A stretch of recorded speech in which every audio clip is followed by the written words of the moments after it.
should be working. That should be working.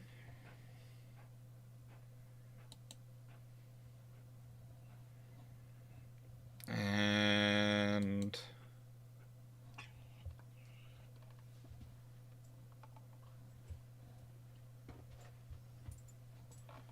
yeah, that should be working. Should be back on Twitch straight away. And hopefully everyone else is picking up on YouTube. It's supposed to have done an auto transfer across. It might have worked, it might not have done.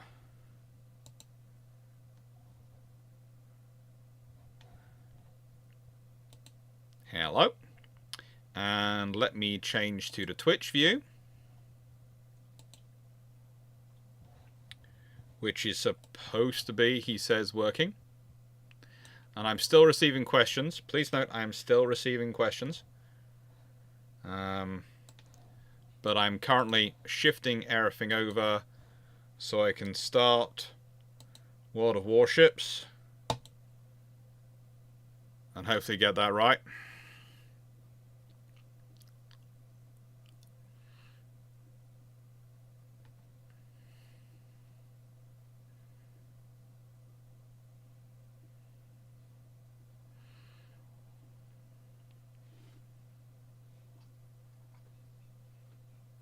Don't worry, nice everyone. Your book will come up. Your submission will come up. That's, I think, in the next. It will come up in the next one.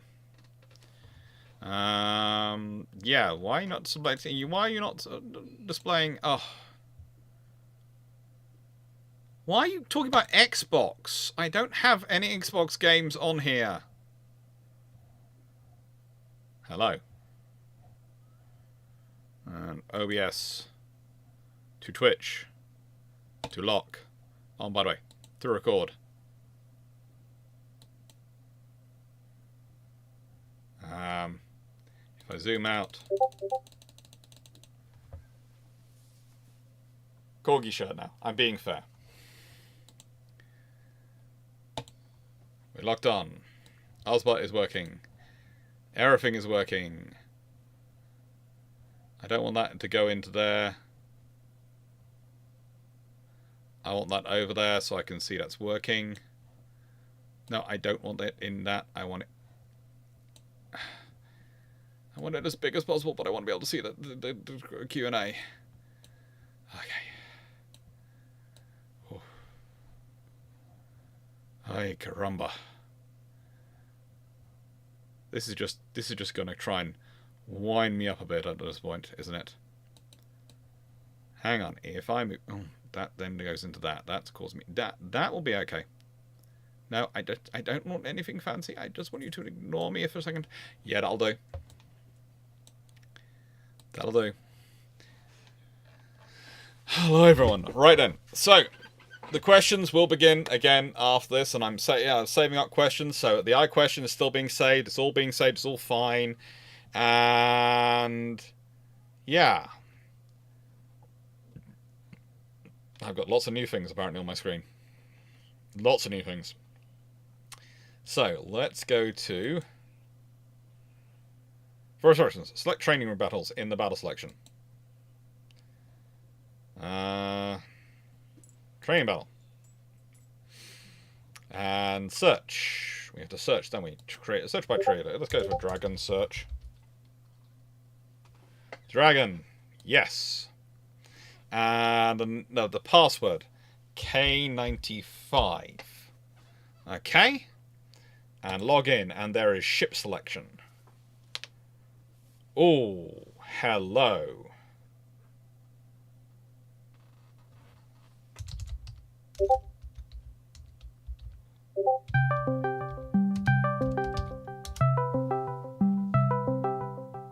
I'm in. It's working. It's also on side. And ship selection. What ship shall I select? I'm gonna go for my favourite. I'm gonna go for Dane. Okay, I've got my. Can I select my Dane, please? Like Dane. Yeah, Dane. Thank you. Gonna go for my cruiser. Hi, Dan Freeman.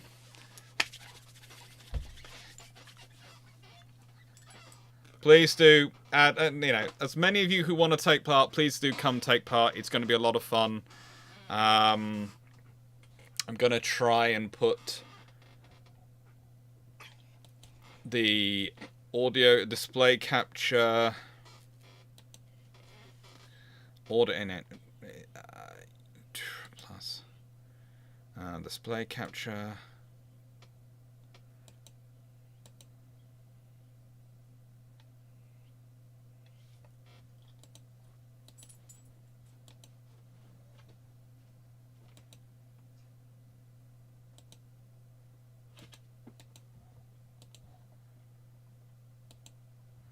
Window capture. Right, I'm going to have to put my headphones on a second and sort out things properly, but I want to look at... Yay! There you go. And the thing is, I can stick that down in the corner, and hopefully you can still see the details for how to join. I'm now going to put my headphones on and turn the sound back on and find the Discord on there so I don't reveal everyone's Discord details. Shoot him. Hello everyone. Right. I should be on. Hello. And I'm going to make it so that you're all live. And a thrashing you shall receive. Right. Oh, Fleet, you're here. Hey. Now, So- right, okay. Now we do have 2 servers for this process Oh, good lord. that we need to basically parcel people Right. into. We Okay. have Lobby 1 and Lobby 2 of the gaming channel, so I'm not sure how we drag people over there.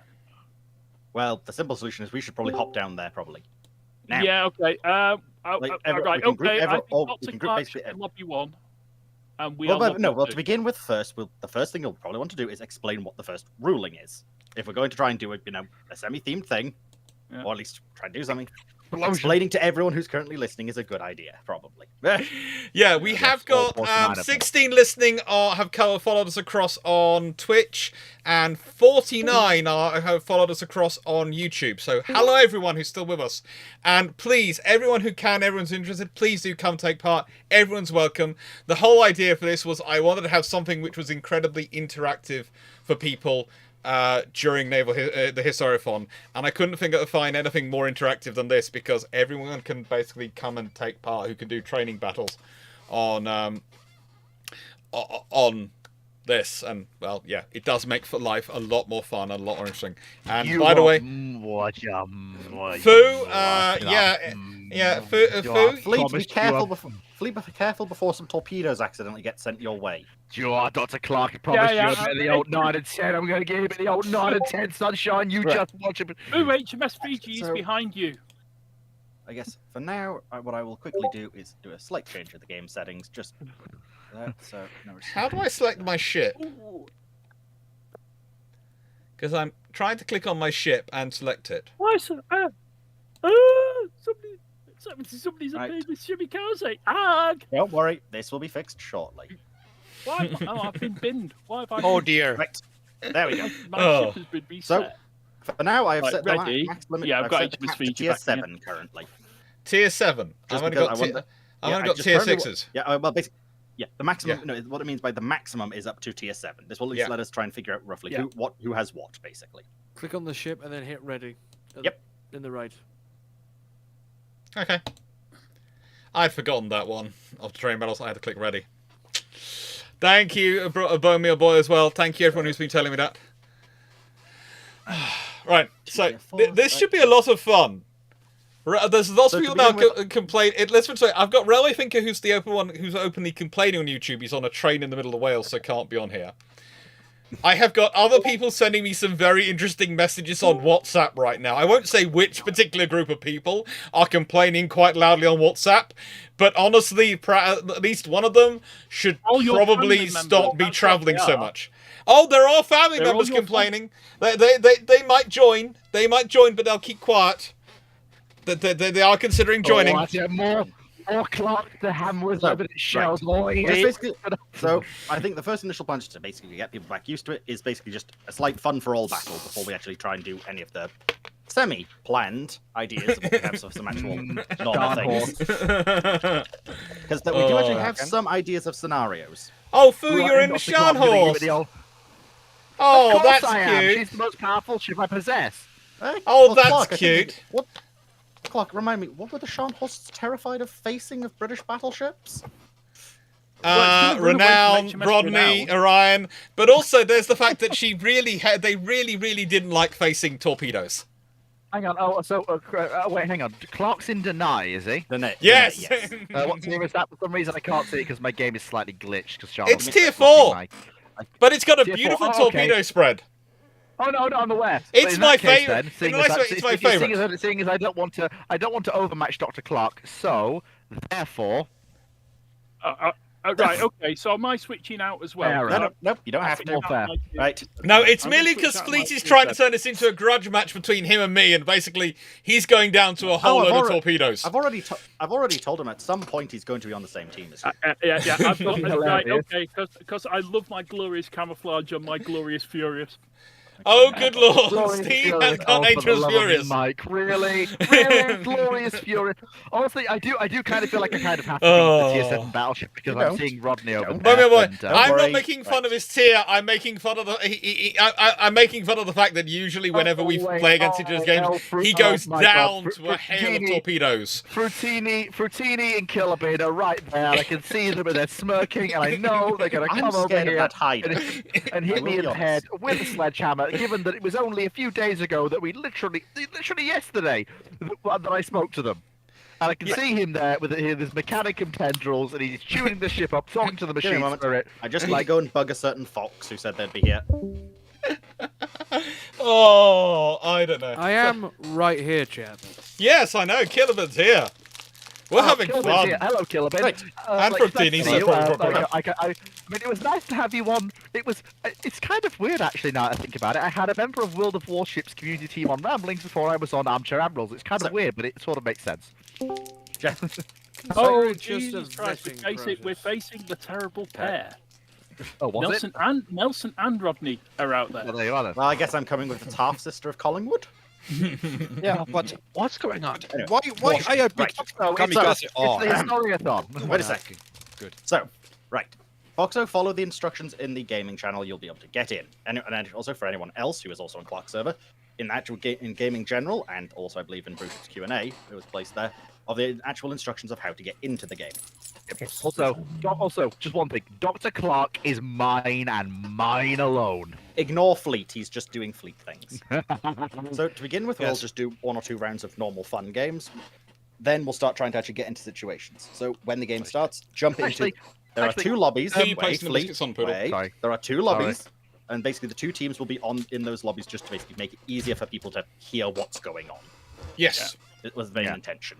Yeah. Dr. Clarke, how confident do you feel? Currently. How confident do you feel, Dr. Clarke? Do you reckon you could take on a Derflinger in your Danae?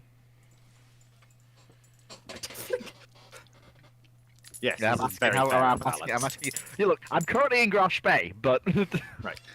You turn up in whatever you like, Fleet. I don't mind. I'm happy. I know how many torpedoes I carry, and I know what I can do in my Danae. So, I picked the ship of my options, which I picked because it's my favourite to go and play around with. You're picking your ship not because it's your favourite, but because you just want to think it'll overmatch whatever I have. Which means if you win, no one's going to be surprised. But if I win, it's going to be more hilarious. If I'm going off my favourite, in that case then, oh, we have Ruby the Carrier here. Yeah. That's Desert Fox, though. Yeah. Well, now Ghost Fox has to energy drink on an empty stomach. There you go. But, right. So if you so Fleet people want to start jumping into the their end with a tier 3, that would be Yeah. good. if people want to start jumping into the right lobbies, just so we can try and keep the VCs a bit clearer. Dr. Clarke asked me what my favourite ship was. I'm playing it.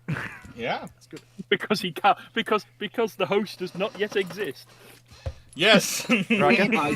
Oh, Hosh would be psychological damage. I don't think that's fair. That's kind of like having the I black think you should only Blackburn. have ugly ships Hello. because then you'll distract the Hello, enemy. Fruttini.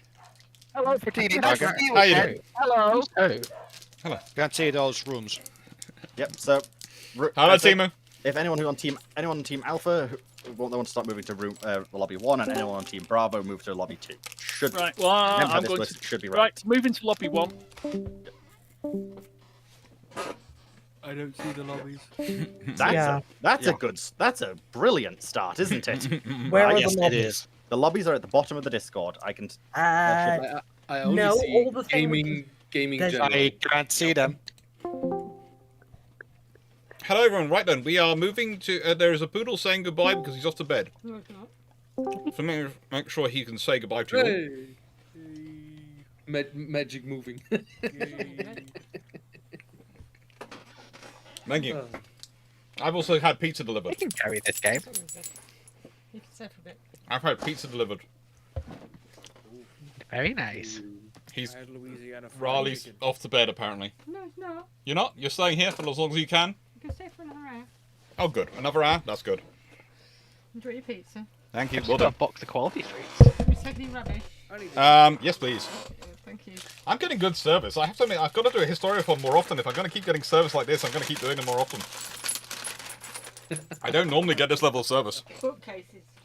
Bookcases. Yeah. Enjoy it while it lasts. Apparently, it's being. I have to build her bookcases and assemble the things on the wall to support them. So That's fair. it's not completely out of the goodness of her heart. I called it a fair trade. Well, I am in the right room, aren't I? Just checking. Yes. Yay. Well, I'm ready. So what's your favourite quality street? Hmm? What's your favourite quality street? The orange, the regular chocolate, orange flavored chocolate ones. Ooh. Just waiting. Right, so is everyone ready here? Just wait for a sec. Yes. Yeah. And Alright, well then. standing back. So I will start the battle. Push the button. Okay. Make sure you sync fleet. Kill them all. Does the camera side Make sure says that make she's sure being the shot? fleet syncs. Okay, so is Fleet going to be the first person for who his own fleet turns on him and tries to sink him? Sorry, you. Yeah, try your best to sync fleet. The problem is, sadly, Alpha Team cannot sink him, but... Oh, Yeah, if I could, I would have launched torpedoes into him myself. in, Not gonna happen. in the past, it was possible, but we took it out of the game. For very good reason, and I'm very glad you did. Yes, I agree. It's So, in I will- 99% of the case, it is better that it is not there anymore. And then there's just this 1% of the fun modes, like in a training room, where it would be cool to have the option to enable it again. But yeah, So I'm going to jump back up to my team so that you lot can actually talk about stuff without me overhearing. Okay. And good luck. So, shall we just, well, I'm going to go off to the south and try and go round, because I'm in quite a fast cruiser. I'm just gonna Rodney things. Rodney things is a good thing to do, Killerman. Rodney things away. Rodney away. I'll hold the centre island because I know somebody's going to try and come through. and Dan, I've got hold on. Me torpedoes. wants to kill fleets of oceans. Go on, Dan. Oh, good outside lord. of the ocean. How many ship shape crew are joining in on this evening is the question, because there's at least 2 more who said they might be joining.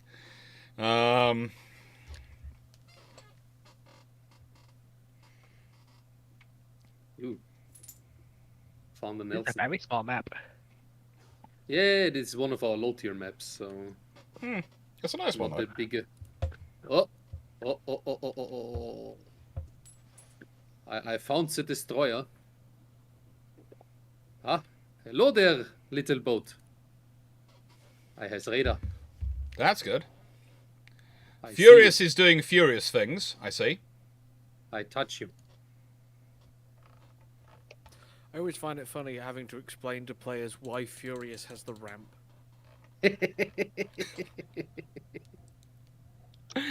Oh, well, if you consider the sheer amount of effort the Royal Navy was putting dear. into the concept of Oh dear, oh dear. Of putting in... We've got a whole bunch of them pushing center, so... Yeah, but I've got a whole bunch of torpedoes going up center. I think I might be dead. I think I'm taking a lot of torpedoes here in trying to protect the Scharnhorst, which I probably failed to do. Yes, the Japanese long lances. Oops. Oops. I forgot rule number 1. What? Don't forget the Scharnhorst. Don't try and, you know... Don't sit in your smoke. No. It is a torpedo magnet. Yeah. You I mean, have I had my hydro. I had hydro on. The problem was it was backing into the smoke, and the torpedoes were going to my last position, I guess, which was where I was backing off to. Unlucky. It's fun. It's fun. I should have taken the Atlanta. Oh my god, I'm Have sorry. they done something to annoy the other Clarke? No. It's just... Because he's just be throwing planes at If me. he thinks you're coming for... His policy is always, if he thinks whichever ship he considers the most dangerous to him, he will engage.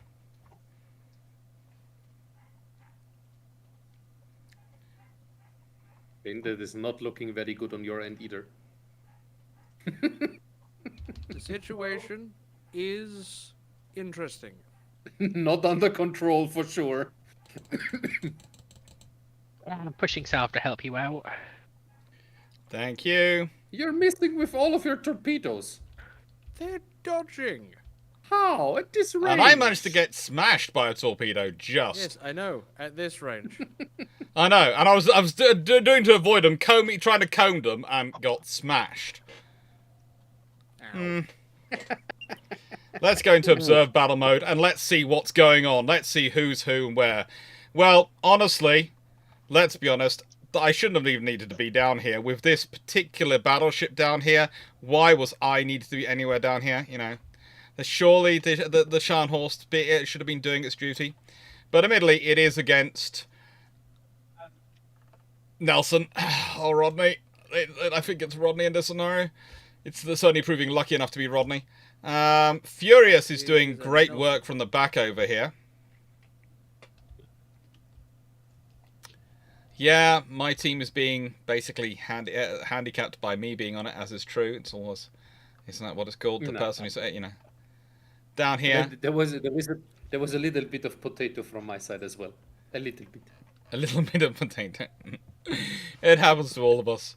And I should have. They're doing that. This cruise is doing a nice work. This is doing a nice work down here at the Crown Colony class here. But admittedly, against a battleship which you would expect to be doing slightly more damage, but apparently German battleships are really not that great.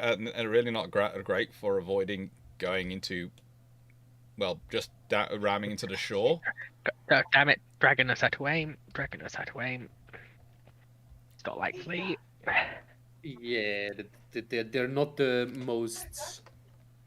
They're really not having fun maneuverable of ships. No. And you know, when you've got two battleships in the center, honestly, we should probably have concentrated and all for just focused on one side and just rush one side and gone around, because that's often what I'm tempted to do. And they're going through all sides, and I'm going, yeah, I come round and hit you from behind hard. Oh, that's a carrier. Yeah. Yep. Furious is over here. Looking very jazzy, even if I do say so. Steve has gone for a very jazzy mix. It looks practically Borg. You know, far more Borg than Royal Navy. Very cool. We have our Borg camo at the moment. I'm not sure. Wonder what circumstances would have happened to the world where Furious had actually been assimilated by the Borg, but I have a feeling that's how the world ends with HMS Furious being assimilated by the Borg. The fact that her aircraft are Borg aircraft coming off her is especially something I find very cool.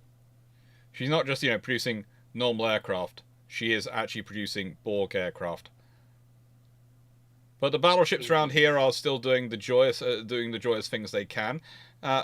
Is Foxo still trying to kill Steve as part of a revenge? Because if so, ouch.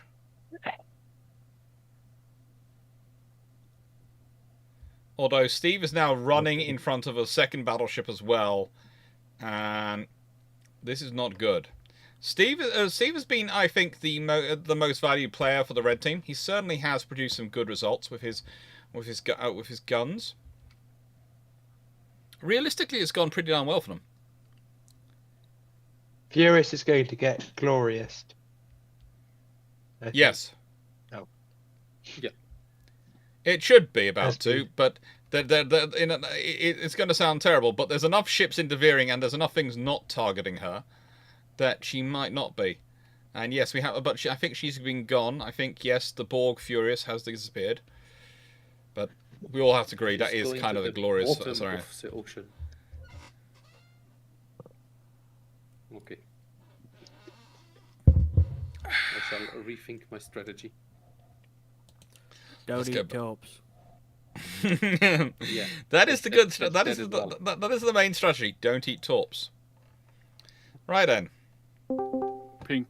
Hi, folks. We're going to Oh, right. Are we all coming over to lobby 2? Yes. We're regrouping between battles. That's good. It makes life a So, lot easier. I'm... Right. So, yeah, congratulations, Foxo. You sent me into next week. As expected. You didn't get I'm me, also though! kind of annoyed I didn't get a chance. Yes, I didn't get you. I'll get you next time. I don't know. Alex? I don't know who my carrier aircraft were attacking at all. I know I sank HMS Nelson. You were spent most of your time being after Foxo. Somebody died. That's all I know. Somebody died. They were dancing like HMS Renown against Japanese aircraft. Yeah, they're not. Well, time to. I was really impressed. I was really impressed by that. It was more of you threw a T6 carrier aircraft at the best AA ship on our team. I know. I'm nuts. Well, it's time for Fleet Chandler's in a Hoach lover. Dunkirk time. Oh, you're so lucky she's mean, Hey, look, I know what HMS Nelson can do. Me and Alex know the story of what HMS Nelson has shot down with the longest range anti-aircraft gunshot ever. Boom. I'm just glad I wasn't in a I'm not gonna tri-military lie, Italian aircraft.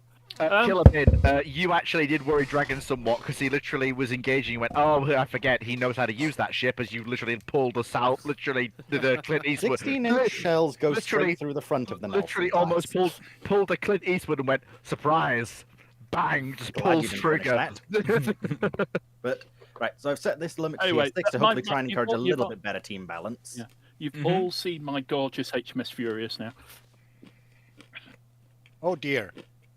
Alex, you need to know how to dodge torpedoes. Oh, wait, hang on, I forget, I have the ship I'm best gunnery in, Mutsu. Thank you, John Day. God. Oh, that's lovely. Why is it? So also, Clarke, just so I can start thinking Right, how to do things first of all, I later. have to find out how much 100 Australian dollars is worth. But, so is there also just because is there any sort of scenarios you might want us to try and replicate later, Clarke? Dan Freeman, if Any you want sort to be of in the ideas that you've got? if you want to be in the Discord, sorry, Dan Freeman would like to be in the Discord chat. Oh, yep. If you go down to the bottom of the Discord server, you go scroll down, you'll find we set up some gaming Discord things, and you can come in and chat to us. We noticed Voice not everyone, channels aren't not everyone can see them all. Dr. Clarke, may I make a humble suggestion Yep. since I am somewhat folding in the Dry Dock Game Nights World of Warships event into this? Yep. Might I humbly suggest that you, through your contacts, try and poke Drakenfell into being here? He might be busy, to be fair. Right, He- I've just noticed we've described There might be some complaints going on about some things of access. Yes, as in this is something noted. As some people did mention, not everyone actually has access to these channels. So just jump in a normal channel, and we can try and bring you to whichever one. Yep. You need Yes, to be I can drag you in. Yeah, there's someone. Hang on. in. Some minor Discord technical difficulties. Dan should have access because he's a flotilla leader but on the yes. channel. Because all the shipshape but, crew are all the flotilla, all of us are admins on our different Discord servers, Yes.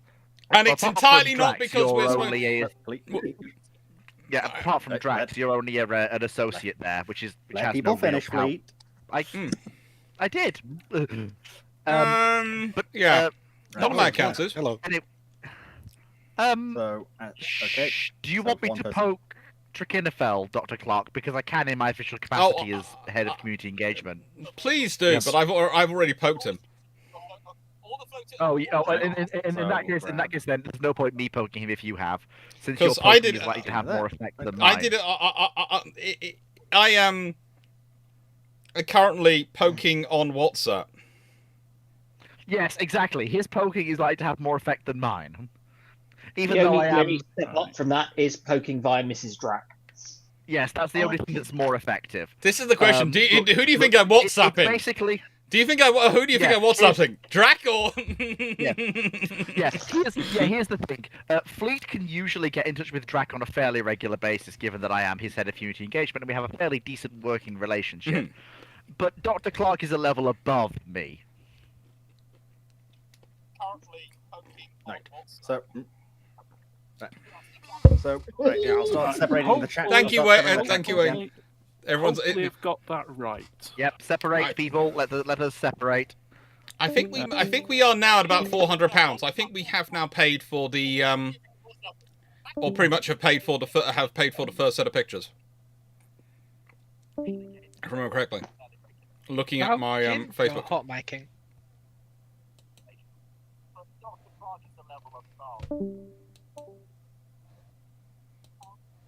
Not sure who's hot micing. I don't think it's me. South Gin, 1982. Okay. Your streams come through their mic.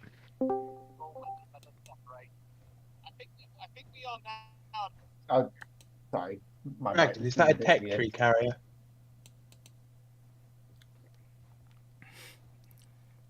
It's which one? The Dragon's carrier. Yeah. Yes. No. That's Armory, I think. I don't think the Löwenhardt is at the moment available, actually. It's a premium. No, it is only available through drop containers and such. It used to be doubloons. It did. Yes, it did at the beginning. It went on the naughty list. It is on the naughty list, yes. It is one of the strong tier 6 CVs, so we... Is this Eric Löwenhardt by any chance? Yes, it is Eric Löwenhardt, yes. Yes. Just popping by to say, is everyone here ready? Yes. Yep. 12,000 alpha for the bombs. I mean, I bring the balance to the Löwenhardt with my T61. Which is also... Tier 5-6 is usually pretty fun, not,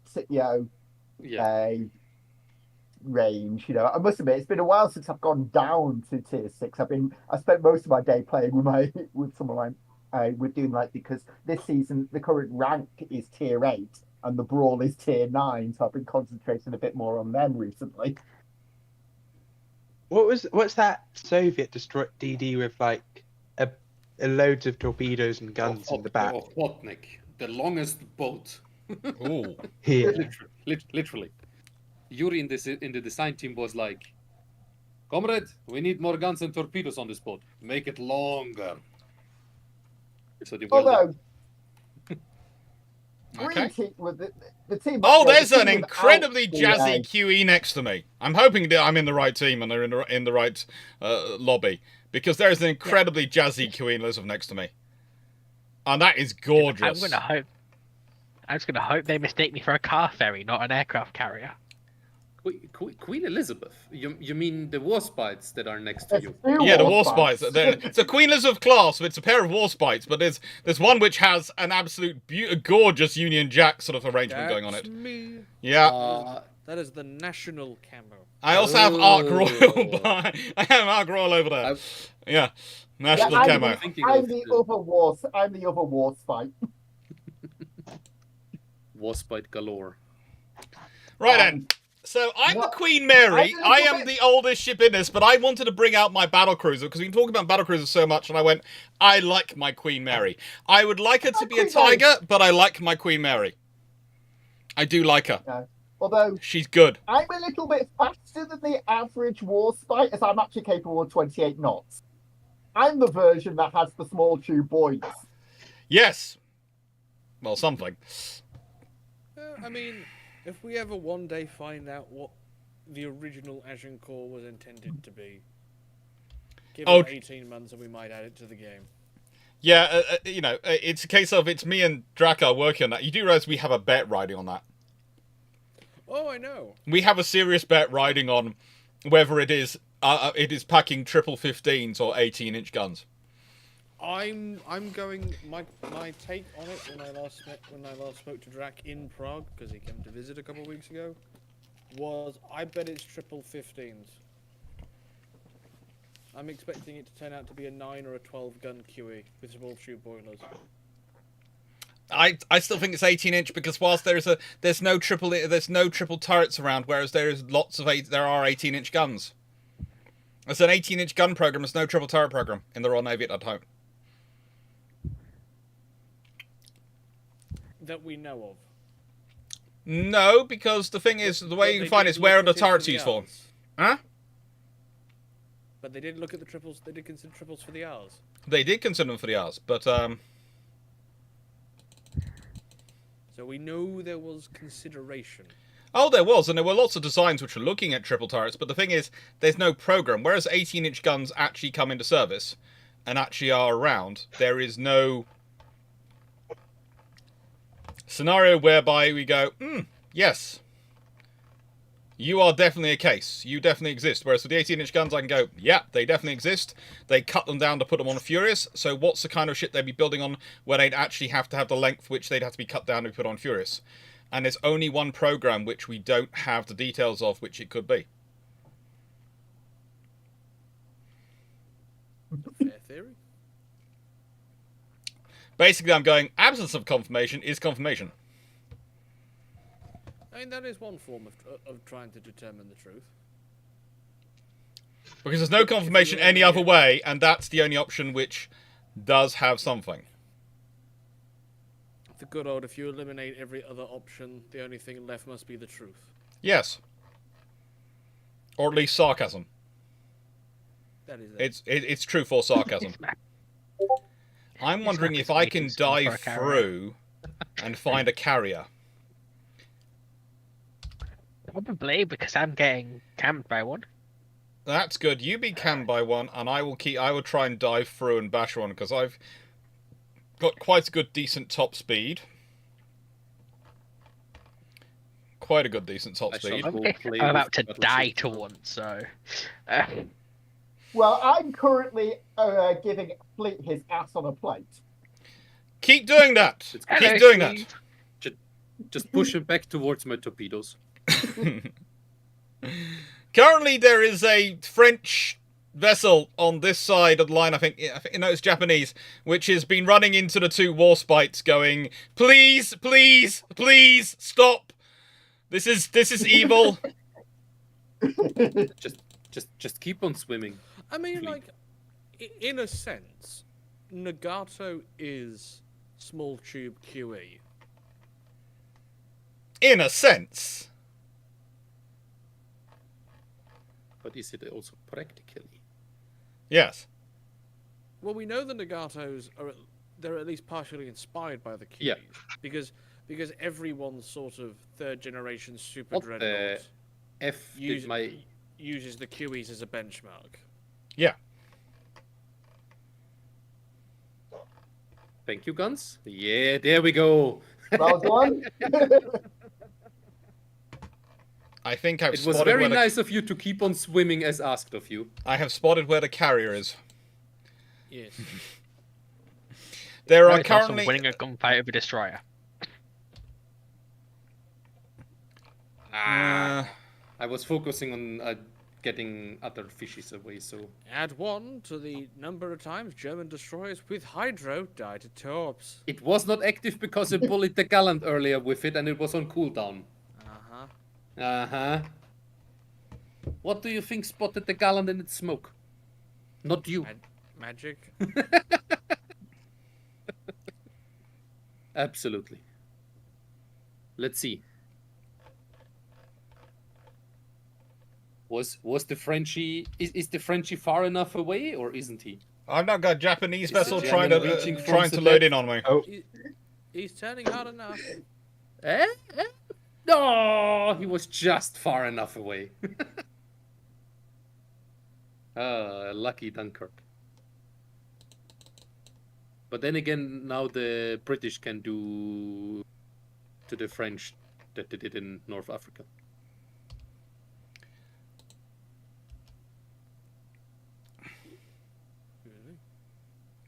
Well, we try. We try. You shall be excused.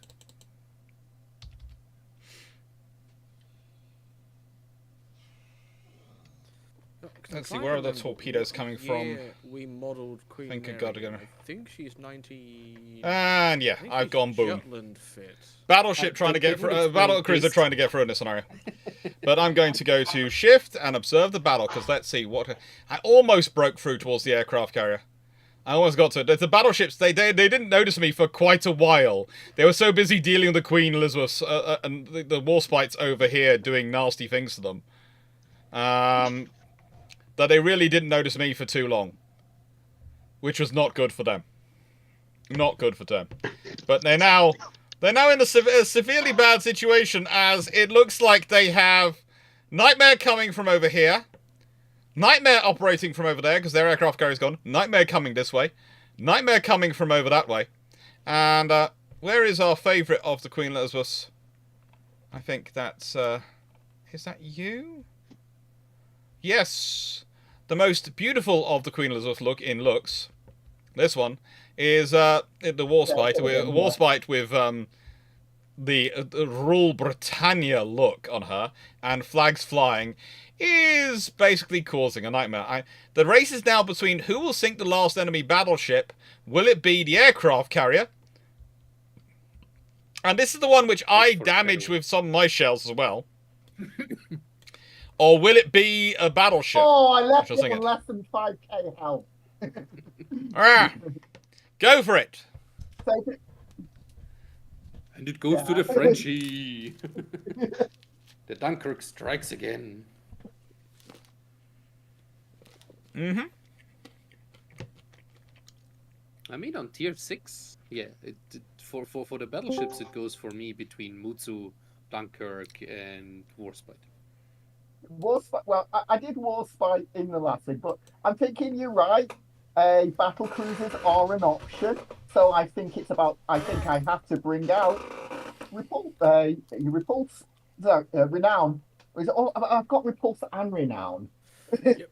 So I would go with Repulse because tier 6 Renown is in her semi-demilitarized state. It's not good. That is true. That is why we have her on tier 4 again. Hello everyone, how are we doing? So, so turns out all of the accurate gunnery in the world can't save Fleet of Oceans when his Mutsu runs into 3 battleships at once. Mm-hmm. Yeah, I mean, I did land an extreme range hit on Dr. Clarke that I'm very proud of. But you didn't sink me. No, I didn't. That game did seem to be far better balanced. I was one of the Warspites that gave you a nice warm welcome. Warm welcome? You warmed up my magazines and then sent me to Kingdom Come. No. That was my torpedoes that you gracefully sailed into. Thank you very much. I literally saw them and literally shouted "Brown alert, hard to port" when I saw them. That was literally all I could do. Brown alert, hard to port is worrying. European saved Alex's hive because I already almost had torpedoes ready. Dragon, do you remember last week? You're gonna need to be a bit more specific than that. In World of Warships. Yeah. In World of Warships, we reenacted the multiple phases of the Battle of Jutland. Yes. Might that not be something we could do That here? is something I did mention earlier. That We could do. I had to admit, tomorrow evening there is a chance tomorrow evening we'll also be joined if they manage to set it up in time, etc., and if everyone's interested in playing it tomorrow evening as well, by Dan Calder and Gareth the Brit, and possibly others as well tomorrow evening. That would be great. Gareth is, as we speak, rapidly trying to reinstall it on his PC because he didn't have it on his PC. This is a common issue I keep hearing. Dan Calder's issue is he was going to buy it for himself for Christmas. He was going to get it for Christmas, and he hasn't yet got it. So he's going, I'll put metal in, I'll get it set up tomorrow. I'm sort of going, yeah, don't worry. So, Dragon, you mentioned shuffling teams around now. I'll be... Yeah, indeed, that is something I can start. Yeah. other Are we doing a was battle now, or are we doing something else? We'll do If one more we- standard battle now, and then. okay. If we go up to tier 8, then I can play as Cossack, and I maybe don't have it. I only have a tier 7, so. No, don't worry. There will be stuff I planned. can do anything up There is to. stuff So planned. it doesn't today. matter. I have my tier 6 in this fight, so it can be okay in a fight which has tier 8s. So we're Tier 8 would be shuffling fun. teams.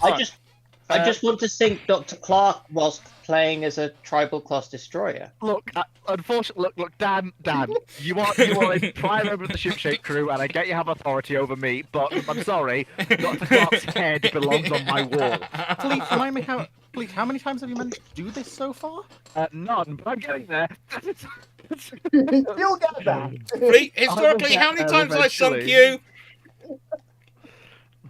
We don't talk about it. How many times have I sunk you historically? As well, Ben? Yes, we have two don't- at the tier We don't 7, talk we? about We it have because we Hyder don't talk and about Naval. it. I don't have Hyder, and I want Hyder. Hang on. Where's my? Oh, there's Hosho. Sweet. By the way, I mean, that's close Tiger enough. Battle crews are good. Tiger 59, the cruiser Oh, in this no. game. Oh my god, that's no. garbage. She looks nice though. anyways, Anyway, I'm the only one that have Slightly. so far synced Alex. So Yeah, I'm bringing out Demon. my second prison ship of the day.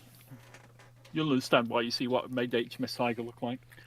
I think the main trouble we're going to have is once we announce the dates, and we are going to start fundraising and everything for Japan a lot. When we're doing it a lot earlier.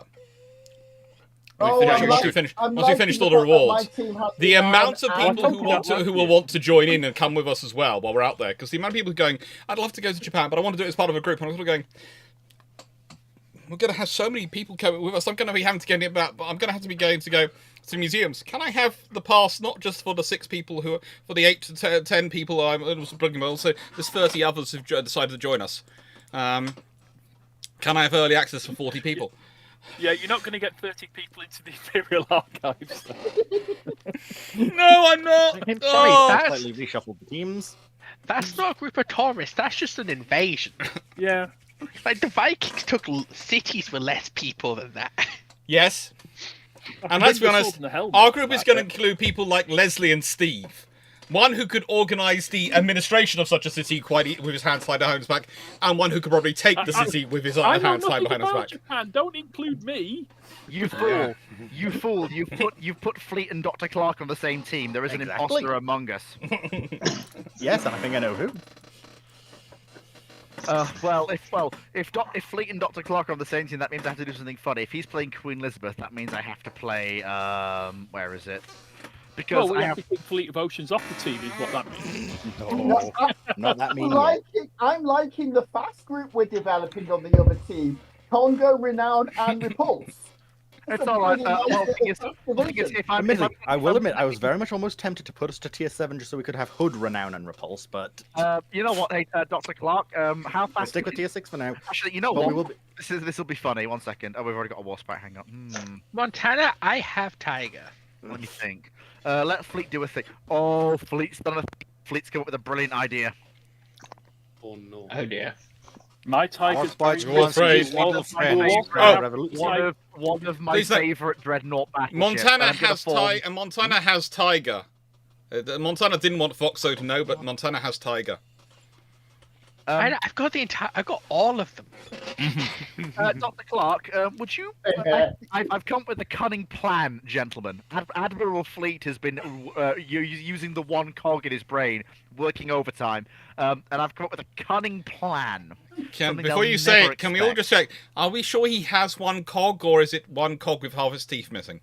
Well, what we've described it as actually previously is that it's more along the line of he was once a full marble, perhaps 2. And it's slowly been going down. Now it's 2 quarters of a marble. Yeah, there were 2 marbles. Then there was 1. There was 2.5. Then there was 1. Now that 1 marble split into 2 halves. And basically, whenever they all bang together and whatever form they are is what they get ideas. It's one cog with no bearing. Please sync Fleet with that. Oh, someone dropped the ban. I mean, Also, just in general, he painted a big red kill marking on him, and I'm not sure if Ivan with his Mosin Nagant will be much of a deterioration for the aircraft. If Team Alpha wants to start jumping back up to lobby 1, let their vessel and we need to split. I'm Yep, splitting that's what I'm saying. let's split the people. Anyone who can jump to into lobby 1, do so. I don't know who is in lobby 1. I keep forgetting. Alpha. So Dragon. So it's Dragon. Dragon. It's a host-shaped hog from Runon. Oh, the thing is, can the North Americans join? The people from the North America join? They can't join the training battles, can they?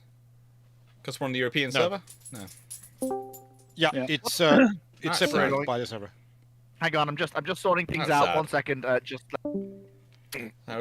basically reminded our nice friends at Wargaming to grant Bruno special privileges.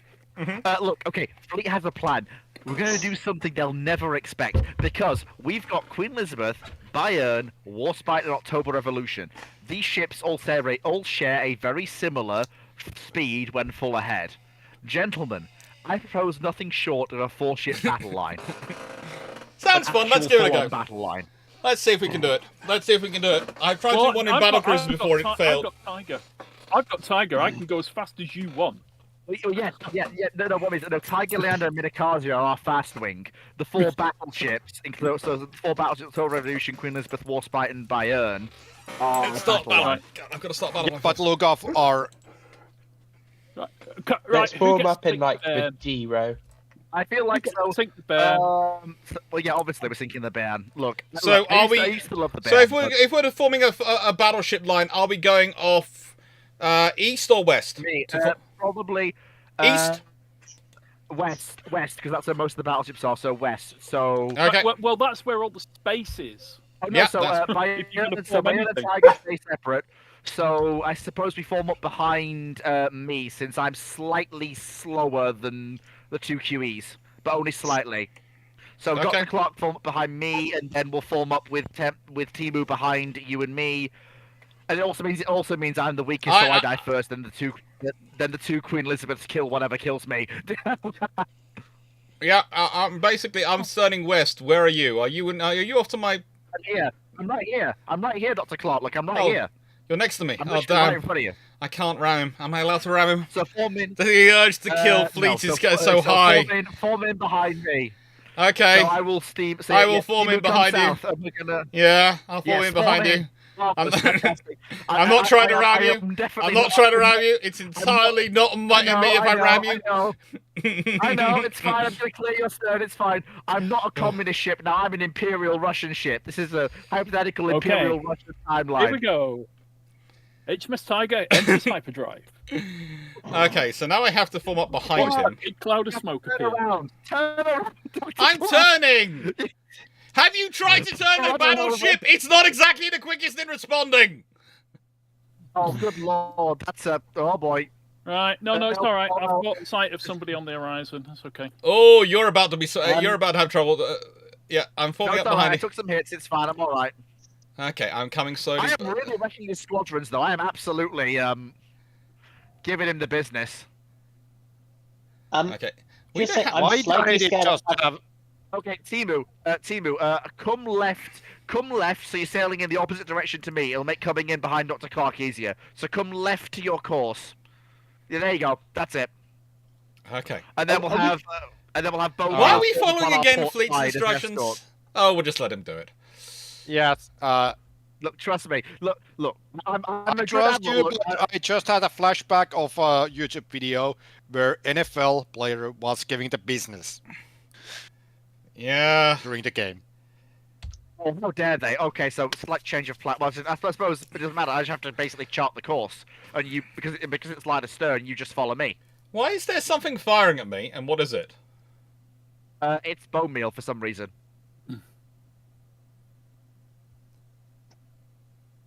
Okay, Bomil, why are you firing at me? I don't know. You just were firing your guns and then realised. Actually, this will work really well, because by the time I'm on my straight course and Dr. Clarke has caught up because he's slightly faster than me, he will actually have Timu just slot in nicely behind, and then boom, 3 battleships in a battle line, all going the same way. Marvellous. Yeah, and Yeah, it depends where our guns are aimed. You will just keep like dancing and doing pretty things. some of us will just keep, actually fighting.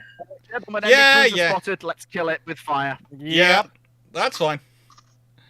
That's kind of unfortunate for the mini cruiser. It's just going, hello, oh sugar, this is not what I wanted to be in. This is a scenario which I didn't want to be in. This is a bad time for him. I think he's regretting being on the wrong side. I would recommend taking the battle line up the dead center of the map to try and That's get what I'm close to the doing. enemy battle line. That is exactly what I'm doing. I'm just trying to curve behind him because Fleet has decided to change course. I was on a straight line behind him and he changed course. Helpfully of him. I'm not Admiral BT. Oh. I think. Fire on the Congo. I am. You're not. I'm As not in, BT. I have set a fire on. We have fucking tiger We here. just went up right in front of me there. All capital ships engage. Will do. I am Once attempting to rescue our tiger. So- She's come for an honor duel, and so we'll give her one. Oh, I'll stop providing air support then. No, please do. Kill her. I have no qualms about how you kill something. I just want it dead. I'm not the type of commander who cares these things are going, oh, yay, let's do an honor duel. No, kill them. Hold on, just a minute. Just a minute. Kill. I'm the Admiral in charge here. Kill. No, you're the task group Kill that commander. tiger. I will happily let you be the task group commander. Task force commander knows me. Kill it now. Okay. With prejudice. Engage the tiger. Dr. Clarke, am I allowed to switch targets to the enemy cruiser while the two 15-inch ships deal with the tiger? Yeah, please do. All right. You're the task group commander. Direct your task We group. have killed the Congo. We're down. Congo dead. Yes, I know. I'm not sure I'm going to survive the shot that's about to be inbound here, but there you go. On the grounds that my engines have gone down. What's your current speed? Oh shit, I'm sailing towards the tiger. Dr. Clarke, what's your current speed? Current speed 23.9 knots. Okay, increasing to full speed once again. I just want to let you catch up. I will attempt to spot the tiger. Please do. Repulse is flooding.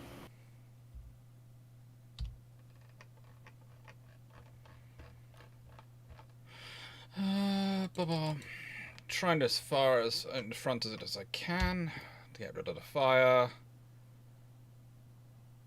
Yeah, that's Enemy cruiser destroyed. Okay. Any battleship trying to straddle me? Switching fire to the tiger.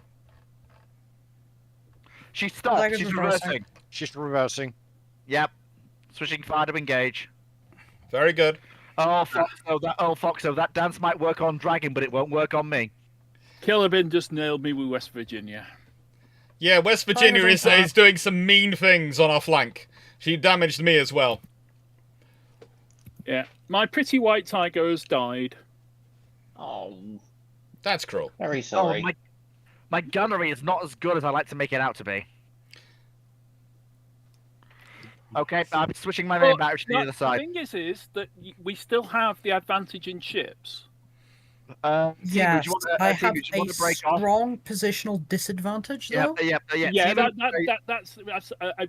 I said we have the advantage in ships. I didn't say it was a sensible. And somebody's charging with the destroyer. What? Well, the destroyer's in their field and it's heading straight towards the carrier. So, Minikaze, don't go for the burn. Just focus on carrier. Yeah, but she's backed up by two battleships, Queen Elizabeth and October Revolution. The battleships can't engage the carrier because they're behind the island. Not for long, we're not. No, and I have made a position my ship so I can go past Fleet if I need to.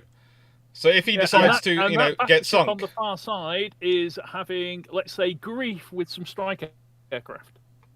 Yes, Tiger is the battleship I am concerned about because she is in the way of me running away from the others. Also, me and Dr. Clarke are banging away with our AA guns, but just absolutely having a whale of a time.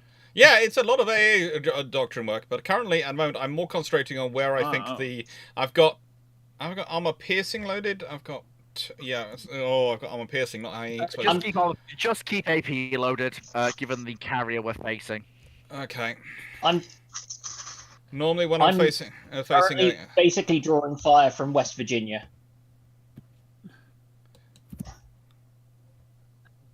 Yep, carrier spotted, because it's bare and she has an armoured belt, so an AP will be effective. Oh, Firing! goody. Yes, normally to you are burn. very protective over French things. Yeah, but this time Not she's on the enemy burn. team, therefore she dies. Ooh.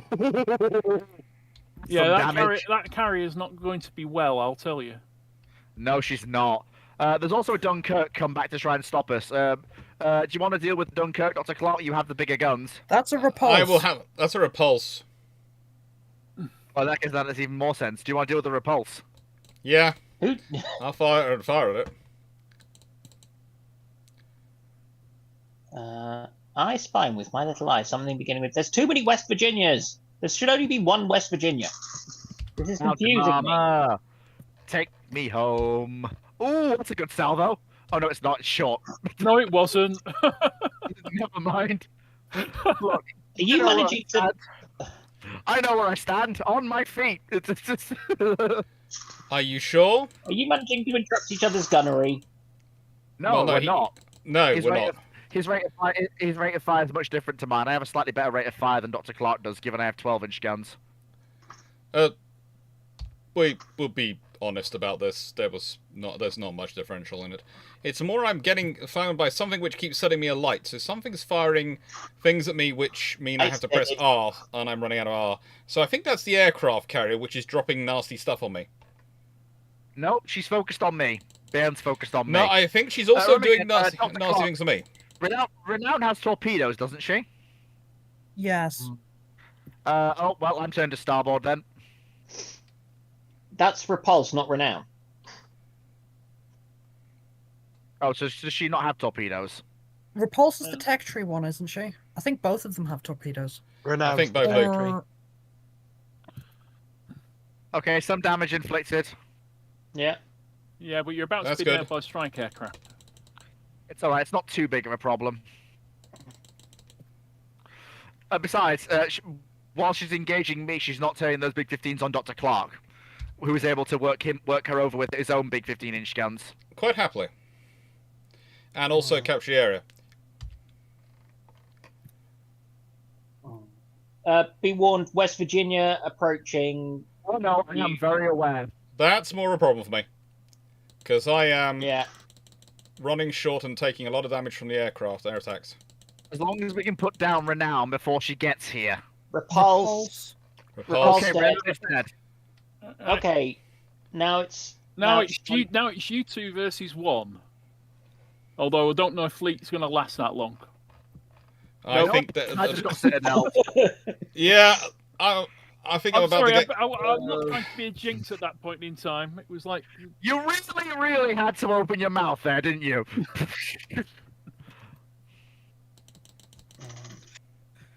I believe in Dr. Clarke. I believe in the big 15s. You can believe in the big 15s all you like, but my main thing is. it's the strike aircraft I'm concerned about. Yeah. You actually do have more health than he does at the moment, Alex. Where's our carrier aircraft support? Yeah. Attempting to defend myself from a tiger. Well, stop being selfish. Do what you want to do, what you need to do, and kill it. Kill the tiger, then come support me. If I'm still alive, I'll be grateful. If I'm dead, I won't care. Yeah, you see, that tiger isn't very pretty like mine was. Huh? You Citadel.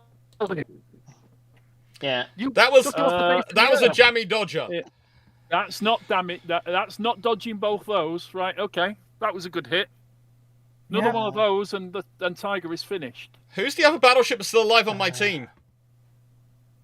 And they know it. Timo. Timo. I'm trying to find the aircraft carrier. If I can find him, I'll kill him. Yeah. But at the moment, I am seriously not likely to survive. Because this aircraft carrier is mullering me. I think he's hiding behind an island. Full speed. Yeah, full speed ahead, Dr. Clarke, and just keep turning. That's the way to That avoid tiger dive was bombers. about 100 meters away from spotting me.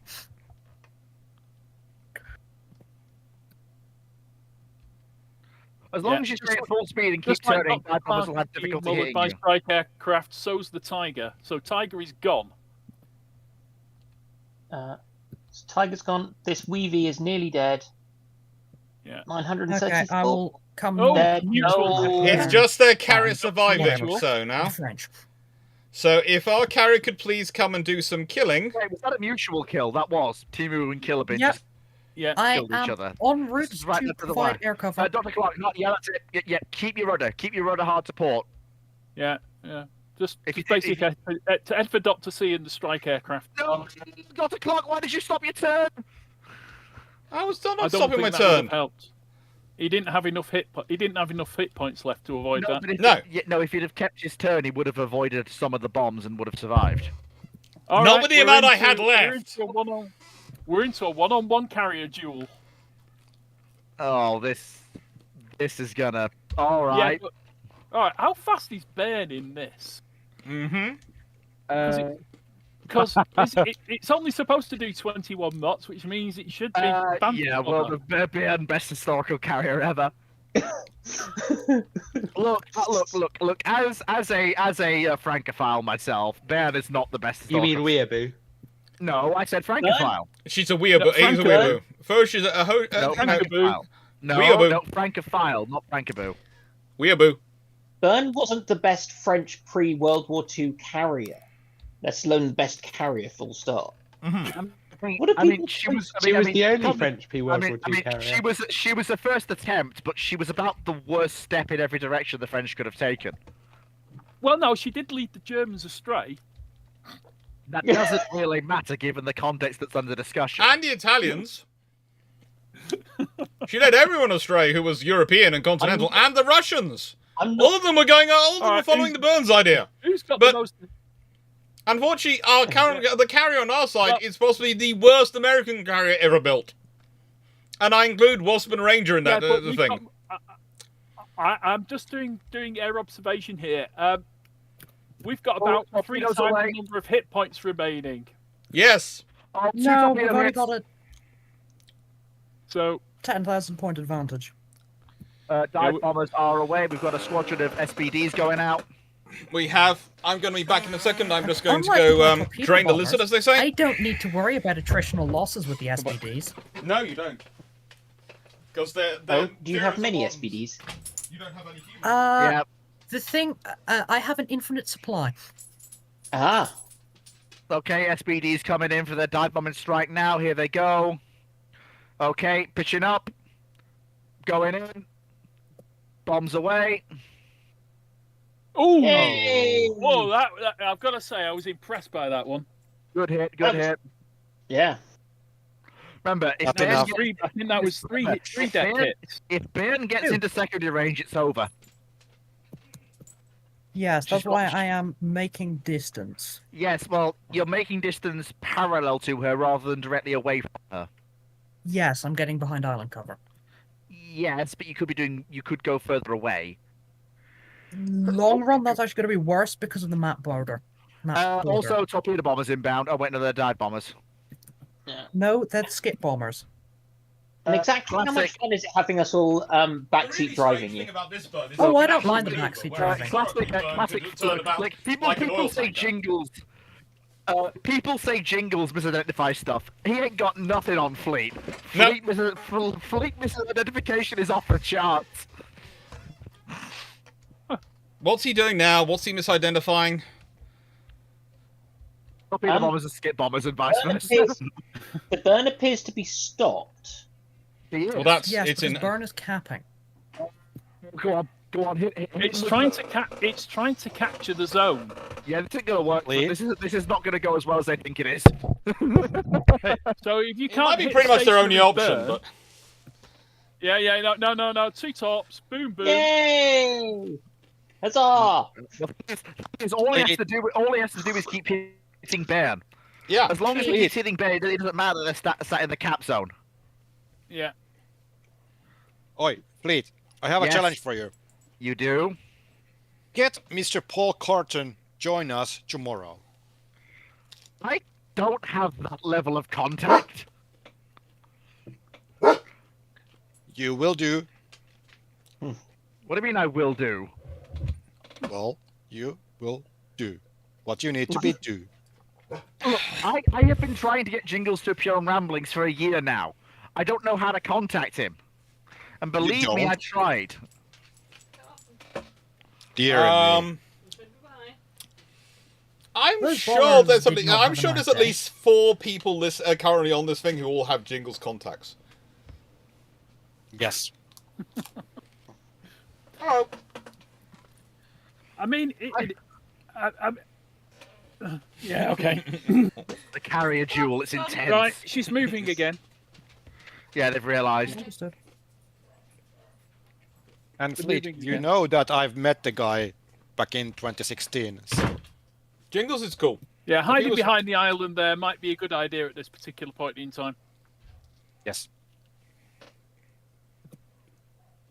And again, like I say, Maybe it. This the, may the, be the torpedoes are just going to slaughter burn because she's just, boom, boom. They are She's quite good still not torpedoes. dead. And It's still- pretty much the Oh, reason I am that's an cycling, interesting. I That's an am interesting cycling yeah, aircraft rocket attack. group to preserve my torpedo aircraft. Yeah, but honestly, rocket attacks not the worst idea given her health. That's a really good idea. Yeah, it's like another one or two more hits and she's finished. Yeah. Well, he has like a 2.7k of Yeah, health. there we go. You folks can communicate like I mean, the you've got- ABDA you've got forces. about Yes, we do, Walter Brodus. We do. they have. We do. It's entirely like the There you ABDAs. go. Yeah. Nice, Okay, everyone. I'm You bringing the decided others that down. Fu is not a weeboo, he's a baguette-a-boo. Yes. That's a fun one. Because clearly what's actually needed is HMS Eagle. We do have Congratulations on the excellent Well, 1v1 carrier duel there. That was well done. Yeah, that was fun. Do we have? That was actually really entertaining, folks. Yes, enjoyed it was. Absolutely. Carrier versus carrier fights at the end are the funniest thing of everything. Yes. Yes. We basically the only thing I didn't do correctly, Fruttini, is that you should have closed. Probably. If Ben gets into secondary range with Independence, it's over. I have my secondary battery, which is in air quotes there, is a 40mm Bofors. It doesn't exist.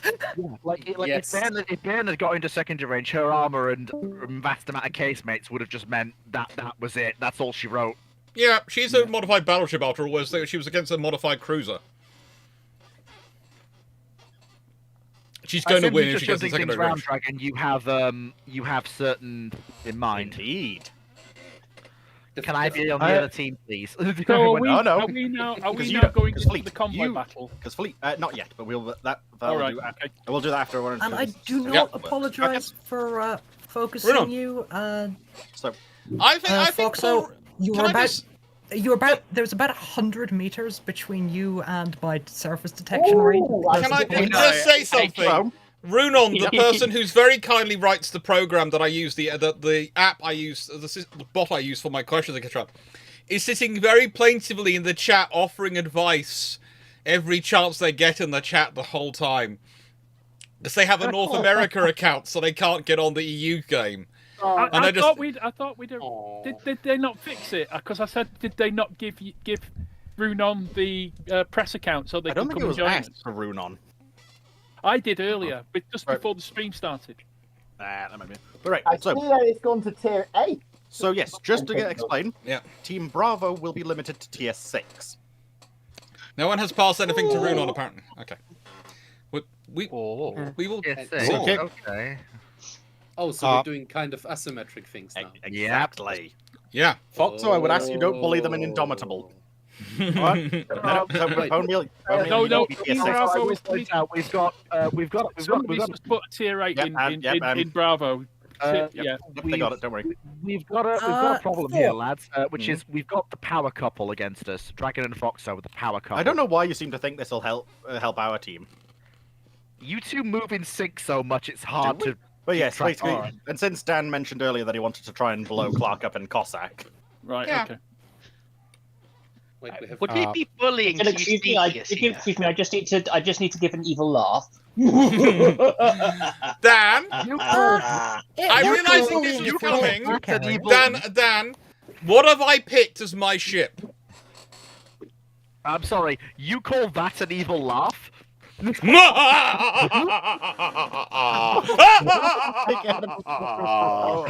do Oh, get the yes. Nave versus a Cossack does not go well. The Nave versus a Cossack, yes.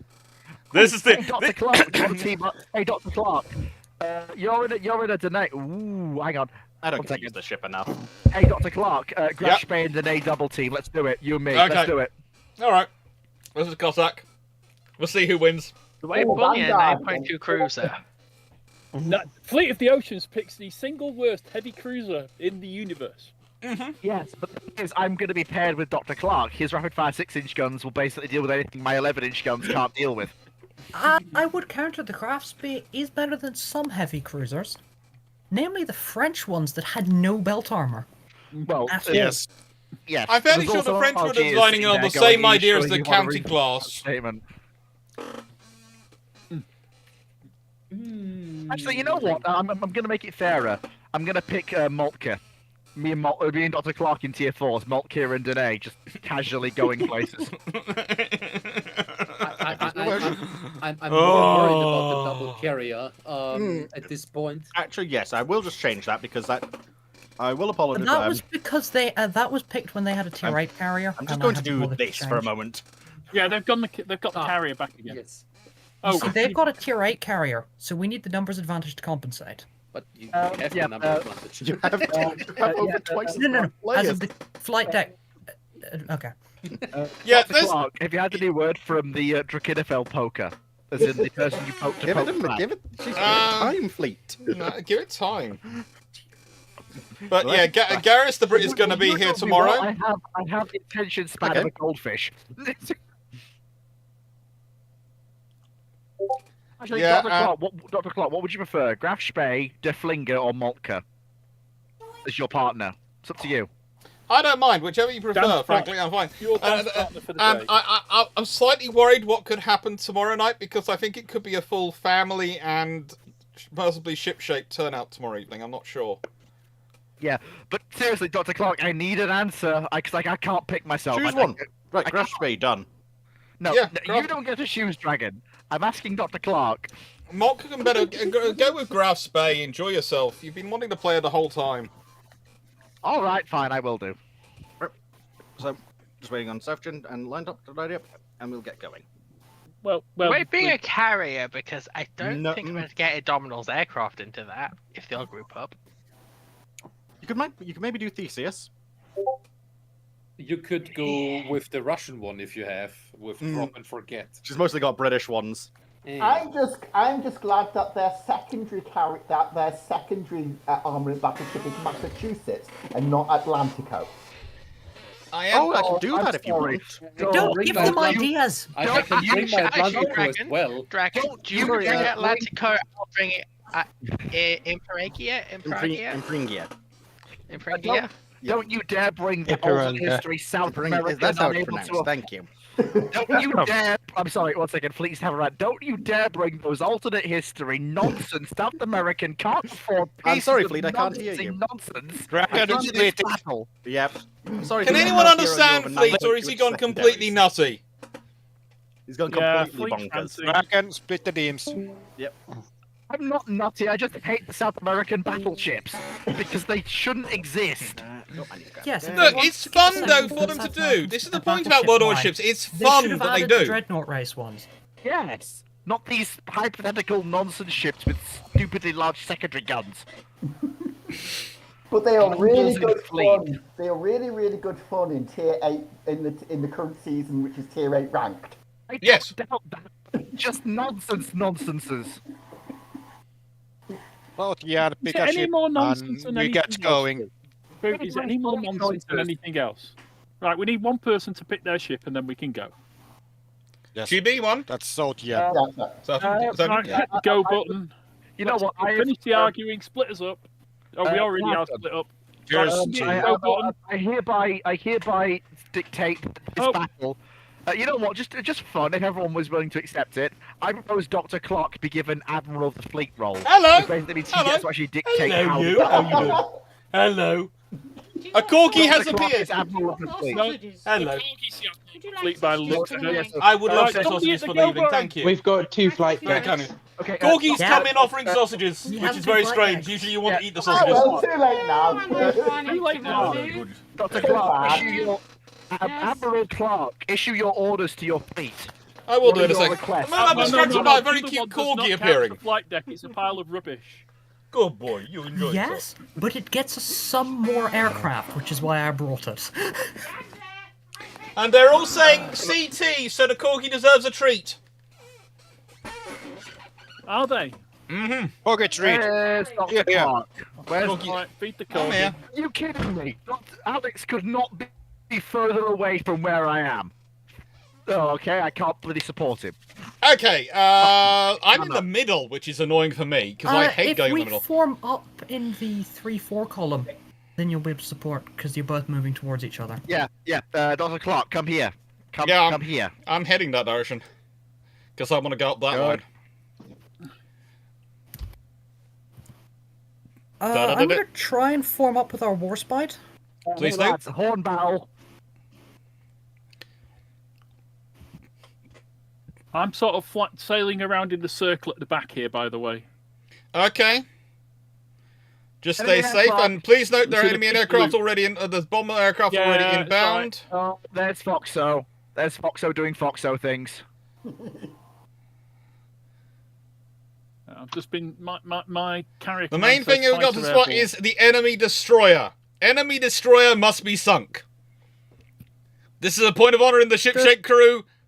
Must be sunk. Dr. Clarke, Massachusetts, I've just realised that's a Tillman alike, isn't it? Yeah. No. No, It's got some. Massachusetts is basically Massachusetts is USS Massachusetts, the one who sunk Jean Bar at Casablanca. Yeah, Oh, right. It's basically a secondary armament Iowa. Hello, I got. Well, no, she's a She's a South Dakota. Yeah, but... South Dakota. But like in game, you know, she kind of plays more like the Iowa, just with. What's the maximum speed of a D-class cruiser? 30 knots. So, Kian, your mic is a bit of too far away from where you are, basically, because you're speaking to me as like you're in a barrel or something. Yeah, sorry, I didn't have the mic down. Did you drop your speed down a little bit, much Dr. better. Clarke? Because I'm a Deutschland. I can only do 28 knots on a good day with the following wind. Okay, I'm doing roughly.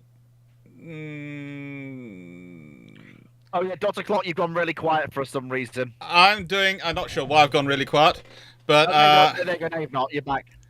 I'm now dropping it down. I've got it at roughly 3/4.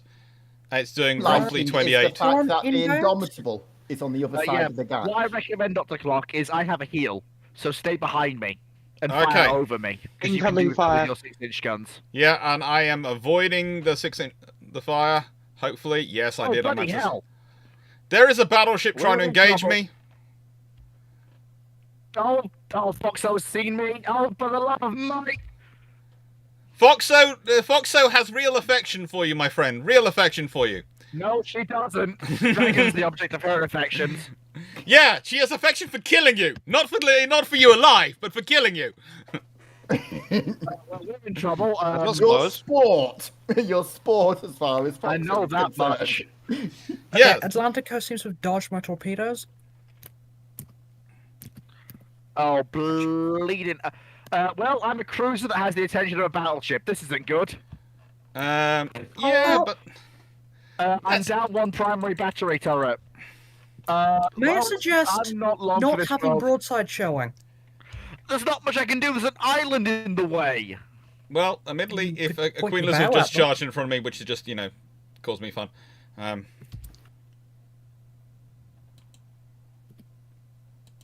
This is what I meant by the helicopter treatment.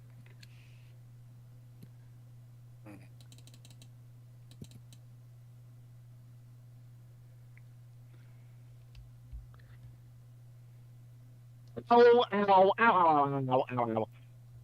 Oh, I'm so dead. I'm so dead. Kamikaze, Aoba, how confident are you of taking on that Cossack?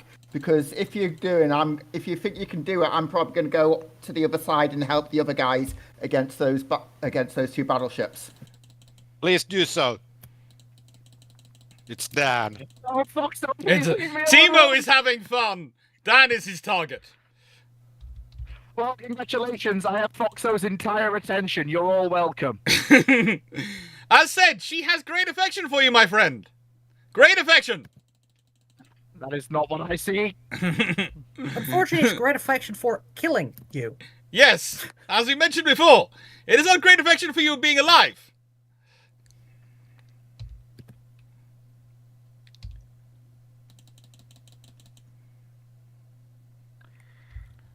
Well, I am now no longer alive.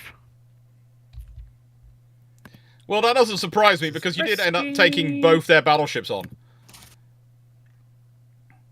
And as me basically avoiding being their trying to avoid being both their battleships targets and trying to get in a position where I can torpedo them. We need carrier air cover. At the moment, our carrier's busy surviving. Furious's aircraft are doing a torpedo run on Massachusetts as we speak. That's good. Yeah, unfortunately, I missed. But you made them. And I'm gone, but you know, I did in a manner that is somewhat more favourable for my purposes. Yeah, I should have done a more bigger spread of torpedoes. Oh, nearly. Yeah, they're good. Tier 8s are worth it.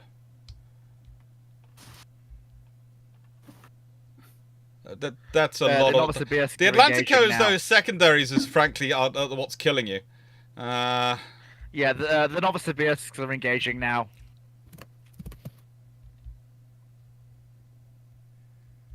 Can someone please kill Dan? That's a big wave of torps that somebody's just launched.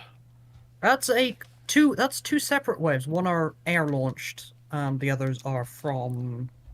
I don't know. Dan is dead. Danes. So some of them were Dr. Clarke's torpedoes. Yeah. You need to cap. Nelson and Timu, you need to cap. Because those battleships are going to break through our line to our carrier. And I don't know if the Novosibirsk can stop them. I mean, they're steaming towards the engagement, but there's only two of them, and those two battleships are already working over our Issei. They're turning away. And they have enough health between them to actually engage the two Novosibirsks. If I was the cruiser and the destroyer at the back, I'd say go for the gun for their carrier, because if you can take their carrier out, head for distracted. On Dragon. He's low health. Kill Dragon. Yeah, I'm aiming at him. I've took him down to 4K. I'm just waiting on thing. He seems to be running away, so... Yeah, he's probably returning. He's trying to go for the cat circle. Yeah. Yeah, but we have a goddamn CV on our ass 30 now. seconds. Don't let him run away. Finish him Yeah, off. well, one of these battleships, oh, damn it, has got very few hit points left.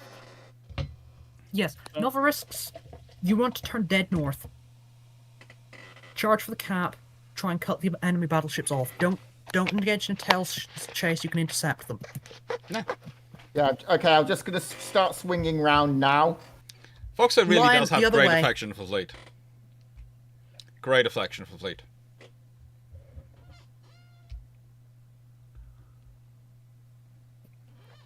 Come on, get clear of that headland. Come on, Massachusetts. I want you to just get a little bit clear of that headline so I can smack you in the side. To Papa. Drop your speed, Sergeant. Drop your speed. Cut your speed. If you cut your speed now, you'll be able to hit him. Good shooting. I'd recommend turning in. Yep. Is that is the lead battleship there the one with the health or the one without? The one with the health. Massachusetts is the one with the health. Yeah. Right, okay. And the one with the good I'm AA. heading for the other one because I might be able to kill it. Yeah. Yes, and you're less likely to well, have that happen to you. Yeah, Dragon has managed to recover some health, but it's still not enough. No, that's not going to work.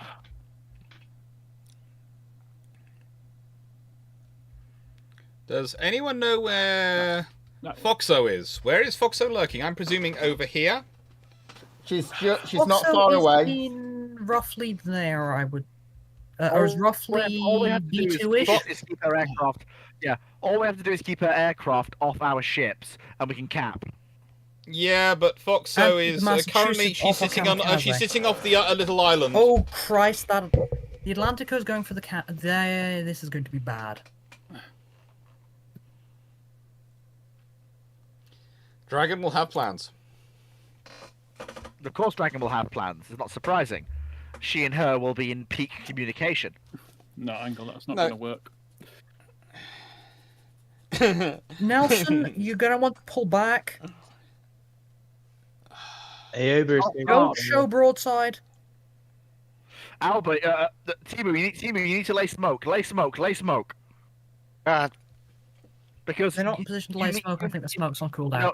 No. You need something for the Albert to hide in. The smoke screen's just gone away. No, doesn't matter. It's gone down to 8K visibility because of the typhoon. Yeah. It would have been useful if the typhoon had hit earlier. It would have made our lives a little bit easier. Torpedoes did their job. You're dying act. That's one dragon down. Lord Vice Admiral Nelson, you need to stay in the cap. Yeah, you need to both stay in the cap. Will deal, and yeah, also the Noxabursts will deal with the Massachusetts. Just dodge, Lord Vice Admiral Nelson. Dodge, my friend. Dodge and weave. Bob, weave, dodge. Anything you can do. You've got it in you. Weave. Yes, and all of them things. Twitch doesn't loop my voice, but there is occasionally when people do a thank you do join. I have a program to do. Thank you for subscribing to the channel because people kept saying the musket shot was scaring the life out of them. Damn, overturned there, unfortunately, Ioba. Also, subscribe to the Fleet of Oceans. I need subscribers. Casual Fleet of Oceans plug there for you. UAD, Seneca UADs tomorrow morning. Today is World of Warships, and tomorrow evening is the same. And you can join in. There are details put up on the screen over there that people can use to join in if they want to. So if you have a European server pass, you can join in. It is such a pity that I am doing something else tomorrow. I would love to be Dr. Clarke's head of the Admiralty for his UAD bit. In the morning. Yeah, yes, it's wonderful. But I'm sure there was nothing which went through my mind when sorting that in for 9 AM to 12. You cheeky little. Yeah, I did not remember that was you had a family occasion tomorrow.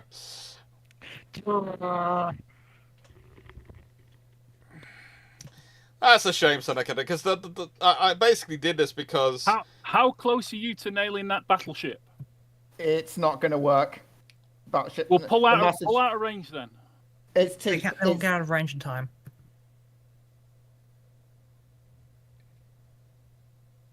I mean, she's one good TV hit away. Okay, well... Yeah. Yeah, well, that's done. And now it takes ages more.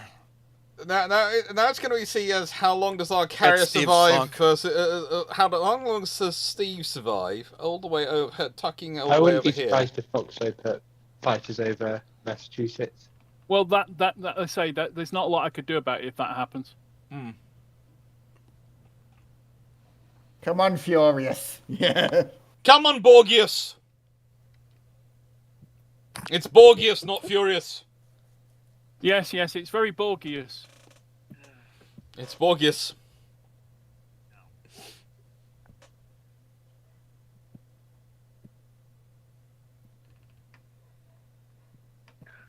Those poor barracudas were massacred. Oh. I don't know if I hit it or not. No, it was. You did, but it hadn't armed yet. Yeah. Oh, damn. Okay. I have to say, having the combined chat up is fun because the combined chat going through is a lot of interest. There's a lot of people putting up some interesting things up there and chatting away. It's very cool.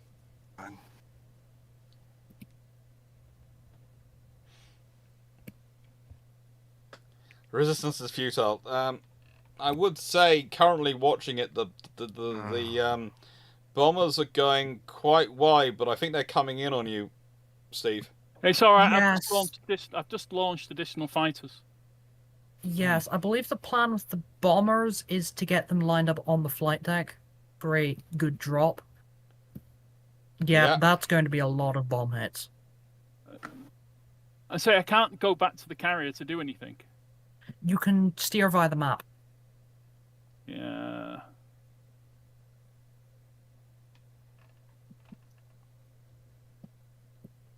That's what you have to sort of try and do, steer via the map.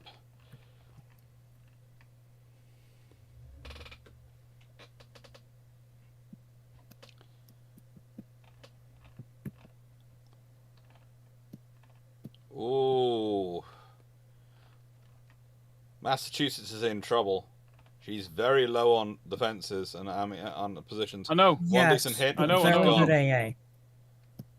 But I'm fairly sure Foxo has managed to escape this entire match without being touched. Again. Have you got rockets? I'm so tempted. I don't think that's going to matter, considering the Furious is in gun range. The dry dock lads are playing Hoi 4, and I'm so tempted. I'm so tempted. What? Because they're using all the mods I like. That's tempting. You're tempted rather than doing this wonderful game of World of Warships, which I actually have to say I'm enjoying quite a lot. I like World of Warships. I'm enjoying this, but just I need my paradox fix. I'm like an addict. Then it's probably better for you not to. But one of the things I will tell you is, if you did manage to turn up tomorrow evening between 9 o'clock and midnight, and we're chatting to Gareth, remember he has very good connections with Paradox. Incredibly good connections with Paradox. Yes, I know. The enemy CV's capping, which is odd. Well, I'll tell you what, Dr. Clarke. It's been great fun, but I do feel like I am kind of overshadowing certain things. Okay. And I am going to love you and leave you. But I do promise I will be turning up for tomorrow's event. Okay, Fleet. Take care. Bye for now, then, Fleet. Toodles. Bye. So how did people find that? I was enjoying it, but that was tough for me. It was tough, but also I think I could throw as much up as I liked. I've just got to ask a question. Where did you lot think I was? Oh, I knew where you were most of the time. Initially around about B2, but that was before our battleships got sunk. After then, I had no real ideas. Right. I was 4 km behind our battleships. If you had pushed slightly more, you would have found me.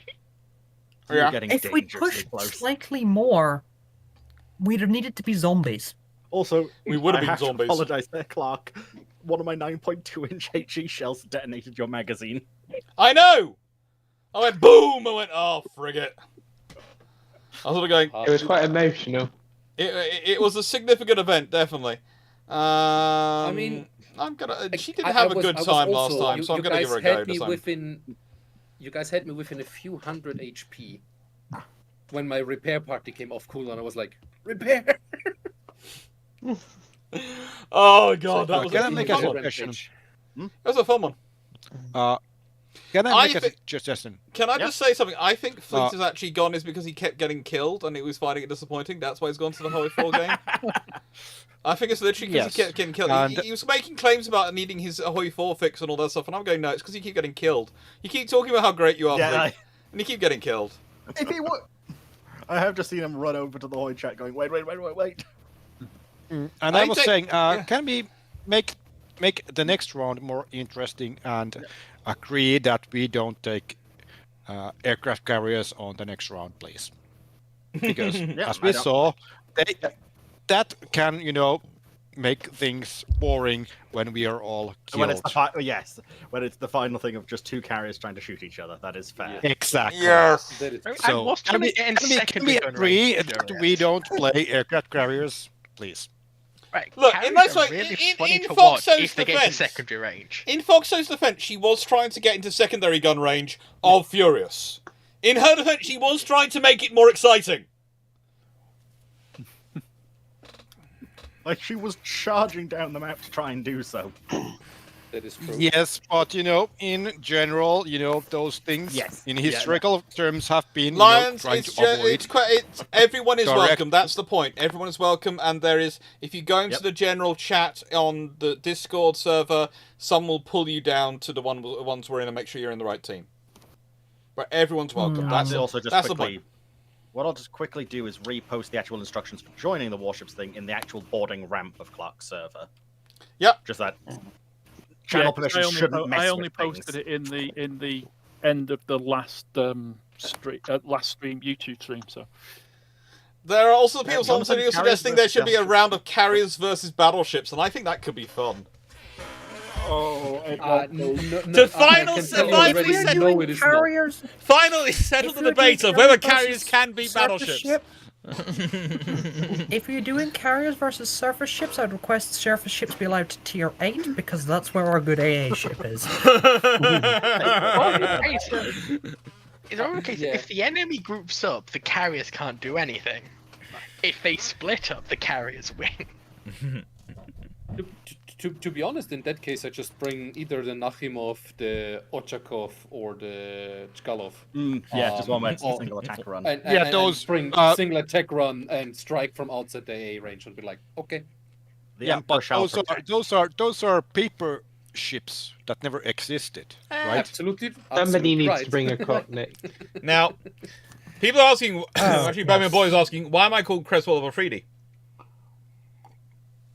The first captain of HMS Afridi, which was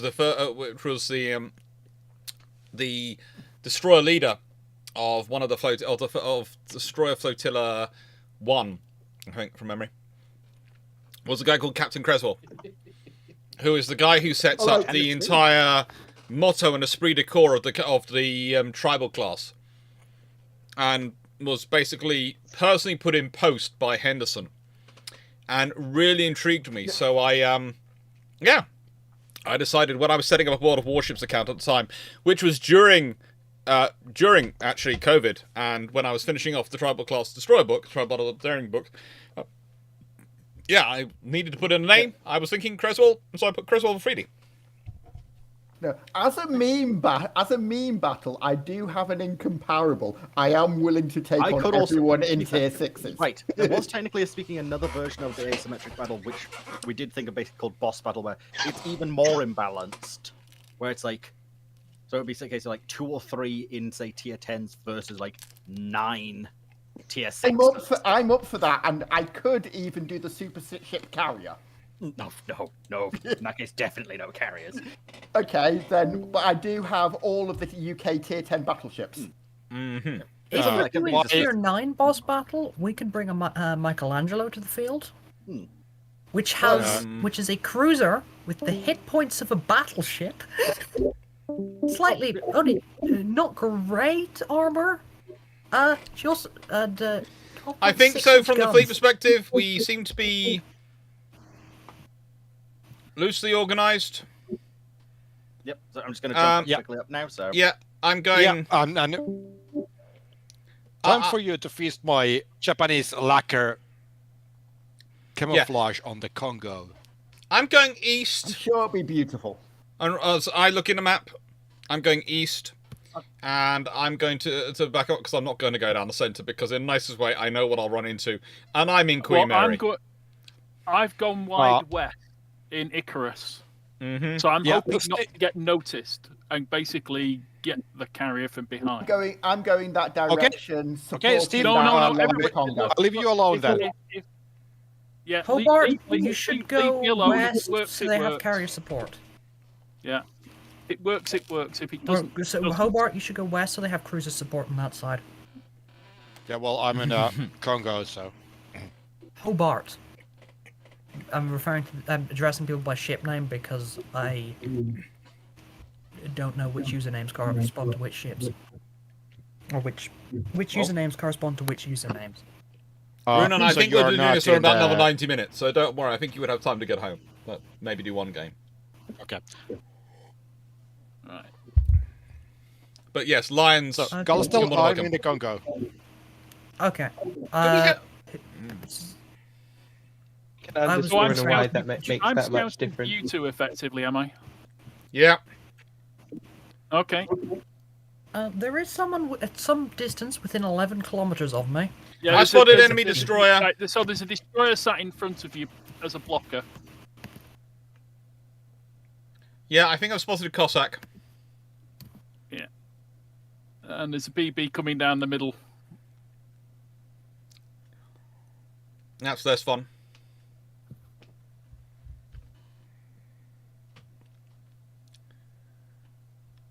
Okay, I've managed to use Cossack smoke Remember, screen to hide. we kill Dan. Winning the match doesn't matter as much as killing Dan. Okay, so target number 1 is Cossack. Understood. Yes. For anyone on the western side, on the eastern side, kill Cossack. Detected. Steve, can you jump towards the middle? There is something along here. Yes, I can see the battleship. Yeah, but there is some others that briefly detected me, but not you. Both the battleships are coming down the middle. Ah, right, there's a cruiser Chesser. there. Yeah. So the cruiser is in the group of the 3 islands. Yeah, but it didn't detect me because I was already behind the island, so there was something else. So so basically the heavy ships are all around their red zone. Oh, just a bit too early. Those shots. That was a painful hit. Okay. I'll turn inwards to make sure that you two have got line of sight on that cruiser when you appear around the island. Well...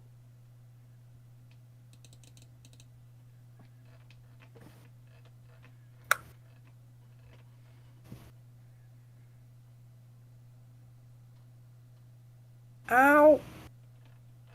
That was a nasty salvo.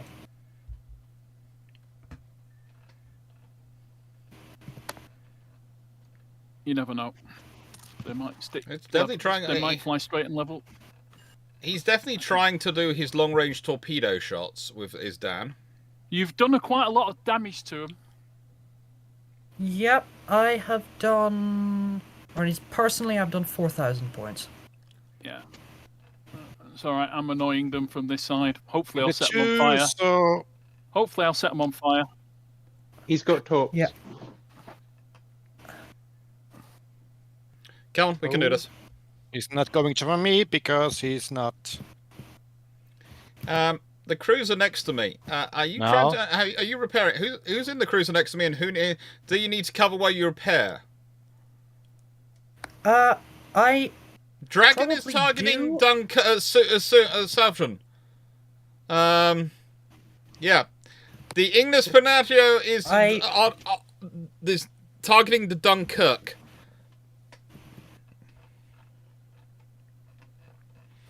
I've been detected. I'm not surprised. I haven't detected anything though, which is a problem. Okay. I am because my detection range in the island. Queen Mary is I should be safe atrocious. from any further far from the battleships.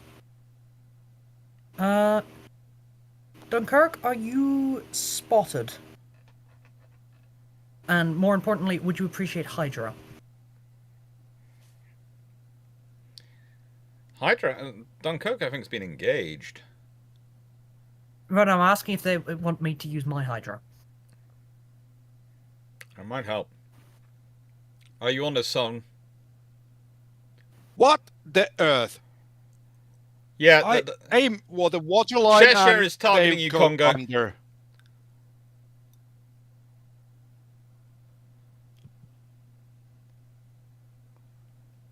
You know, I aim for the waterline, and then the shots goes like mile under the waterline that I aimed. Dispersion. Okay. Right, let's the group going up the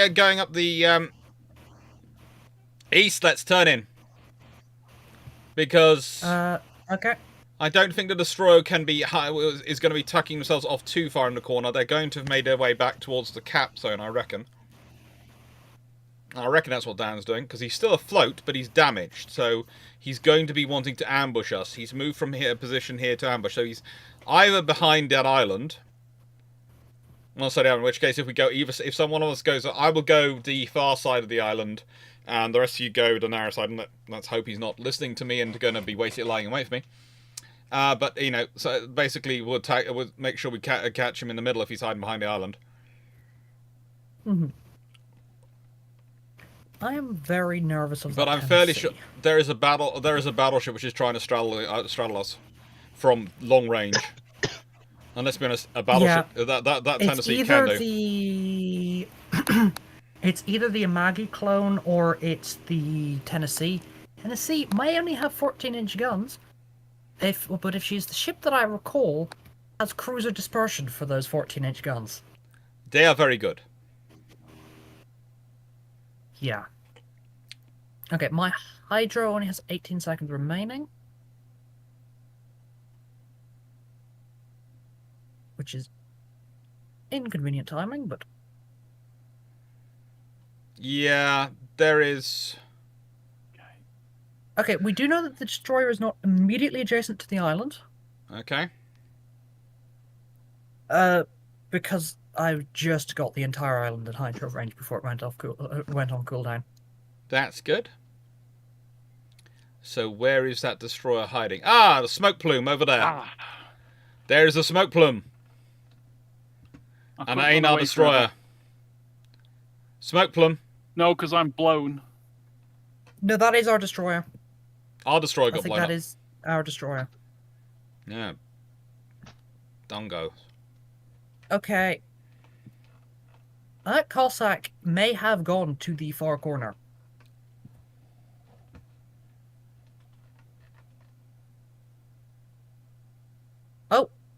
Oh, the Cossack's in the cap.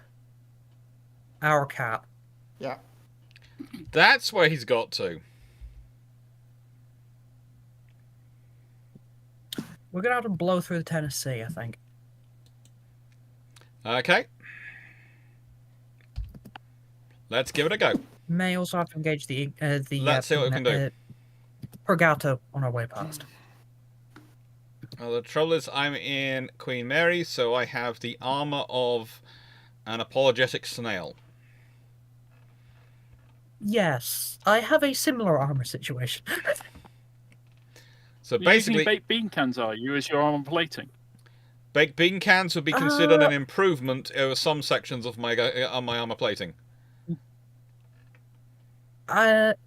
The thinnest sections of your belt armor are the same as the thickest sections of mine, so you're in good company. Yeah. Trouble is, she also has. The trouble is, the most anemic guns the Royal Navy fitted onto one of their battle cruisers in terms of her period, because the Royal Navy did actually have better turret designs at this point. Mm-hmm.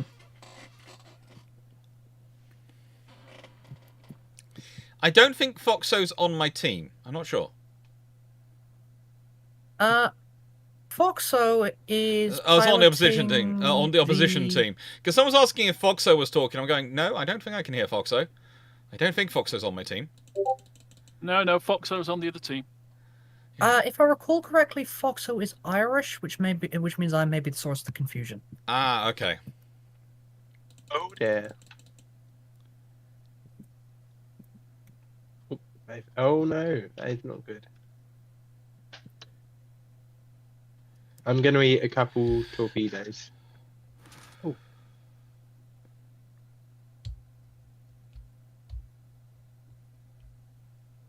Oh. What's your torpedo range, Dr. Clarke? Not very good, but I have just launched something 6 just kilometers, I think, for the Queen Mary. Yeah, I have just launched something just in case.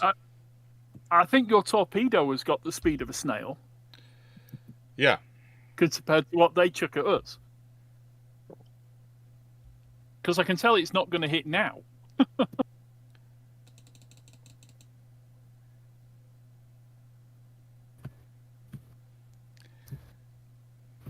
Okay.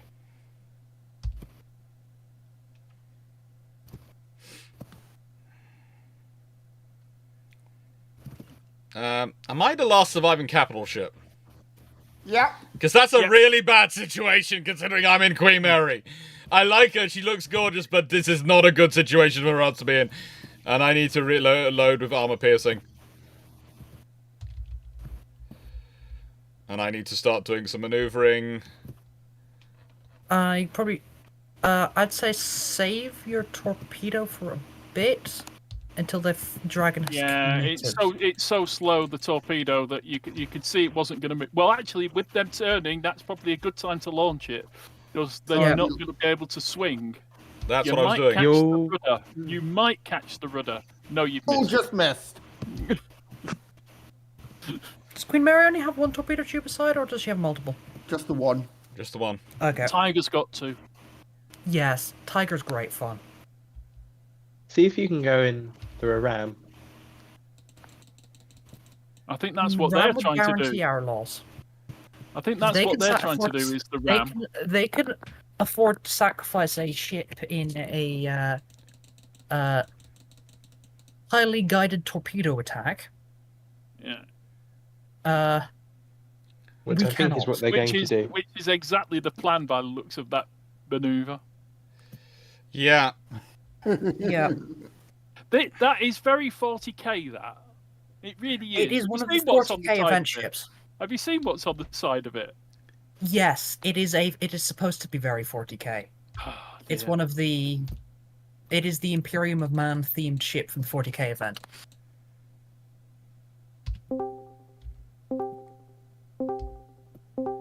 It's very silly. Back here. How are you getting on, Alex? Not very well. But I'm surviving. He's fed up being chased and often caught. The fact that you're almost as fast as... Oh god, more torpedo. Yeah, I'm launching a torpedo, because I might as well. Are you sure you're able to manage? I mean, I will continue. Now you finish. Come on. No, this is going to... Did it? Oh, he did. Oh. Sorry, that might have took a bit longer, but I wanted to, because Ignis Purgatio is a 40k Imperial ship. Yeah. Have to make use of the ramming prow. I wanted to ram him. That's not fair. No, I really like the idea of like the tier 10 versus kind of like an even more. Yeah. It's something I was going to ask if people want to try that now. My idea is to put us on a much smaller map to make it more fair for the smaller ships. Okay. Everyone else. I'm happy to, as long as I get you, because I just want to play with my incomparable. I'm just quickly checking my map. I'm just checking the wiki for the map. Be happy to do this. I'm probably going to have to head to bed. Sure. Yep. Okay. Work and things. Apparently, it's something like they give me money. They expect me to actually turn up. I don't really understand why. That's terrible, Dan. We've told this. You know, why can't you just not? Why do you have to actually physically turn up? That's just terrible. It's terrible. If I've got to bring a terrible ship, I'm going to bring Tiger. Well, no, so you can still bring up. The idea is you can still bring up to tier 6. Yeah, no, I'm still going to bring Tiger. How many do we have? Because my Tiger looks very pretty with its 13 Federation camouflage scheme. Yep. Well, it's been really good fun, and thank you for turning up, Dan. Thanks, Dan. No, thank you very much for having me. It's been great. I've not played with a group like this before, so I've absolutely loved it. Thank you. Well, I'm going to try and do this on Twitch about once a week. Do sort of strangers and try and get a night going where we do a group game, because I think it's a fun thing to do. Can I move to Team Alpha so that I can bring in one of the bigger ships? Yep. I want to bring in Death. No, because I've turned off super ships for a reason. Fine, Goliath. I just want to see their faces. As she heals 90,000 HP right in front of them. Okay, I am going to take these quickly. While you're deciding whether Foxo gets Goliath or not, and I think at least in one of these matches she should, I'm going to quickly take these through the kitchen and be clean. Actually, do I bring Edgar? Can I bring Edgar? No, because that's a Right. super ship, isn't While it? while we're all vacillating, can I go and get a brew? I can. I won't. I'll still be on chat because. Well, no, I won't actually. Well, I've just brought the world's largest destroyer. Right. I'll be back in about 5 minutes. Machine gun. Concern is rising rapidly. I am about to make Paintless machine gun. In there. I'm about to make an incredibly poor decision. No, just since we actually haven't seen one of these ships yet, or a ship from this nation yet. I've just realised Killiban can't actually see this chat, can they? No, he cannot. That's why he asked to please be clicked and dragged from somewhere else. Yeah, I think there's industry players. I'm just seeing there's nobody currently waiting in any of the chat channels. So, as it, if anyone does want to join, just hop into a normal VC. You can get where you need to be. Chat channel. Should I bring Agincourt or one of the Tegetovs? That is Killiban's ability to see things. Which would be more amusing. There is Verbus Unitas. Yeah, I'm asking, should I bring her or should I bring Agincourt? Verbus Unitas does have the ability that it's very almost impossible to pen from the front. Is it? No, yes. Hello? Hello, camera. Unless you've got above 18-inch guns. The incomparable. Incomparable would like a word with you. Incomparable has 20s. I know. She's indeed big enough. Oh, yeah, I do love Incomparable in this. Would have loved to see her in the hypothetical 5.25-inch refit. So we brought a floating machine gun. There's a floating machine gun, a dear. massive destroyer, and then... The abomination. Yeah, I don't really know how to describe Stalingrad, honestly. Sure, the hand of Stalin himself from the grave. Sorry, so we've got a Chadra now. We've got a Soviet LARPer, and we've got a 50 cal machine gun.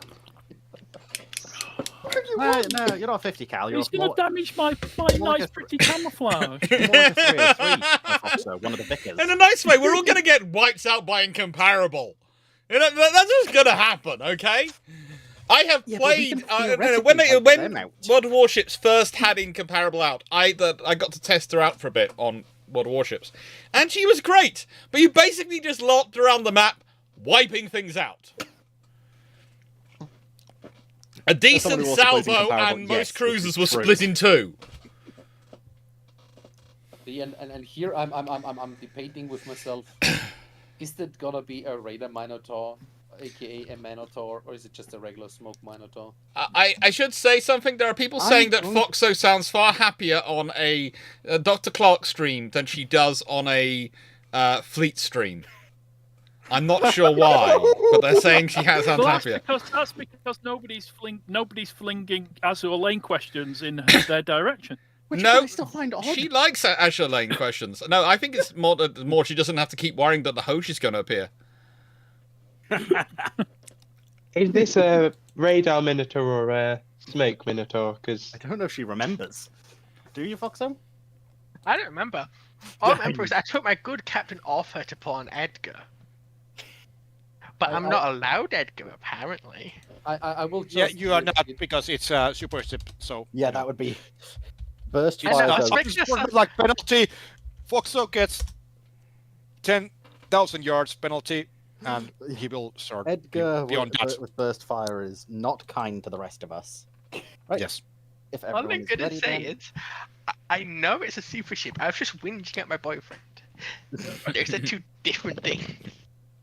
Yeah, and about that, when your boyfriend is going to take out you for a nice kebab.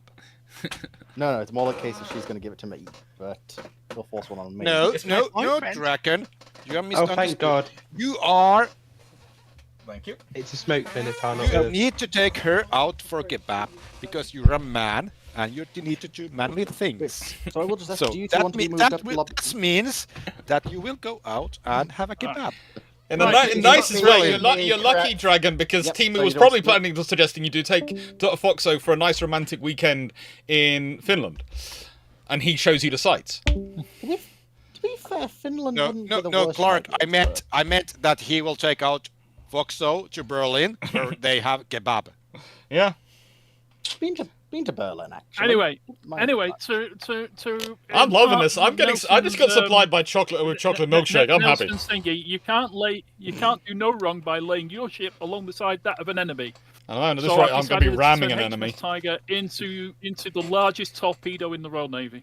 That's about the options we have. Let's go for it. They have two cruisers and a battleship. My ship is well suited for age of sail range engagements. Right, okay, engage turbo power. Stalingrad does have radar though. There's actually have engine boost. I have targeting aircraft. I can't quite keep up with that destroyer, but there are certain cruisers that I can certainly go faster than. There's a cruiser in front of me, and I can see it already. I'm currently pushing Canaris up to 39.6 knots. Tiger's currently doing 32.8. I have a top speed of 22. I have a top speed of 24, and I'm doing it! I'm doing my 24! I'm a speed demon! A speed demon, I tell you! For World War One. Well, there's been comparable.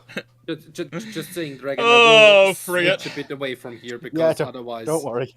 If anyone doesn't want to be anywhere near me, I understand, and I would not be anywhere near me. I don't like having my run ruined by Stalingrad.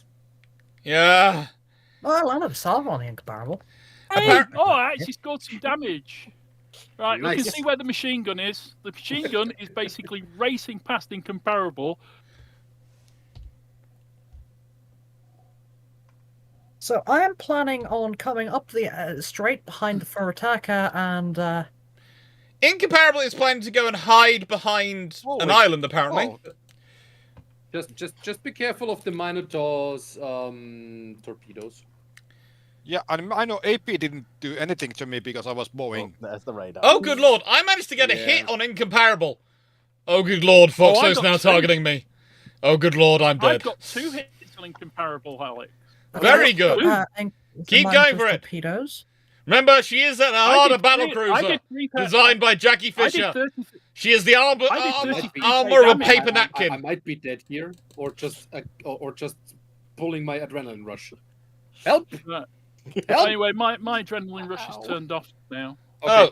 Right, come on. Yeah. Adrenaline rush is adrenaline rush is one that increases your rate of fire the more damage you take. Oh, right. No, exactly. I think I have a battleship, a cruiser lining up load of the torpedoes on me. I'm going to explode, no doubt, shortly. 3 citadels on the Minotaur. Yeah, I don't think. Yeah. There goes the Minotaur. Well, unfortunately, I do now have both a Stalingrad and Incomparable looking at me. I have an Incomparable concentrating its fire on me. Who is the jazzy number going past me? She's going behind the far There is something which looks like it's a Roman legionary reject from the Italian Navy. What? Do we have one of those? I'm guessing that's Killer Bin. Oh, yes, Andrea Doria. Yes! Yeah, it actually has, Unfortunately, I was going to say, I thought it was the other camo, which actually has, like, the proper, what is the thing that wore on top of the helmet called? Incomparable has just reappeared. Yes, and it's smacking me everywhere. Hello, it's me again. I thought you were going to play Hoy. I thought you played shenanigans. Did you get destroyed in Hoy as well? No. The mods updated after they started playing, so I wasn't actually able to join the session they were playing because, well, you understand Dragon, don't you? Yeah, it's a Paradox game. Dragon? Yes. How many citadels did you get on me? 4 in the end. Okay. 4 I don't know anyone with the skill to get that citadel. I'm back. Oh, good lord! I've just walked in to find you here with that look upon your face. You should have changed that stupid lock, MacGuffin. Songs in that nation. Well, don't worry, Fleet.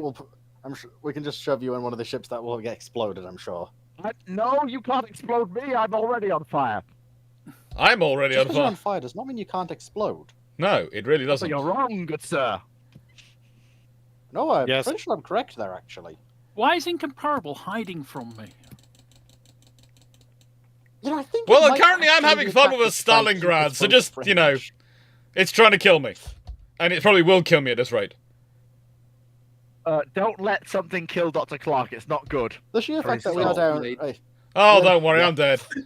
Queen Elizabeth died with Stalingrad, but I think I think Stalingrad might have died at the same time. Okay, and Comparable's got her guns on me now.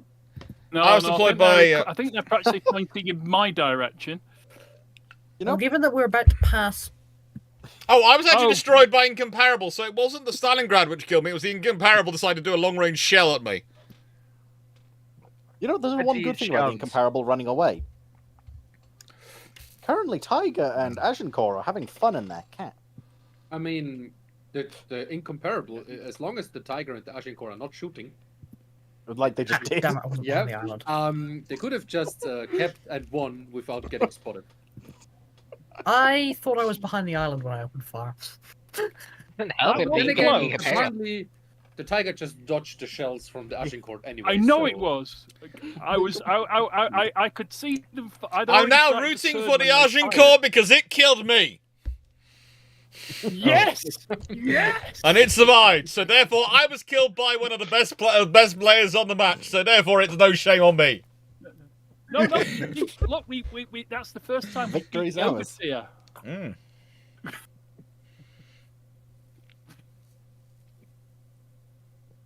Destroyed by main battery fire. Whatever we fancy. Would like to try that again with people on different ships? Oh, God. I called it still three victories in a row.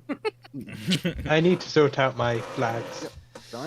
Fleet is back, and this time I'm So, ready. no. I'm ready. Oh, to no. I'll be back in a second. no, I'm just sorting something. I'm just sorting out my flags as well. You're not allowed that. There's really bad CVs. battleships, Dragon. See, this is why Fleet has to come back, because without Fleet, there's no obvious target for everyone to shoot at.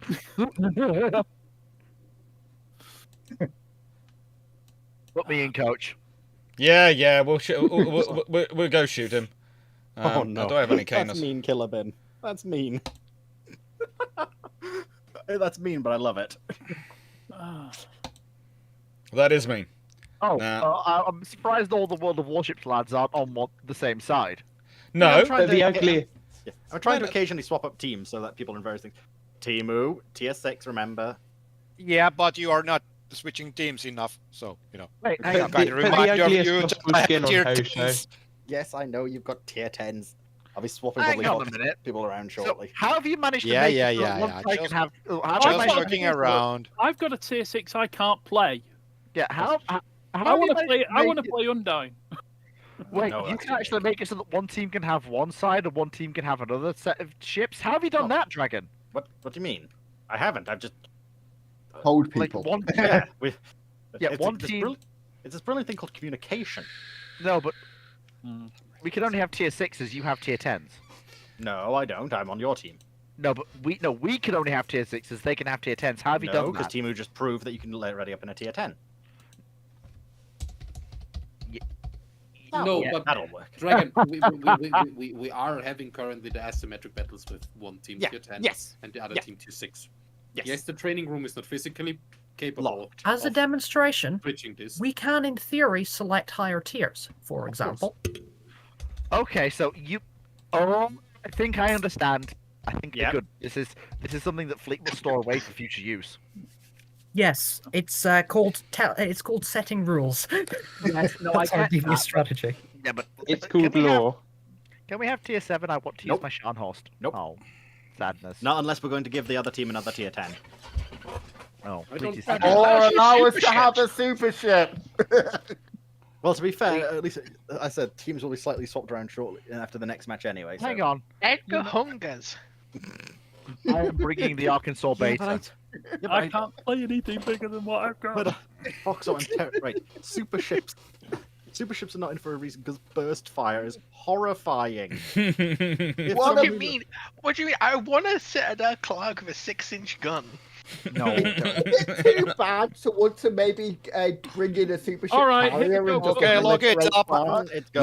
Let's go. Come on. Yep. Good luck to the other team. Please let's sink them. Yeah. Look, the F button skills are not called funny buttons for a reason. Look, but yeah, which is why I'm terrified of that Wisconsin. Look, I've got Barry Gray's. Oh, I'm kind of on the weird part of the map. Look, I've got Barry Gray's Thunderbird soundtrack playing in the background. We can't possibly fail. Right, Fleet, I'm in a Dido. This is going to end in a big I'm explosion. worried for you, Fleet, at the moment, but leave that to one side. It's only going to end in a flaming fireball. I am very, very far away from any form of power. Then where do you want smoke? I've got my own smoke. Well, I'm going straight ahead to try in this one because of where I'm positioned. Because I am positioned on the farthest side. Oh my god!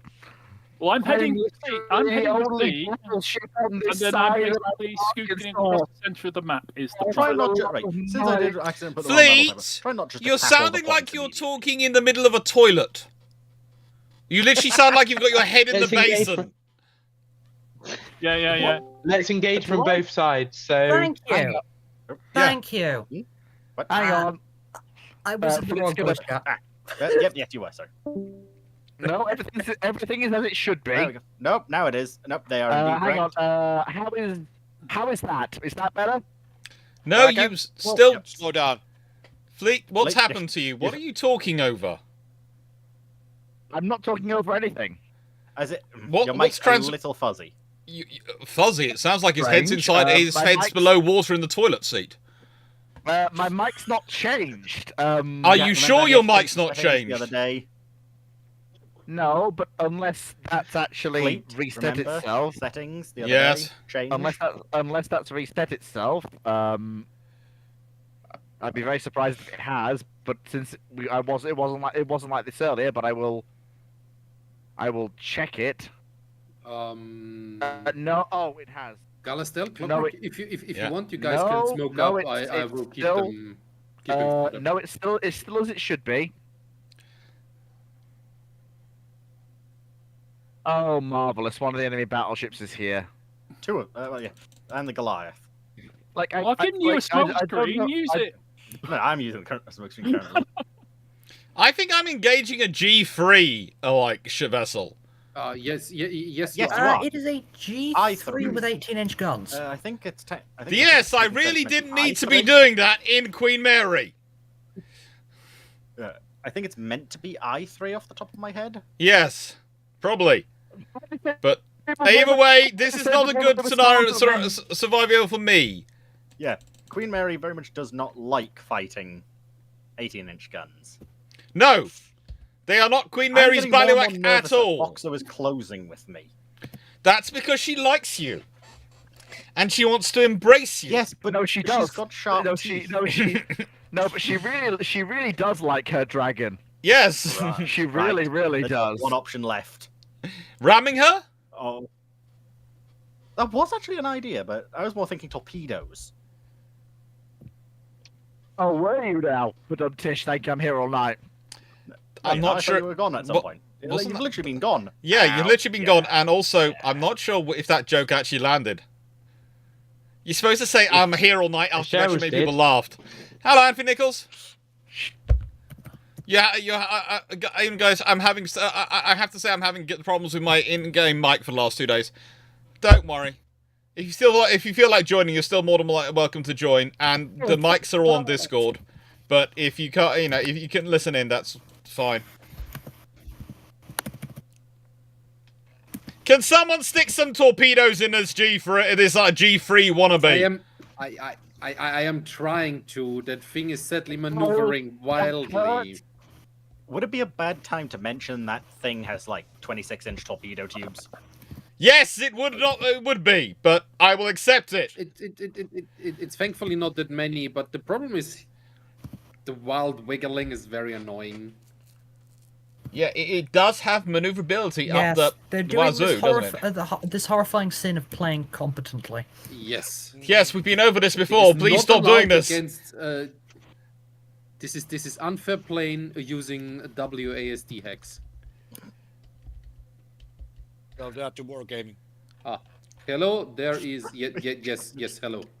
WASD hex are not okay. Yes, I did just notice our entire other flank is indeed now very, very dead. Yes, I will move somehow towards B to I'm actually try and dumping- intercept whatever is coming there, because it's annoying that the St. Vincent is I'm just dumping keep some on screenshots. I'm dumping some screenshots of the battle into the questions chat. Cool. So that El Fucini, to be honest with you, I was a bit sarcastic over there. So, Dragon, may I make a humble suggestion? Yes, I'm always open for suggestions. Given that we are approaching the 12 o'clock cutoff for Dr. Clarke's World of Warships section, I might continue it on a bit longer. Might I suggest that our next battles be various stages of the battle? Because if And Runon manages to get it home, Runon... Can I just explain why I might extend it? Because Runon, who has been wanting to play, has been caught in traffic. And I would like them to at least be able to get one game if they can. So if I hope everyone would understand. I don't think anyone would object if I did extend it a bit longer, so Runon could get a chance of playing after all the stuff Runon's done for this game. But that actually benefits what I was going to say, which is, since the Battle of Jutland has at least 3 distinct sections, I would like to suggest we do that over the next few battles. But I would also like to suggest, I would also like to suggest something interesting. Okay, what was coming down here? Since Fleet, as we all know, is always destined to lose. No, you're not. That's always destined to lose. Dr. Clarke be made British Admiral for the various stages, and Fleet be made German Admiral for the various stages. Considering the quality of ships I have, literally that would just mean I'd be playing Queen Elizabeth. Yeah, I'm not sure I should be made the Admiral. To be fair, you've also got the battle cruisers. Yeah, I have got Queen Mary. You can play as BT. Because the first stage of the his engagement... flagship. That's the only trouble. No, his flagship was Lion. And look, you can't be BT yet because he's still only just been announced. Yeah, the first stage of the battle is obviously the run to the south. Then there's the. Will someone please rid us of this shit? As much as beautiful as she is, is G3 one of them? What is that heel? It's got a super. It has a super heel. Then there's the so there's the run to the south, and there's Queen Elizabeth versus the German fleet. Then there's the actual full-on Battle of Jutland, where the German battleships and the British battleships are throwing hands. Goliath really does have a heel and a half. And luckily I have German ships for every occasion. Yep. So they brought out 2 ships with. That doesn't surprise me about you. That really doesn't. If you had to, I'm going to ask you this: which do you think was the prettiest battleship of World War One? Do you mean battleship or do you mean capital ship generally? I will take either. Battleship. I said battleship, but I will take both. Yeah. The Fligger. Yeah. How am I not surprised? I'm not surprised. That's close. Ooh, well done. It's going for the St. Vincent's finally going down. Finally! Now you've got a bigger problem. Yeah, Wisconsin and Goliath coming the other way. You guys are bugging. Oh wait, linguistics. Take care, Knight. Thank you, Jacob. Yeah. Fleet. The Van Hammer is here. Van Hammer is here, Fleet. Yes. Careful now. Mein speaking the Deutsch. Your mic's currently going through. I mean, technically, I hate to break it to you, Fleet, but that was barely recognizable as German.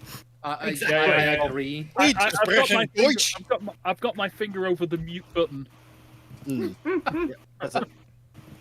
Also, am I the only one who doesn't think Fleet really can speak German? I'm just saying, there's times when I listen to him speaking it, and I'm just going, are you really speaking German or just bad English? Oh, there goes the Fusion. Well. Yeah, they think it's all over. Kamikaze, live up to your name.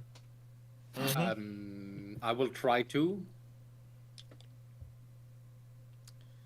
You have got lots of You have got lots of torpedoes. You can do it. You can do it with your torpedoes. You can do it.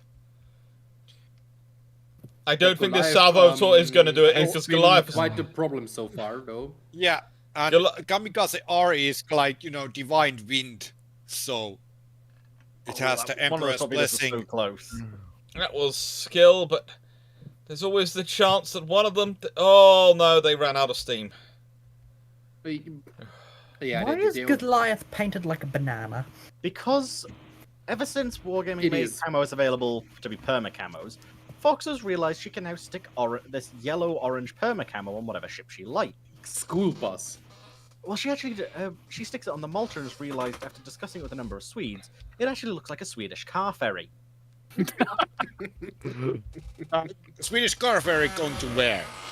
I don't know, but this is just what one of our local Swedes told us. Okay, because back here, where we have Swedish car ferries, they don't look at that at all. I think they're the domestic ones. In a nice way, the Swedish car ferries I've been on that were yellow were the ones sort of... We found a few when we were travelling around, going to various places in Stockholm. It's the same colour as Manchester's buses. They were the domestic ones.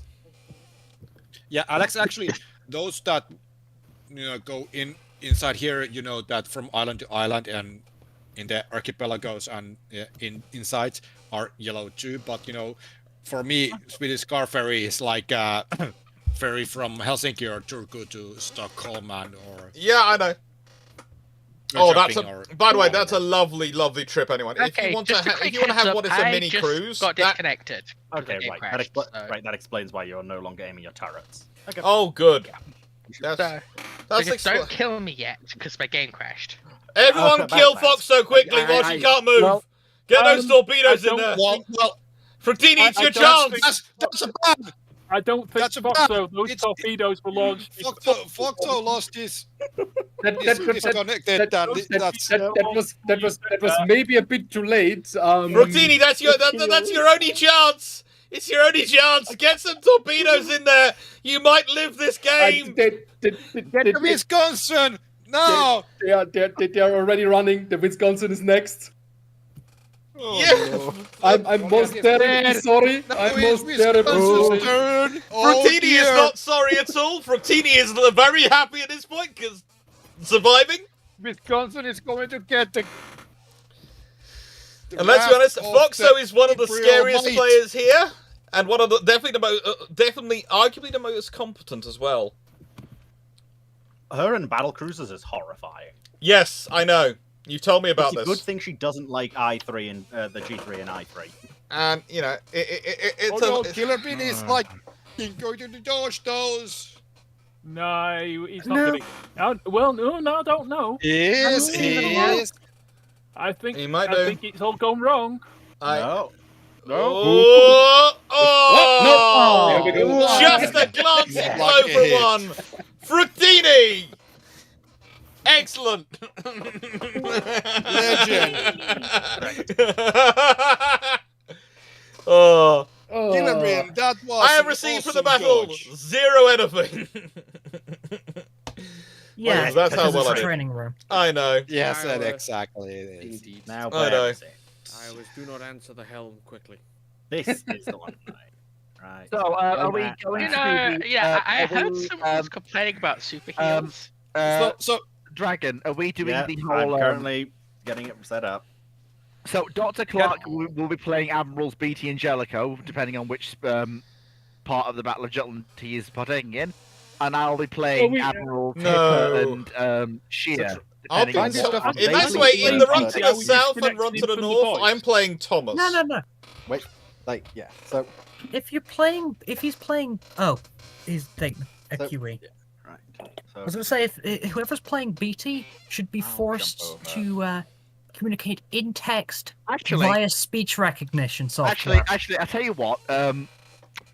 You know what? I'm not going to be cruel to Dr. Clarke, seeing as I tell you what, Dr. Clarke, if you're willing, I'll play BT, and then you get Jellicoe. So I will swap. So that means you get all the. So if I remember correctly, that's who I played when I was doing the stuff for Drac. I know, and I got BT. I got to say the line. I know. I already have Iron Duke on my side, so. So yeah. Does that mean the other team we have to go Germany? Theoretically speaking, Yes. So if anyone's got I German don't have ships, German ships. yeah, I know so- you don't, which is why I you want Germany or German aligned ships. Any gaps in these Yeah. roster? Fotso, if you also had Fotso, unlike We have unlike Fu, a has haste. Mackinson, a Derflinger, Oh, and the only problem is I don't have British. No, I think you're going to have to be Germany. Like, go over here. Oh wait, hang on. I can use the. I can use Vital free Ishizushi. I can use Let's see those. Ishizushi is standing for Ishizushi. Oh no. You've got Congo, haven't you? So hang on. Pretty Whoa, close to hang on. Whoa.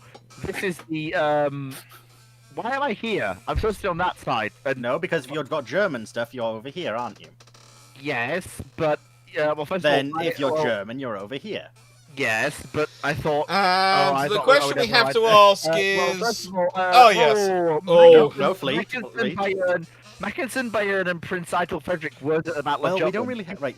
So, all those who please place your bets in the chat now as to whether HMS Renown is the vessel which sinks Bayern, or Bayern is the one which sinks HMS Renown. All those who have your bets, please put that in there. Renown sinking Bayern, stick Renown in the chat. Those who think Bayern sinks Renown, stick Bayern in the chat. Lads, I feel like the Battle of Jutland's falling apart here. We've got ships that weren't there. Yeah, Can we don't really. Well, my other option, right, my German ship options fleet is Graf Spee, Leipzig, Bayern, Gade, and then basically König Albert. This is supposed to be mine is run to the south. Title Friedrich or higher. So far, I should sell this Foxo. The bets from the chat seem to be on you. The bets from the chat seem to be on Renown winning. Yeah, everything seems to be going in on Renown. Renown also down to win. Fleet, you've now been shifted in time. It's now the Battle of Texel. Oh, for the love of Mike, my lovely crap.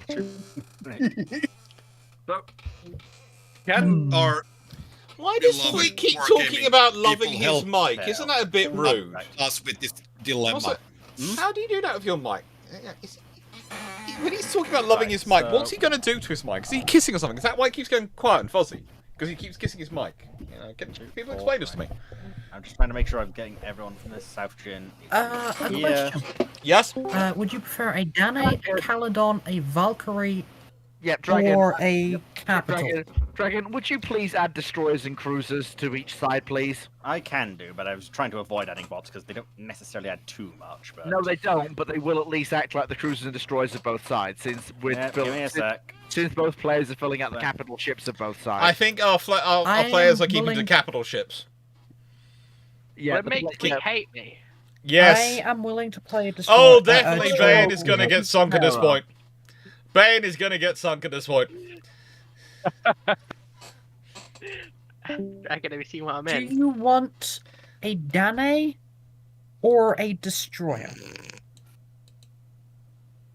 If I'm going for Jutland, or if I'm being a bit more flexible with timings, I could also bring a Hawkins.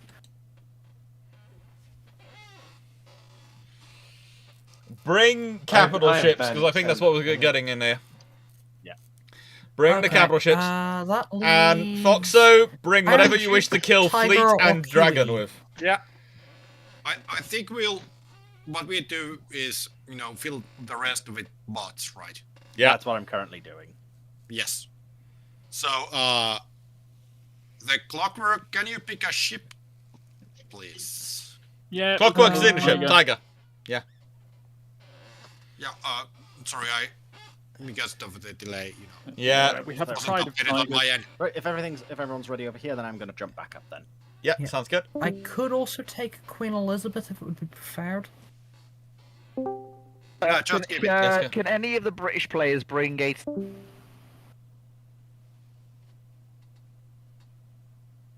Did anyone else want to hear Fleet's going? Let's just go. Well, Fleet Can any of the channel. British players bring a disconnection noise? Yeah. No, he's not disconnected. He's gone over to lobby 1. Fleet is begging someone on the British team go into a tier 4 because we've got Malta and Von der Tan. No! That would require me to take a cruiser. No, that was my response. No. We just lost someone. Also, let's just go kill Fleet. Okay. Yeah, right. Whoever left, we can be caught up. Thank you.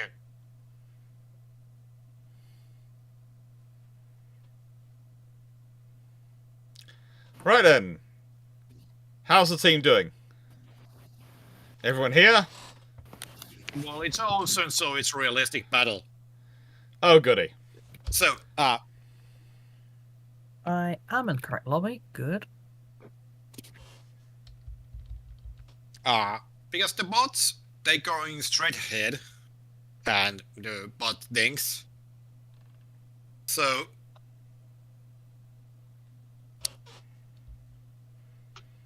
yeah, let's just... Should we form up in a battle line headed roughly for Bravo?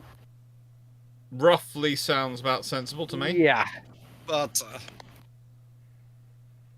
bots are, interesting, because, it's a bot. Let bots do bot things. Yeah. Let them scout.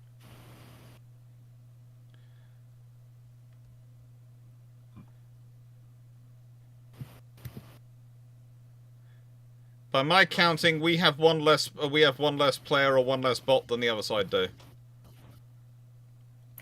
They have a destroyer advantage, it seems. So basically, we should probably, if we see their mod destroyers, try and kill them. Yes. To try and give our bot destroyers an advantage and not find ourselves, how do I put this politely, dealing with the bot destroyers doing a mass attack and the bot destroyers winning the game for them. Yes. Which does happen sometimes. Having a torpedo rammed up one stern is suboptimal to the ship's continued fighting capabilities. Yeah, it is. That was phrased incorrectly, but whatever. I'd say it was correctly suboptimal to the continued fighting capability. It seems about fine to me. Yeah, it's about accurate. It was clunkier than I wanted. It sounded like you were being very civil service. That was the intended implication. Yes. We have a battleship. I've already spotted one of their battleships going in forwards. Yeah.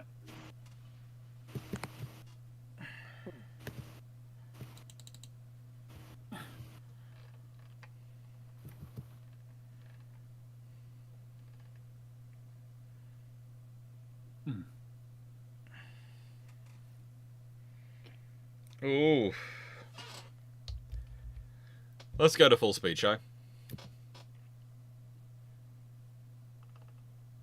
And let's start. It appears as if I have an issue by the A point. That is 2 hostile battleships. They appear to be having fun. Yeah. Their cruisers and battle destroyers seem to be having a nice little fight.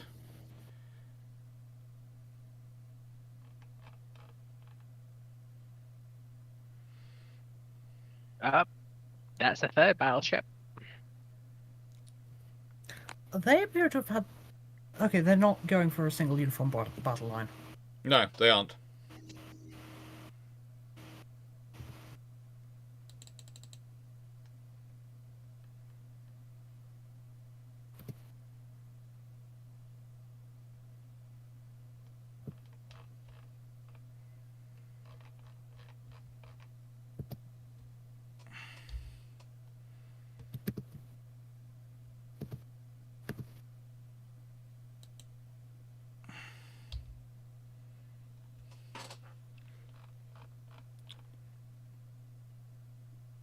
Okay, they're now in range.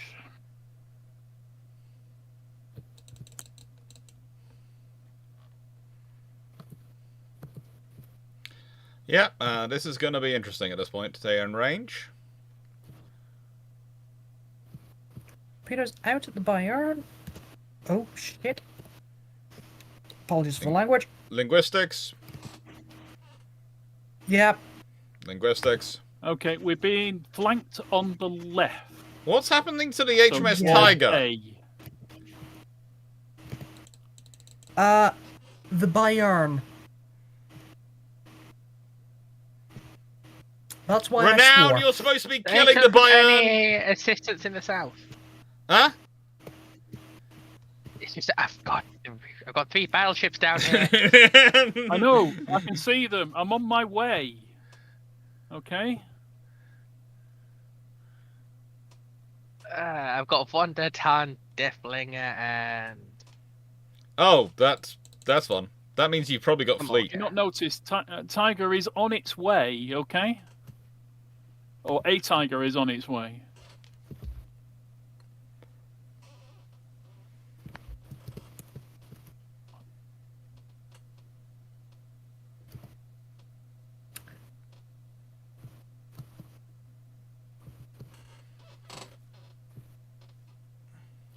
How did I miss that?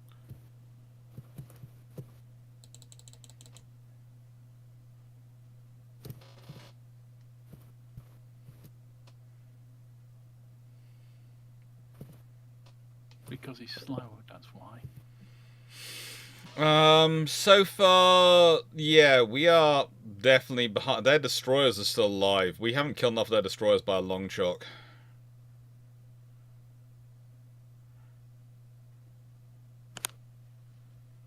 please forget Renown as torpedoes. Please forget Renown as torpedoes.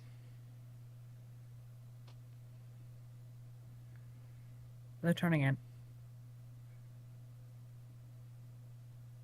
Able to get Von der Tan with the other torpedoes, though. I think Wolf can have it. I think those destroyers concentrate on the other warspite.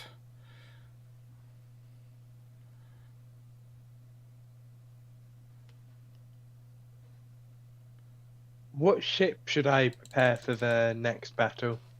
Oh, well done. That was a good shot. Whatever you fancy, really. Okay. Those should be reloaded soon, I think.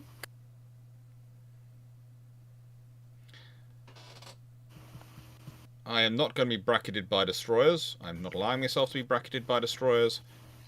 Oh, I am being bracketed by destroyers, but I've managed to skip past their torpedoes quite neatly.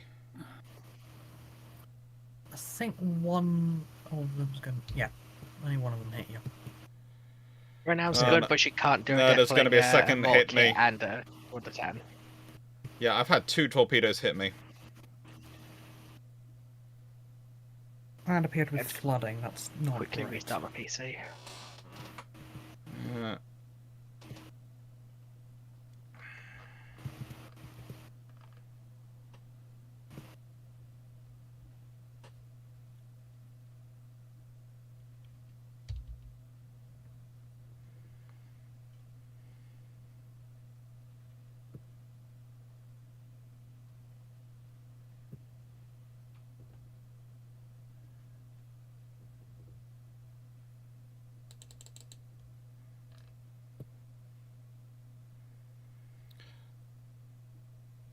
I'm not sure what I'm engaging, but it's probably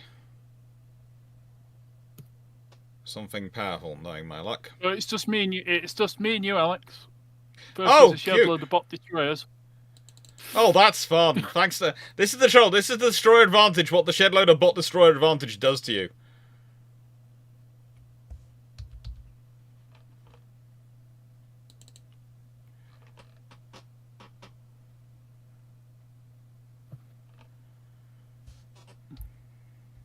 Very strange that the Germans had the destroyer advantage.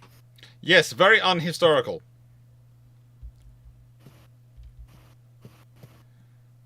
Yeah. Also, that the destroyers proved remarkably capable. Which is, again, very unhistorical.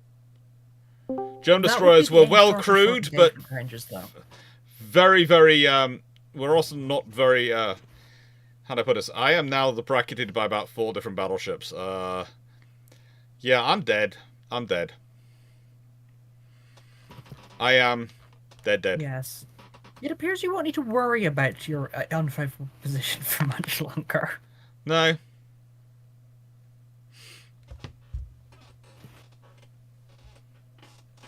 Oh well, that went well.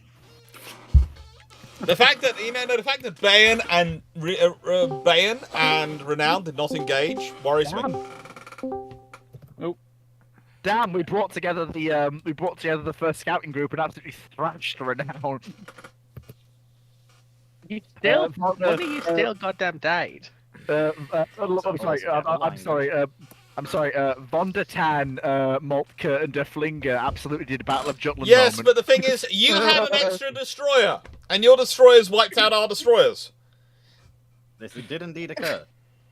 Again, Battle of Jutland moment. Fleet, Yeah, bragging that it took 3 of your battleships to bring me down. Battle cruisers, I think you're fine, but yes. But Yeah, again, battle cruisers, 3 to take down 1. It says more about you than it does about me. I mean, to be fair, capital units aim at me.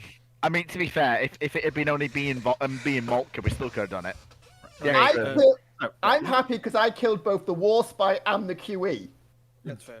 Hey. I have to go. There are chores to be done in the day. Take care, Killiman. Thank you for turning up. Thank you for turning up. Yes, thank you. Thank you, Killiman. Ladies and gentlemen, I will have to see myself out for today as well. It's like Take care, almost Fructini. approaching 1 a.m. in the morning Thank here. Yeah, it is pretty late. Yeah. It is understood. the hour later here in the central of Europe. Yeah, enjoy. I'm in the same time zone as you. It is a little bit late.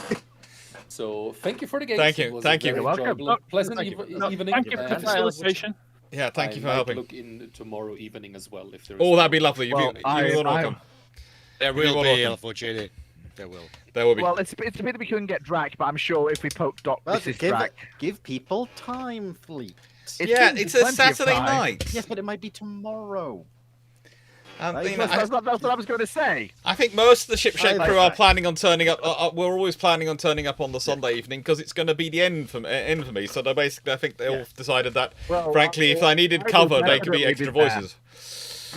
I will definitely be there. Yes. Anyways, but everyone have a good night. And thank you. Dr. Clarke, have a Thank good Historiophon and good luck powering through for the 36 hours. Yeah, it's another 24 to go. Thank you. Well so far.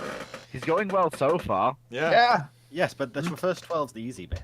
Yeah, it is. To be fair, it tends to be the middle 12 when things fall to pieces. So, since there's at least 10 minutes left, I will have... Do people have any opinions on what they would like to do? Just standard messing around battles? Try and do something more themed? Or go back to the asymmetric/boss battles? I have a suggestion. Yes? Fleet and Dr. Clarke, the 2 YouTubers versus everyone else. Do you have high enough tier ships? With bots. That's big thumbs up from here. Like, if you give me access to tier 7s, I will actually be able to use my Scharnhorst, and Dr. Clarke can use whatever he has.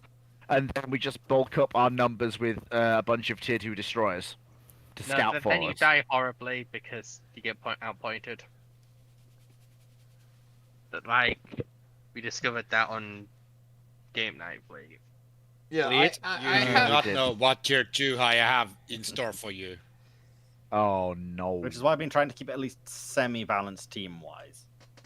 We did put some consideration into this. I mean, we could always go for that convoy battle that we were talking about. Yes, we could. Protecting the important target. We have 10, so we have 5v5. So give me a sec then. So if we're going to do that, I will change my vessel to something slightly more escorty than HMS Tiger. I would appreciate the opportunity to I would take the opportunity while I have other people on here talking away to quickly go use facilities. Yeah. If we are doing that, Dragon, might I suggest that you raise it to tier 7? Simply because that way I can have Scharnhorst backed up by 2 German crash bays or other battleships. Well, I've got... Attack the convoy. We're not doing themed convoys, are we? Not Well, if we're doing tier 7, because I've got Scharnhorst and stuff like that as well, we could have it kind of like a Scharnhorst therefore, you've got effectively Scharnhorst, Gneisenau, and you want some destroyers, and then basically we've got an escort. Yeah. So you probably have a... Oh yes, I should bring the hood. Yeah. So what you'd have is you'd have Scharnhorst Gneisenau, which is represented by myself and South Jin as Scharnhorst and Scharnhorst 43. So Scharnhorst and Gneisenau, and probably a Graf Spee if anyone has one. You'd have a QE representing a Revenge. You'd have a pair of 6-inch cruisers, and then the rest would be destroyers, Technically ideally. speaking, since we can't actually do proper combat, realistically, this is more a case of escort the VIP. But yeah, it's about escorting the VIP. It's not. Yeah, but yes, but the VIP should be in Tier 1 gunboat then. No, because it's instantly killed. No, the VIP would be on battleship. Oh, sorry, could Timu be on our side then? So if we can get rid of Hood and Duke de Costa and Timu in the Graf Spee can be on our Well, side. it's not themed though, really, Fleet. As I said. Yeah, it's not themed. What part of it's not themed do you not get? Yeah, but I'm enjoying the fact that it's Yes, all but we're just trying to get. Yes, but at least listen to the rest of the people, Fleet. I am listening, Fox. Although, as it is, right, with the calm Duke of the down, Oster, it kind of had actually turned into an Allies Axis kind of split. Yeah. Because Duke of the Oster is Italian. Mythical third Sean For the next battle, arrange it so that it's Fleet on his own with just a whole load of bots, and the whole mission is to kill Fleet as a way to relieve stress. So we're turning Fleet into the valuable target. Yeah, so Fleet is the VIP that needs to get to the other side of the map.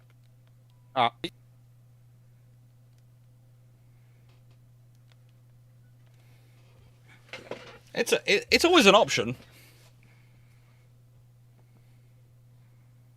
It's always an option.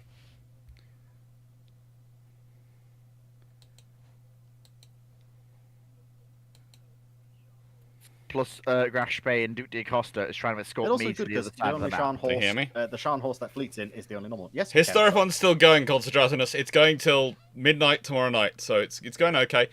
So far, I think we've raised roughly £400, I think. So yeah, it's it's fun. You want to know how much, Alex? I have no idea. So I said roughly 400. You've got it's 406. Oh, cool. Change. That's nice. So it's doing something. Money man. But it's a long way from me having to watch The Princess Bride. That's the important thing. Give me a second. Fleet has to use the facilities. I'll be right back. I'm still deciding what. Alex, is that the challenge? That Scharnhorst may appreciate having a Rodney. Well, in that case, I can always bring my Nelson. No, but please, go on. Can we that's this out by trying to talk over us? Yes. Yes. Well, as I said, right, basically, the whole point of this is to explain, because this is something that me and Steve did actually talk about, is basically, let me go and quickly grab the actual image, because it's much easier to tell people when there's an image. Nope, that's the wrong chat. Where is it? It's that one. Do you want to put it in the? That's the wrong chat as well. Do you want to put it in the chat, which so I can show to everyone else who's watching? Do you want to put it in the Q&A chat? The Q&A chat. Yep. Can you paste into the Q&A chat? We will find out momentarily. I'm not sure you can. I'm not sure you can you? Like oh right, you can paste. Yeah, so basically, this is a very, very crudely drawn idea of this map. Basically, the goal is that the team in particular, which will probably be Fleet in this case, needs to try and get him primarily alive from their spawn point and get it over basically to ours. Actually, try and break through a blockade. To the top left of the map. To the top left of the map, basically. Basically, yeah. Well, whichever way it goes, Fleet. Yeah. I know. The three different colour lines left or basically top just right? to indicate different potential routes people could potentially take. Mm-hmm. What I would like to say is that if I am doing this, Fleet would like tactical command of his squadron because I need to base command. As in, I'd like to dictate how this thing goes down. Well, you'll be in your own voice chat, won't you? Yes, so good luck. Just it's whether his commanders are going to be BT or not. Or listen to him. Or decide he's going to be BT. Yeah. They might decide he is BT, so they're not listening.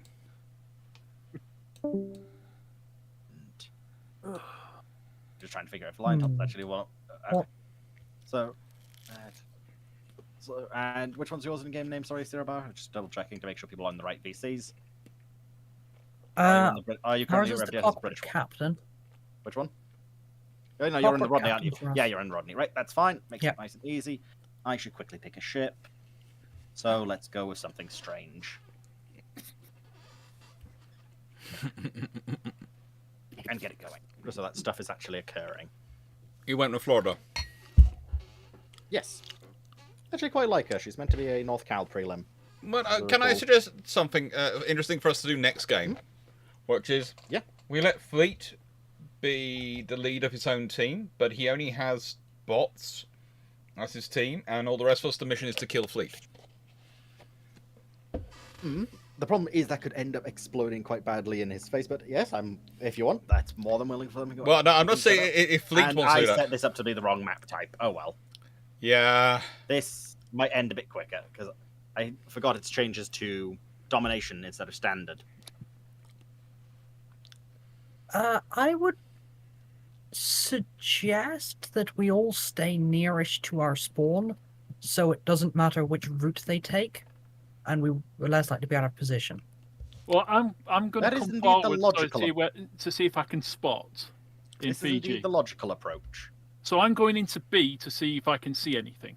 But I'll get the cover of the mountains should the hail of gunfire appear in my direction. Yes, and what I think our battleship should do is we should lurk on not the B side of the volcano, but our side of the volcano, about where Fiji currently is. Well, if we have Rook scouting, right, they're firing. We can see something happening. Well, I think that's just some test shots. Yeah, but it gives us an idea. Yeah, Rook. Are you? Okay, when I clear the volcano here, I'm going to put my sonar system on. So don't take the cap just for the moment, Foxo. Just patrol around it. Yeah.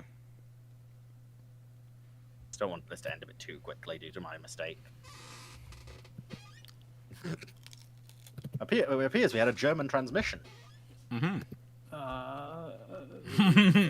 thing is they've got 3 Scharnhorsts, and I have no idea which one Fleet is in. So they have this camouflage. Is the one that not. Steve, try not to take fully capture that cap, because otherwise we will just sort of win. Fleet. Well, I'm going straight out the other side of it. I'll be honest. Good. Okay. You. We've got a Grashby down here. Fleet is VIP located. I've reported the strategic target. Okay, I've opened fire on the fleet. I just did 12k to him.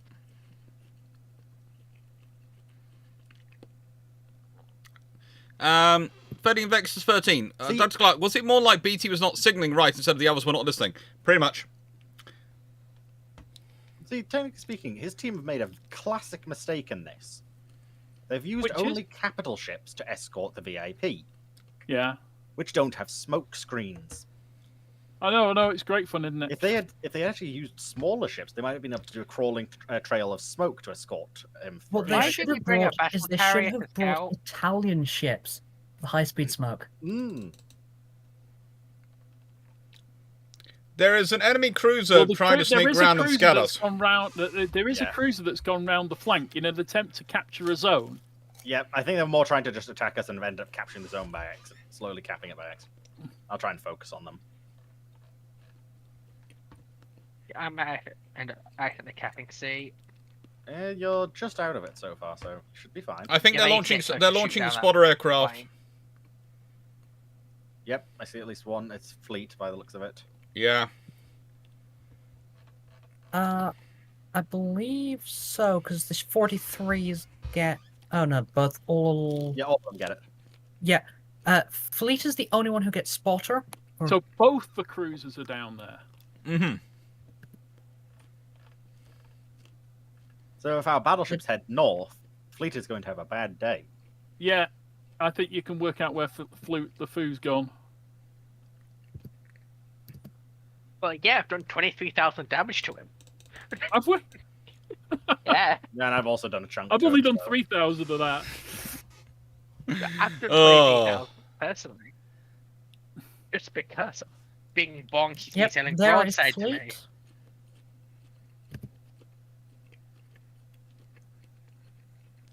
I'm doing what British 6-inch cruisers do, which is blow up Grash Bay. That's always fun. Yeah. I feel if You there's also a have town support class the in the Battle of the battleship, River Plate, because- things would not have went well for Spee. No, if there's a town class there, then he's not. I'm not getting out. Confirmed.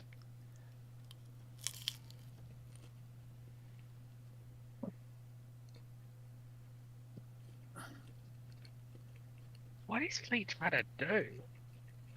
I think he's trying to go around the top. Aside that, he's trying to bring his. He's trying to sneak his channels around the side. All right. Yeah, I'm coming in your direction now. Yeah, I've been slowly making my way there. And now going up to full speed. Now the battleships are in range and I can see them, yes, then I'm now getting full speed. I'm probably gonna die, but I've crippled him for you. Yeah, we could end this now.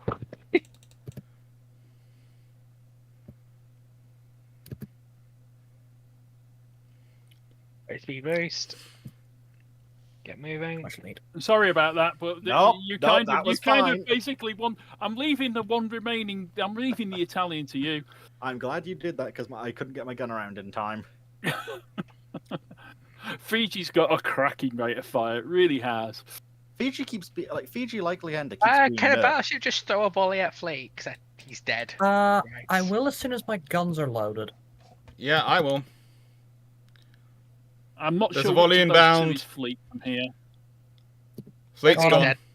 Is Fleet dead? Yes. Yeah. That means it is a victory for us. Now it's just a mop-up operation. Yeah. Do you want me to come back and deal with that Italian or not? I've got my guns are about to reload. All right. Okay. Hopefully.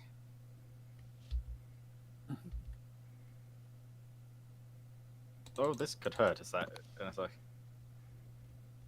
That's way too much lead.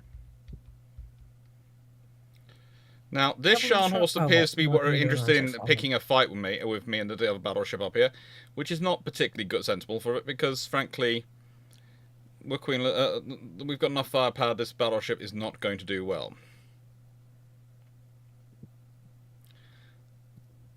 Oh, good lord! Spotter, I should use it. Fleet, that's just disturbing. Oh. What? Take as many of them with you, or Yes, he really does value himself. yes, he does. But technically speaking, if we weren't actually in a limited game, the logical order I think would be run away. Well, you Because failed to set the Scharnhorst, VIP. because Scharnhorst, the two Scharnhorst should be able to escape from Rodney and the Queen Elizabeth. Although I'm about to be sunk because I'm on Yep. fire from center turn. Shit. Oh, sorry. Yeah. Yeah. Keep a lid on it, Foxo. Linguistics. Remember, young people might be watching. Yeah, I have got cousins who have been given the permission to stay up all night watching. Do not make us get Cousins, bonking do not sticks. say that word unless it's funny. Do not say that word in general, and also I hope you didn't hear any words. Otherwise, I'll have to punish Foxo. No Foxo treats. Now, 13 versus 13. sounds If like you a add rune-on. I question before that, I question or I Q&A, not I question, exclamation mark question, that will be stored on the system. Doesn't matter where we from it. And when I get to do answering questions, I'll answer that because that's quite a big question for me to answer. Could have gone better. That could have gone better. I think your Fu, team composition was not very good. That was technical disaster area. Where was your escort? So my cruisers were supposed to be doing a feint to draw you off, but you all got into position far too quickly because the map was too fucking small. Fleet? Saw you anyway. Language. Yeah, I'll stop the issue. Oh, there they are. The issue is you were leading the charge and you sailed perpetually broadside to a battle crew. Would you doing your shut idea, up, Clarke. Foxo? So, right, let's do That is how this you one. get punished, and punished and- hard. We'll drop down the tiers noises. again. Bit. So, Fleet. Yes. Congratulations, you're leading your team. Yes. Let me start setting it up for you. What do I? Oh, I see. I see what's going on here. It's what it says. I see. I Have fun. get the picture.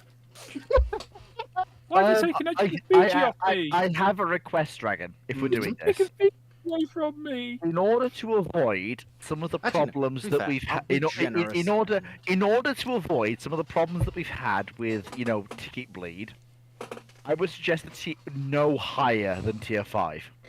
Okay. Well, I was going to give you tier 7, but sure. No. It's just ticket. It's just ticket bleed. Given what you're suggesting is going to happen. Let's just make sure this is in the right game mode. No, because that's definitely the wrong one. So this is the one we want. I mean, to be fair, if it wasn't for the fact that most people don't have tier 3s, I'd shunt it down to tier 3. But most people don't have tier 3s.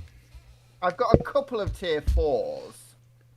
I could go down as low as tier 2. Actually, I could go down. Lions, at this point, it's blue screen every 5 minutes. That sounds terrible for you. Oh. Lions are trying to grab with that computer. That is bad. That's abysmal.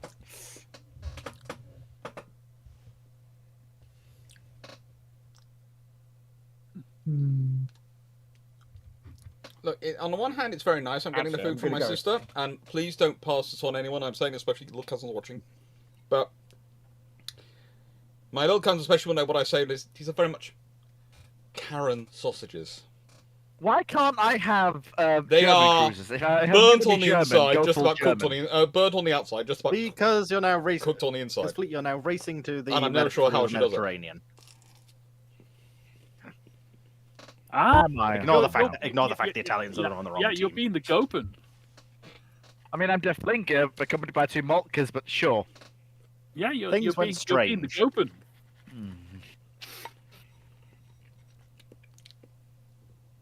If I could have, I would have given you a couple of Verbasanitas, but... Actually, you know what? If I'm doing this then, Julia Cesare. I guess fine, right? Look, if I'm going to be in this situation, I'm doing this. So this is some weird battle in during the Mediterranean. The mid-40s, yeah. It's, Dragon, can I have some destroyers, please? Yeah, I'm just trying to figure No, look. Fill out my team, but give me 1 tier 4, 1 tier 3, and 3 tier 2s. Since me and Southerner were talking about these yesterday, there you go. That feels like a little bit overpowered compared to your team's destroyer count. I'd say give me 1 tier 5, 1 tier 4, 1 tier 3, and then 2 tier 2s. That's fair. No. That just destroys you on points. I apologise for that. We're giving you good ships for a reason. Right. You need... Oh. Okay. Oh, why am I limited to tier 5 now? Because a fleet requested it. Good tier 5, that's the issue. Basically down to the fact that I am... You've got Tiger. Yeah, I'm point there, you know. Did you forget about Tiger? Me? No, I thought I could destroy it. No, it's in Foxo. She said I've got no good tier 5s.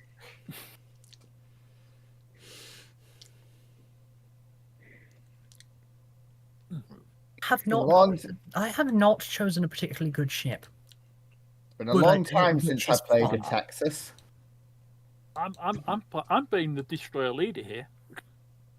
No, since I think it'd be a tag mean to put. You sure about that? Are you sure Well, you're I've the got the 5 destroyer and they're leader? 2 C4s. Yes, but are you sure your ship is the destroyer leader? I'm in a Yagi. Oh, okay. This is going to be evil. How are you doing, Runon? Because I heard you were joined. Runon? Since there's so many light ships, I think it's going to just be HE time.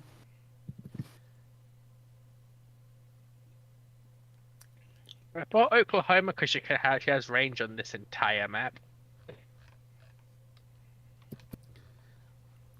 That's both evil and wonderful, Foxo. So, Fleet is alone against the entirety of the rest of the panel. Fantastic. Yes, but you kept saying you could win. You kept saying you could win under such circumstances, so we thought we'd let you show off your skills. You did not just go there. You did. We did not just go there. You did. Well, you had human help before, and you kind of lost. Well, they didn't help you, so you know this time we thought we gave. You're all gonna die. Fighting words. This is going to be fun. Or remember, the bonus is the bonus is not just if you kill Fleet, but manage to make him blow up in the first salvo. I'm not going to be able to do that in my ship. I would need to be lucky enough to get you to get a max range torpedo salvo You're off in to a do tester. that. You can take Fleet out in one volley of torpedoes. Yeah. Only yes. Only if I can hit him with a volley of torpedoes. I could do the same if Fleet sails in a straight line for long enough that my 66 knot torpedoes can travel the 12 kilometers. Well, there's Fleet, so. Oh, you've given me Oklahoma, and it's limited to 19 knots. How? Oklahoma shouldn't go faster than 19. She should go 21. She might not have. She might have the stock engine module. It's the premium. Oh, Yeah, but she's the post-Pearl Oklahoma that didn't get better engines. But she should still be able to make 21. Nope. Unless she got massive bulges and not an engine upgrade. That's what happened. Here's the That 14-inch standard. And if she did, that will slow the ship down substantially. So many torpedoes. So many torpedoes.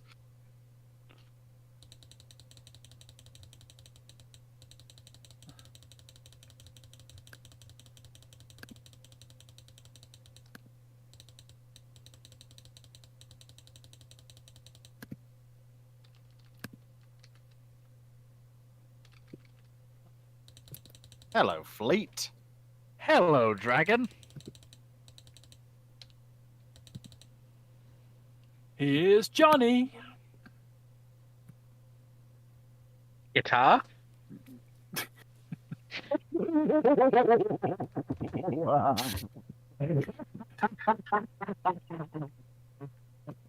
Oh fuck.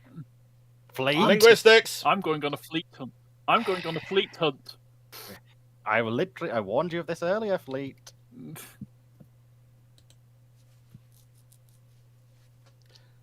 I spy with my little eye something beginning with F.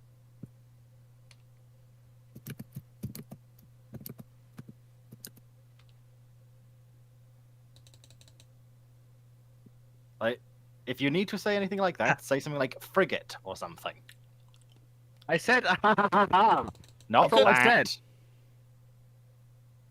Oh, Michael said Josephine. Did you forget British cruisers like torpedoes? Oh, Fleet. shippity ship. Sloop. There we go. Oh, skibbity. That ship. Oh. Wait, have you just gone boom boom again? Yes. Oh dear.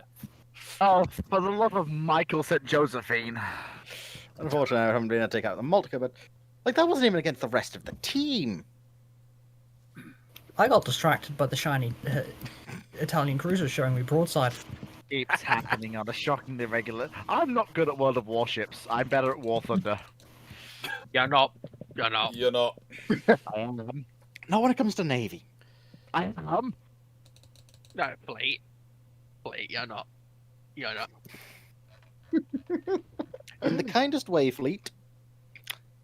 You're like a Russian pre-dreadnought squadron engaging the Grand Fleet. In fact, you often are Russian Grand Fleet. A Russian pre-dreadnought squadron engaged in the Grand Fleet. That's often what you choose to come as. Yeah, Fleet. If Admiral Rossostensky saw your performance, are you throwing your ship would be right behind him and be throwing binoculars at you. That stings. Throwing binoculars. Because it's accurate. I just backlined battered with Moltke. I swear to God, if my AI... I get the feeling, Fleet, your AI is not going to win this. I get the feeling your AI is trying its best. It's trying its best, but it's also trying its best to lose this in some regards. So I'm not sure what we want to do with the plans after this, Clarke. Because it is now about 12, so... We're waiting for Ruin, aren't we? So I suppose... Ruin is present, but they haven't spoken. I demand a rematch! Shame the warship lots have gone. Okay, It's a shame the warship lots have gone, because we could try to get... Wait. I wondered why nobody was reacting to my wise arse comments at Fleet's expense. Now I know why. Because you were on mute. Comments at my expense. I was joining in. How dare you? How dare you make wise ass comments at my expense without me being here to countermand you? You little MacGuffinatron. Words. Careful. And little children, arse is another name for a donkey. So it's an old word for a donkey. Actually, that's technically true. Actually, I am very good at my language. I can be extremely verbose with you, little son of a MacGuffin. Kamchatka, shut up. You're digging yourself a hole. Yes, and you need to remember the little cousin rule. Okay? Yes. Yeah. There's a reason I keep reminding him. You will point out I said MacGuffin. I have been putting it in the language. So anyway, how is you were? Wait a sec. So right, quick reminder: you can press shift to aim in, right? Yes. You know that, right? I've been very careful with my language, extremely you so. Haven't. Yes, I have not. Right. I've got it recorded in 4K, 60 FPS. You dare 4K 60 FPS me, you MacGuffinatron 5000. Just cease. Anyway, now that Runon's here, Runon, does your warships actually work? What were you going to say? I'm sorry, but since when is give me a moment. I just need to swear deal with word? I just threw my credit card at the screen and I walked away with Brooklyn Glass. So. Yeah. All right. You are on server. All right. Lay off Fleet for a minute. That's why I just want to try. Let's see how everyone's doing, because I ended up some reason over here pretty much. There was my support coming up, and that was also my support, but I was doing what cruisers do, which is charging in between. I actually destroyed a ship this match. There are 3 enemy destroyers left. Huh? Was that you versus a destroyer? Me versus a cruiser, a destroyer, and another cruiser over here. Ah, right, okay. I destroyed one cruiser, I damaged the battleship, then someone else killed the battleship, then I was engaging the cruiser and destroyer, and I managed to muller both of them, but they managed to muller me with everything else. Clarke, could you do us a favour? Yes? Anyway. You're dead, right? Mm-hmm. Could you tell me what fit this Oklahoma is in? This isn't post-Pearl, is it? Anyway, I demand. I'm coming to have a look at you, the Foxo. Let's see. Thankfully, you can just click over, and it should get you over to her. It should do, but I was preferring to fly. I want to work out why she's only 19 knots. Because she's fat. Does she have twin 5-inch 38s? She's fat with a PHAT. She is. Yeah, but she ain't got the anti-aircraft, but she's got all the single 5-inch open mounts. Yeah. My brain knows that's from Apparently, something. Yeah, no. I cannot 19.7 knots is her limit. Yeesh. She is fat. And it looks to me like she hasn't had any. Is this her pre-Pearl? I think it is. Because she wasn't one of the ones who'd been upgraded pre-Pearl, has she? Oh, she's running in torpedoes now. That's Texas. That's Texas. Okay, so I'm at the wrong one. I was looking Texas at, don't care about torpedoes. Texas don't care about that's them. where the Oklahoma is. Squadron of US ships here. Got Oklahoma, New York, and Texas. Yeah. Oklahoma has been bulged. She has been bulged, which will be slowing her down. Oh, she has been. Lions and Jonathan Okay, Moon. she's been bulged, but she doesn't have all the anti-aircraft guns. In all honesty, that is because those redeems were not provisioned on OBS. So they do work. They just don't. They've never actually made a projection onto OBS.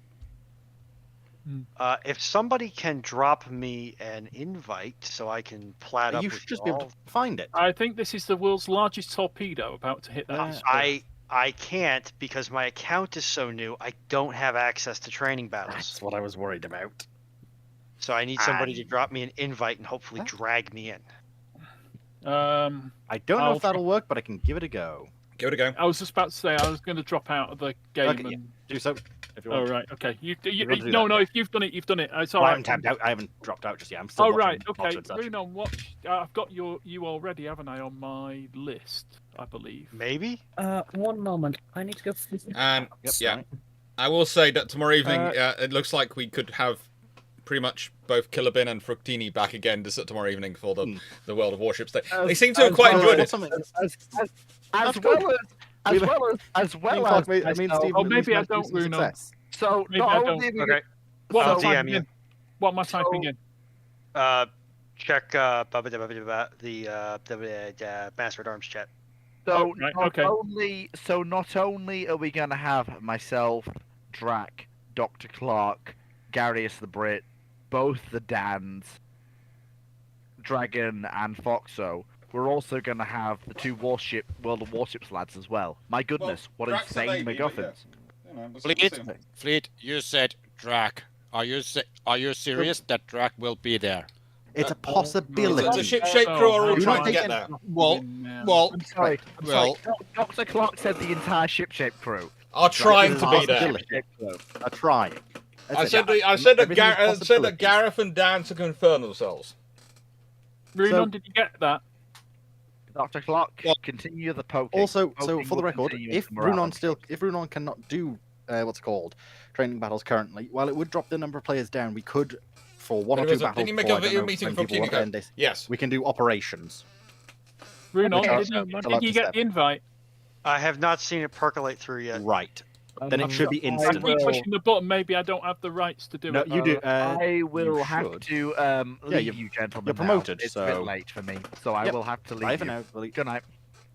I might have to restart my PC quickly because he's still Okay. logging into World of That's fine. Warships. Okay. Oh no, I'm back.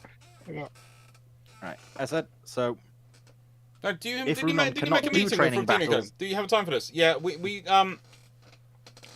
as part of the Historiophon, which has been going is going to be going on for next until midnight tomorrow night, midnight tomorrow. So it's 24 hours now. It's been running for 12 hours. It's going to be another 24 hours. We're going to end with, again, from 2100 hours UK GMT time to midnight is going to be enough World of Warships session. And we're all going to be there, hopefully. So, Steve, can you send me your handle through Master's chat? Yeah.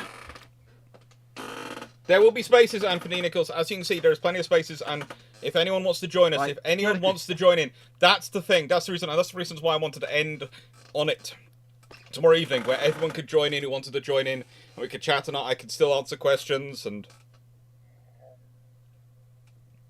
I'm just hoping that people have at least been enjoying what they've been seeing so far. And judging by there hasn't been a massive drop in viewers. No, I think they have been enjoying it. They still semi-reasonably think things. Yeah, we've still got 43 on Discord. Yep. Still and while we're sorting things out, I'm going to answer a question from Matthew Valerians. It's just, how do long-range surface-to-surface missiles change the relationship between carriers and its escorts?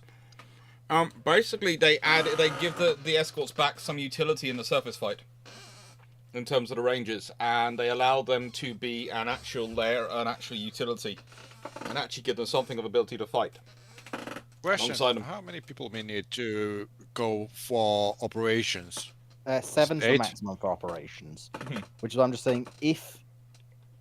Well, I'm probably going to head off because it's 1:25 in the morning where I am. Okay.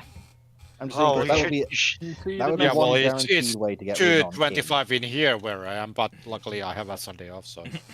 Steve, Steve, did you get? See you guys next time. Thank you. I can see the message on my screen. Catch you later. That's got arms question mark. Yeah. I mean, like, just a heads up. Me and Dragon can orbit as long as we need to because I'm going to try to create a monster. I don't. Try and re-invite me to a division. Give me a second, Yeah, just okay. quickly- You don't understand, Dragon? If you fall asleep, so basically I tomorrow, will ring it'll be your tomorrow mum evening we'll and make order something you a else. kebab. Oh, don't do that at the moment. If you want not playing ball at all with me. I don't think Right. I've got rights to do it. I'm sticking you over on the other team, so you should definitely have permissions to do so. Okay, right. Because technically, anyone with the star in their name should have the power to invite people. Right, okay, so I'll try again. Or star next to them. So, if this does not work, it's because he can't actually access, or she can't actually access training rooms.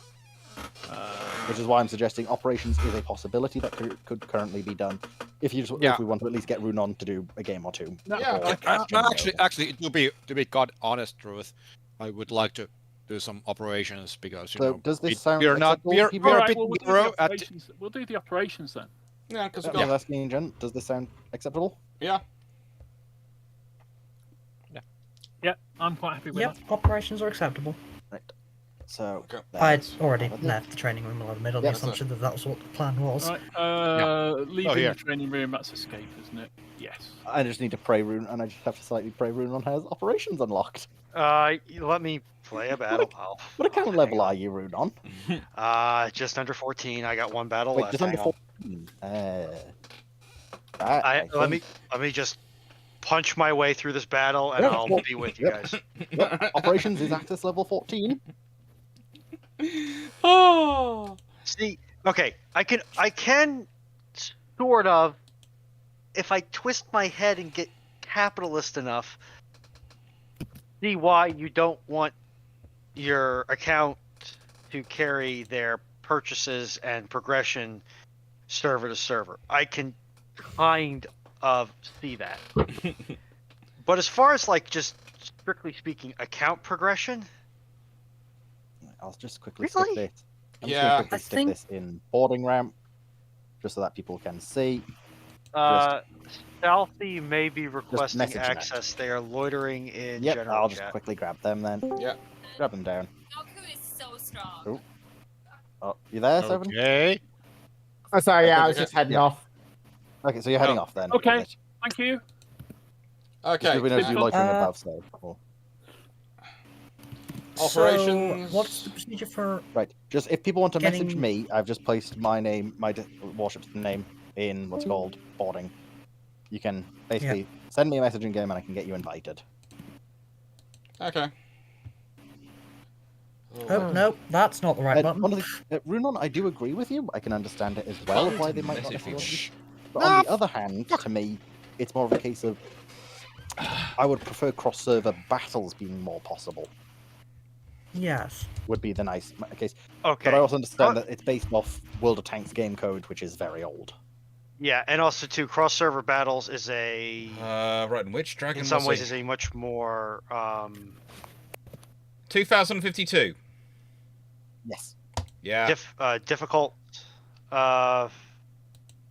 task infrastructure-wise, but the ability to say, this is my user profile, this is how long I've been playing the game, and then carry that over. I kind of wish like you could have a thing where it's like once every 6 to 12 months you would be able to get your account transferred over. Yeah. Yes, that would be good because then it would. Then it means you can't just keep back and forth because. Yes, and it would be stunning if they would have proper grasp of the client.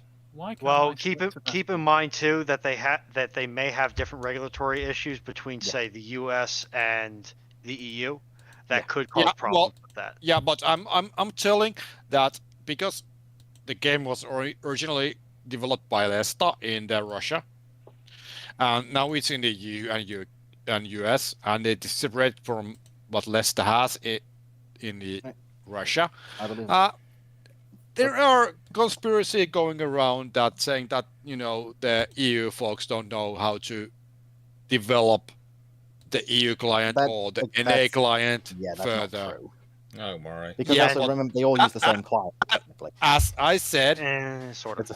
There is conspiracy because the Russian client has some improvements that the EU client doesn't have. Well, that's because they've split development. So Yes, it's now looking at the company's not fully split. Also, but- Runon, would you mind messaging me in game just so I can get you in the division? I know, stupid me, you're still doing the battle, aren't you? Never mind. Ignore me for a moment. I can't seem to select a ship. Right, so It might be a bug. If you look up at the top, if you look next to the battle button, what does it say? Which way? Make sure you set your It says co-op battle. manually. I'm in the wrong one. Click on it and set it to operations. It's currently Yeah, a bug. right, okay, and then I can select. Yeah, right, okay. I wasn't sure what I was doing. Well, that scuppers my plan. Because Runon, you mentioned that you have your hands on a TS7, didn't you? Yeah, I picked up one of the premium Brooklyns. Oh, Boise or whichever one's in the premium shop right now.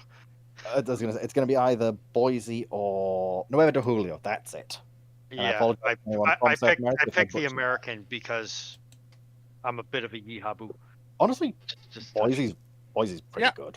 Like, actually, I have to say that Yihabu is kind of Ruhan takes. It's also not a bad thing in Warship. Seeing is nice. What is called pillow or whatever. He has nailed on this wall. Right, can't take a tier 8, I'm afraid. You'll need to take only tier 6 or tier 7. Well, that's good because it's a tier 7. Yeah, I know. It's just currently one person was in AL Cheshire, so just saying it there. Just because Warships does not allow you to have more than a 1 tier spread, which is actually a good thing. Yeah, I didn't realize there was a. Thank you, Montana 67. That Dr. Clarke could only go up to tier 6. Yep. At the moment. Who knows? Yeah. I wish I could, Alex. I wish I could loan you Furious. I really do. To be honest, if I could, as terrible as this might be to say to some people, because some people would murder me for this, but honestly, if I could, I'd actually just transfer my Thunderer to Foxer because I don't use her.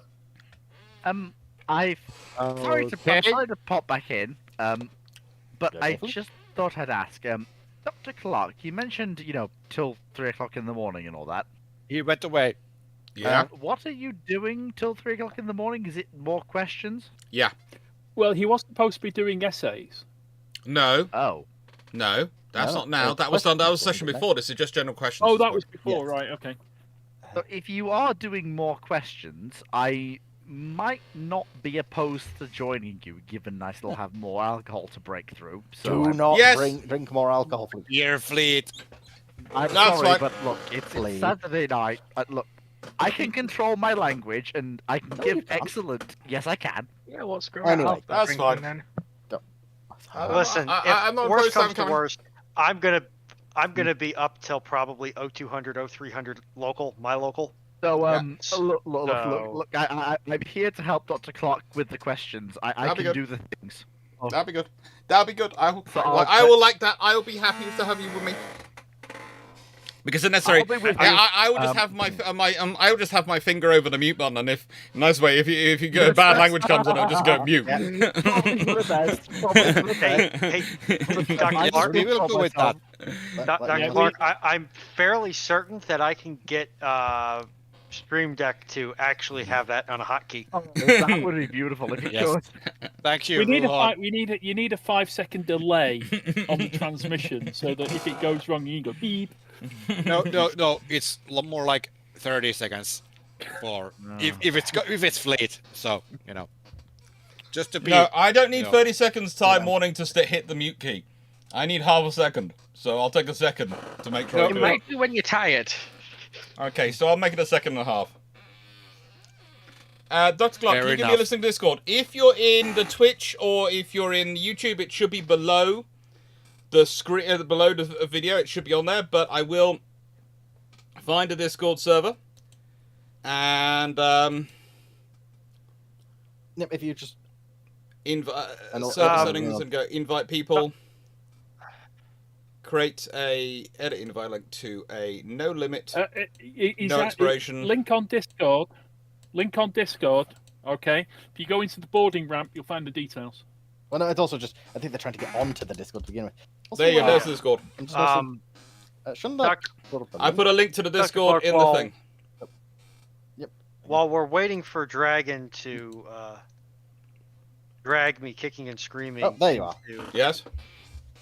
That's Sparky, I presume. Yep. Into this. would you mind just grabbing some screen caps of the your commands and actions tabs and powder and streamer bot? Because something's not provisioned right here. I don't know what the heck's going on. Okay, something's gone. Something. Okay, that sounds serious. I am going to. It's nothing serious. It's more annoying than anything, and okay, Roger. It's just the.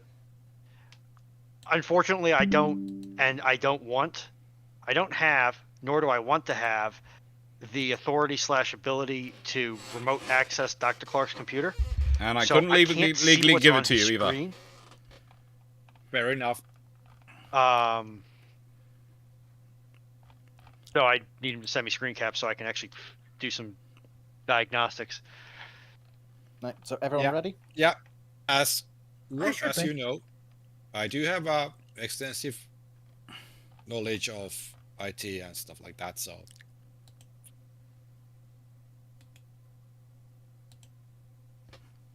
Yeah, it's. Let's see It's what been we get. with the playing with the pager boys since the Commodore ages. We're trying to let the French run off with all their gold. Oh, really? Why?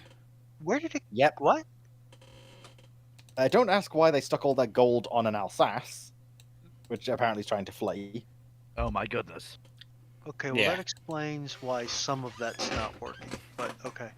Welcome to Operation Hermes. I don't understand why goodness. that didn't get transferred over. So there isn't Hosh that I can't sink with my torpedoes. No, there is no Hosh. Also, we There's no Hosh in game. Also, the Italians and the Japanese appear to be helping in this operation. Joke a bit there, my friend. So, I wish to know which naval threat is credible enough that the combined powers of Force Z, all but one of the treaty navies is not enough to eliminate it. Oh, no. Yeah, well, we're basically those aircraft trying to get through that lot. Unfortunately, they managed to escape, which is not good for us. Oh well. So, basically, what's going to happen is we're going to be attacked by pretty much the entirety of the German fleet that they ever wanted they could get.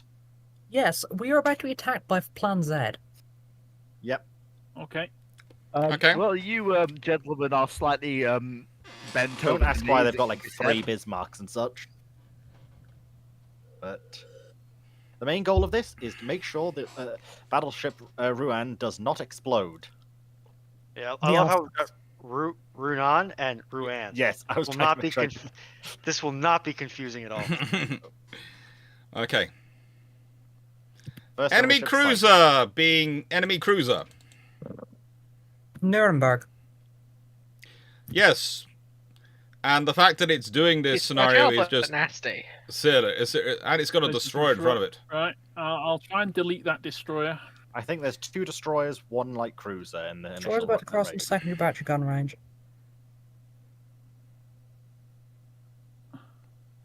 I know they do also have a August von Parsifal, which I think is meant to be the improved Graf Zeppelin. Give or take. I think it's Flugzeugträger B. Yeah. Yeah. So Graf Zeppelin without the secondaries. No, that's 1 gone. Which is problematic for problematic for that ship because honestly, the secondaries are what make Graf Zeppelin almost worth playing. Graf Zeppelin was I think it was probably a few years ago at this point. There's another destroyer behind that cruiser where that cruiser was. Tier 8 for carriers. Carriers only, Tier 8 brawls. Yeah, that was a thing. That's what prompted us to bite the bullet and commit to buying Graf Zeppelin. Steve, do you have radar or sonar? No. Ow. Okay. I do have sonar, and it's on. Never mind. Oh, right, and we have now the other side attack forces coming through. I can detect them at range. Yeah. They're being I've got pretty. Roger that. Montana, you tried to join the link but ended up in the dry dock? Huh? Huh? How do you end up in the dry dock? That is impressive. Nani? Is Discord getting Dr. Clarke and Drac confused now? There's always a possibility. I'm sure I send a link to the right channel and the right thing. So yes.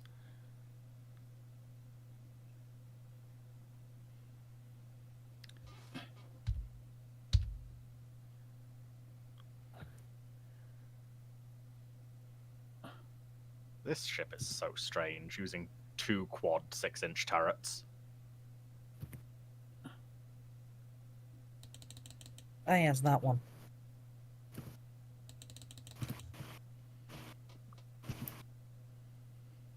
We have an even stranger cruiser. Which one? Unfortunately, it's tier 9. We have the Michelangelo.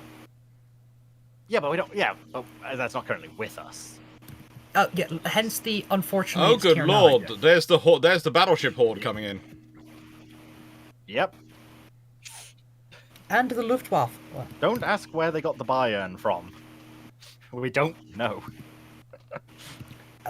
Obviously that's. Oh, from so Vichy those. France. So basically, so what we're saying is that the Germans are now doing occult as well as various other things to get their battleships. The occult actually possibly is a more viable source of them than their own shipyards at this time period.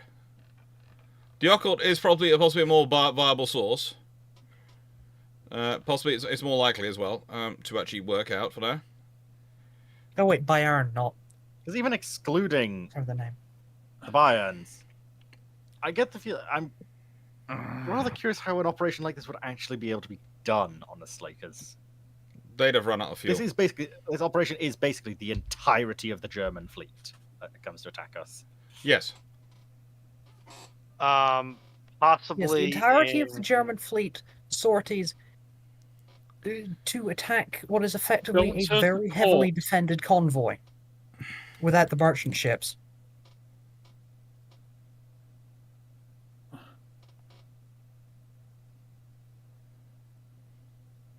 And the remainder of the Royal, French, US, Japanese, and Italian navies does not get involved.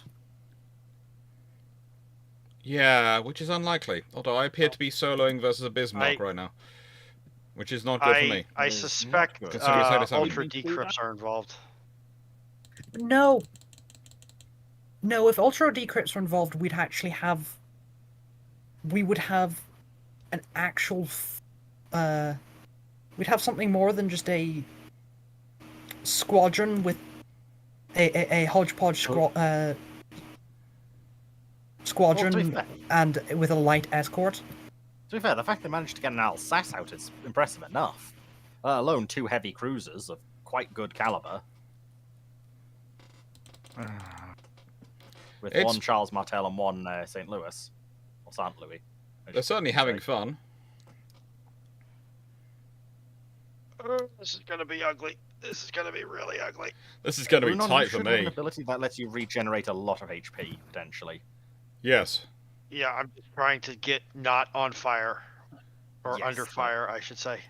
That's my first priority, is to get out of the kill box. I'm trying to get the Scharnhorst's attention.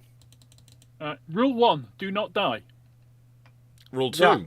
Stop dying. Rule 1. Scott here. So what if I got? Oh, go on, sorry. What if I had permission to die? No, you don't have permission to die. No.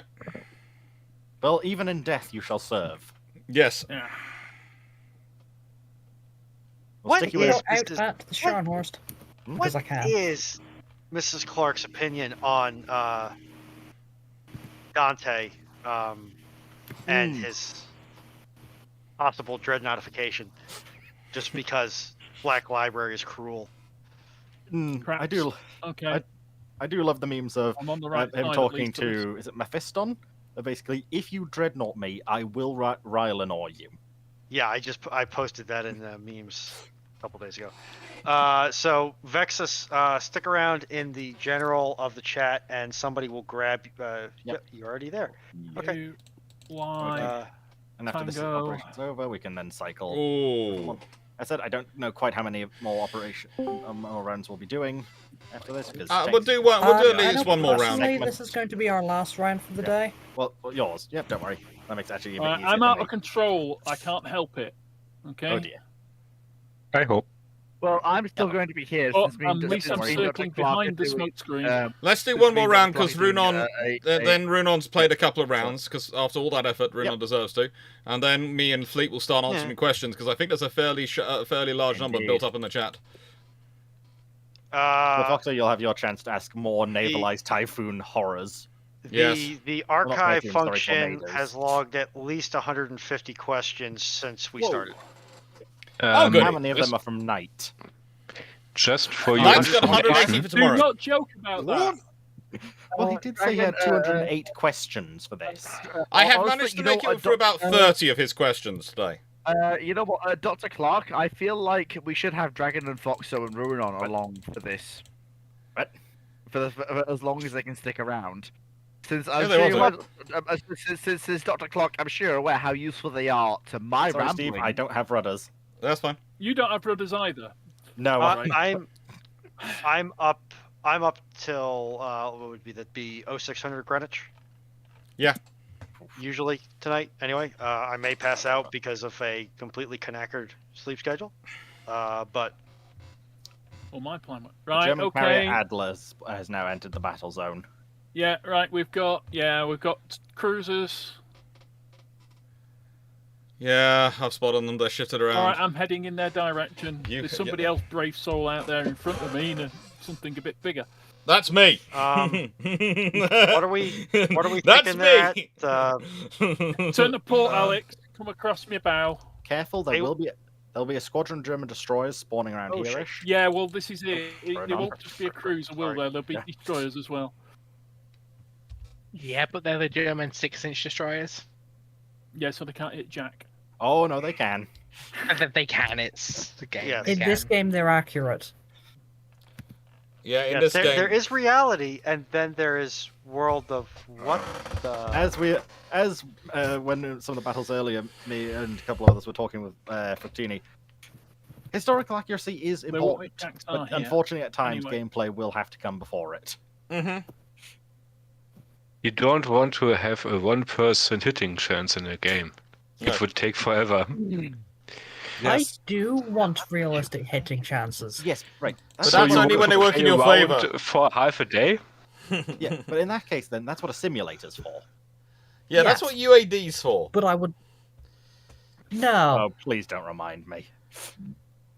That thing is an abomination. Maybe I should send over... the abomination, please. Maybe I should put in some of the Ashen Haze old horrors. For the UAD thing later. What happens if you bring up the antimatter cultist? No, this is the actual UAD designs. This is the Ashen Haze ships that were the fucking cancer. Linguistics. There's a carrier out there. Yeah, behind I'm trying to use the carrier. It's a cancer. No, yeah, still. It's not out of my range. I have lost my rudder 4 times this game. Rudder's optional. As long as you get it back. Fortunately, I am out of defensive fire. I'm going to die. Montana, if you are in one of the lives, drop yourself into the general text chat or general voice chat of the server, and myself or another mod will grab you and drag you down into the gaming chat. Mm-hmm. We're running quite an efficient game, quite efficient session tonight. I'm actually slightly worried because the presentation. We're doing relatively well. Yeah, I'm slightly worried because the presentation I have between 3 and 6 is the U class, and I need to rewrite. I'm going to probably rewriting that while live. Carrier's gone. Yeah, I managed to take it out, but I'm going to go down for it. That is a lot of torpedoes. So, two questions for you, Dr. Clarke. Yeah. Who was the British equivalent of Ching Lee, Admiral Lee? Probably the closest you're going to get is Cunningham himself, but occasionally Philip Vian is also pretty much a torpedo gunnery guy as well. But I would say the closest you're going to find historically is Jellicoe. Wouldn't you say Broke?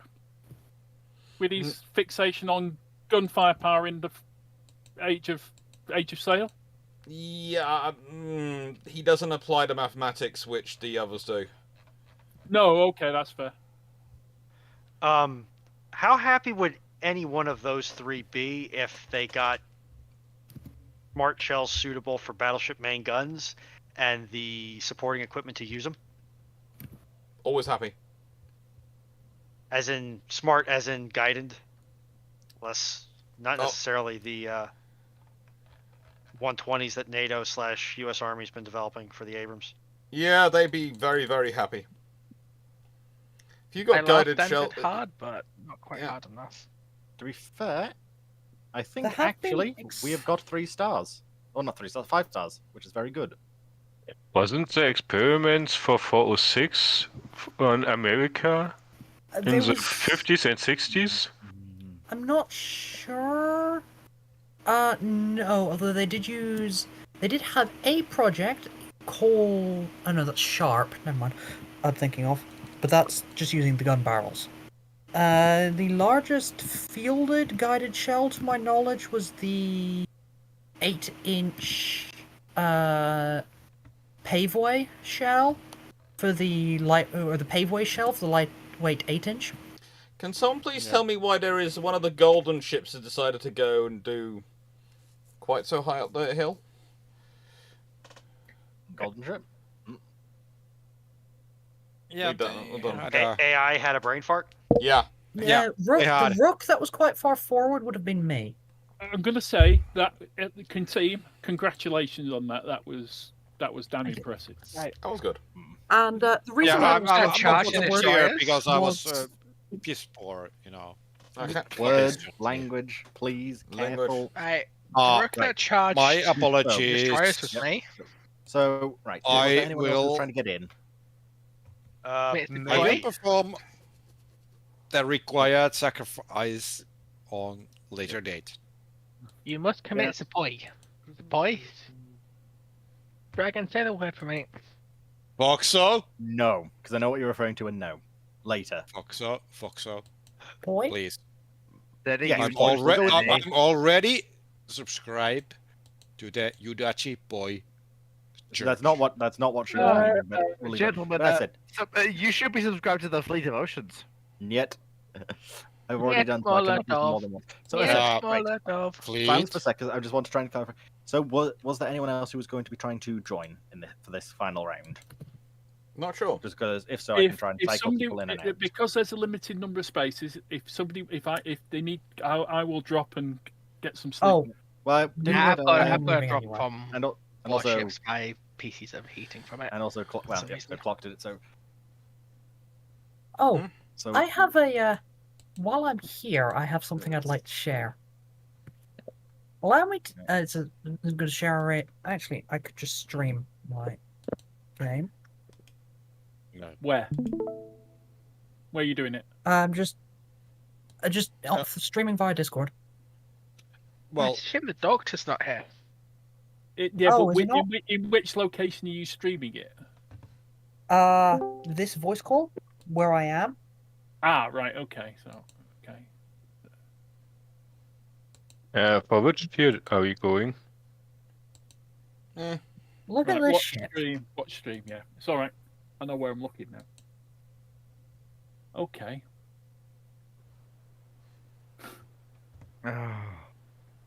It's a fun thing to have. I'm still not quite sure what possessed someone to build it, but it's a fun ship to have. Yes, technically, according to the game, this is a cruiser. Those are quad versions of the 12.6-inch that the refit Italian battleships got.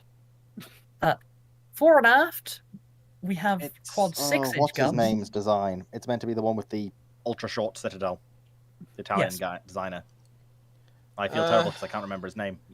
Is that the Michelangelo? That just looks worrying. Great fun for many reasons. It's very silly. Yeah.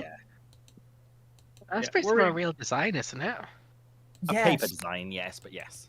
Where's the engineering spaces?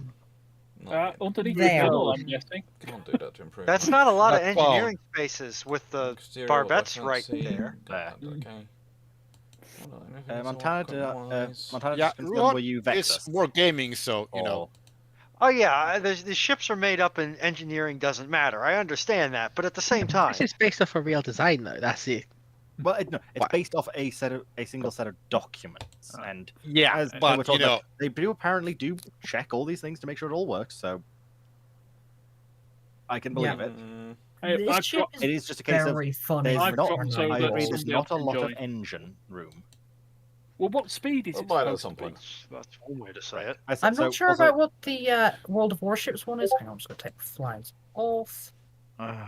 Again, just wanted to. Right, I'll basically put out one last call. Is there anyone else who needs to be invited to the division? Base speed for the Michelangelo is 33 knots. Yeah, no, there's definitely no room in that thing for that.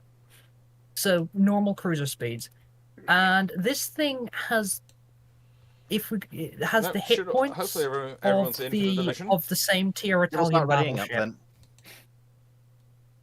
This is a cruiser with battleship hit points. You're hearing two chats at once here, someone of that. Then you're in the right Discord server. Yep, you are Montana. You are currently in the VC where we are currently trying to get the warship set up. So if you're here, if you've got the stream active, you'll hear us in stereo. Yeah, with about a 30-second delay. I see, Montana. I see you've got an Xbox logo next to your name. Are you playing on Xbox or are you playing on PC? Can I just ask something? I'm going to head off then. Can I ask a question before we get into the video? Can I ask a question? Someone's just done a comment on one of my videos.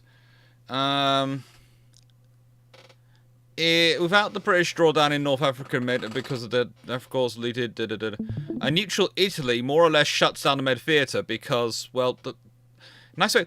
There's on a video which I think there's a neutral Italy.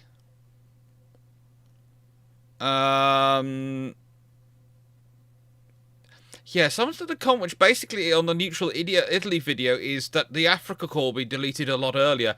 If there's a neutral Italy, why is there a German Africa Corps? The German Africa Corps is to support the Italians in it. Yeah, in Italian Ethiopia. If there's a neutral Italy, there is no African campaign. No, okay. Yeah. There's also no Greek campaign, right? It depends. African campaign. No. It depends. If Italy chooses to pursue an independent policy with Greece, independent of the Axis powers, like a neutral Italy does not mean Italy doesn't embark on wars of integration. That's the important. Does a neutral Italy mean Italy doesn't join the Axis? Doesn't join the Axis in all of its wars, or does this mean Italy doesn't join? No, this was in Italy, which was in the middle of a civil war, so didn't join any of the war. That one. What? That's how I managed to make Italy neutral. So they were having a civil war. If you want to ready up. The very real spark point, which was almost ignited between the king and Mussolini. When Mussolini gave himself the Marshal of Italy and said it was the same rank equivalent to the king. Oh, for the love of Mike. When the king, if it hadn't been for every single constitutional lawyer and every single person he spoke to advising him not to go against him, he was just looking for one person to say he was right, he would have refused him. And if he refused Mussolini, my view was Mussolini would try and usurp him, because Mussolini's that big an idiot, and then he'd find out that the army was more loyal to the king than him. So basically, yeah, so the way I knocked Italy out was to have a civil war. And also, in the nicest way, under that circumstance, there's no chance of Italy joining the fascist side. Again, Timu, can you just ready up, please? Yep. Goodbye, folks. Good evening. Goodbye. Timu, are you there? Take care. Oh no.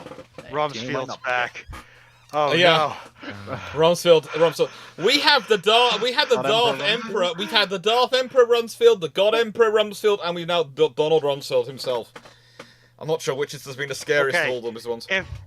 If Rumsfeld is the God Emperor, I am more than happy to completely drop all my Marines and go full blue socialist status Tau people. I mean, I will point out. I mean, if you did the funniest that, thing is, I will have painted one my person walls at a time. We got blood red. talking over each other. One at a time. Ron, if you really do that, I will paint my all walls that have blood red. Okay, well, I just picked up the combat patrol of Tau, and I have the Christmas box of Tau on the way. I'm so sad the Dark Angels one Good. sold out before I even realized it. What was it, Timo? Can you ready up, please? You're still with us. Oh, sorry. Don't worry. Which tier? Because you know, Seven. for me, you're okay. Like tier 6 or tier 7. But there's some dragon person is still lacking. The Wonder of the Steam Age. I have asked a couple of times, and apparently I don't know if there is anyone else who's meant to be joining this game. I've heard anyone else say it, so anyone? I'm just going to get us started No, so I think that we've got the everyone. next segment can get moved into. Yep. Sorry, I was away to get a drink. Vex in here, you're lurking, playing. This is also probably going to be the last one for this evening. So yes. Can anyone? I can hear Raihan, doing his stuff, programming the future version of Wild the Monkey. When Wargaming go, ooh, this could be useful. Well, let's put it this way: Oh, shit. Wargaming has made at least $30-odd from the stream just as it sits. Did you? Wait, Runon. Wait. Have you only just reinstalled Warships, or? I never had an EU account, and there's no way to transfer my North American account to the EU servers or have it copied over. If you told me, I would have made sure you were invited, because then what's it called? You would have got free ships. Yeah, Ruin on, my guy, my chief, my head honcho, the lad who works. Fleet, just get on with it. Yeah. Will you let me finish my spiel? Ruin on, my guy, my chief, my head honcho, the lad who works with the bot that helps myself and Dr. Clarke do things. Look, just get in touch with World of Warships through Dr. Clarke. We'll get you a press account on EU. We will help you have all the ships. She's now got a full account on Runon. She's now got a full account. Yeah. No, she only has up to level 14, which is training battle, which doesn't allow training battles. Okay. Don't worry. I'll be working on that overnight. So we'll ask them to remote her. Wait, Runon, how many battles are you planning on playing? Like, the difference between level 4 and level 17, what you need for training battles, is like 150 battles. Listen, do not underestimate how badly I can weaponize the neurodivergence. Alright, also, just since we're in this, you do realise Runon would actually have the same as me, which is I have a lovely little sort of fridge magnet which goes, I have character flaws, don't make me use them. Fair enough. So, just for the record, we are basically attacking an enemy naval base, which is once again infested by Germans. There is a German destroyer and a Bayern down in that corner, so just beware when coming around that corner. Okay. Be more specific. There's a lot of corners. I pinged the map, G4. I have one question. Is anybody hearing me? Yes, we just heard you now. We are. Okay. No. I don't know who you are, but I am hearing you. Vixos. Yes, good. Are you my conscious? The person I invited, that's good. Yes. So, first of all, I'm from the other side with the occultists. Oh. So, in the stream, you butchered one specific word, and I wanted to correct it and maybe help you pronounce it better. Flugzeugträger. Ah, Flugzeugträger. Oh dear, that's like German word? Yes. Yeah. Ouch. Vexus, may I know which part of Germany you are from, please? Berlin. Nice. I have second cousins living in southern Germany, not in Bavaria, but the state hovering above that. Timu, there's no enemies over there yet. Yes, but I'm getting prepared. Okay. But back to the Vexus, I was in Berlin back in the day where there was 2 Berlins. So I know somewhat of the city.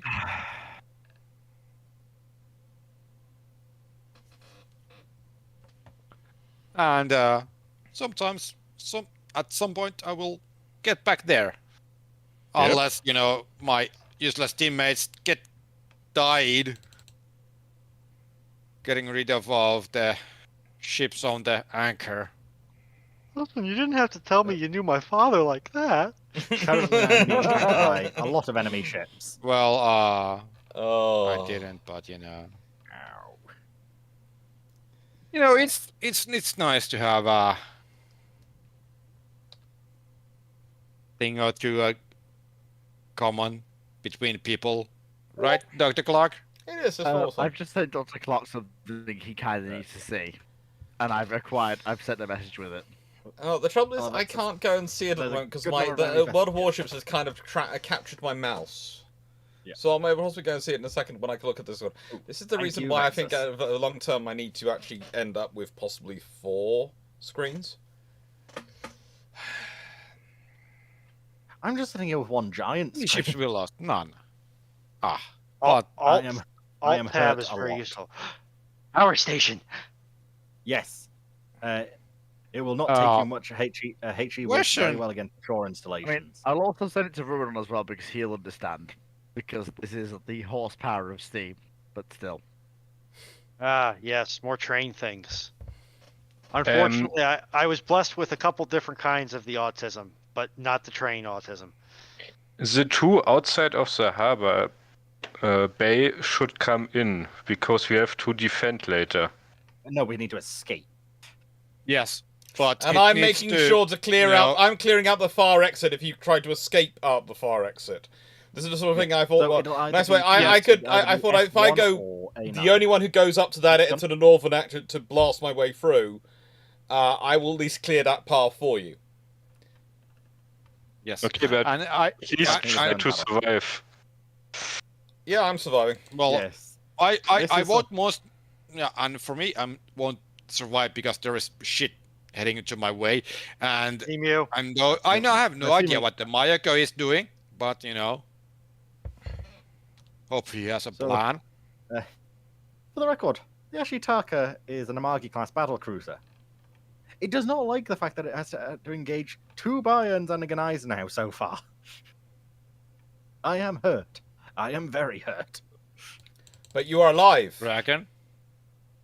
Yes. That's a very concerning name.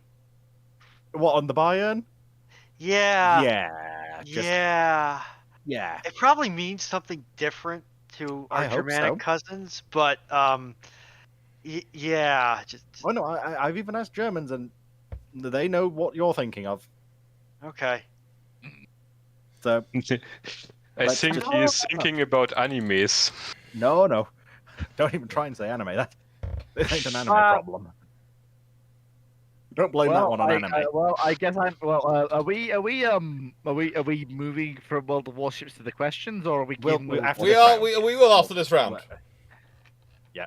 Currently, I'm blowing up. Yeah, we need that one question from Knight. Like, it's why I feel slightly bad that, technically speaking, Warships has interrupted other segments, but we at least managed to get Runon in. That's what matters. But with Runon, we're trying fighting valiantly through traffic to get there. I wasn't going to do the case of now I'm going to say, yes, as you just managed to get home, we're stopping this. We're stopping Warships. No, I wasn't going to do that. I didn't have the heart. I never had the intention. Dr. Clarke, to be fair, I would not have taken that badly at all. I said, this is when I'll be back. If I'm back in time, great. If not, oh well. There'll be other opportunities. Montana is saying, I'm saying nothing while playing. I'm praying. I'm muted. You are currently. Yeah, there's been no chatter from your side of the. I unfortunately have exploded in a violent manner. Explosion. Power station. Maya, can you? The north is now clear. Yeah, okay, you. The north is clear. Somebody got the battery. Oh shit! I thought the Bayern got a top, but it evaded. Timu keeps saying ship. By the way, he keeps saying ship. Yes. Ship. Might be constantly saying every now and then, sheets but of it's definitely paper. ship. Or sheet as well. Maybe sheets of paper. Why am I destroying a U.S. Navy tanker? You know that I'm assuming it's because they've been captured by the Germans and they're trying to escape with them. So it's basically better for you to destroy them than let the Germans run off with them. I think it's more like laziness of programming. We have a Liberty ship, maybe we can use it? Yeah. Well, I'm at least trying to give them a viable excuse for why they reuse models. You're kinder than we are. German ships, I can only assume. Because keep in mind, there's another operation where the Japanese capture a bunch of these. So... But I don't think there were any Liberty ships used by Germans. Or did they get some in France or somewhere? No, that's what I'm just saying. Like these were potentially captured. The Liberty ships were after the fall of France. Oh wow! Yeah, but maybe after. Yeah. And they didn't get any. The Germans didn't get any really Liberty ships. Dear. Well, that Nuremberg just had a bad day. Yeah, it's dealing with a British battle. No, it's dealing with a QE, a very angry QE. There's still the matter of the Albert. No, little German boy, do not go towards the Black Templars. I am already a chosen of the Emperor. It happens. Now, that cruiser's dealt with. There's a battleship and various other things coming along. Now it's the escape portion. Yes. Where do you want to escape to? Do you want to escape north? In which case I'll it hold... will tell us in a moment. In the north. It's... Okay. I will hold my position up here, and I will make sure I keep them away from up here. So yeah, but we have to get two special ships. There are two flagships, which are normally Japanese Fury and Dono, but... battleships.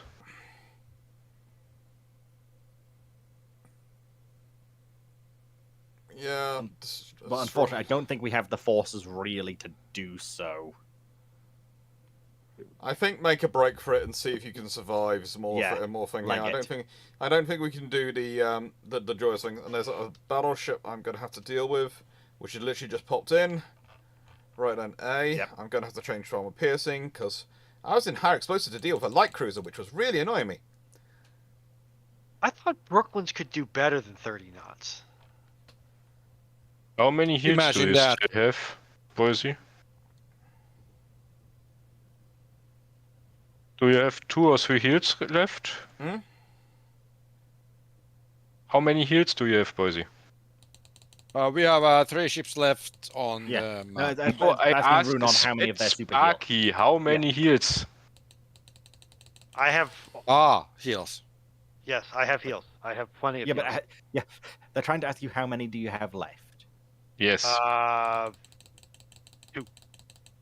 Right. Okay, maybe we can try it if you follow me. Turn left after the island. Okay. We've only got 4 ships left, though. So yeah, but we only have to have half on the target. If we lose 1 ship while we battle the battleships, we can still escape with 1 ship, which would be half of 2. Yeah, they can do 30. They were rated at 32 knots, which means they could probably crank out about 33 at a full tilt. There is the plus 5% speed flag that you could use. Yeah, but why is my stock speed just under 30? I'm not sure, I'm afraid. Is it fully equipped? It's a premium, so yes. Oh, ladies and gentlemen, is just asking, are we going to move on to... We will be as soon... Yes, we haven't died yet! Look at the stream! You haven't died yet? No, we haven't. No. It's an operation. My goodness, what an incredible Please, are you watching the stream? Yes, totally, honestly, I swear, Gov. So how did you not notice? I knew I should have had the flag going, which would allow me to, basically... Oh, yeah, I've got torpedoes... Destroyers coming out. Why have they all decided to come to try and fight? Oh, yes, because they want to block us. Well, yeah, I'm going to go down fighting, but I'm going to do my best to keep this place clear. This is why I'm saying we really probably want to... Yeah, I think discretion's the better part of valor here, my guys. you need to turn up into. I went down there, fighting. up There to is a battleship age, which like, is heavily 89. damaged. There is a destroyer which is also on its last legs here. But I didn't manage to kill either of them before they killed me. Because I was basically doing a death circle with the battleship. Also, I think they just got even more. They just got even more reinforcements. Yeah. How in the world do we have Why- IJN and KMS forces operating in the same theater? You know, this is a very good question. Well, Indian Ocean, they occasionally did group up. Mainly it was their submarines. Fair enough. People also forget that you get Italian, German, and Japanese submarines all operating in the Indian Ocean and go, what? You know, what happened to them? Why weren't the British able to run convoys through this area? And you're going, because there were actually things going on. Clarke, you just Actually, have to run. it caused such issues, actually. It was actually worse for the Japanese, though. Because having the Germans and Italians around brought such a wide variety of submarines there that they couldn't do proper anti-submarine warfare because they couldn't tell what submarines were until they were too close. Which the British submarines, of course, did not take full advantage of. They would never take full advantage of that. Did the U.S. operate in the Indian Ocean? Subfleets? No. Or did they just kind of be like, yeah, we'll let the Royal Navy handle that? I think so.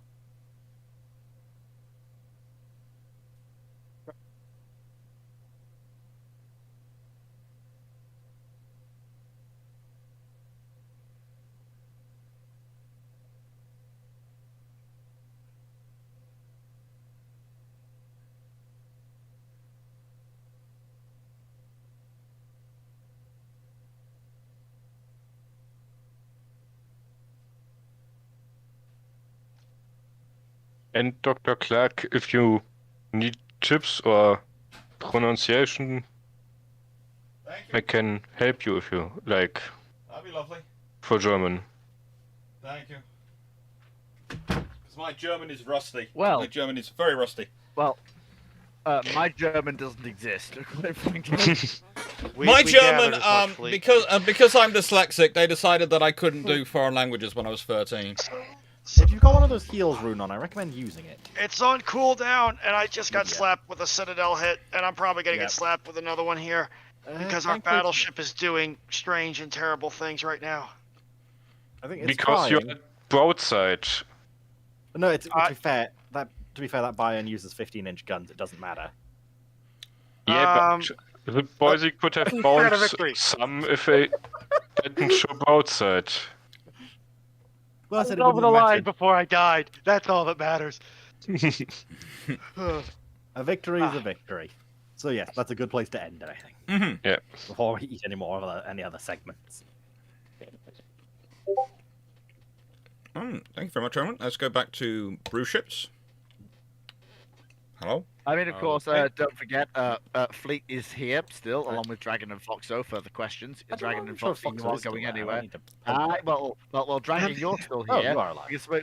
Because Dragon and Foxo are like. If I'm going to be asked, if I'm going to be asked to do this question thing, I need I'm happy to help Dr. Clarke and brew ships alone. But when it comes to the Historiothon, I need help. I need my Ramblings crew. Yes. You're sure, Fleet, that this will go live on the stream? Yes. Right. If asked, I don't mind helping, but I also don't mind just dropping down for a while and just listening and asking. Yes, but I'm asking you and Fox to I know help me you help are. Dr. Clarke. I also suspect Fox is about to fall asleep. I'm not. I'm just bored as hell. Well, let's see what the questions are before we decide. Let's see what the questions are. Yeah. The next questions that come in is let's see. What's the first question? What are we answering? Let's go. Let's go. Disconnecting people. For the record. Yeah. Right. Okay. So let's Dr. Clarke, I'm going to move you back up to Dr. Clarke chat channel. Yep. And I'm gonna move everyone else up there as well who were on part of this. I don't want you to massive. I want you down small. Thank you. Alright, so, Blackburn Maximus, in a continuation of all the Admirals to carriers, and 12 times, with 12 times 15-inch fast battleships then. Yes. The Imperials are here. Okay. So, the question was, all the admirals, all 4 admiral class, are converted to carriers. And then the Royal Navy completes a class of 4 12, 15-inch in 4 quadruple turrets fast battleships capable of 30 knots. If there are no naval treaties, how long until the Royal Navy has 12 times 18-inch fast battleships? You mean 12? Second brew bottle. 18-inch armed battleships. I assume 12. I'm assuming. Yeah. I'd say that's the next logical generation. No. If there's the thing is, if there's no naval treaties, the N3s are the first 4. The follow ones to the N3s are the second 4, and the follow ones to them are the third 4. So 1930. Yes, basically. but your N3s starting aren't point. battleships. But in nice way, your starting point is going to be ships with 12, 15-inch guns. So you're evolving from that point. Then the next generation after that. Remember, these things, you're going to have 4 admirals and 4 of these ships. They're all going to 8 ships are all going to require you to do a lot of work to your dry docks and facilities to support them around the world, aren't they? So the limitations which are put on your G3s and N3s means that you're not known to apply anymore. And if that don't apply, then you can go for a 12, 18-inch gun ship. The question was simply how long until the Royal Navy has 12, but this is what you need to consider, because the Royal Navy is going to want to build up this capacity, surely. Mm-hmm. Yes, but that's not going to stop them building battleships of 18-inch armed variety. But it will, though, if they're 12x 18-inch. These are probably pretty big ships. No. Yes. It's a 12 18-inch battleship. It didn't say 12x 18-inch. No, it does say 12 x 8-inch. No, 12x is in, like, going off the previous was the fact of 12x 15-inch. It was in 12 15-inch guns.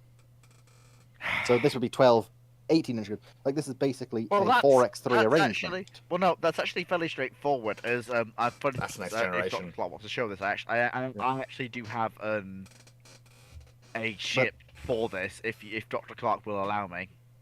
If you want to put in the brief ship's questions, you're more than welcome to put it in the brief questions. I do actually have a ship that fits this. So if you want to post it, if Dr. Clarke will allow this, I posted it in brief ships. This is the. I mean, it's styled as it is in its refit form in 1940, but this is the Monarch, which is a basically expanded N3. I do think you wouldn't see this arrangement. No, you wouldn't. But if the Royal Navy wanted to push for 12-18s, they could. Yes, they could. I do think it'll take a while, though. I think you're more likely to see it 2 turrets forward, 2 turrets up. Does want to show this? Yes. Does want to show this to the audience on the? I have more images, by the way. Like I have more. I can imagine. I have multiple angles because fleet is thorough, if nothing else. I'm wondering how long would it actually take them to actually upgrade all these facilities around the world? Because in nice way, if they're building the ships, if they're already building facilities because they've got the 4 carriers and the 4 things, they're going to start that work in about 1918. So they're going to start these ships probably because they're probably going to get the 12, 15-inch gun ships in service by about 1919. On that scenario, because slips are free in 17. So I will point out these ships were created by the very talented Sea Otter, who, as you all know, is very talented. Yes. It's basically what you're going to have. Probably you'd be talking about 1921-ish. You'd have 12 18-inch 12-inch gun ships to us. It does lack AA, but it'll get AA. Sorry, okay, I'll let Dr. Clarke finish, but I draft answer to you. Yeah, make sure you always let Clarke finish. Sorry, go on, Dr. Clarke, but I have to answer Timu once you're done. No, that's fine. I finished. Go. Don't worry. Timu, this ship, if Dr. Clarke, would you mind selecting one of the images quickly, just so you can bring we it can. to the full screen? Fleet, as he said, we can. We can currently see them. It's on the left-hand side of the screen. No, just bring to full screen, because he says it lacks AA. The amount of 4.5 twins and 5.25-inch secondaries, plus all the Ehrlichens and pom-poms, would disagree with you there, Timu. The ship does not lack AA. Yeah, I'm just moving it to the thing I'm using to show off different pictures of ships. The ship does not lack AA. It really does not lack AA. The only thing that lacks is turret arcs for firing astern.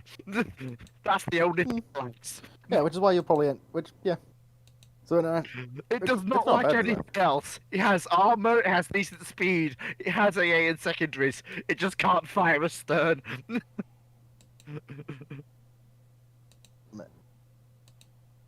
So what would you say, Clarke, when these ships might be a thing? Oh, I would reckon they'd be. The nicest way you'd have a 12, 18-inch gunship as the next generation after 12, 15. So basically, as I said, the moment they're off the slips, you're starting them. Because you've got it, and you've got already large ships, and these are going to be bigger than the Admirals.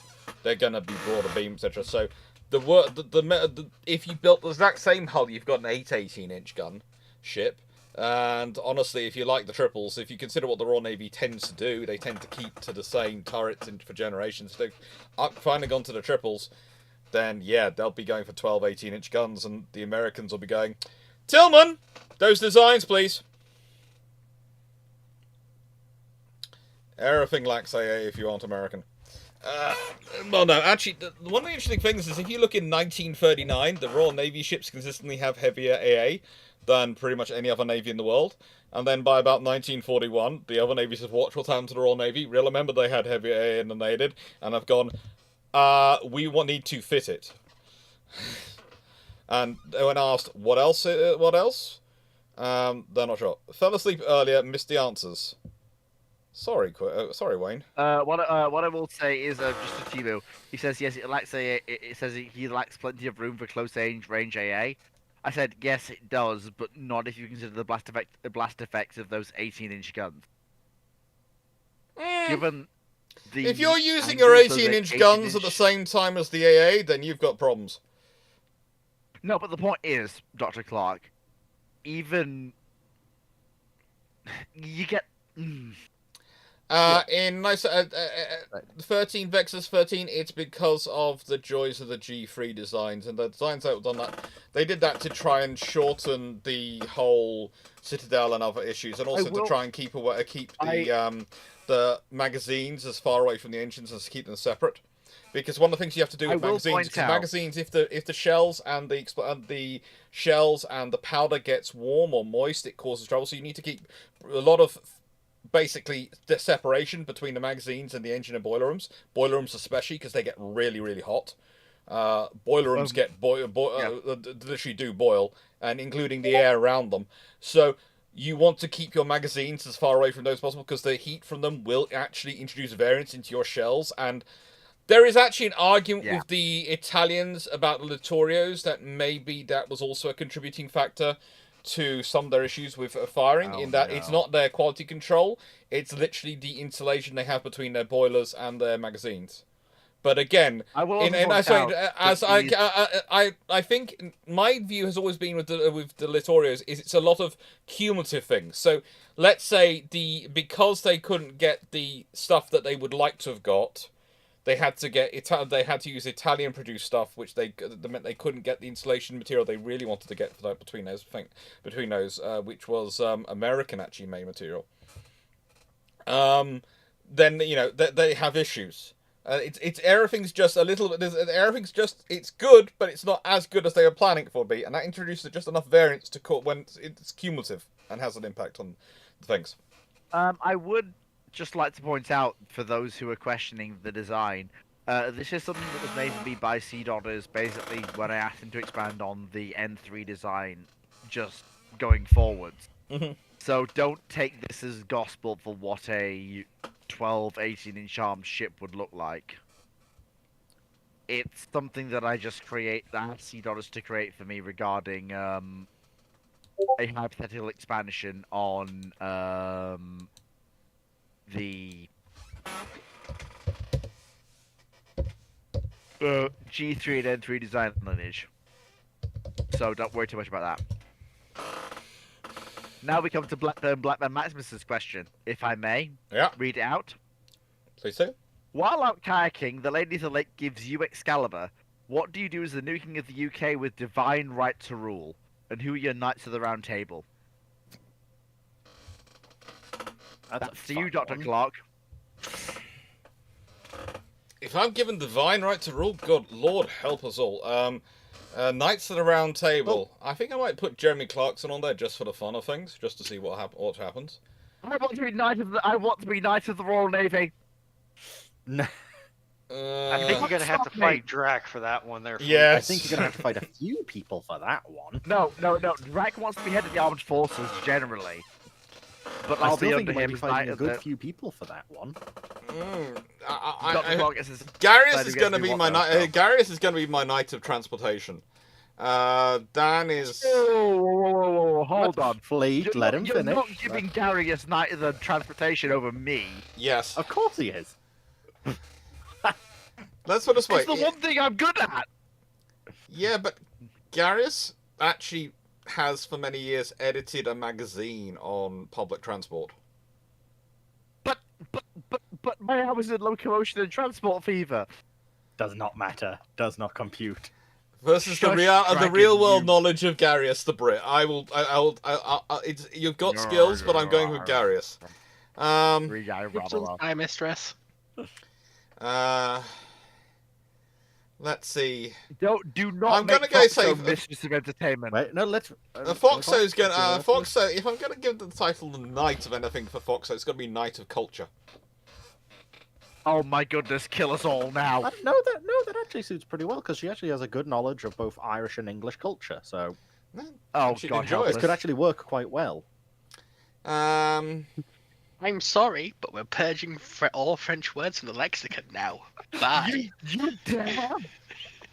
And just because that means he'll be, because that means that with her pronouncement, then he'll be in constant fights with her, in which he'll lose. I'm going to make Fleet the Knight of Education. Oh, don't you flippity ding dong dare! And remember, education is a French root word, therefore it is bad. Good luck. I would go for. I'm sorry, Dragon. I don't care that she's your mistress. I'm going to murder her. Good luck with that. She'll beat you. But murder's a French root word as well. I'm killing you. Which means you're going to Scottish Gulag. Gosh. So right, let's do the rest. Let's see. Dragon, I think I will be nice and I will make you Knight of Justice, so you can sort out the fights between education and culture. What? You do realise that's giving me to the Tower of London in perpetuity, right? Because he will always side with wife. No, because Counterpoint. The Tower of London's not going to exist anymore because it's French. Oh, also, another point, Fleet, is if for whatever reason I was put in charge of justice, unless you've actually committed a crime, why would I put you away? That's a waste of resources. Your wife is going to make being education a crime. But in that point, I might as well, sentence you to labor. Like, get something to do something. Again, you want labor's a French root word, Dragon. There's got to be that's sentenced to the Labour Party. Oh, that's got to be cruel. That's got to be cruel and unusual. I'll be summoning Runon across the Atlantic to be Knight of Knight of Electrics underneath just trying to sort out the infrastructure. Pity Runon. You do realize that you're going to have every electrician and electrical engineer that you have over there trying to figure out how to put a price on my head without getting arrested for it, right? Yes, but the thing is, I feel like we should move on to the next question. That's what I feel like. Quick thing, this is going to be brilliant for Runon because the UK is returning to the metric imperial system. No, we are. No, the problem is because the metric system is French. The problem with me is that the underlying. I have grown up and been both professionally and personally under a completely different set of underlying assumptions than what the UK system operates on. Yeah. So you're literally putting in someone who is, God help practically me, at least incompetent. As the chief building inspector, the chief electrical inspector of the UK. Yes, I'm going to make you responsible for the grid. The National Electric Grid, all the high power stuff. For the love of... I am not a grid scale engineer. Yeah, but you'll have fun doing it. Next question from Blackburn Maximus. Have you ever watched Checkmate Lincolnites by Atun Shea? No. Yes, I have. It's an excellent series. Everyone should watch it. It's Never heard of it. fantastic. No. It's fantastic. It debunks a massive amount of Confederate propaganda and lost cause mythology. It's fantastic. Everyone should watch it. Go and watch Checkmate Lincolnites by Anton. The nicest way, it probably sounds good, but the trouble is, I found actually reading history has counteracted a lot of the Confederate propaganda for me. When I actually read what the commanders spend 90% of their time fighting each other rather than actually getting on with the war. No, that's true. But bear in mind, Dr. Clarke, for those who don't read history as deeply as we do, Checkmate Lincolnites is a great way to debunk a massive amount of Confederate myths for those who don't read as deeply as we do. I'm still surprised the sheer amount of myths they've managed as a spore. Knights of everyone. I know. If Incomparable goes down fighting the Kido Butai but takes out 2nd Carrier Division, how would she be remembered? Amazingly, given that she, as a battle cruiser, killed carriers while being attacked by their aircraft. Yeah, she'll be remembered. Get there? I'm not sure. In a world where there's Kido, there is Incomparable fighting the Kido Butai, and managing to get to the 2nd Carrier Division, then goodness knows what's got to the other carrier divisions. Yeah. Could you mute your Discord notifications? The pings get a little annoying. Sorry, Jonathan Moon. There was one troll. When I have Discord open, and so that I can hear it, one of the things that I can't mute is the Discord notifications. So when I have Discord open, so we can have a Discord chat like we're having now while live, the one thing I can't do is mute Discord. Apologies. No, yeah, that's the thing that. After this, let me set you up with voice meter, and you can split them out. Just in chat, Stafford, the word inept is a French root word. It's no longer in the English lexicon. So she is not inept at her job. Oh, for the love of Mike, would you stop with the... No, for the... She's Michael technically not wrong, Fleet. I know she's not wrong, but I get to wait a stand minute. here and... Can we... Push the button, next question! Please, for the love of Mike! Can we make the host classified as obscene material? Yes. Yes. No, you can't. That's make Mike Enable do not disturb. You won't get a message. Yeah, the trouble is. RG asks, ask Fleet his thoughts about a future Russian SSBN being named Kamchatka. Well, if a future SSBN is being named Kamchatka, God help us all. Hello, Cheer Guy. But there is one good point if there is an SSBM named Kamchatka. She'll fire her ballistic missiles against Russia itself, that's the only good point here. Or she will always be known. Her location will always be known by Western forces or because Five she'll Eyes be forces on the surface. Because she'll always be squawking over that weird sonar-based underwater communications doohickey thing, which I think exists. That she is seeing anti-submarine warfare assets all of the time. Yep. So, my friend, what do you believe the replacement of the Archer class should be equipped with? Probably machine guns if it's the Archer class inshore boat. Hang I wouldn't mind mortars Fleet, and cannons. Fleet's doing his research. Archer class patrol vessel. So these are basically RNLI lifeboats operated by the Royal Navy, in essence. And they have one 20mm Oerlikon, but they're fitted for but not with. And 3 general-purpose machine guns.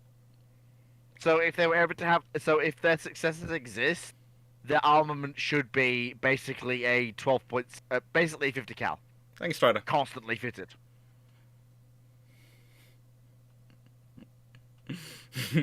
Yeah, because at least that way they'll always have something fitted to them larger than the rifle cavalry machine gun. It'll be nice. Okay, Chandlord Chandel. if the Imperial Germany had gone with a policy of maintaining a navy powerful enough to challenge the French Atlantic Fleet and Russian Baltic Fleet, how similar, different would the building policy of Germany, Britain, France, and Russia be? If Imperial Germany has a fleet large enough to challenge the French fleet and the Russian fleet, you're looking at a German navy similar in size to the one we see historically, which will still merit a response from the Royal Navy. Yes, it will still merit a response, but it'll be a fun response in some regard.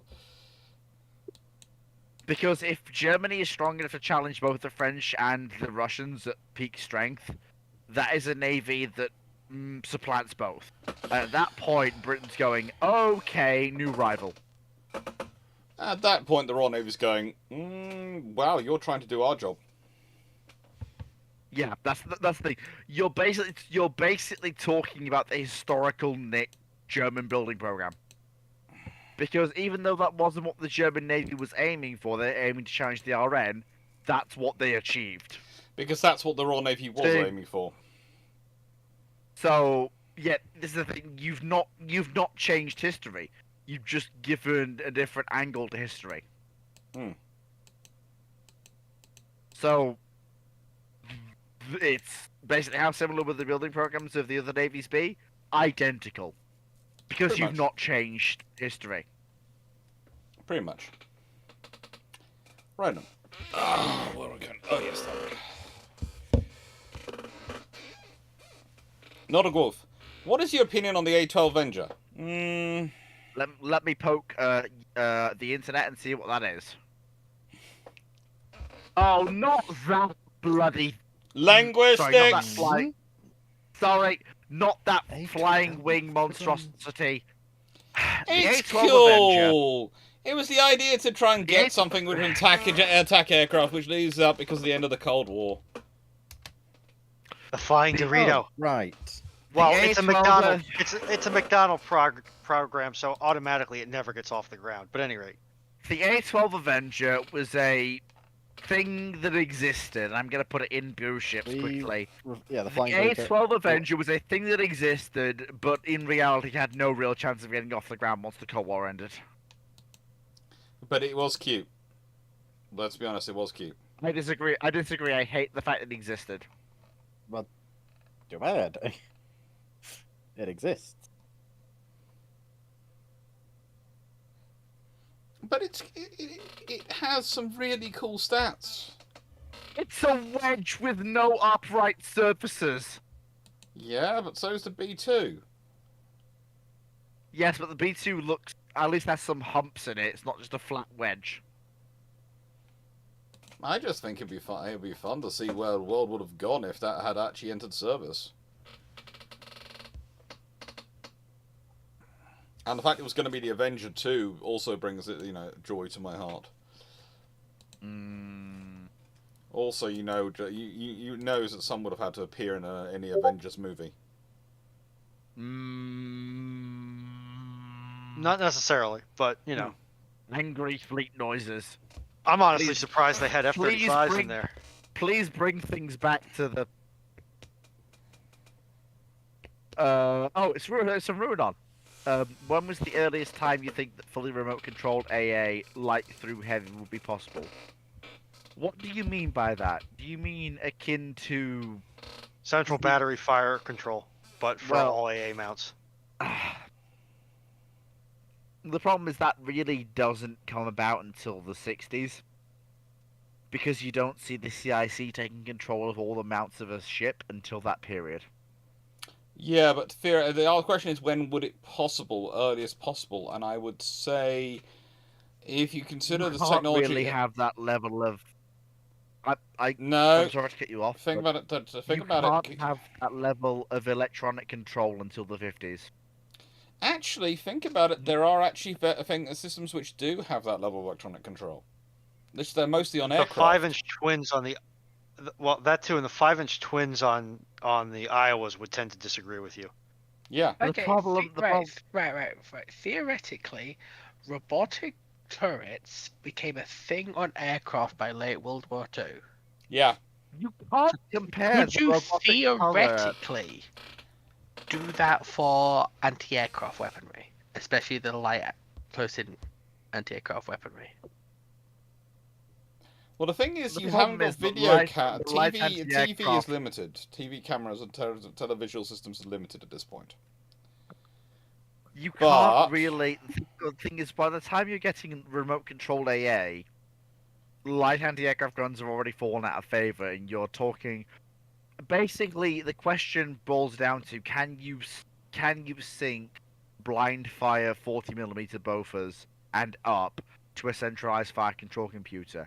And I'm sorry to say that doesn't happen until you get to the No, late it doesn't. 50s. It says remote controlled. It doesn't say blind fire Yes. control. It doesn't say computer controlled or computer assisted. It says remote controlled. And that's human. Yes, Controlling from a different position. Yes, but And it- I would it was say talking- you could get that in. Well, you do have that at certain points when you consider you have fire control positions, which are basically telling everything where to go. It's just the loaders and the gunners are just pressing the button. Already on battleships and things towards the end of the war. Yeah, you could have that. You could fully remote controlled. I have it automating systems. Probably you could have had it add in order too if you'd really wanted to and really been pushing it. Now, then we got Montana's question. How are you planning to stay awake for all the 36 hours? I stay awake naturally, so I don't really have to worry about it too much. The more The thing man is is a functioning insomniac. the more thing to worry about with me is that I'm used to downtime where I go off and read, and I kind of like that because whilst I am in, how do I put this? I have Dr. been Clarke thoroughly is a functioning trained. insomniac. The rest No, of I've us been aren't. yes, but I've been thoroughly trained through my life for various things, and one of those includes the fact that I am very good at acting like a loud personality and being a loud personality when I need to be, and being a projected personality. But naturally, I do like my quiet solo time quite often. To recharge sometimes. Don't always need it, but often need it. And yeah, it's more the draining of being on and having to have to be in. I wouldn't say public persona because I'm basically me this the whole time. I don't bother putting faking anything.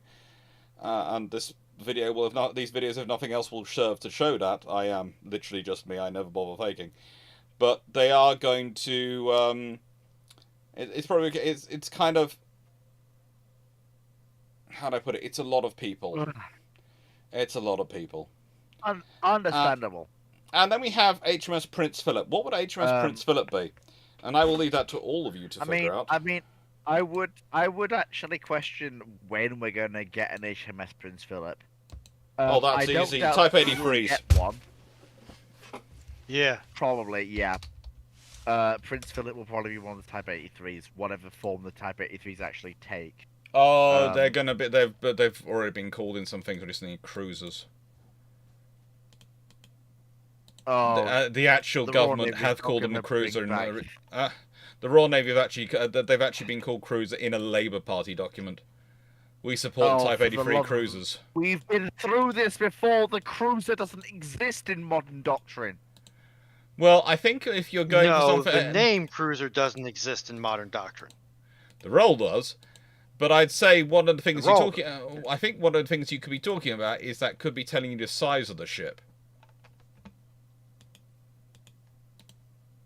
Look, I didn't even vote for the present government. I voted Liberal Democrat, so I have the ability to say they're messing things up because I didn't vote for them. Yeah, but that's also why a lot of people vote Liberal Democrats, so they can just they can be permanently go where it'd be in third place and permanently complain that it's not their fault. Well, no, I voted for Liberal. I want them to be in power because I feel like they are a decent break from Labour and Conservative. Take it from the side of the pond. You can vote for a party and still take the out of them for when you think they're screwing up. To be fair, yes, I literally do that for parties I've campaigned for.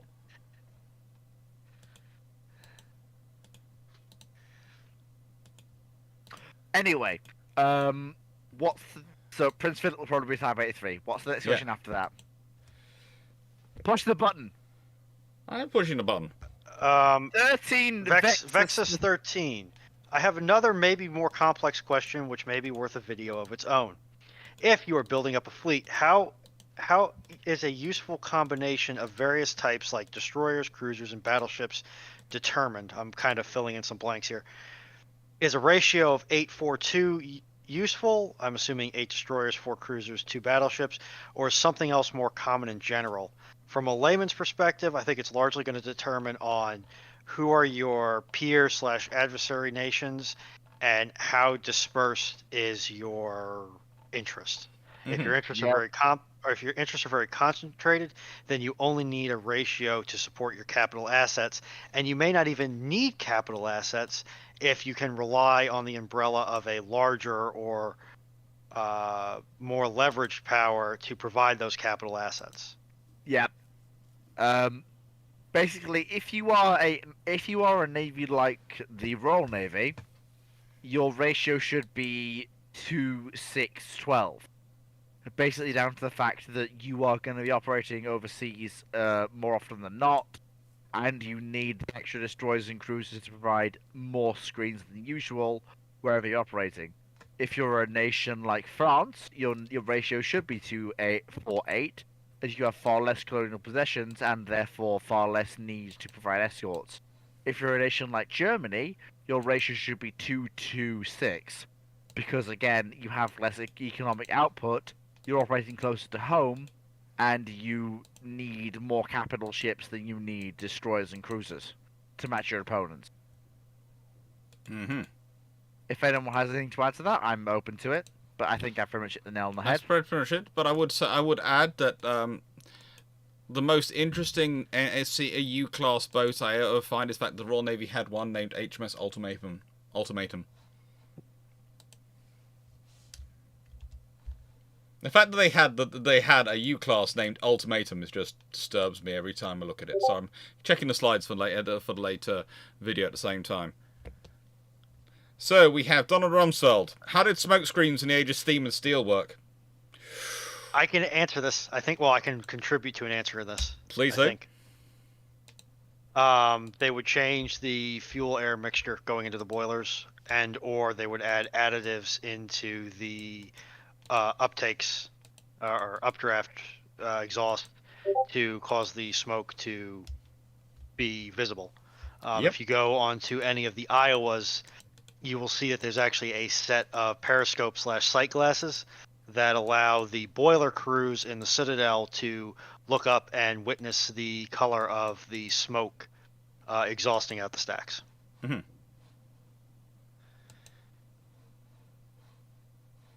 Good.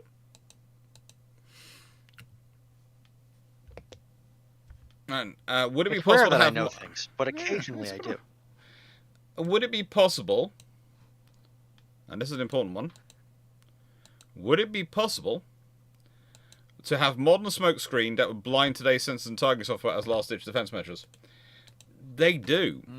They do have a smoke screen. Yes, Smoke and chaff is deployed as one, and usually also flares, and it's a combination of all things which are deployed by all sorts of decoy systems to try and give you a cover. Does it always work? No, yeah. Again, if you look, I know New Jersey has this display. I think Whiskey does as well, but don't quote me on that.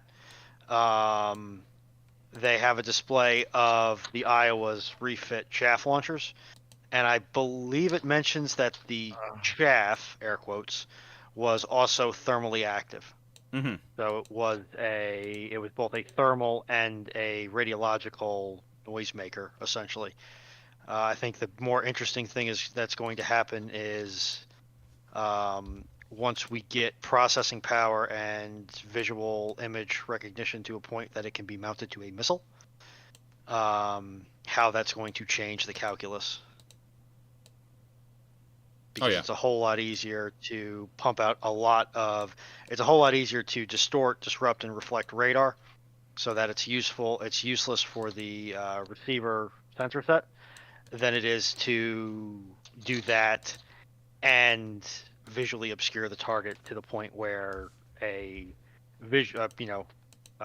visible light sensor would not be able to parse what it's seeing. I think at that point, that's when you're going to see far more work being devoted to kill methods which are at least mission kill in terms of sensor mission kill. I wouldn't be surprised if that becomes far more of a core thing.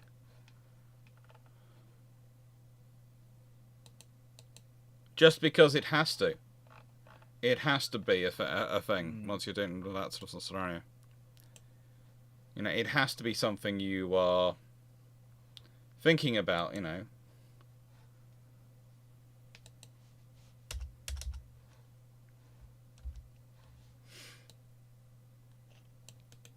Right. Next one.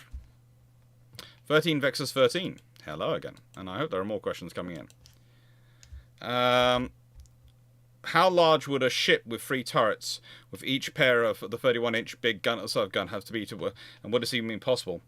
With 3 turrets, each of 6. I'm sorry. What did he say?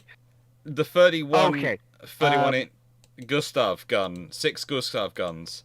Possible. Well, anything engineering is possible if you're prepared to build it, but it's going to be massive. You're talking about a vessel of such monumental size. Well, I would point out that the Schwerer Gustav, I'm fairly certain is more than 31 inches. Let me just have a look. I'm fairly certain she's more than that. No, sorry, no, actually she's not. 31.5 inch. So, the problem you've got is that a vessel that can carry 3 turrets of that size, you're talking about a vessel that is 3 times the size of Yamato. Yeah? The reason I say this is because she has to carry those guns comfortably with enough space devoted to machinery to make her move. She cannot be armored against those guns because it's not possible. In order to move, she will basically have the machinery that would move a Yamato class at 30 knots, but for her, will move her at 18 knots. She's armored against 20-inch guns because that's probably about all she can be armored against without breaking the laws of physics for what she can carry. Her dual-purpose battery will be somewhat ridiculous, but again, it's down to her sheer size more than anything else. You can physically build a ship that can carry these guns and do these things, but it would be a pre-dreadnought speed, heavily armored, stupidly armed battleship that would have a rate of fire measured in, again, rounds per hour rather than rounds per minute. Yes. Which, let's be honest, she's going to. Any ship in carrying the Gustav is going to be like that. It's just not sensible. It will be faster than the actual land-based gun was capable of reaching. I will admit that. But you're talking about a ship of at least 200,000 to 300,000 tons to mount these guns and the armor and the secondaries. Yep. It's ridiculous. Yeah, unless you want to go full large scout cruiser, large light cruiser, whatever the terminology for Furious and Courageous was, and just have no armor.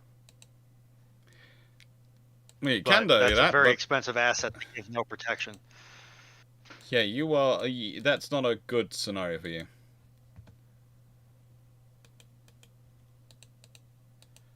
That's not a good scenario for anyone in that thing. Right, so, RG, what if in this sort of historical USS Monitor at Hampton Roads, a super monitor that's a crossbreed between historical and USS South Carolina replaces it? How would the crew of USS Virginia react? Cry?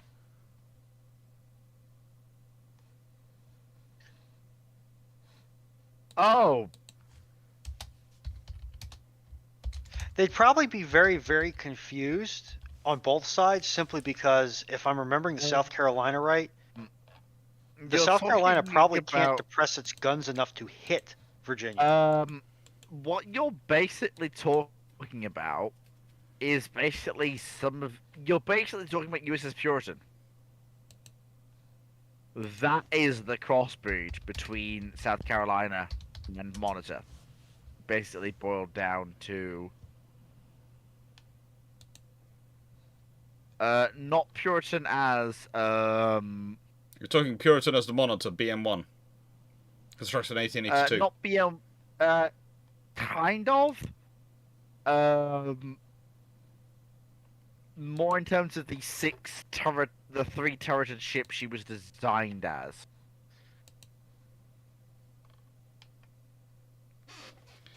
Well, that would have been fun.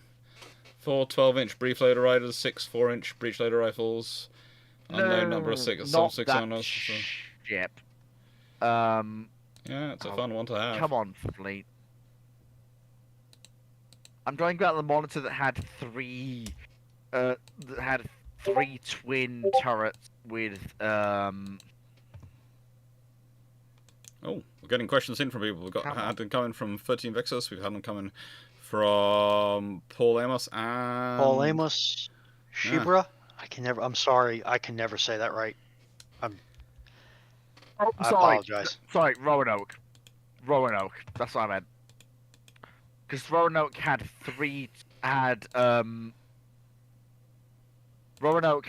two 15-inch Dahlgren guns, two 150-pounder Parrot rifles, and two 11-inch Dahlgren guns in 3 twin turrets. That's cool. The closest you get to a cross between Monitor and a South Carolina. I'm just going to put it in the chat here. I'm sorry, but Roanoke, as complete as the Monitor, smokes Virginia. She absolutely wipes the floor with her. Yeah. Because you've got 15-inch Dahlgrens, you've got 11-inch Dahlgrens, and you've got 150-pounder Parrot rifles, each serving its own turret, with 2 guns of each in each of the 3 turrets. So even if one of the turrets goes down or has mechanical issues, there's still 2 others to engage you. And I guarantee you that one of those turrets will have the penetration to penetrate Virginia's armor. I'm banking my money on the Parrot rifles. It's always good to bank your money on something. Right, so Paul from Chicago. Should England be a 4-4-2 or a 3-5-2 or a 4-4-4 or 4-4-1-1? Are you talking about locomotives here? No. I'm presuming he is referencing the ratio ships by 13 Vexus. That's what I'm presuming, looking at the time that question came in. I'd be very curious how you're meant to get a 352 locomotive. Yeah, I would question that as well, but I assume the engineers will work it out. I thought we leave it to the electricians. They seem to work out most things. So so if Paul from Chicago is referring to 13 Vexus, so if to Stafford to 13 Vexus' question about the ratio, as I said before, if you're the UK, I said your ratio is 2-6-12.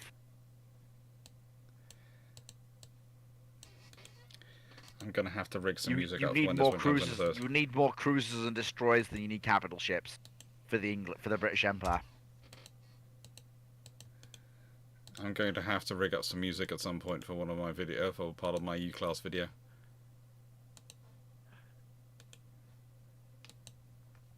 What's the next question after that then? Shura, what dazzle camouflage or some other kind of camouflage see a resurgence? Would example see as a countermeasure against image recognition kind of missiles? Interesting enough, that's already been tried out on the River class.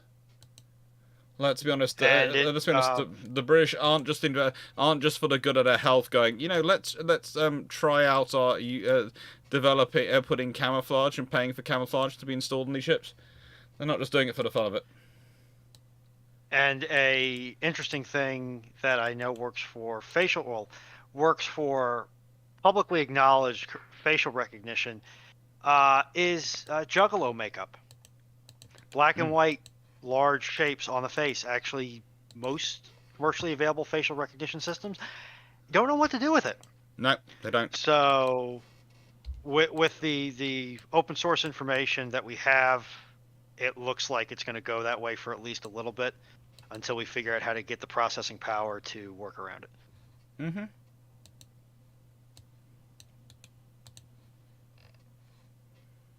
That's always odd.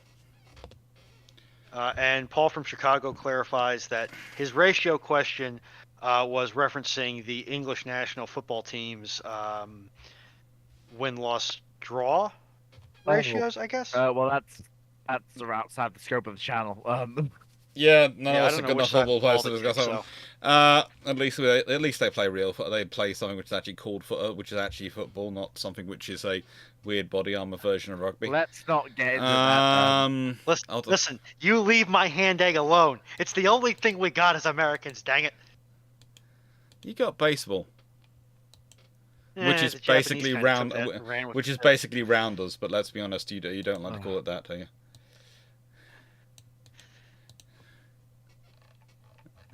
Oh no, you insist on calling rounders softball. Leave that man alone. Anyway, Paul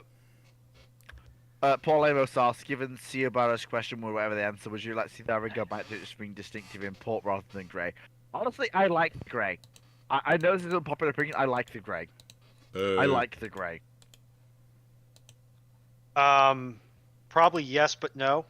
It'll be the RN may settle on a distinctive or unique color scheme, but it won't be like the black and buff of the U.S. Navy in the Age of Sail. Mhm. It will be a dazzle camo, because if they have something that is like a black and buff, it's going to completely destroy the purpose of the dazzle camo, because it'll make the image recognition that much easier. Mm-hmm.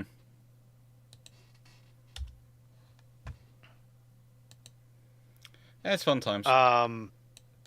13 Vexus 13. If you build a ship with 31-inch guns out of Pykrete, can it then be more useful? Probably not, because Pykrete's very brittle. It's tough, it's hard, but it's also brittle. Steel is But much you can also more... build it so it's going to take a massive amount of punishment because it's sheer mass. Basically, it's the equivalent of turning an asteroid into a battleship. It's not. It's going to be brittle, but it's going to take a pounding, literally, just because of the size.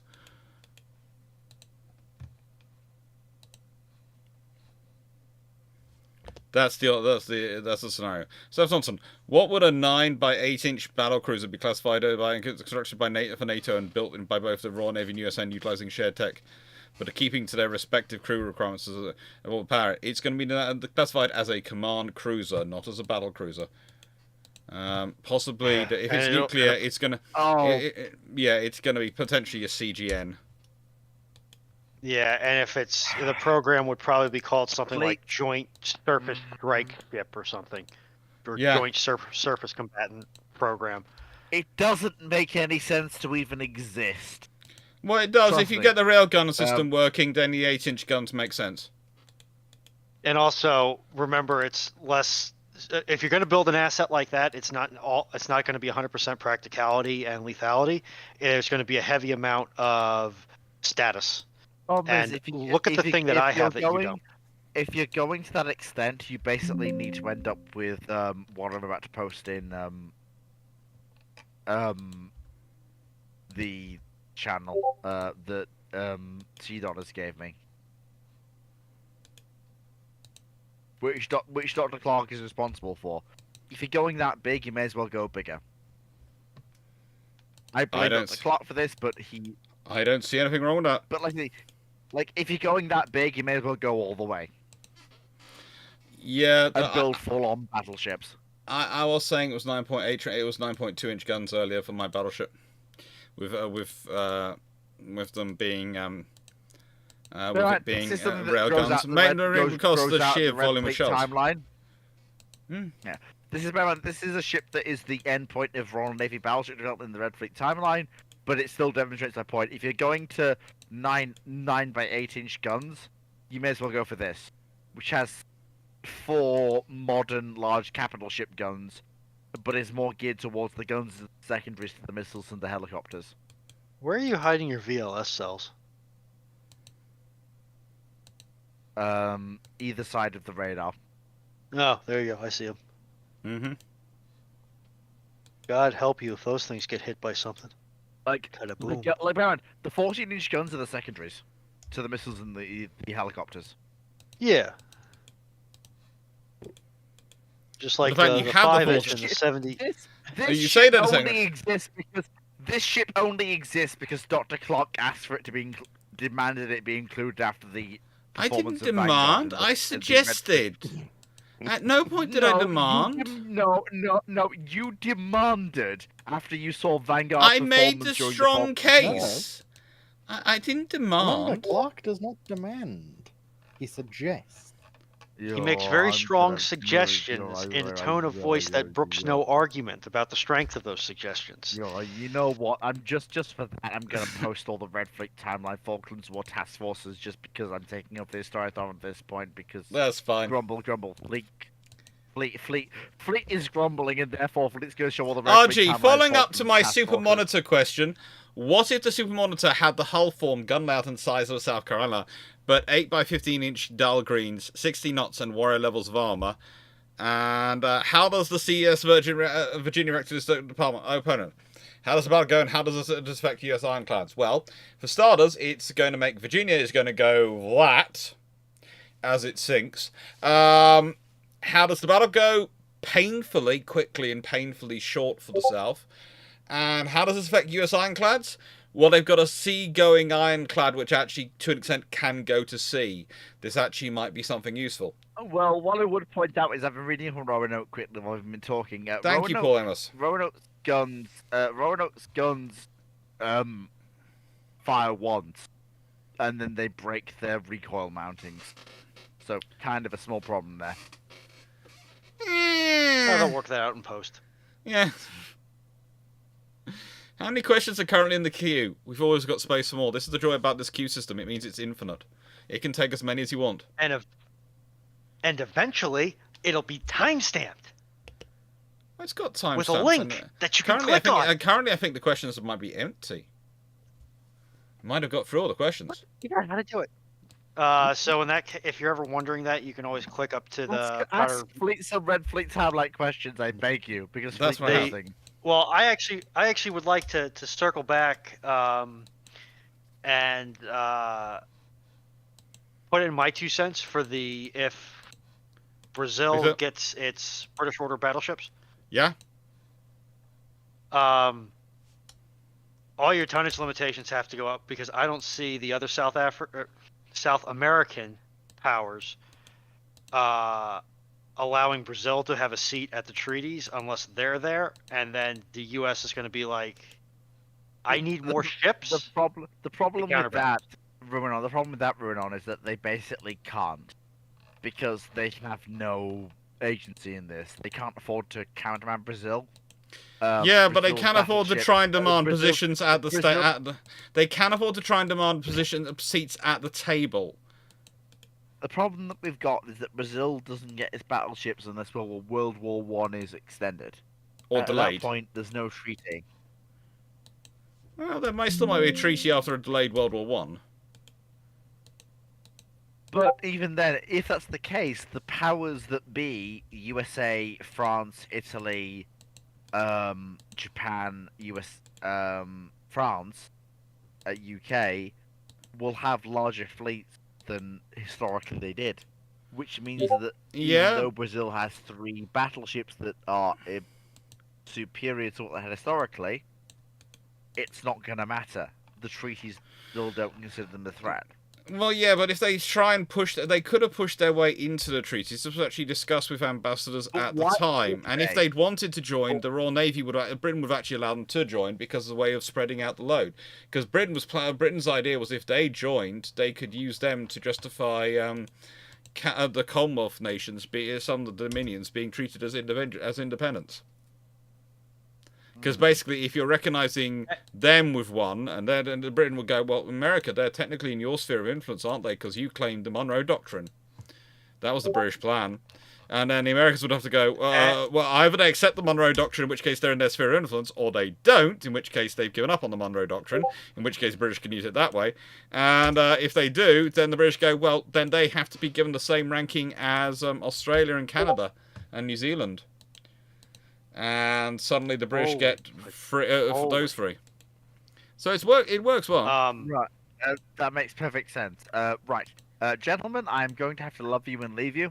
Take care. I have to go and do the old sleep. Bye for now. I didn't quite get to 3 o'clock, but well, you can't blame me for that one. You could have at least bought me a burrito first, boss. Oh, for the love of Mike. Goodbye. Good night, everyone. Take care. And next time, remember the burrito for Runon. Despite Fleet's absence, I would still make the argument that arguably France could not afford a fleet. It had to pay for one, but it could not afford a fleet. Italy could not afford or did not have the infrastructure to sustain the fleet. Japan kinda could, but so it wouldn't. I don't think the fact that most people would look at the other South American powers and say, well, you don't have the infrastructure and you don't have the economy to support a fleet. I don't think that would make much odds as to whether or not they would be allowed. I think you end up with a lower tier, which is basically the lower tier you've got to allow is going to be something like of you allow them to have free battle, you allow them to have at least 3 ships. The trouble is then the French and the Italians are going to want at least 9 if you're allowing these smaller powers to have 3, because 3 is the smallest you can push them down to. And the small powers are going to be the South American nations. It's going to be New Zealand, Australia, and Canada for Britain, because that's what they're going to push them into. They might even try and get India into there if they're really being smart-ass. Which is about as difficult as I'm going to get. And at that point, then if they've got that in their strength, then you have to work up and go, right, and so France and Italy now want 9. In which case, if they've got 9, then Japan's going to want more than them. Okay, Japan historically was allowed how many? Okay, da-da-da-da. You end up with the British and Americans each getting allocated 20. And the British going, yeah, we have 4 powers. We have total of 32 because we have 4 of our sub-nations have 3 as well. Or if you get India as well. One, Jonathan Moon redeemed a stretch, and 2... Oh, thank the Lord. Do you think you can still push Japan down to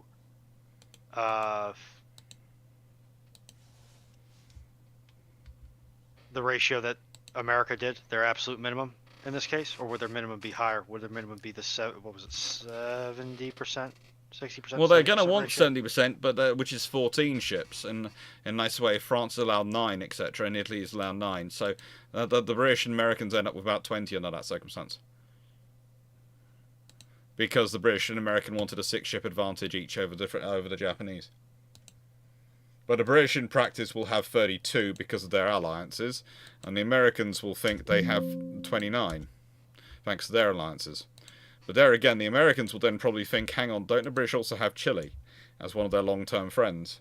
And aren't the Brazilians often a neutral? Okay.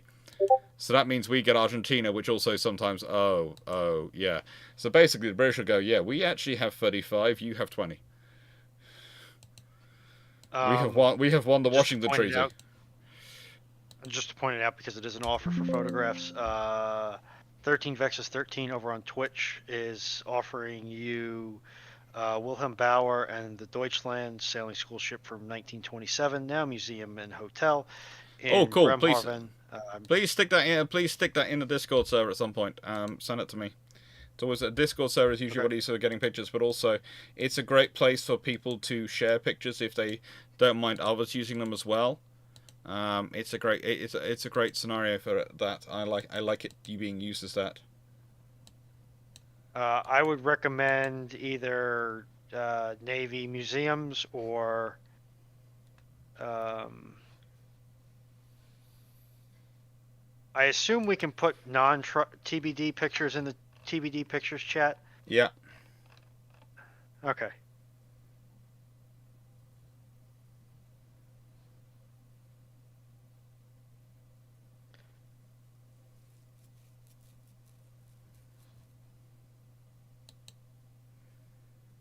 It's always fun. I do not know what Paul's question is, so I'm going to let somebody else poke at Is that still one. anyone still using the F4 Kai?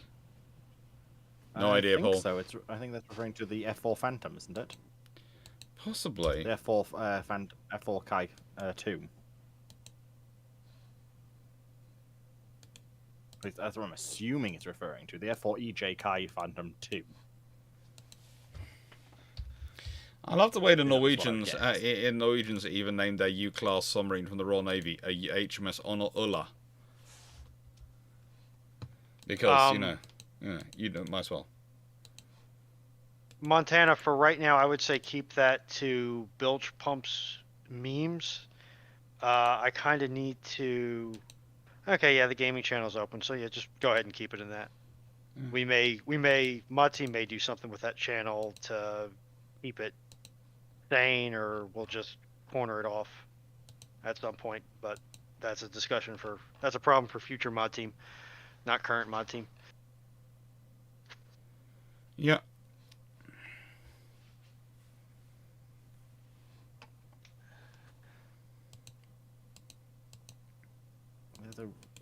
Just quickly having a look at it. I think it's now fully out of service, the F40 Phantom Kai. The F4 is an interesting Iran one. still run a few.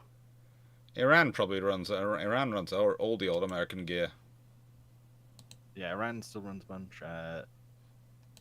As apparently Turkey still had a bunch in 2020, but it's the current state unknown. And apparently Greece actually has like 18 of them. Fair enough. So yeah.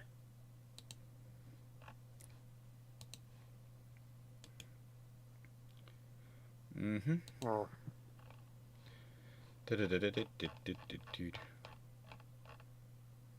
Alright, so if I put them in there.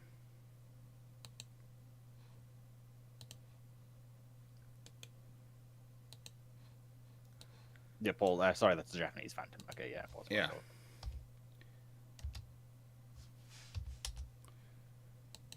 That's going to be fun. I should be feeling tired at this point. I feel like mentally my brain's going, you should be feeling tired, but you're not going to. That was me this morning, and then I couldn't take a nap. So, go figure. Why should you be allowed a nap? Usually I can... Because I usually sleep better in the daytime than I do at night, because brain.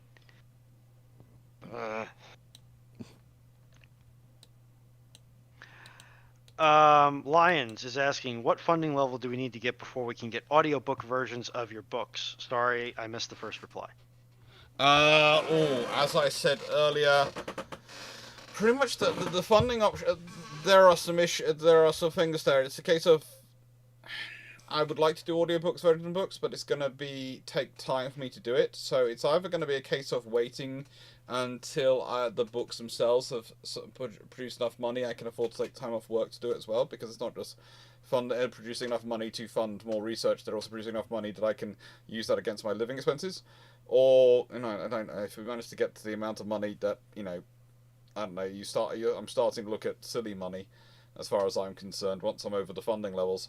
Yeah, then that's sort of viable, but let's be honest, I think I've got to about £400. I'm not expecting to get to thousands of pounds. I'd love to. It'd be lovely if I did make the funding totals. But I'm not expecting it, as I say, because partially because I'm not that type of person, and also because I'm surprised anyone has decided to fund it at all, really.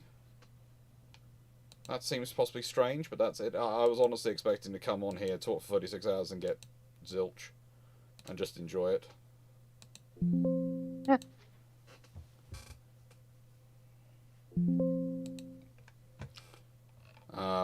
We'll see. We'll see how much I make and how much comes in. It'll be fun to do it if anything that comes in is going to be fun. That's what I'm sort of really looking forward to. It's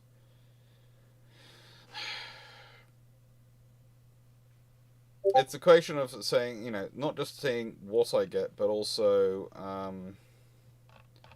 what it will allow me to do. I think I've got enough that's come in. It's paid for a trip to go and do Greenwich and do research trips up there and a few things like that.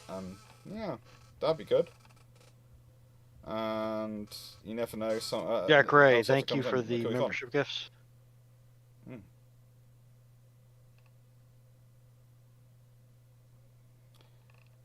Yeah, thank you, Jack Ray. Oh, thank you, Jack Ray. I wasn't expecting that many memberships to come in. Goodness gracious me, 20 memberships. Sheesh.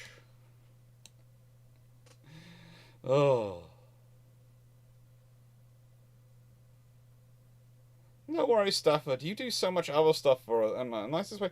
The thing is, I am. How do I explain this? Well, I bet it's best buried in this scenario because it's unlikely that any of my too many of my academic colleagues will watch this far into this video without skipping ahead to the bit about the U-class submarines. So I can sort of, in the world I work in academia, etc., it is so much fighting, so much politicking over such small grants to get funding for your research, etc. It honestly comes as a fundamental shock how generous people are to fund, especially the area of naval history I do, which is public-facing, you know, kind of modernist, kind of modern naval history sort of sometimes. Because if you're looking for research funding these days, it's got to be age of sale, it's got to be... There's all sorts of things which limit it realistically, and limit you realistically in what you can do. And that's that, you know, in terms of getting funding. And yeah, I really don't expect anything. It's lovely to get it. It's something which I find really enjoyable to get it, but I don't expect it. I honestly, I don't really have the it's not something that happens to me often enough, or is not something that's part of my life to sort of get that kind of funding. That I sort of go, okay. And my normal thing whenever I get these costs coming up is to try and work out how long till I can pay for it myself. And that's the thing that's been annoying me with these books, because honestly, when I was working it out, I was going, well, ooh, I can possibly do that by, well, I was working out I could probably get the necessary things funded, the books and pictures funded, in about next 4 years at this rate, especially having moved house this year.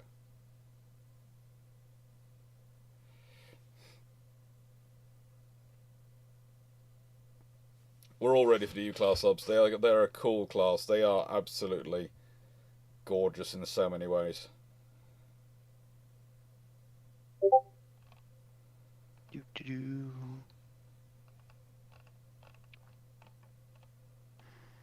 They do so many weird things as well.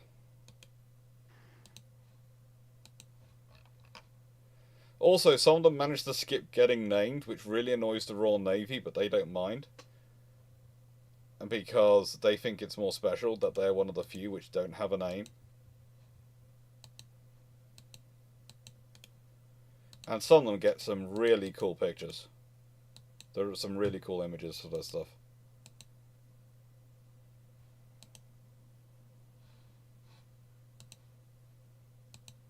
But it's all good. Monkey, Seth Thompson. In the event of a hot war, how vulnerable are merchant marine fleets and how many escorts are needed to safeguard them effectively given their increased size and targetability? Look at how much fun we're having in the Red Sea.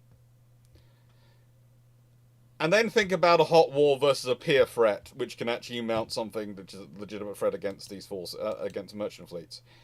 Then you realise why people like me just go, good luck. You would need a lot more. This is again why I usually say the future of things like the Flower class are going to be uncrewed assets, because they have to be uncrewed assets because you can't. There's no way you can have any more. There's no way you can actually build up enough numbers. You're going to have to try and build it quickly, and that's going to be an issue.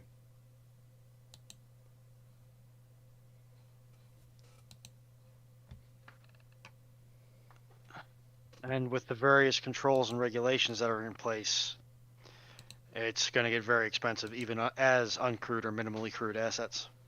Well, yes, you are hoping that wartime is going to shoot through a lot of those things. But the reason you always have to tend to have the things around in peacetime is because you have to remember with weapons you are dealing with incredibly expensive, incredibly dangerous things which are designed to kill people.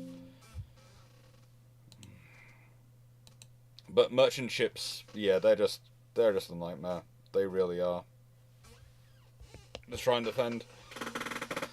Maniac is loose in the draft office and designs a battleship, ABC, all superfiring, PQ, RS, XY superfiring, twin 18-inch guns. How big would this ship be around 1950?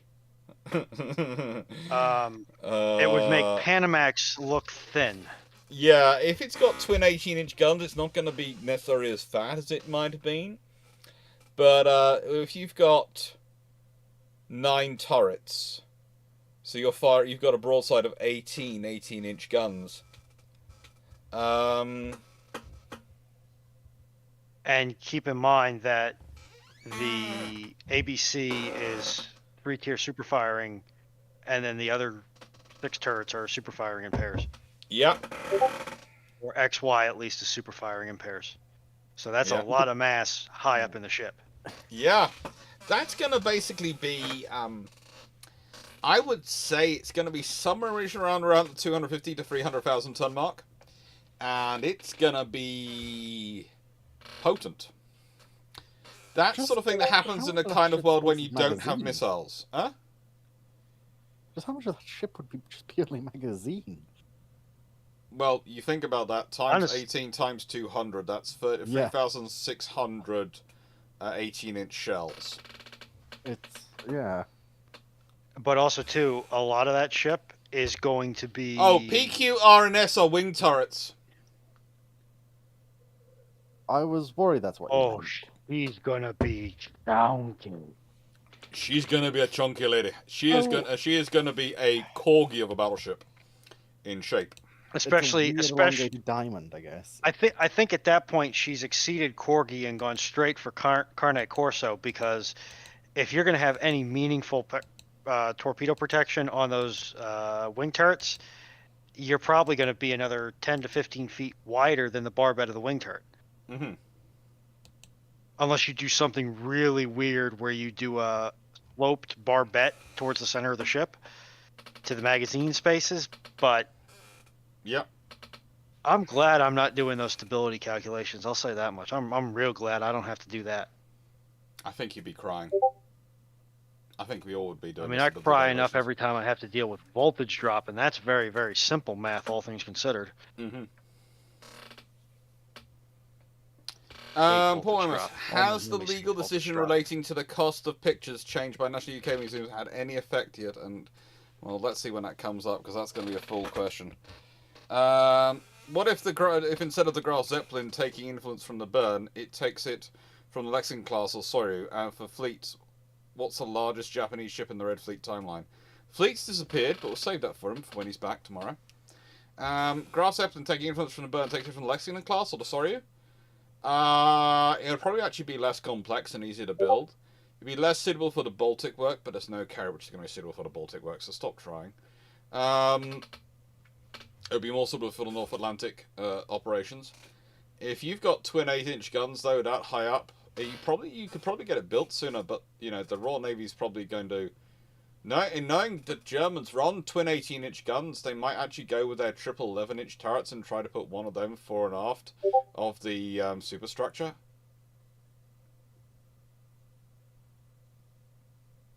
And oh lord, would that be a problem? But it'd be fun though. They'd try, but goodness gracious, that would have top weight. Back me up here. People who are thinking more sensibly than I am. Sorry, which regards? Yeah. If you build instead of Graf Zeppelin being built as Bern, it takes inspiration from Lexington class and ends up with Deutschland level armament up on its top deck. Well, that would probably satisfy the Germans' almost pathological need to take a good thing too far. They might actually get the thing commissioned by the time the war ends, but... I might actually get a commission before the war ends, because if it's done with Lexington style, instead of it having complicated machinery which you put in the Graf Zeppelin, it's actually a lot easier. This is the point I make about the Graf Zeppelin. It's nice way. He's got so many ideas vying in for it that if any one of them goes wrong, you're in trouble. And that's the problem. That's the first rule of war is simplification, because it tends to survive. Or it tends to be able to easily fixed in combat. Boris, has Fu been drinking? Yes, Fu had been drinking, and not the chocolate milk. He was doing okay though. Yeah. He explicitly said to the other day, like, wow, good for this. I can actually be able to drink and not have to worry as much. Yeah. Yeah, the boy's filter doesn't hang in there that well. No, it doesn't. He's a good guy. I'm gonna have fun. I'm gonna have fun in Japan though, because I think I'm the only sober Sally going. For those who don't know what that is, that's a nickname for someone who doesn't drink. Huh? Well, if you somehow manage to dragoon me along for whatever bizarre and random reason, you'll have at least one person. If we had the funding rune on, you would be on the list. If we get the funding, in nicest way, you are on the list of getting a phone call. I still have to get approval to do it. To be fair, you wouldn't be the only one flying from that direction. You'd probably meet up with Glyn and his wife. So they you'd probably all be coming across, and that'd be fun. That would be fun. Yeah. Still got to get time off and get work to be all happified with me doing it. So. Yeah, but if anything I've learned from Clarke, he can use contacts to get this done. See, on the one hand, I want to say that that's probably not going to happen. On the other hand, I'm not that stupid or cocky. Yeah, well, I find it's worth not pushing Clarke because he has a habit of finding ways to prove himself right. Yeah, as I joke, I have no idea how I managed to find myself into this constellation of acquaintances, and past a certain point, I've stopped asking.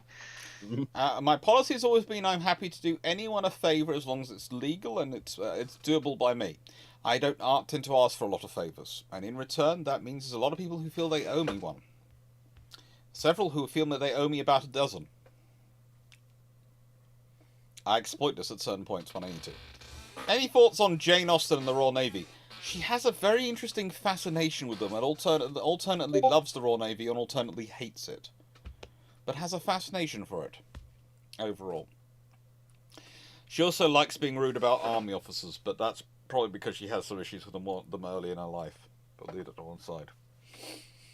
Sanford Thompson, how quickly following global war does the US retake control of the Panama Canal, and would they end up giving it back again afterwards or hold on to it in perpetuity? It depends what happens to Central America, I guess. Anyone else? Who, what, when, where, why, and how. It's the big thing. If you had a World War III scenario, the U.S. is only going to retake control of the Panama Canal if it's denied to them.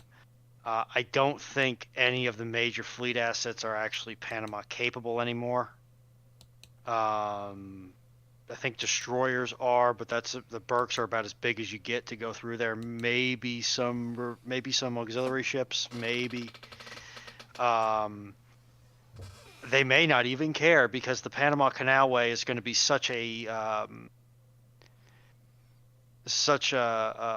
ambush box, kill box for them that they may just rather take the long way around. Go through Suez, go around South Africa or South America. There's not enough information there. You would need to flesh out the scenario more to make an assessment, because they could spend a lot of blood and soil getting it, or they could not care. I think they're going to care more about trade links than they are going to care about military links. I think they're only going to care about it if someone takes it. If Panama says you can't use it because we're going to be neutral, I think that's less of a warrant to them as they go along. Well, you allow merchant ships through? Yeah, okay, then it's fine. You're protecting them then. But if it's a case of, we've taken it because we've signed the canal over to China or Russia, then I think America does something. If that makes sense. Basically, so long as it's not a strategic threat. And yeah. As long as civilian shipping can keep going. Makes sense. So, Thompson, for modern train busting, Yeah. Carry on. No, go ahead. I was essentially going to say if it's as long as it doesn't sever trade links, America probably doesn't care. Yeah. At least in a modern context, America probably doesn't care as long as trade links remain open. Okay, so for modern train busting, what would have a higher count? The AC-130 or the A-10s? A-10s, I think. For train busting. A-10s probably.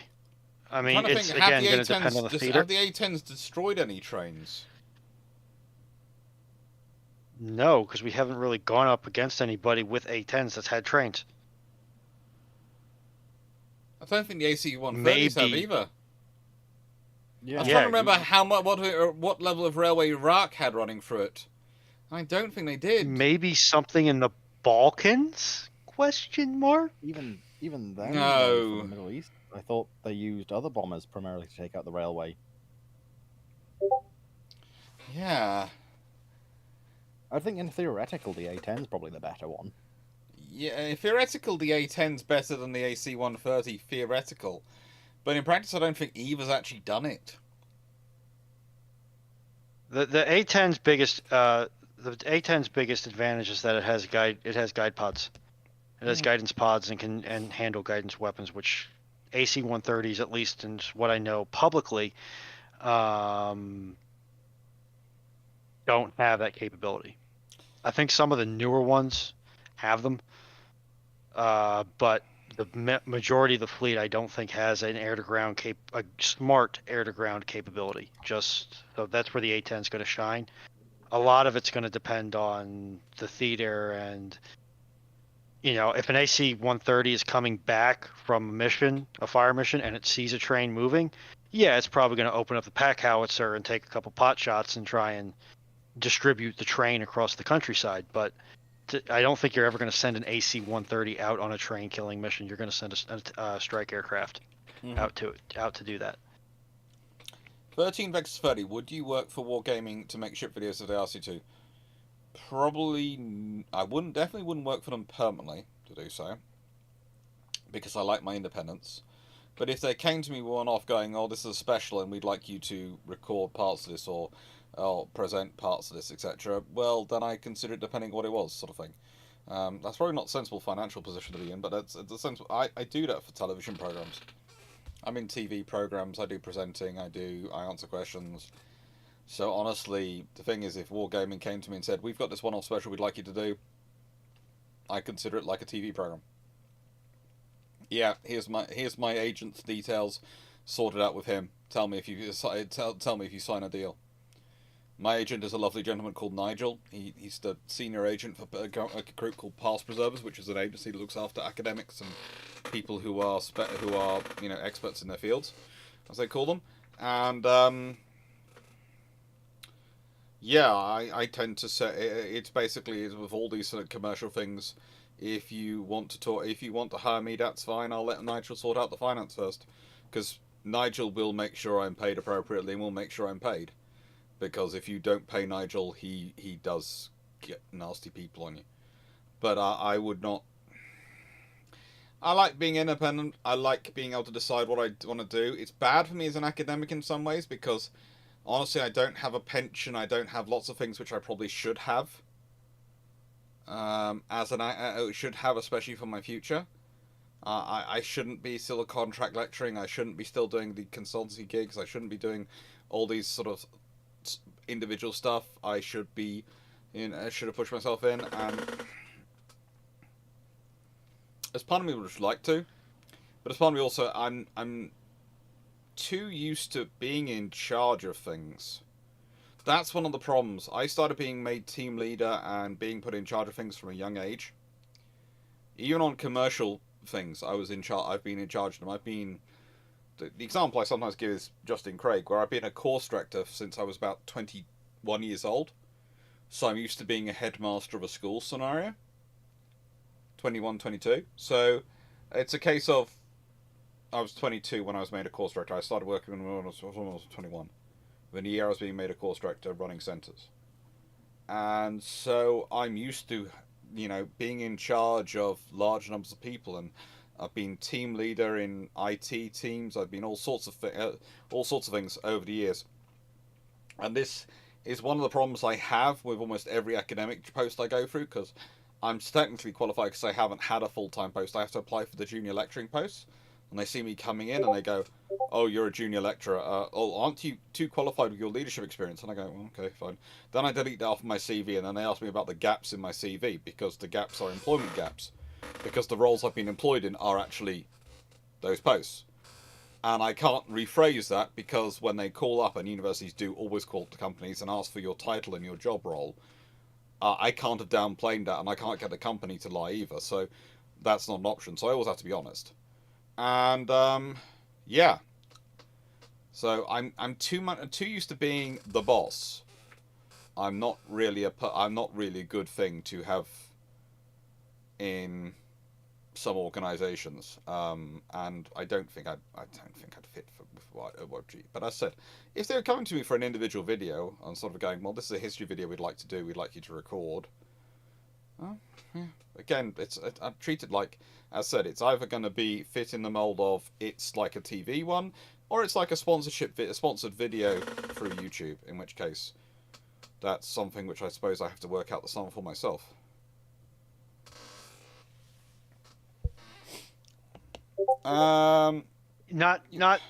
Please don't take this as any sort of dig against Nigel, but it's interesting that no one's tried to reach out to him for a sponsorship of any nature.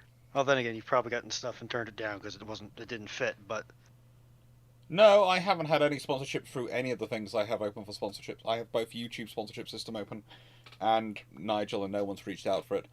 But as Nigel would tell you, the question is that the ones which just come through to me and go, "We'd like him to do it for exposure," just get turned around before he doesn't even talk to me about it. His view is, if it doesn't come with something along the lines of money, he isn't. I don't do it. Remember, kiddos, exposure kills. Exposure doesn't pay the bills. Since HMS Belfast got automatic boilers in her refit, did it decrease her crew numbers, making her cheaper to operate? Yes, but not by that much. Because the systems were the early automatic boilers, which meant that you still needed quite a few people to watch them, just in case they didn't work. It's not like today when you have systems which the gas turbines, where they literally, you have a couple of people in sections able to watch a whole load of computer screens. And also nowadays with the late oil fired boilers, like you see on the Iowas, and now the current crop of gas turbines, they're far closer to solved problems. Whereas an early conversion or this tech is trustable but new is going to be Gen 1, Gen 2 tech, and it's going to have a much higher failure rate because you haven't worked out all the kinks. Yeah. How far are we from independent solar-powered AI-based subs? Self-subs? Never. No. No. The problem is if we look at, let me just pull it up right now because it's going to be easier to do. Sunlight through water is not a good scenario. Sunlight through salt water is not a good scenario. So basically, they would have to surface for a long period of time to recharge before they can move on. And the moment they're on the surface, they're in trouble. They're no longer salt. Hello, Wayne Niles. Hello to New Zealand.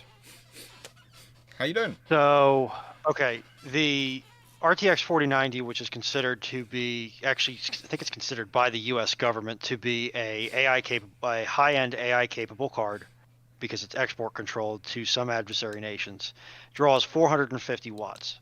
You need to gang multiples of those together in order to get something which can ingest, process, and spit and make a decision on data in a reasonable amount of time. And on top of that, you need to run thermal management systems, you need to run active and passive sensor systems, you need to run drive systems, you need to run navigation systems, and both navigation in the sense of rudder and dive plane controls, and also in the where am I in the world systems, the current energy density that we are getting out of PV cells is just not enough to do that. In addition, the current power density that we are getting out of current battery chemistries is just not enough to do that. You may see something that's like an SMR style autonomous sub, maybe, but that's only going to be if a nation state decides that they've got the programming locked down enough that they can trust it with a kill command. So it's going to be a really long while, and it probably will not be solar powered. Also, too, solar power can often be much more visually attractive than the matte black that most subs are painted with, the matte black, matte gray that the top of the hulls are painted with. There's also the problem that solar power really not good in salt water. Solar panels have been shown to degrade with saltwater spray, which is one of the reasons why if you live directly on the coast, you have to be careful about which solar panels you install. That's better. Paul Amos. Has the legal decision relating to the cost of pictures charged by national museums had any effect yet? And if there is not, is there any chance of change in the near future? Limited? No, not really, no. Now they've just shifted it to processing fees. So you're not paying, they're not added the processing fees into the documents anymore, but they still got the processing fees. And they just go, well, no, this is the process. This is the cost for us to process it. So now it has to be litigated again. But now you have to find somebody who's willing to pay to litigate it again. There are some. And then there's also no guarantee that you're going to get the same combination of courts and verdicts that allows you to litigate that practice out of existence. Yeah, it's going to be fun. See, Richards, crossing the T. Why did Nelson provide it wrong and won? Because crossing the T is a powerful position which allows you to control the enemy's line and overwhelm them. But in the nicest way, if you consider it crossing the T, if you instead of crossing the T this way, you're thinking of breaking the line as he's doing. What you're basically doing is you're crossing the T twice. You're both crossing their T from the stern of the forward ships and the front of the aft ships is the way you break their line. So he's basically just moved crossing the T from up here to through here. Now, theoretically, that's allowed the enemy to cross your T, but he's just shown the way, if you get your T crossed, what you should do. Rather than bunch up and try and pull away, you should keep firing forward. So basically, ideally, what you should end up is something like that. Oh, they're fun. They have fun. What if, instead of Wildcats, the USN had its fighters replaced with XF5U fighters at Midway and Coral Sea? And some man takes the XF5U and makes a heavy bomber from it as a rival to the B-29.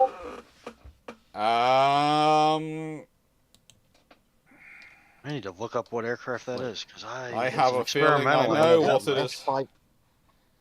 That's the Thunder Sorry, Creek? was that XF? No, it's the Pancake Fighter again. It's the Flying Flapjack. It's this thing. Can you make a heavy bomber out of that? Oh god. It's not going to have the same takeoff capabilities. Because It- if I remember correctly, the F5U was essentially designed to be VTOL before reliable helicopters were a thing, and really it's more Stovall-ish than VTOL. well, yes. And if you try and turn that into a heavy bomber, congrats, you took a weird, if perfectly good aircraft and you gave it anxiety. Yeah, just not no. And if the fighters have been replaced by the XF5U, then frankly, you're going to have trouble in that. Zeros are going to rip those things to shreds. Just rip them to shreds completely. But what was the topic of the number 4 onward Baron books? Is it Admiral Henderson one of them?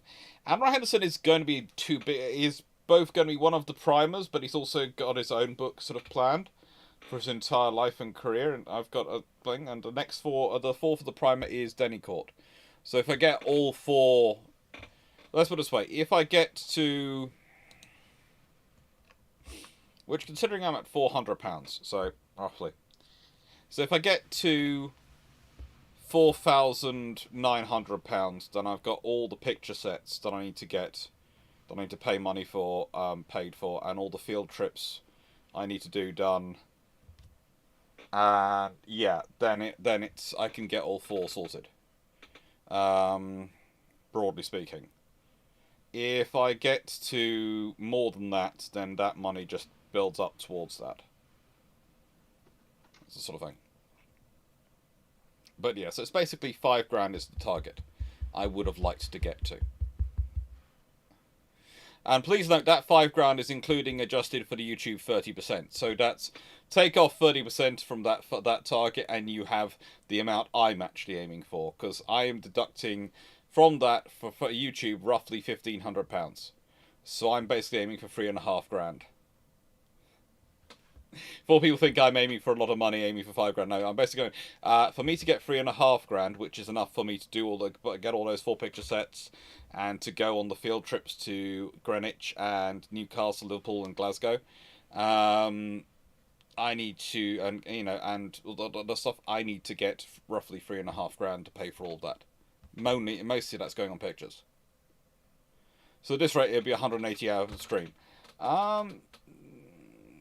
Oh, goodness knows. Who knows? Goodness knows. That would be... it's got at least 12 times 12... Because I've been there for now 15 hours, so 12 times 15, yeah, so 180. You're right, Jonathan Moon. You're right. 12 times... that's about it.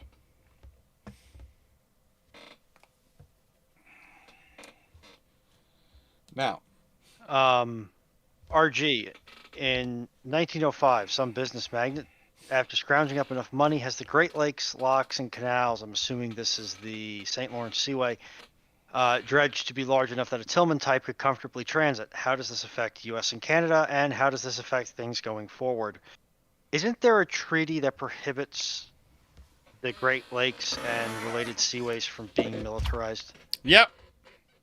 Which is why the Americans had to have a special concession in the treaty to have Little Rock where she is. And that's also one of the reasons why they couldn't object to Haida being put in position.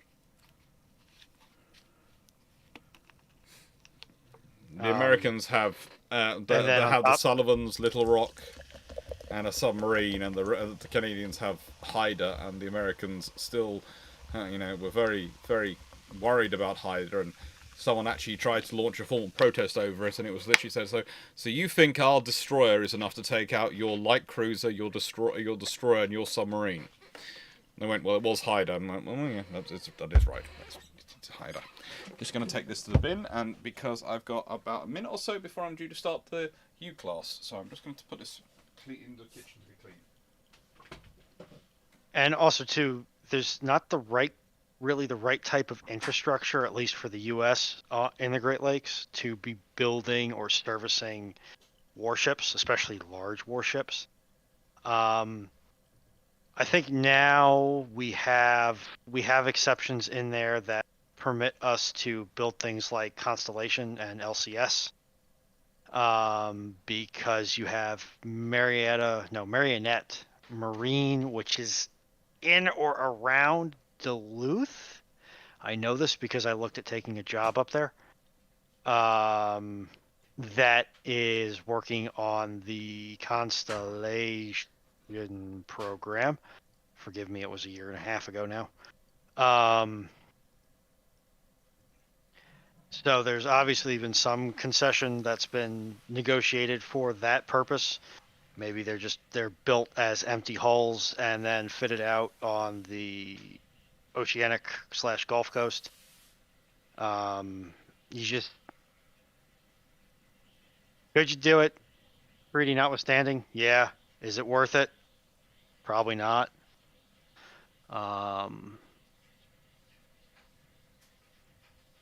Yeah, I don't know why, and I don't know if this is happening for anybody else. Is it worth it from getting senators on your side? Is it worth it from the point of view of getting the necessary votes in the House of Representatives? Because if it is, then it's worth it. Then it's worth it. Okay, I think I missed the first half of your statement. Is it worth it from the political perspective? You have to build out all the infrastructure, though. Yes, but is it worth it from the political perspective? And Stafford, yes, they are. They can build the vessels by their dimensions, but can they build them to the standard methods and practices, which are required of a warship? Like, I'm an electrician, but if you put me on an industrial plant floor and tell me to do the industrial plant maintenance, I'm going to have a rough couple of weeks figuring out which way is up. Yeah. Just because the underlying assumptions going from residential commercial to / light industrial, which is my experience, to a full-on heavy industrial manufacturing facility, not even accounting for the fact that most of those facilities are either old enough themselves or their institutional memory is so old that they've come up with weird and wonderful ways of doing things that are not necessarily standard, is going to make it difficult for somebody to just go do the thing. Mm-hmm.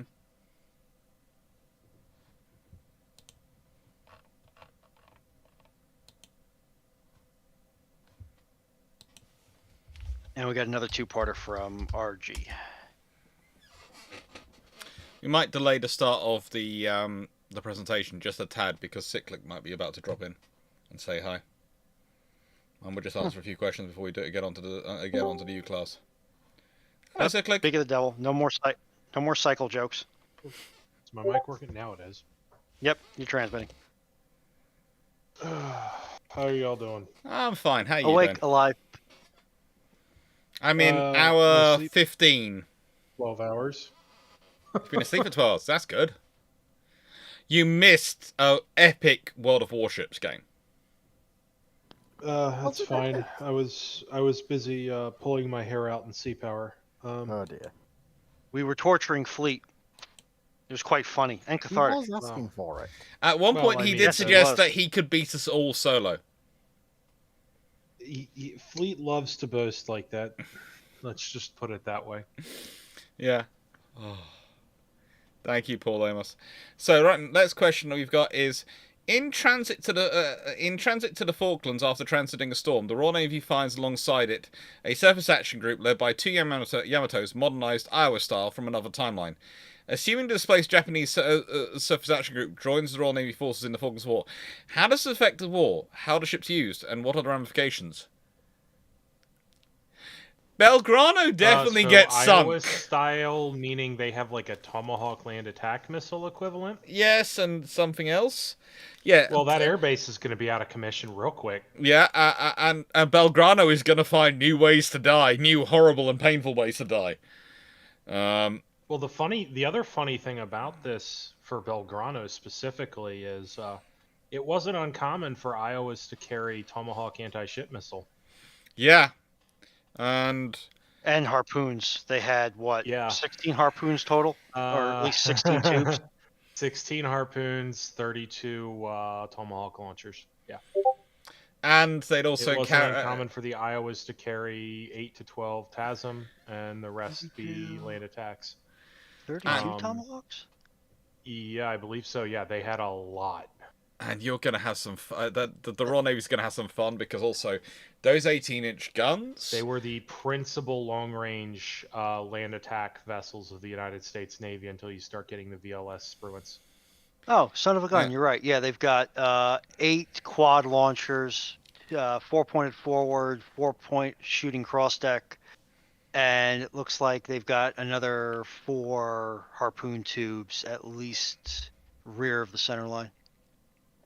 Maybe some more forward. I think those are chaff launchers. I think they had 16 harpoons. Lockers. Because it comes out to 48 missiles. So it would be 16 harpoons, 32. Or the launcher. No, wouldn't that be ADLs 12 for 32 Tomahawks? 12 harpoons, wouldn't that be? Four quads. Yeah. And 6 quads for the Tomahawks. 8 quads for the Tomahawks. Or 8, sorry, yeah. I'm looking at Wisconsin right now. So, I thought she had more. No, that's what they had for missiles. They then had 4 phalanx for close-in defense for what good phalanx is. I mean, it'll work against some missiles. We have a documented success case of a phalanx in the Red Sea. Captain won't shoot.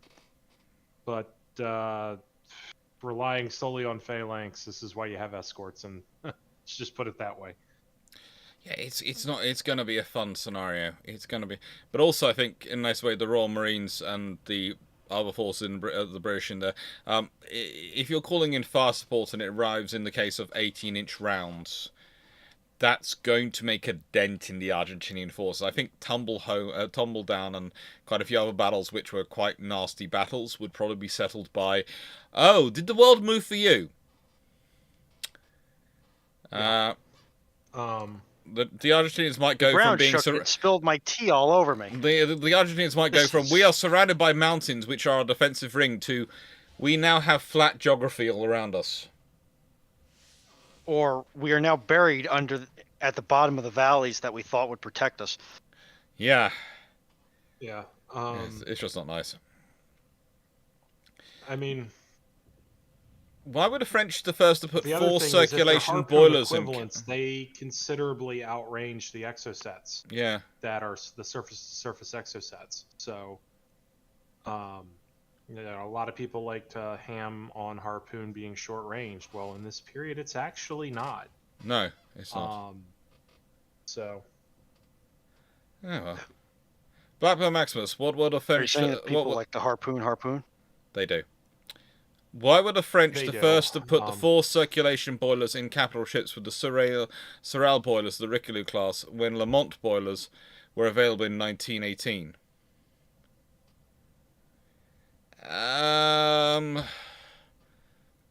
Basically, it's because it's the joy of new technology. Yes, 4 circulation boilers are a great idea as long as they work, and if they don't work, you have a lot of issues. So most navies were concentrating on building up to higher pressure boilers, because that was actually, believe it or not, slightly less problematic than forced circulation. But do you two want to get involved in that? I'll weigh in to say that you may have had forced intake boilers at the 1918 mark? Yeah, 1918 mark. But do you have forced circulation boilers, which the blower components of which can fit in the confines of a citadel or in the confines of a superstructure?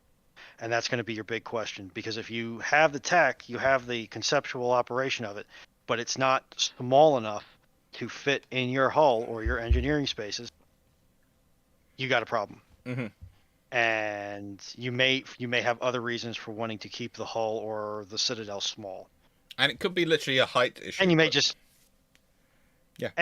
not want to spend the money. I was having a missile age argument akin to this on the Sea Power Discord with somebody the other day, arguing about why Slava's missiles are the way they are, in terms of that, why aren't they higher up? Why are they all the way down to the basically the keel of the ship? Mm-hmm. Things have volume. Yeah. You gotta fit them.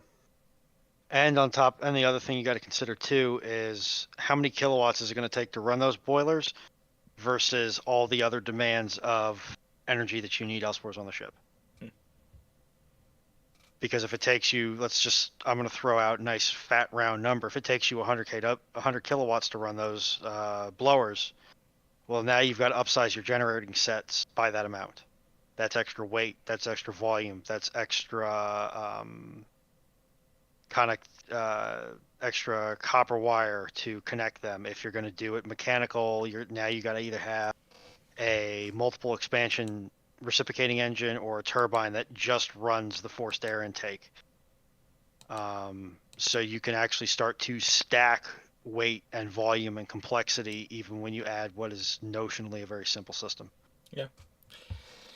And Sir Thompson, how far are we from having such reliability and overabundance of electronic warfare that we are forced to back to Mark I sensors, i.e., eyeballs and dumb munitions, to do so due to so much electronic warfare saturation countermeasures? We're kind of getting there right now. There are enough issues it is coming in. There are things coming into play. But it's also a case of electronic warfare capability is also the thing which most powers are both seeking to maximize and also seeking to maximize their ability to degrade. I zoned out for a minute because of the time. What was the question? Sorry. How far are we from having How far off are we from having such a reliability and overabundance of electronic warfare? Are we forced back to Mark I sensors and dumb munitions to do so much basically because there is so much ECM out there that the smart sensors cannot operate? And my opinion is, based on some of the things we're seeing developed, we're there, except we're going to the Mark II eyeball, essentially an AI or electronic eyeball that can make the decisions internally. The other thing to keep in mind with electronic warfare is it is very dependent on your knowledge of the other guy's sensors and his knowledge of your electronic warfare capabilities. Yeah. It is one of the big focuses of military intelligence organizations to try to get that information. It's why years ago, when there was a reported leak or hacking or whatever that revealed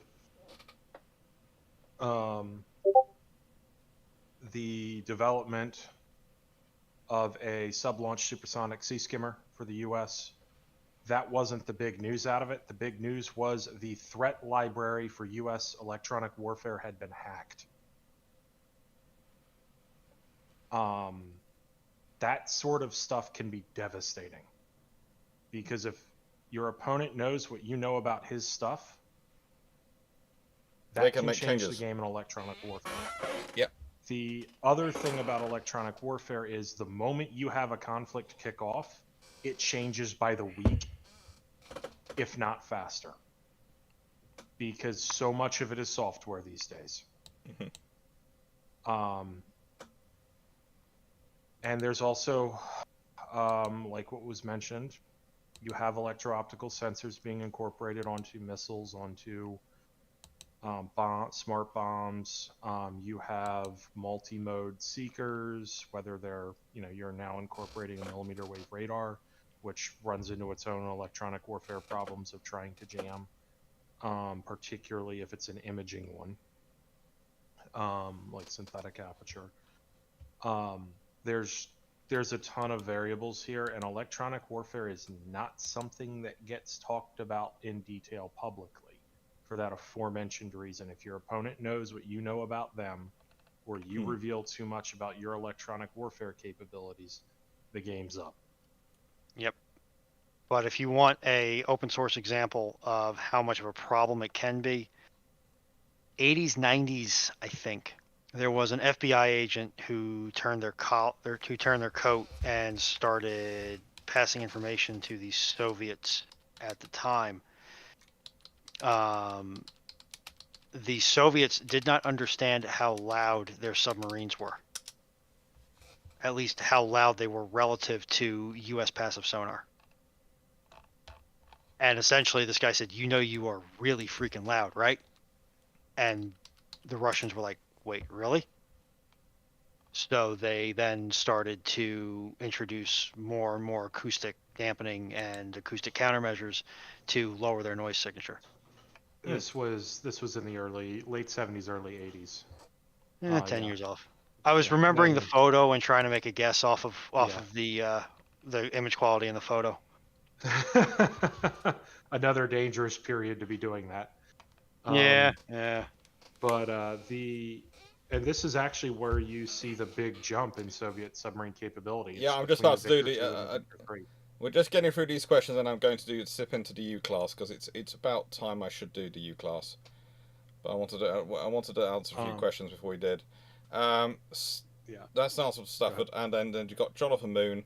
How much little would it improve if it were ABA over B, only B superfiring A and C deck level? I'm not sure what does this do, but that's basically that's Nelson and Rodney, and I think maybe that's to do with the great 18-inch ship, and in which case, that's not going to improve much at all. That's not going to improve much at all. But anyway, you don't have a super C. If I stick to this, which is the thing, I can now get the U-class submarines up, and I can start the U-class submarines presentation, which is a fun one. I was worried this was going to be the presentation I had least ready, so thank you everyone who's been chatting away and giving me time to. Don't take this the wrong way, I did use the extra session of everyone coming in and helping to do a quick scan through the slides, all 50 of them pretty much. I think it's technically 49, but we'll call it 50 for ease, and check they were roughly in the correct order. So yeah, there was a question if they would be going to be in the correct order, and then we push it to the record button. Yay! Hello everyone, and welcome to U-Class Submarines. And it is 0614 hours in, so I'm going to add it into the video's description. The timings of things. So content, the live. Thank you, Cyclic, by the way. I'm not sure if you disappeared or not. I just heard a bink.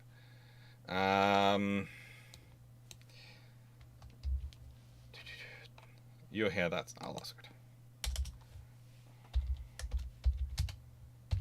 So you seriously would have enjoyed the World of Warships earlier.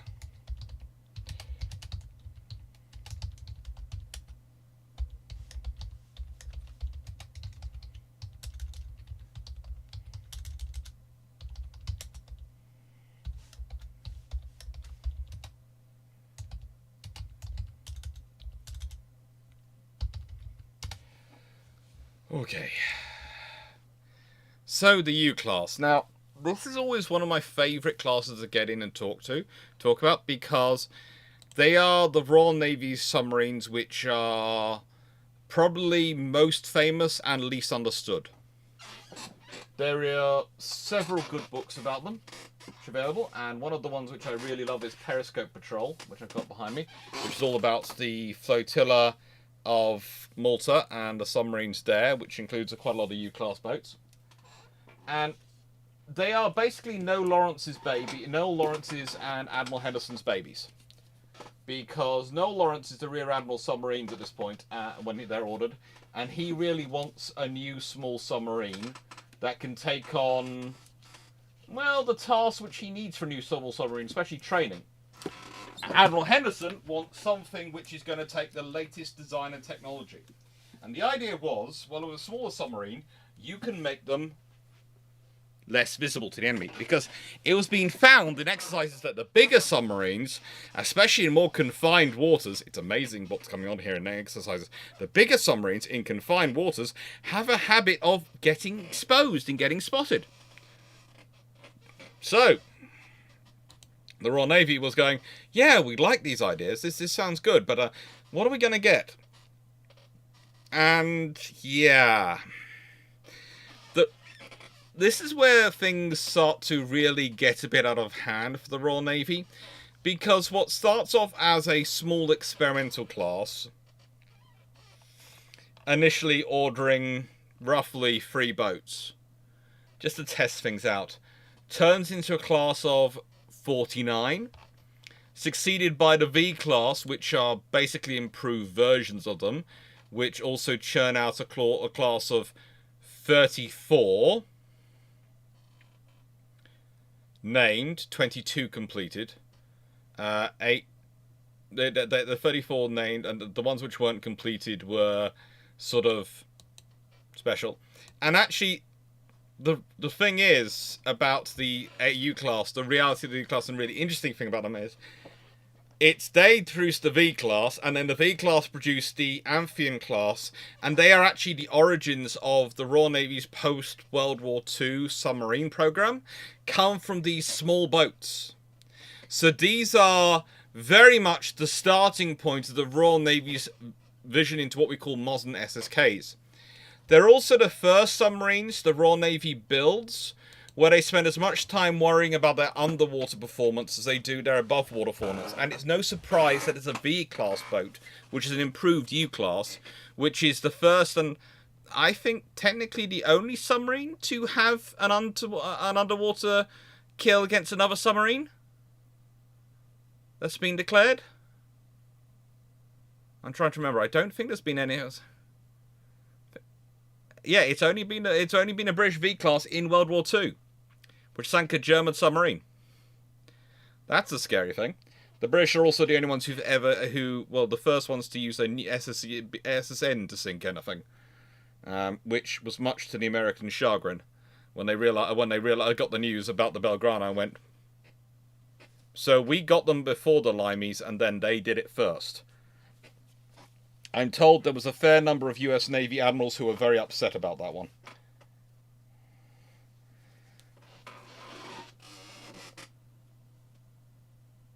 Firstly, yeah, it was cruel. It was cruel.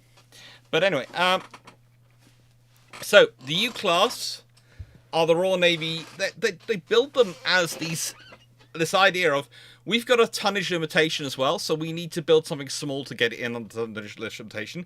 Because under the London Naval Treaty, all three big powers, that's America, Britain, and Japan, all agreed to having the same limitation of 53,500 tons or 52,700 tons as their submarine in the tonnage limit. And so if you can build a submarine for roughly 550 tons in standard, well, you can get a lot more submarines that are that size than you can get the bigger 1,000-ton submarines. And it can make up a number differential, and a number differential matters. It really does matter at this point, because numbers are a problem in submarine warfare. They're a problem if your enemy has them on you. They're a problem if you have them on them. Yeah, there hasn't been another sub-v-sub kill in roughly 80 years. There have been lots of interesting sub-v-sub playing games, but no kills. Well, hopefully... I was changing socks in a video. Yes, I do apologise, Paul Amos, if everyone saw that. I thought I quickly did it without people realising it. But yeah, basically, one of my toes was itching. How do I put this politely? I think I managed to get a stone in my sock. I'm still not quite sure how. I presume there must be a hole in that sock. But a stone in there, a little stone had got in, just a teeny one, and stuck to the skin, and it was just annoying me. So I got it out. Do apologise. I thought I did it quietly enough beneath the bench for people not to see. I hope it's not on lock, so it shouldn't be following me around. But yeah, U-class submarines. Noel Lawrence really is a special chap because he's also one of the people he's not the person immediately after Henderson as Rear Admiral aircraft carriers. He's the first person to be Vice Admiral aircraft carriers. And he goes on to being the Royal Navy's senior representative in the Ministry of Aircraft Production and fighting that battle. So he's a really technically minded soul and a really skilled soul. And he's quite scary. Now, what I'd also say is that the Royal Navy had actually done a digging into submarines in 1926. They'd had the Hotwood Committee, which had done an investigation into morale. And they had decided that the Royal Navy submarines needed names. That you needed names for ships and for boats to help naval morale. And literally, the Royal Navy has a committee in 1926. Because you have to remember, in World War One, the problem was, stop talking. I do apologize. Yeah, I got distracted getting the stone out.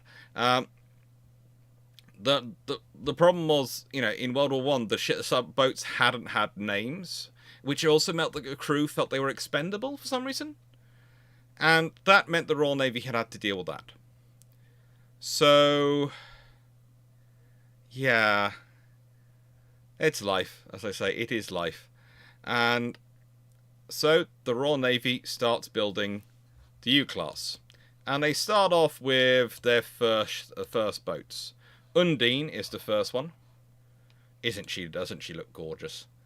I do like they have the sinewy lines of the early U's especially, and it just gets more pronounced as time goes on.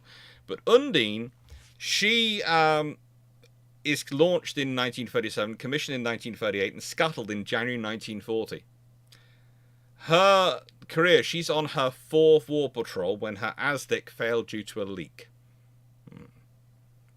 And on the 7th of January, she's attacked by German minesweepers M1201, M1204, and M1207. She unsuccessfully attacked the leading vessel, but they managed to force her to dive. She was at 50 feet. She was proceeding blind to the loss of all her hydrophones, all her system. And after roughly 5 minutes with no further attacks, she raised her periscope to try and find out what was going on, because she was blind, deaf, and dumb otherwise, and she was heavily damaged by an explosion. The crew managed to scuttle the Undine while abandoning ship, and they all got off, but she was lost early on in the war. Next one is Unity. Another cool looking one. And, well, she survived until April 1940, sunk in an accidental collision. She was sailing from Blythe on the 29th of April 1940 to patrol off Norway. Unfortunately, she collided with a Norwegian vessel, the Atle Ejal, sinking 5 minutes later. Only two members of her crew, Lieutenant John Lowe and Able Seaman Henry Miller, gave their lives by remaining behind in the control room, that was flooding, so their shipmates could escape the sinking vessel. Think about that. No, the Dutch didn't get one on the undersurface. The thing is, Martin Skeet, what we're talking about is underwater kills. And it's where both boats were underwater. There was, I think, a Dutch vessel which got a Japanese sub on the surface, from underwater, but that's quite common. By the end of the war, that's happened quite a few times. It's only been one kill of one where both boats are underwater.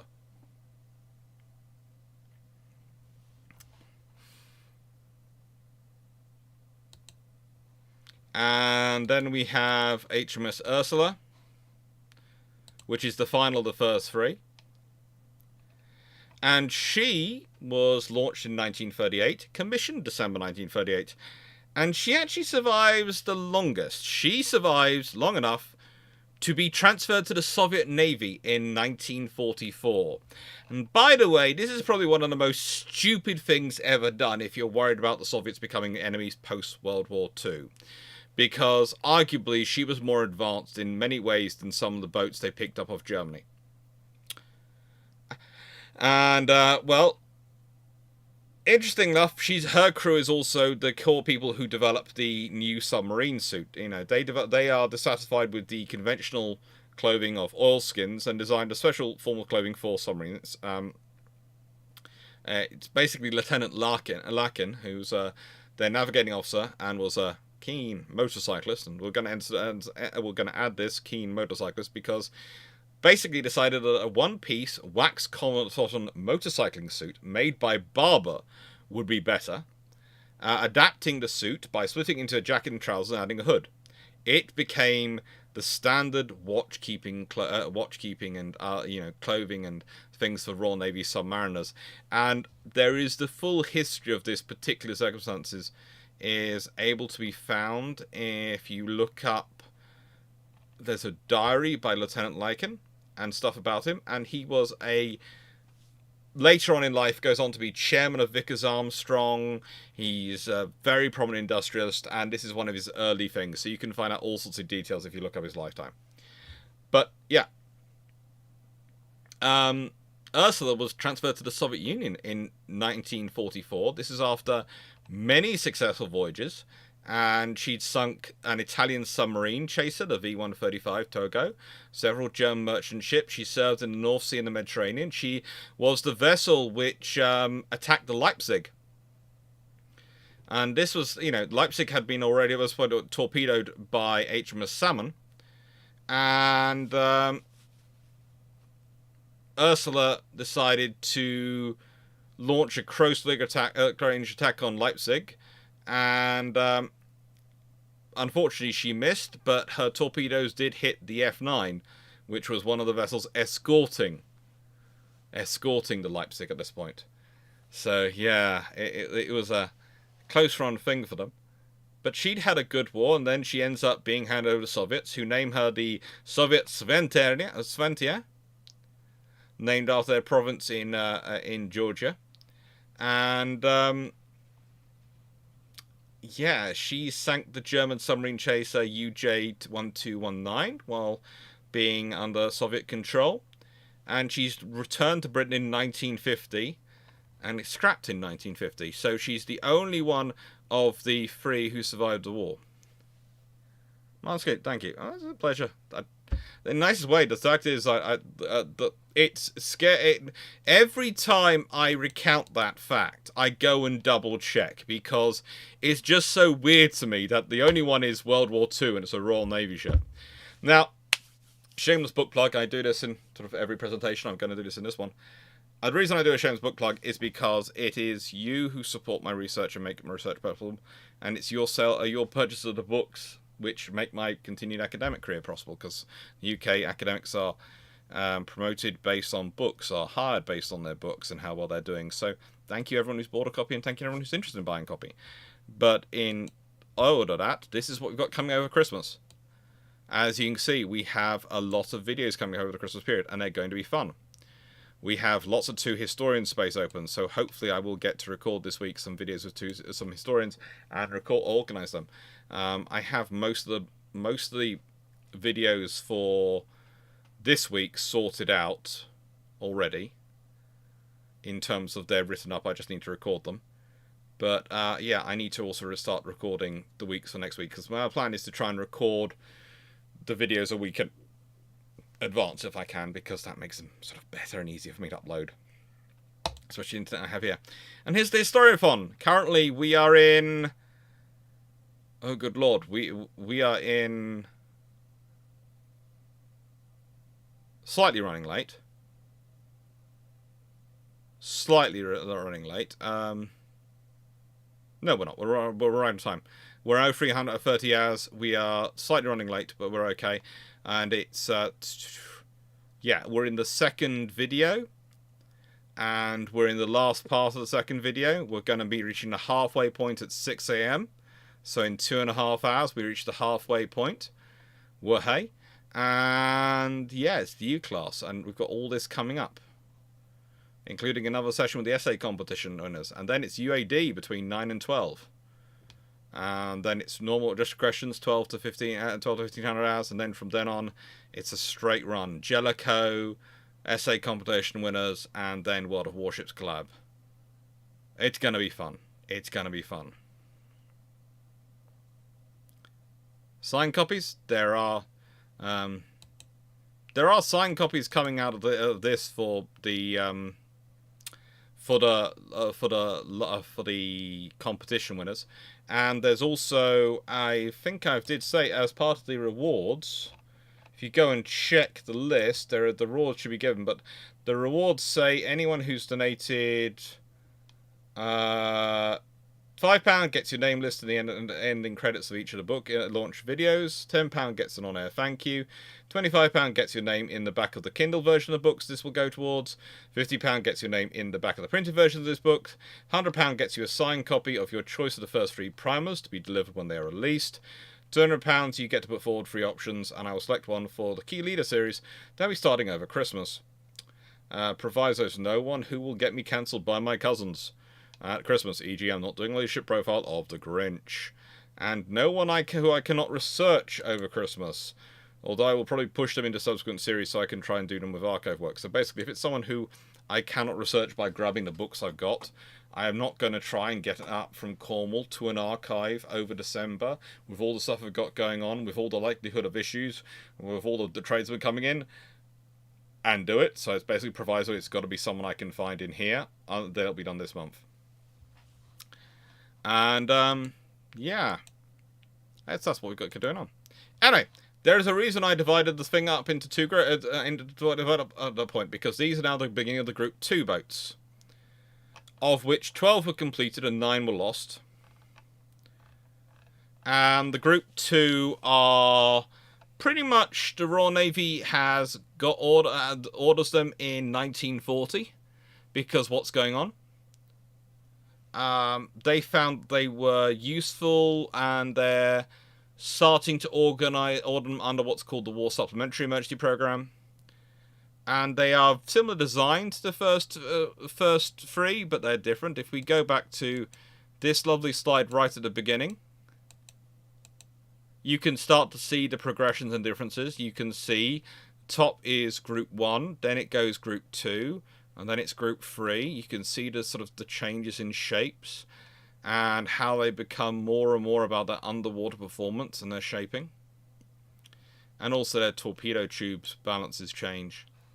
Because the first ones, they have 6 21-inch torpedoes tubes, 4 bow internal, 2 bow external.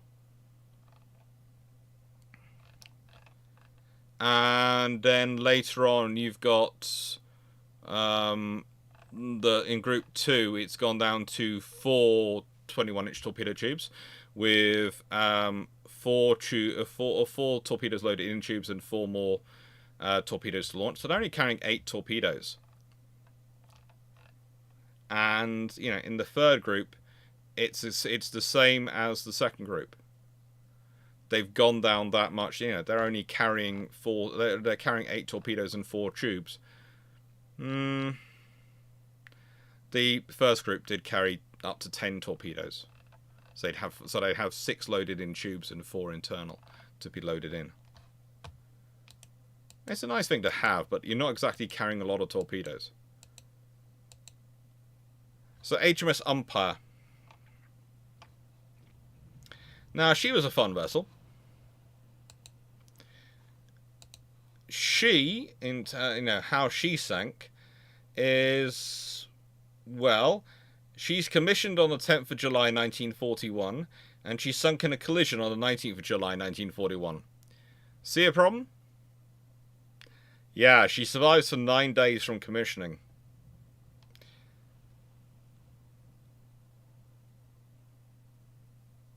She's joined into a convoy, working as basically extra escort.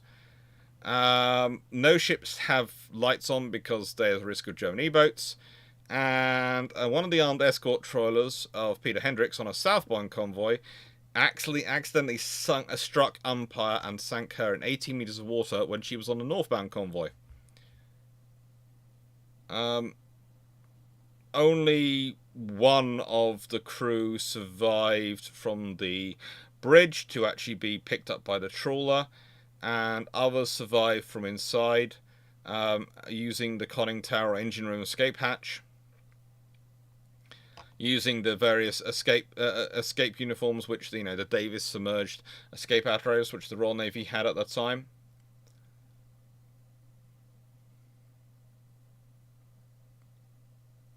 They did a lot of work to get off that vessel. But yeah, that's kind of gone before it's even able to be used. Then we have HMS Una. Una had a lot of fun. She did have a lot of fun, because she is commissioned on the 27th of September 1941 and decommissioned November 1945, and she spends her entire time with the Royal Navy being used. Spends most of her career operating in the Mediterranean from early 1942 on. She sank the Luciana, the Maria Immaculata, the Nineto G, and the Patracta. I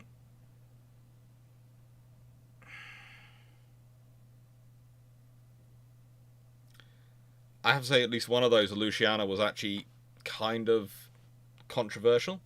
Kind of problem, because technically the Luciana had been granted immunity because it was a replenishment ship for the Italian ship repatriating civilians from East Africa.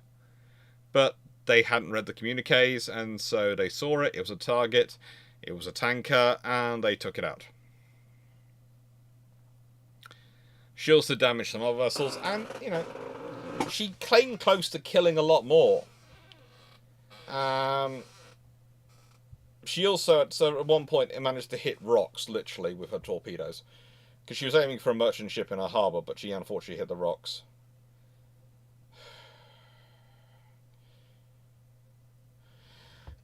She disembarked some commandos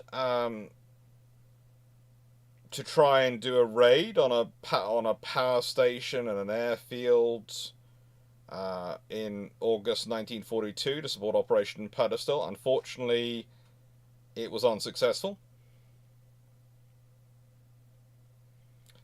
From April to August 1943, she was used for ASW training.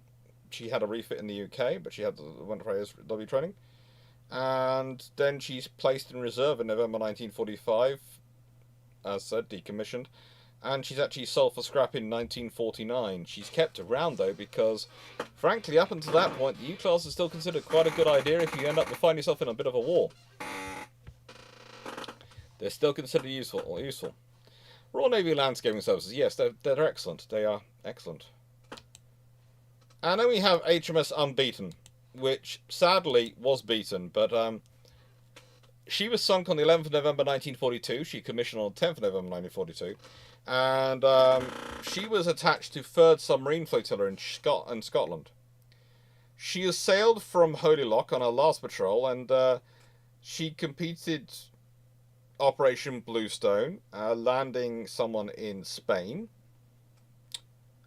And she then completed her patrol in the Bay of Biscay, and was running to the UK when it seems she was probably attacked and sunk by a Royal Air Force Wellington of number 172 Squadron, Coastal Command,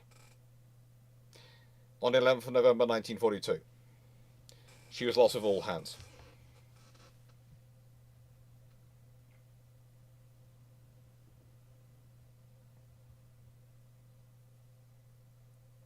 Una did have a lot of luck. Yeah, poor Unbeaten. Undaunted, well... Actually, no, it's unique, isn't it?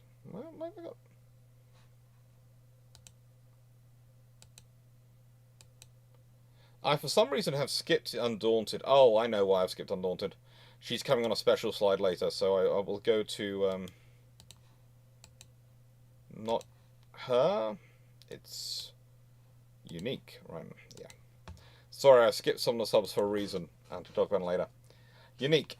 She is launched on the 6th of June 1940 and commissioned 27th September 1940 and sunk on the 10th of October 1942. One of the problems for these submarines is they are operating in constantly quite high threat areas, and they're often being asked to do this over and over again and over again in areas which are densely populated by enemy resources to try and kill them.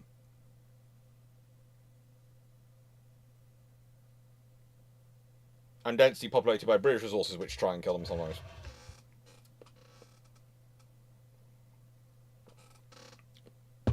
Unique left Holy Loch after a refit in the Patrol Biscay on the 7th of October 1942.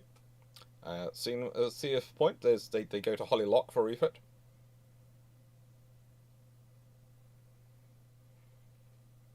She left her escort off the Scillies on the 9th of October, and she was never seen again. Ursula, one of her sister ships, was in the area and heard underwater explosions. She thought Unique might be under attack, but the Germans never make any claims of her sinking, and there's no reports of British of Coastal Command making any sinkings on that date. She's reported overdue on the 24th of October 1942 when she failed to arrive in Gibraltar. But she had already sank some Italian merchant ships, and she'd already done some troops, and she'd made an unsuccessful attack on the Littorio.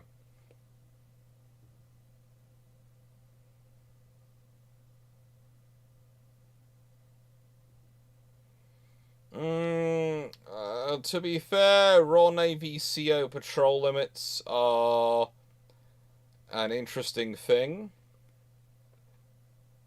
They're they're basically almost a piece of string. They can be adapted to the circumstance. Then we have Upholder, an important name in Royal Navy history. She was arguably one of the most successful submarines ever put into service. She's lost in April 1942 after being commissioned in October 1942. She serves with 10th Flotilla in Gibraltar, in Malta, and she completed 24 patrols. Sank 93,000 tons of enemy shipping, including 4 warships, Lebecchio, the 2 submarines, Trecero and Amiraglio San Bon, and auxiliary minesweeper, 10 merchant ships, 3 of which were troop ships, 6 were cargo ships and auxiliary transport, and her captain actually earned a Victoria Cross for her patrol in 1941.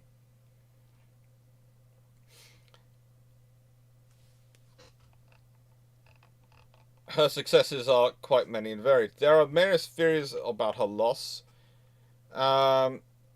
She was on her last patrol before she was to return to England. She left the patrol on the 6th of April 1942, became overdue on the 14th of April, and 12th of April, after she was ordered with HMS Urgent Thrasher to form a light patrol line to intercept a convoy, but it's not really known where she received a signal. There are various ideas for loss. There's arguments that she fell victim to Pegaso, Italian torpedo boat, doing depth charges. They never saw her in debris, though.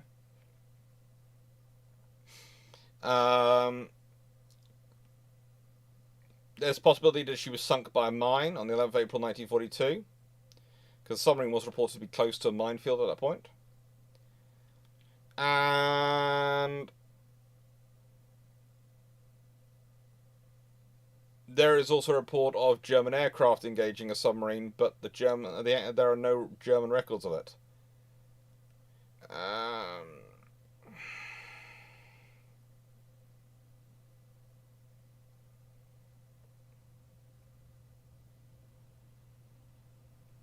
There are debates.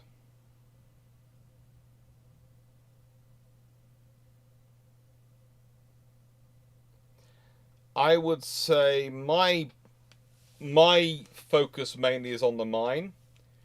I think, judging from where she was supposed to be, if her likely route, and I do agree with some of this, would have taken her to a space where the Alvercio de Mosto and the Giovanni de Vazzano had laid some mines on the 1st of May 1941, that the Royal Navy didn't realise the extent of, and I think she probably found herself going through a minefield without realising.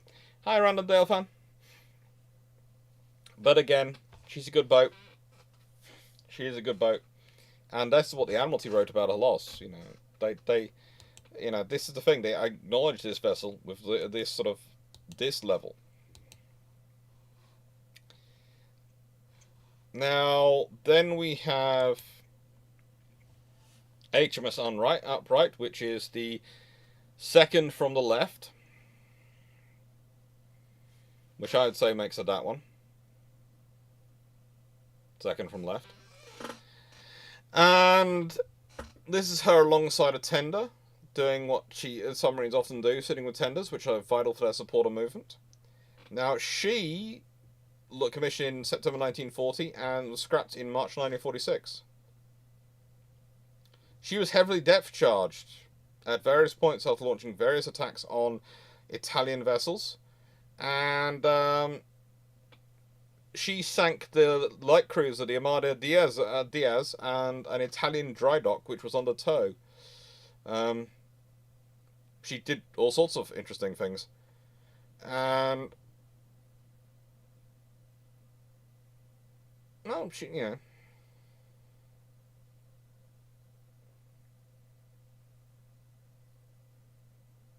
Upright gets depth charge. She carries on. She's around so much, I would say. She did well.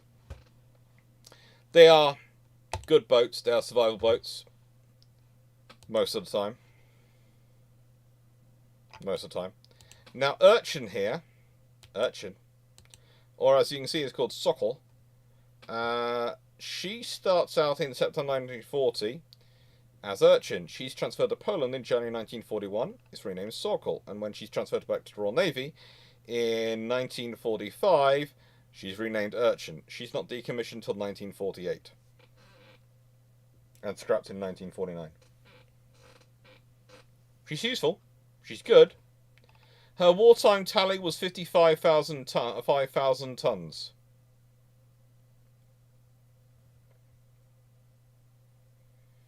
Which is respectable. It's a respectable amount to be sinking. It is a respectable amount. Then we have Urge. Now, she had fun.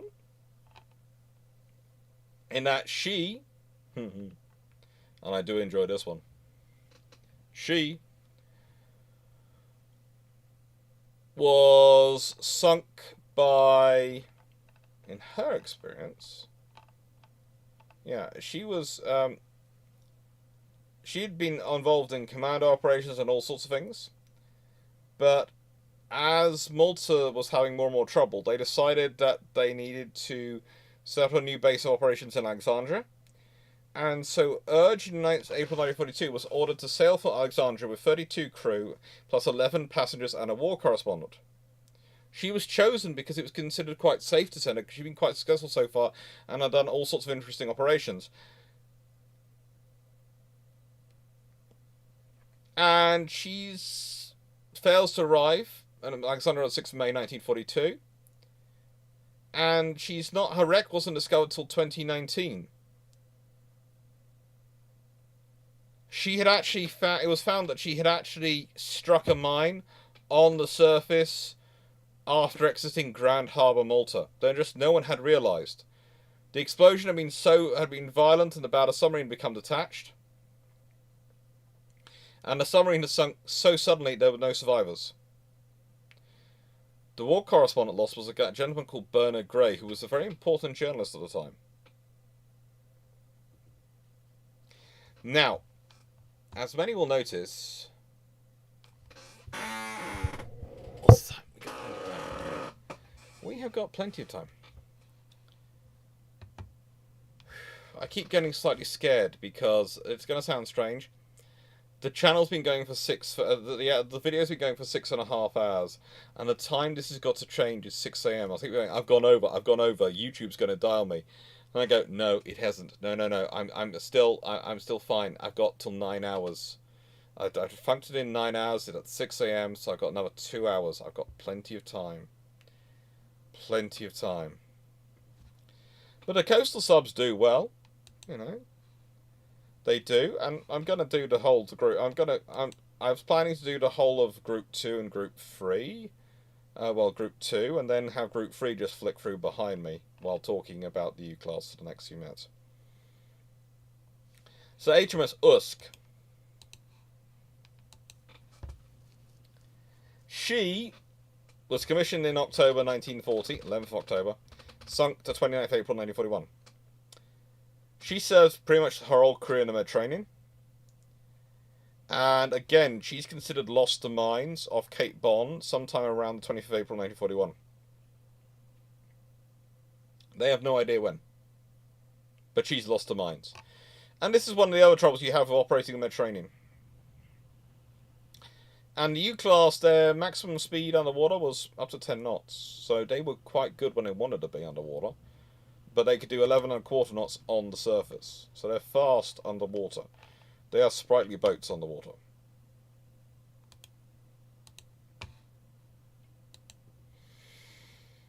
Utmost, well, she is lost in November 1942. Again, she commissions in August 1940. She was very successful. Again, there are many pictures I could show of her with her Jolly Roger flying. Utmost really did her utmost. Really did her utmost. And the theory is with her is that on her return journey to Malta after having sunk a ship, she was located, attacked and sunk southwest of Sicily by depth charges from the Italian torpedo boat the Groppo. That's what they think. And that's often the trouble with these boats, is that they're good, but if they're found, it's like all ambush predators. If an ambush predator is found, it's in trouble. An ambush predator whose hiding place is revealed, especially when they're out of their weapons and trying to run away, or because they're tired or injured, is always at its weakest. Now, these vessels, this list, I have Undaunted, Union, P-32, P-33, Unbending, P-41, P-47, P-52. Fun to note, there are some of these boats didn't get names because they are built, and some of them are lost before they could be named. Some of them were planned to be commissioned when they got to certain places, and they never reached that place, or when they did, they had to be sent out on mission before they could be properly commissioned, so they were technically not named until they could have a commissioning ceremony, and they were lost before that. And Uninspiring and Usurper, I can't find decent pictures of them. And again, I'm hunting them for the book. I'm hunting them down. That's one of the reasons why I want to visit the archives, to try and hunt down these pictures. But also, one of the reasons I'm doing these videos, because I want to highlight it and try and get people to hopefully help me find them. And if I press that and make sure that's running.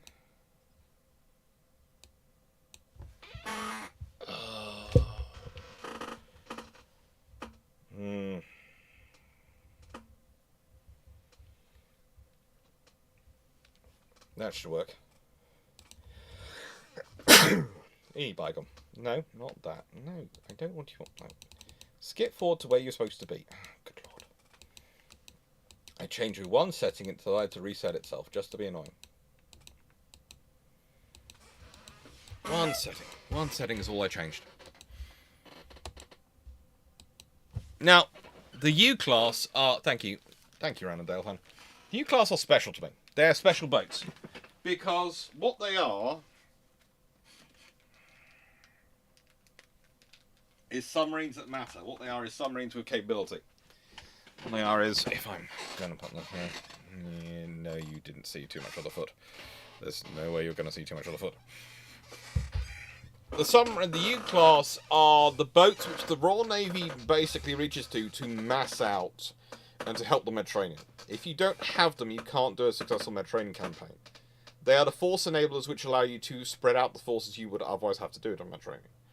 If you consider the number of T-class boats that are lost, the number of S-class boats that are lost in the Mediterranean, and they are the ones which mostly shouldn't be there, because the S-class are sort of too big.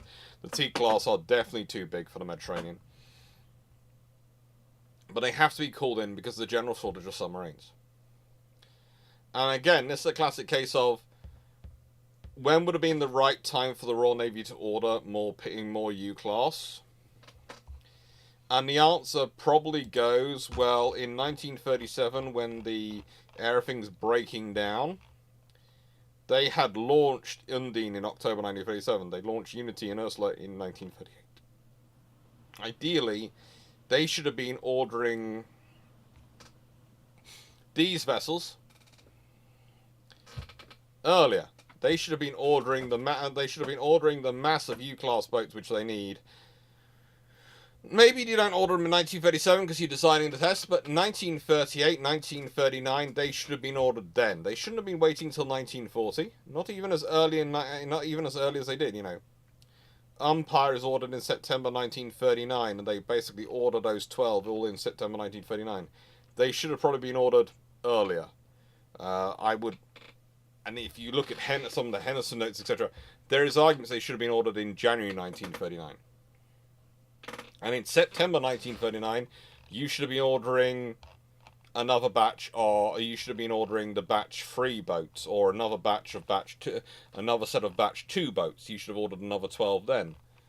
And the reason I say this is not because I'm, not gloating in, oh, we have this lovely hindsight, we know these things. No, it's... Thank you, Oxertrax. It's because the Royal Navy knew it was going to lose boats. The Royal Navy has this experience from World War One. They know they're going to lose boats.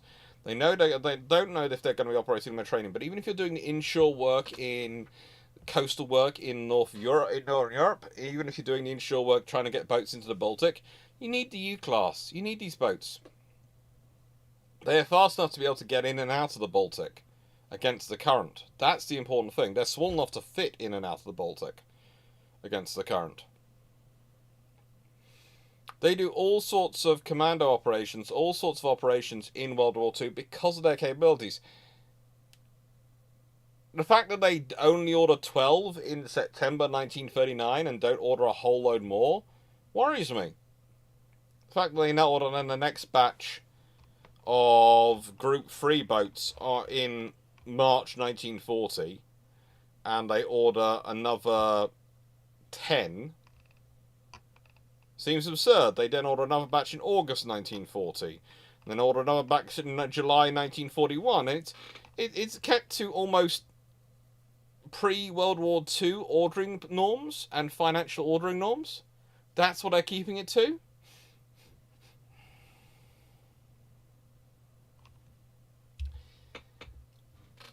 And it's kind of interesting because compare it to other ships and other things which are being ordered, and they push through them a lot quicker.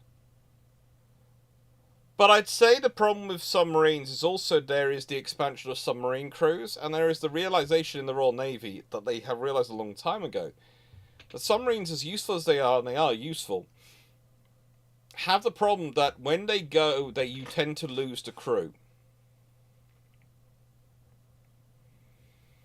And the Royal Navy doesn't like to lose crew. They like to be able to recover them. They like to find some way of making them survive, some way of being able to grab them.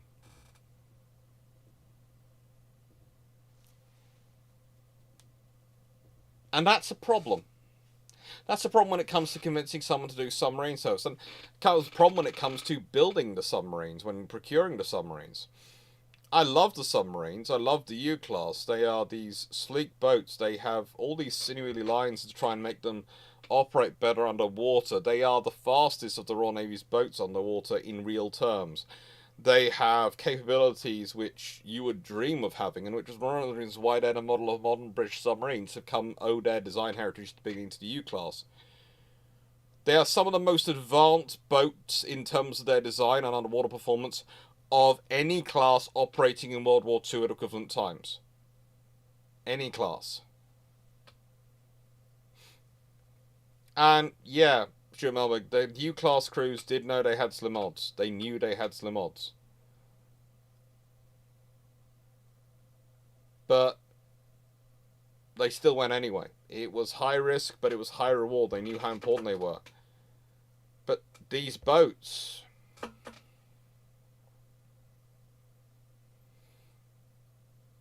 your survival likelihood, your chance of survival, they're tight. They're really tight. And it's really something as well, their operational capabilities. Because one of the things you don't hear about them is they don't get deployed to the Far East, and because that's really, they don't have the legs for that. You know, it's I think if the Royal Navy had not had the tonnage limitations of the first London Naval Treaty, and the issues with the second London Naval Treaty, I have a feeling the Royal Navy would probably have pushed even more into the bigger boats, because they make so much sense for the Pacific operations. Has Alex closed his eyes to the rest of me yet? No. No, it's not sleep that I crave. It's the ability to go and read my books. That's what I usually do in that. It's the fun thing. But yeah, these vessels, They are critical for that. They are critical for all these things. And they're also the training boats. The Royal Navy use the U-class for doing training whenever they get the chance. They are the ones that are best for them to try and train their anti-submarine warfare forces to hunt on. Because they are the quietest, they are the smallest, they are the most difficult to detect, the most difficult to try and aim for.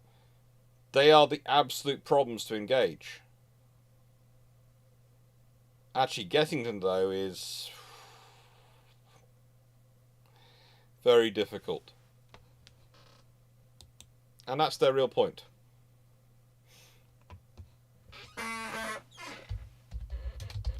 Because I would argue, in part, when they're being designed, the challenge the Royal Navy in many ways sets itself is to build the boat which they were going to have the most difficulty engaging.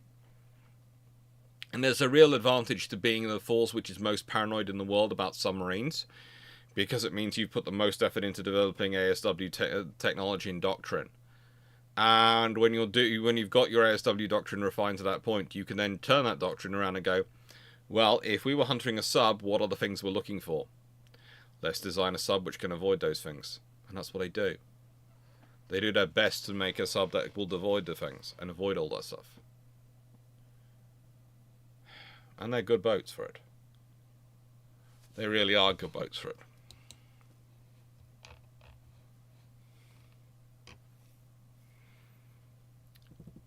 So, with that being said, any questions about the U-class? And if you want to do the exclamation mark question thing, that really does help, because it means they're all stored up and I don't lose them.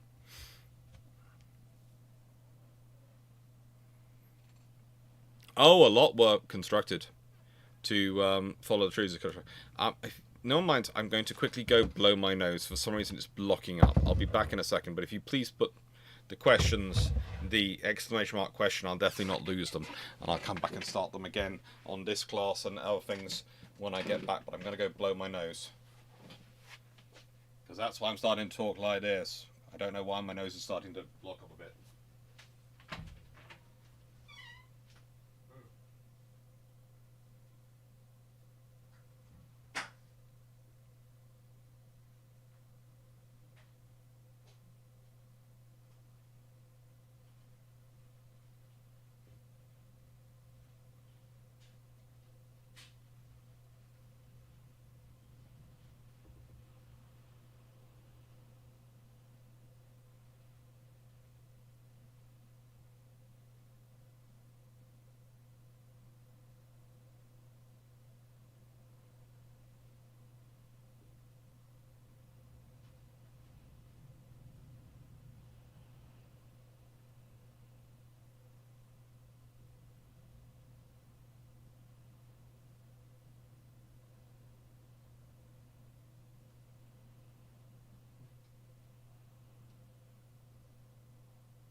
yes, I did take the opportunity to brush my teeth as well.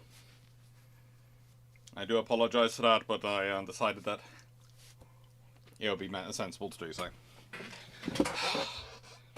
So I sound better and more normal and less like I've got a bunged up nose. And I brushed my teeth. So my teeth are cleaner than they were. It's good because they were starting to have pizza and things in them.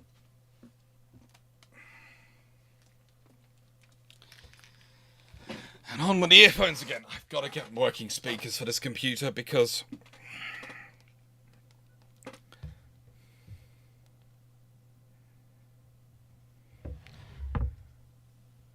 Ooh, battery's at 50%. I will have to charge this again at some point soon. It will have to be charged.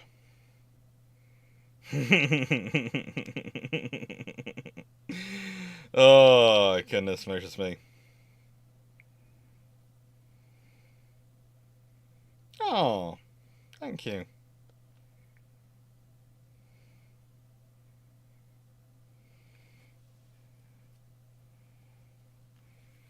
All sorts of things come through. So, let's get the...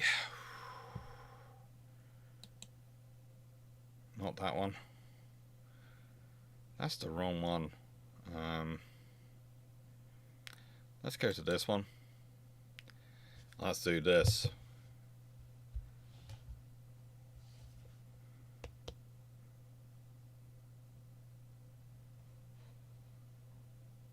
Yeah, it's still working. Wayne Niles. Okay, Dr. Clarke, can you clarify something for me? I understand that the KOS Sarnos class were intended to upgrade to 15-inch guns, but I'm just imagining that the barbette seems to be too big for the barbettes as fitted for the electrical elements. Honestly, it was tight. Honestly, it was tight. This is one of the things. You wouldn't expect it to be tight, but it is tight when we're talking it through. And they are fun. It is tight because of the size of the 15-inch guns and because of the way their breach mechanism works. The Germans really... honestly, if you're talking from a technical perspective, engineering perspective, those are probably the best breaches you can get in the world. From a terms of operation perspective and actually operating them and using them, they're possibly the worst. And that's an amazing juxtaposition if you think about it. That it's both the best and the worst. I thought I was going to take a 2-hour full sleep. Now, not take a 2-hour nap and wake up hungry. Oh, that sounds fun to me. That sounds perfectly normal to me. Wake up hungry. In a nice way, mine is usually, and this is the joy of being a functioning insomniac, literally, it's a case of, and when I say that, basically the definition that can run from you need a couple of hours of sleep a night to you need a couple of hours of sleep a week, you know, all those things. With me, I can get bags under my eyes, and this is after a couple of days of being awake, basically, or I can get it after a day awake. But they will go, even if I don't sleep, if I'm just having a quiet time upstairs. Let's say I go sit on the bed and just read a book, or what I tend to do when we're on the trips with the ship shape crew is if we have pools or gyms, I go have quiet time in pool and gym, and I do the runs. There shouldn't be any ads in terms of it's Twitch. It does them auto. The ads on YouTube I control, but it does keep suggesting. Actually, it suggests I do an ad now, so I'll do one. Because they don't, they up my logarithm searches if I'm actually run ads. If I actually run an ad, that's useful for me.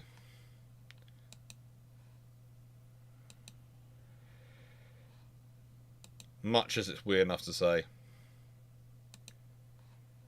It is weird to say this.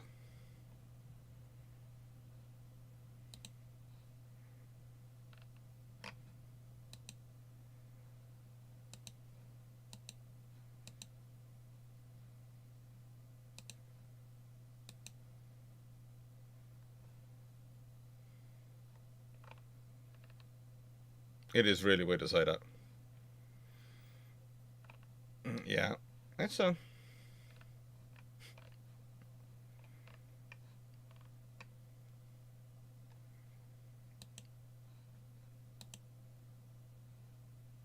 Oh, good lord, there's so many ads in the first batch of the Historiophon. Oh, goodness gracious me. Sorry, I'm just going to start deleting them all. Yes, it's 9 hours long. No, it doesn't need that many ads. There are literally 50 ads in the first 3 hours of it. Okay. 30, 1 hour. 90. 2.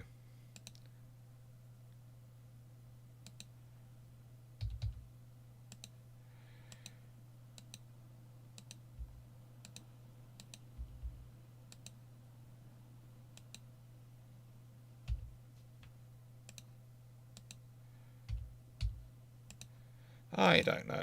I have to do this because otherwise they will kill it in the search mechanisms, but they'll also kill it in terms of other things. So I have to make sure they're working things and it can predict, because the thing about the first episode in the series, the Historiophon, hopefully it gets people to come and watch the whole rest of it and catch it up. Which will be fun. Done. YouTube seem to think it's a TV network now. I do understand some of the things. You have to remember, YouTube is paying for a lot of things which cost a lot of money. Okay? They are paying for a lot of things which cost a lot of money. And I'll always respect that, because data centers are not cheap to run, they're not cheap to build.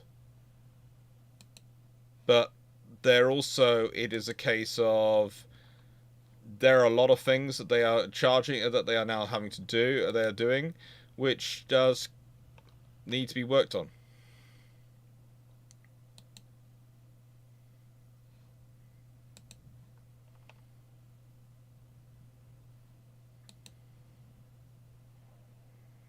And yeah, it works.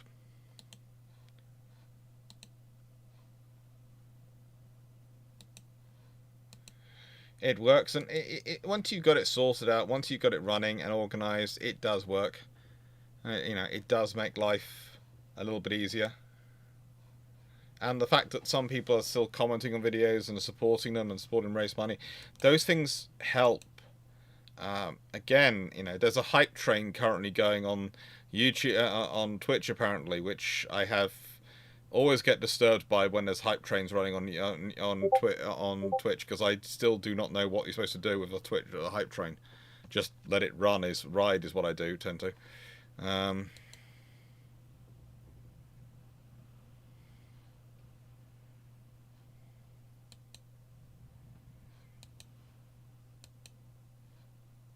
It's fun. Does 5 subs equate to 2.5 levels? I have no idea. I'm just thankful of anything. I find I enjoy Twitch in that it's still starting out, and you know, there's the difference in Twitch is that I want to get YouTube to 15,000. I want to get Twitch to about 500 subscribers, just to see if I can. Because again, they add in things. It adds the circulation. It allows me to reach more people for naval history. Now, let's see. The question we've got in here. What tier would Hosh be put on World of Warships, and would negative tiers be needed to do so? I think if they do it a World of Ironclads, I would keep suggesting them, because World of Warships, they've got the mechanics in place. And honestly, the interesting thing is their maps are actually more accurate for what ironclads would engage at.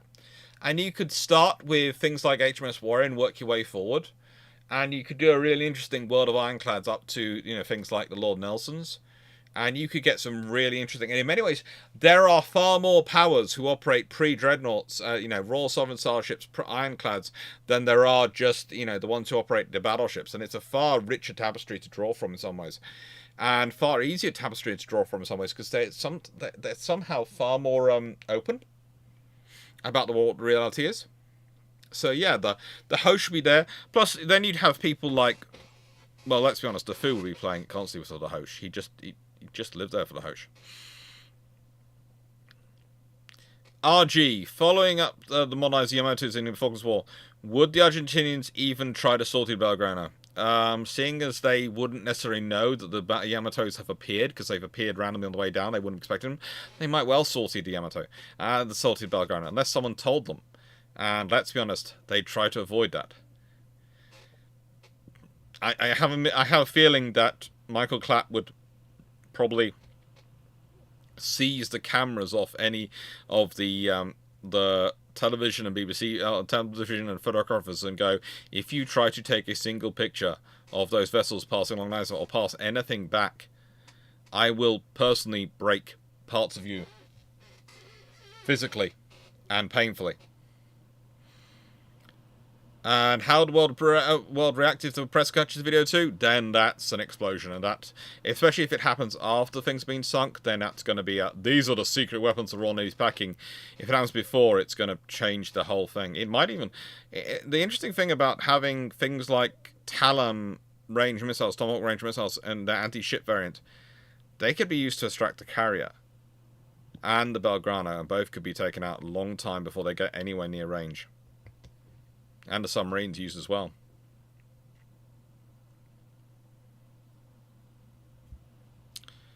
I was reading once about an Arsenal ship design that someone did. I did a design about that not long ago. A few years now. That about an Arsenal ship design that someone did, that instead of putting purpose-built ship, they took any container ship and put launchers in the containers. Thoughts it's an option. It's definitely an option for rapid conversion, but also it does cause trouble in that it can cause trouble for your opponents by making it difficult for them to work out what is an Arsenal ship and what isn't. And it can cause more trouble for your... It can cause for your enemy to sort of track in on it and try and work out which it is. It can also make things more problematic for you, though, because then you're limited by the containers. You're limited by the containers and what can fit. I would say that you'd also have to figure out how to do the targeting, stability, where are you going to vent the exhaust from launch. Yeah, basically the plan is to always build everything as a self-contained container. That's always the plan. I think you might have to make a Connex compatible VLS cube. And do you think Dragon and Fox are finding on the snooze town instead of trying to stay up with me? They have left. Foxo just clicked out. That's good. They've gone to sleep. They need to get some sleep. The phones they're not all they're not old men like me or people who've been electrified too many times like you. And Cyclic, who just is just Cyclic is just, you know, as nuts as the rest of us. They actually need sleep. I resemble that remark. Well, I mean, I'm back. Okay, so let's go on to the next question and see what that comes up. If in a Tiger Club world, i.e. the world where the Royal Navy built some 9.2-inch gun cruisers in the late 1910s alongside HMS Tiger, because they go, we're not going to use these ships, we're not going to use battle cruisers as our flagships of our local squadrons around the world, so we need to build something, and we're going to build some 9.2-inch gun cruisers to do the job because we just want them. Does Japan maintain its ties to Britain? Does the IGN adopt to the cruiser platforms? And what's the US countering design response to both navies? Well, you have to remember the Washington Naval Treaty. The great thing about the Washington Naval Treaty, as far as the British were concerned, was it provided a nice, neat end to the Anglo-Japanese naval alliance, because the Japanese were starting to get nuts. And the British wanted to remain on friendly terms with them, but they wanted the alliance to end.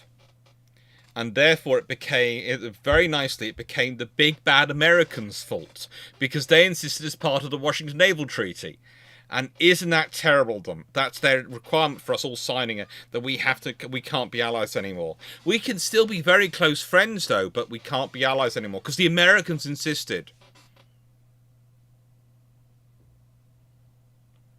Not that I'm saying the British were playing real politics that caused trouble though. But I think everyone sort of adopts their versions at this point. I could see the US building is, I don't think I see them building 12-inch gun ships to counter 9.2-inch gun ships in the 1910s and World War I period. I'm not sure what they go. Would they go? Do they have 8-inch guns available? They at this weren't point? even building cruisers. No, they're not even building So, anything. like- So it's basically the nice way. What's going to happen is when the Washington Treaty comes in and it codifies this new branch of heavy cruiser as something probably you up just to end up with between 10 and 8, probably greater than 10,000 tons, up to 20,000 tons, and they're probably going to go. British are going to go 9.2-inch guns. So the Americans are probably going to go. The limit is going to be 10-inch guns. And the Royal Navy is going to look and go, you're going to build 10-inch guns now, aren't you? Yeah, we're going to keep building 9.2. Just grow up. Go away. Go away. And the Americans are then going to try and invent a 10-inch gun which works and makes sense.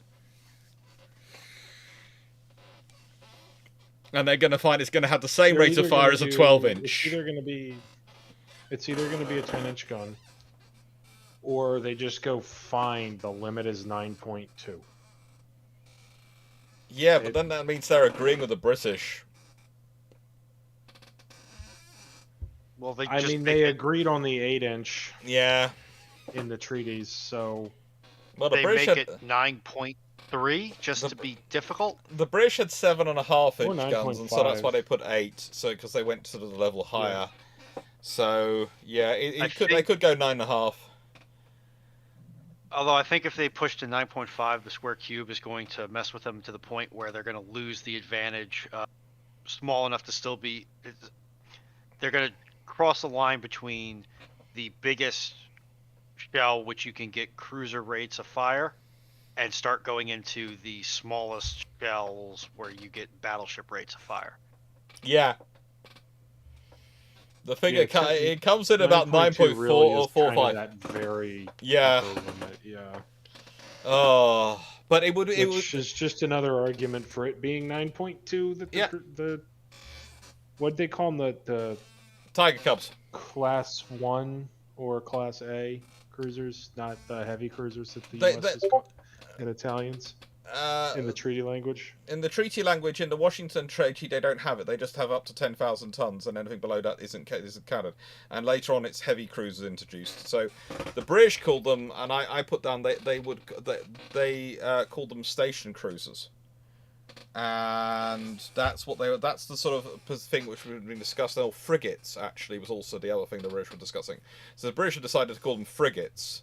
There would be limits. So I can imagine there being cumulative limits introduced on your capital ships, on your carriers, and your frigates, and then everything below 10,000 tons is fine, and that's going to be a light cruiser and everything below, and that's going to be then the limits going forward, and these things are going to be your frigates. And Lord help everyone when the British and the Americans are. And everyone's sort of going, well, what are we building then? Well, what we're sort of allowed to build. And, the British ones they built pre-war are called experimentals, so they can replace them when they wish to. And it's probably going to be a case of, I could see Britain and America each being allocated roughly 20 of them, and then working down from those to the others. But it's also, the thing is, if you've got these cruisers which are 10 to 20,000 tons, I don't see how your capital ships are dropped below 40,000 tons as their limit, because they've got to be twice as big and powerful as anything in the cruiser category.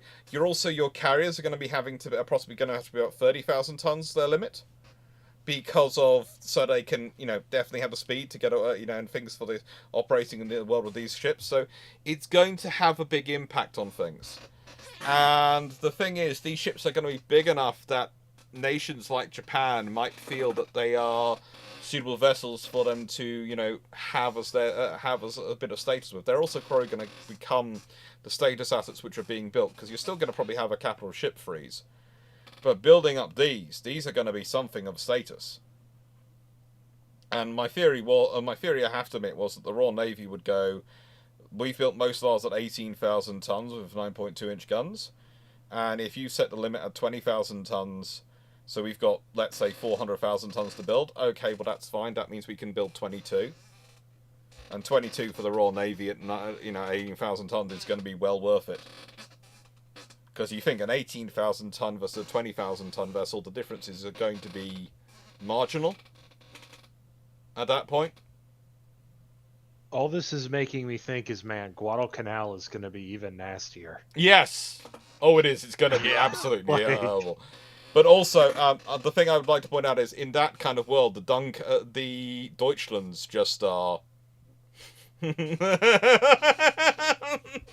Now, here's a question. I mean, they kind of already were by the time they were built. When you look at them outside of the older heavy cruisers.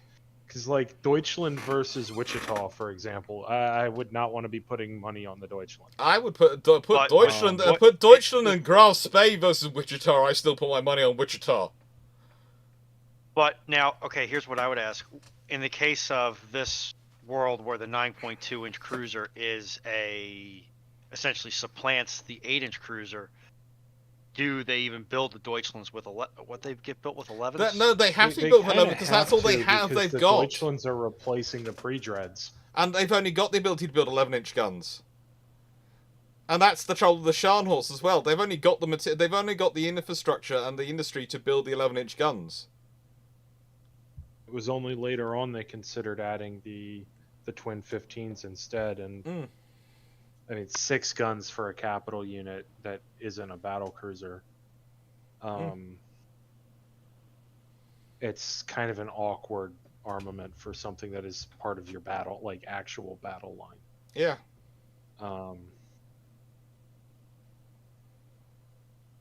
Because those 11-inch guns are still threatening to most things. Now, by the time the King George V's roll around, they're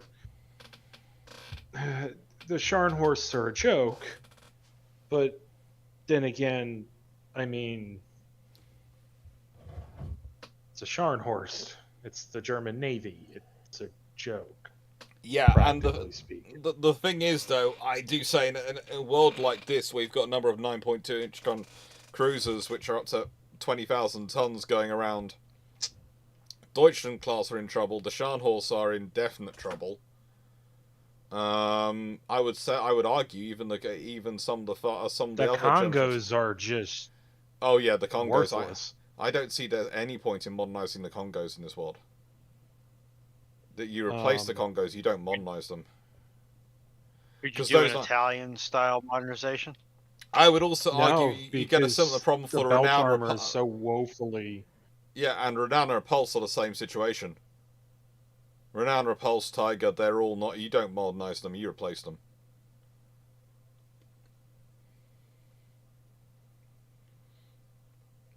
Because even if we take a step back and we look at the Congos, even in a close range night fight scenario, they are under serious threat from just the 8-inch 55s.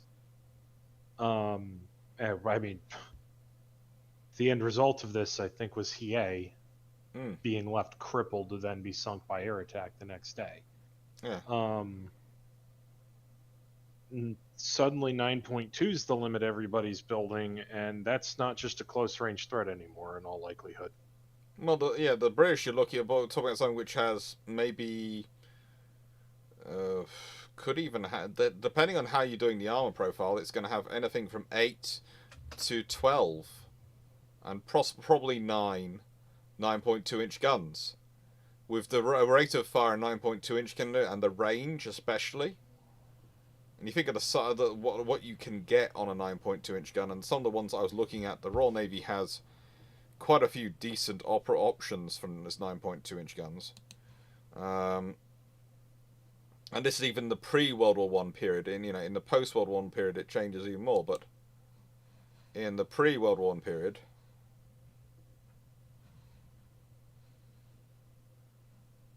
it's just that they have all sorts of options. Let's see. Cub hunt Tiger Cubs. I've got the list in front of me now. That was helpful. The Royal Navy has the best of the Royal Navy ones is the Mark 12, okay, which is fitted to Glatton class, which achieved an engagement range of 39,000 yards in 1915 with superchargers, and that was a 9.2-inch 51 cal. Now you have a modern fire control. Probably Glatton was a monitor, so they could go up to 40 degrees. So you probably take it down to 30 degrees. But modern fire control, modern systems, you're talking something which has got a fairly impressive engagement range, and a fairly scary engagement range, and that's going to be pummeling you down. Because the rate of fire, they're talking good cruiser fire, equivalent to a 8-inch gun. So we're talking 6 shells a minute. They're getting 2 in the pre-World War I loading systems. Most of the post-World War I and 1 to World War II, we're talking it's getting between 4 and 6. It's by the way, 2 is consistent with manual loading. Is what they're getting. They're saying with manual focused loading. With the machine loading, which is far better to say than auto loading because it's machine assisted loading. Yeah, 4 to 6 rounds a minute. That's going to be a tremendously scary rate of fire and a tremendously powerful vessel to be running across. And if it's got 9 of those, Lord help you. It's just going to decimate. Do you think we're going to see situations where we have lightly armored ships, or are we going to either you have enough armor or no armor? Well, I wouldn't Depends be surprised on what that the treaty allows for tonnage. Well, the tonnage is going to be up to 20,000 tons, so the Japanese might try and put 15 9.2-inch guns on it. But I said, I think things like Renown Repulse, probably not Hood. Tiger might actually be better positioned than Renown Repulse, because she has better armor. Might force Hood into refit. Yeah. Because there's no point. Is there any she's point going to in need her fire controls severely updated? And to fight, Renown and Pulse, there's not much chance of them being upgraded to the point at which they're really valuable by 1930s in a war where there's enough of these running around the world. Because of their armor. Because let's be honest, 6 inches, even their upgraded armor, is not going to be enough with 9.2-inch gun, enough to each 9.2-inch gun ships. Their rate of fire is just going to pepperpot them. So you change that. It's like it's sort of the equivalent of a Brooklyn running into a Mogami. Provided you're at close enough range, that fight's only going to go one way.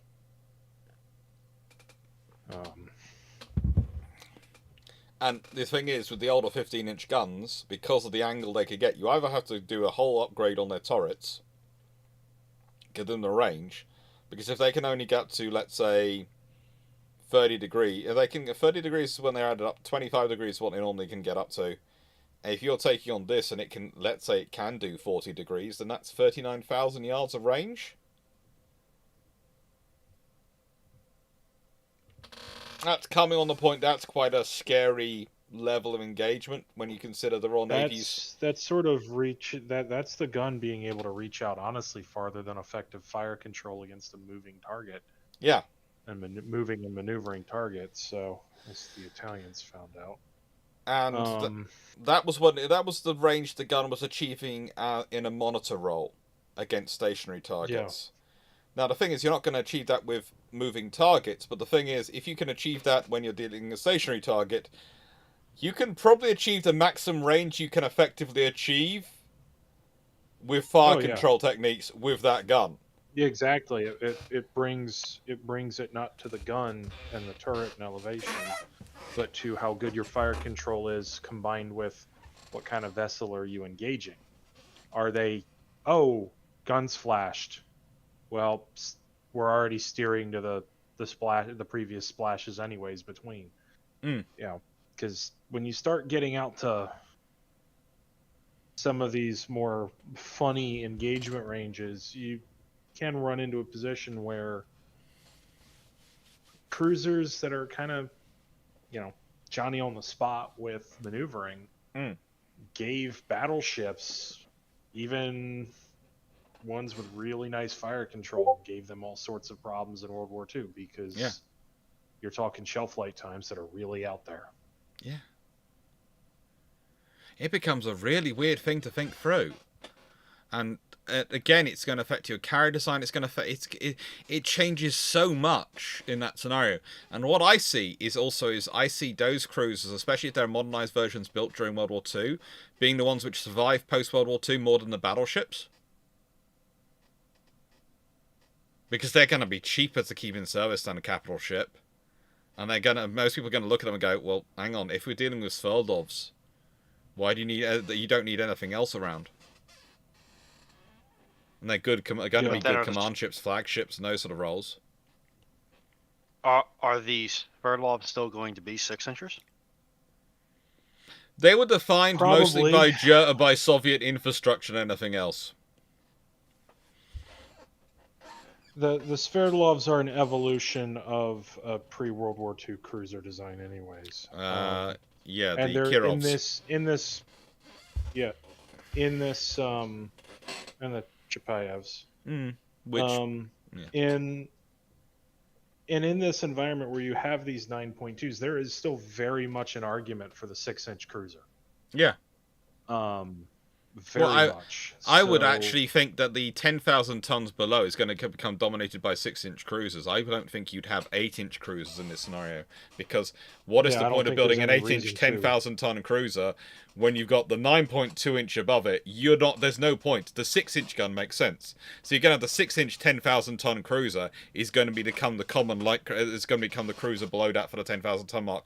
That under the Washington Naval Treaty you can build as many as you like of. So that your light cruiser becomes a 10,000 ton 6-inch vessel. And one thing that I would one thing that I would add to the I wonder how this will impact things roster is, with that increased range, what's your fire control weight allotment going to look like? Because you're probably going to have a more sensitive rangefinder that is higher up in the ship, so you can take advantage of the range. You know, the one thing I'd be really interested in is what does the Italian Navy's cruiser line end up looking like in this? Oh, good lord. Oh. Like, they made some really good heavy cruisers. Oh, yeah. When you look at them. And they had excellent fire control. Also, how much do they cheat? How much can you hide on 20,000 tons? Could there be actually 25,000 tons? Suddenly, percentages that you can kind of squeak are, yeah.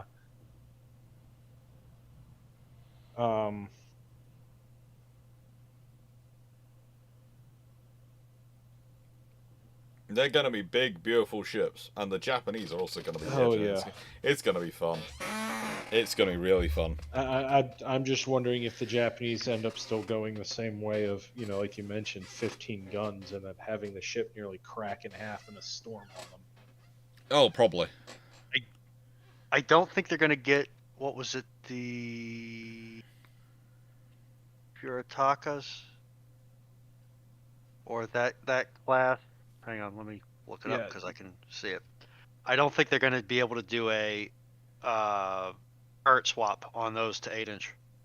If they're going to, I don't think they're going to be able to take a 6-inch cruiser and turret swap it to a 9.2. That was the Mogamis. The Furutakas went from single mount guns to twin mount, retained the caliber, and lost a turret. I don't think they're going to be able to achieve that. The treaty cap on cruisers there isn't one in the Washington Treaty. In the London Naval Treaty, the British and the Americans have equal tonnages, and it's a lot of ships again. But the thing is, I think the thing is, if you have these ships as a separate category from the get-go, if you have 400,000 tons allocated to Britain and America for these vessels, or even worse, if they do what I would be suspicious they do and go, we're going to allocate, these are, we've got allocated 525,000 tons for capital ships, and that gives you 15. We allocate 525,000 tons for these ships, but the maximum you can build them is a 20,000 ton ship. Then the Royal Navy's going to go, thank you very much, that's, however many they build of 18,000 tons. And they're going to build them, but then you can work down the treaty tonnages allocations quite easily, but that's going to change things. But as I said, I think the capital ships are going to be 40,000 tons, And that's going to be 600,000 tons allocated to them. I think it's 400,000 tons for for these cruisers, so you can get 20 of them. And that's 1 million tons allocated. Then the carriers will be what? 30,000 tons, and technically, historically, you get 5, but again, in this scenario, I could just see people giving them 10 because of these cruisers being something which are going to require presence. So you might end up with 300,000 tons allocated carriage. Then nothing under the Washington Treaty is under 10,000 tons is going to be limited. So that's going to be where your light cruisers, your 6-inch gun cruisers are going to come in, and your destroyers and everything like that. And then it's going to be the London Naval Treaty, which are going to try and introduce some limits on them. Maximum tonnage per cruiser for the 9.2-inch ones, it's going to be 20,000 tons. For the anything below that, it's going to be 10,000 tons. In standard. Random Dale fan, it's back from the kitchen in the raid in the kitchen. Instead of acquiring food, I acquired a cat. Don't eat it. They tend to not be enjoy it. Yeah, and you really just don't need to have PETA showing up at your house. No, you don't. So here's a fun one for you, Cyclic, and you run on to think about, because you know, it's fun to get an American perspective on this. What was the worst Royal Navy subtype in World War II? Which was the one that had the steam engine? I can't even comment. The Ks don't exist in T-class that had the steam plant. No, the Ks are World War One. I don't know enough about them to comment. The problem is, I looked at this question and I'm thinking, I can't think of one, because their biggest flaw was they weren't necessarily used in the operational environment that they were designed to be used in. Yeah, that's their trouble. There's not really a bad one. It's more a case of they're used in places they weren't really supposed to be used in, because for some reason the Royal Navy, despite being very non-specific with everything else, were very specific submarines. And in many ways they have to be, perhaps. Perhaps the submarines are the area where you do have to be, because you think the Mediterranean needs small subs. The North Atlantic and the special operations needs medium-sized subs, because they need to be big enough to be able to operate in the North Atlantic and deal with the issues of the North Atlantic and the ranges of it. But they also need to be small enough to get inshore. And then the Far East needed large subs, so that's why they had the US&Ts. And I would say maybe the mine layers could be argued, because they're bad. They're being used in. The trouble is they're lost in operations which they weren't really designed to be doing. But they're doing it because they're what's available there to do it. So there's not really a bad one. Yeah, it's kind of hard to blame the design for that. Yeah. Stafford, how would you correct the design for greater crew survivability, and how much larger would they need to be to make it to the Indian Ocean to refuel to reach Australia and Pacific Theatre for the 9.2-inch gun Tiger Cub vessels? Or are that submarines? I'm presuming that's the U class, because that went out over the wire at 0400. I would say that's then you send a T class. That's the thing. That's what the T class are for. You don't need to do you don't do that, because the S class are designed around the operations they're doing. The T class are designed around the Far East, around the Pacific waters and those things. High risk, high reward. On average, were they given greater danger pay than other sub crews, and if so, how much? They weren't. They got the same pay as all the other submarine crews. I thought it meant this probably was for the U class. But yeah, they got the same pay as everyone else. They had fun with it. What power plants did they use? Even were they Gardner diesels or Leylands? The U class, they have Paxman Ricardo diesel generators for the first generation. And then as you go on, I think they stick with them. Yeah, they stick with the Paxman Ricardos.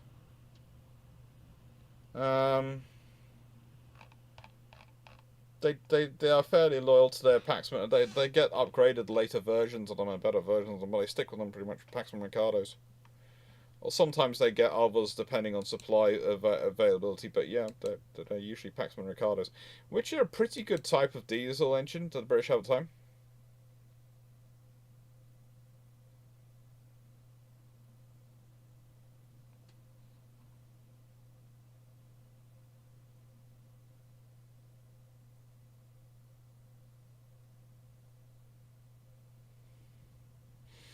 In videos that I didn't expect to see today. FA-18C ASMR. Okay. Oh, it's out on DCS, so I'm not surprised. Okay, that's slightly worrying. FYI, bone conduction over ear Bluetooth units are great. Yeah, but everyone complains when the dog wolfs.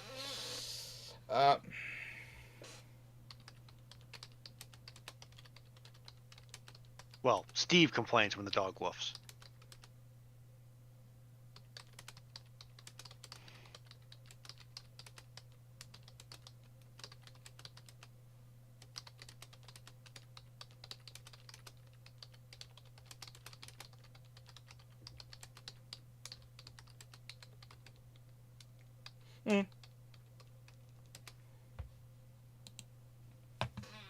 Well, that's an interesting question there from Stuart.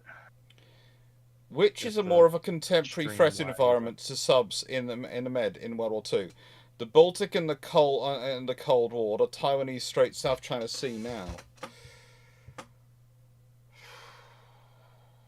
I mean, to me it's an interesting question, not necessarily because one or the other is more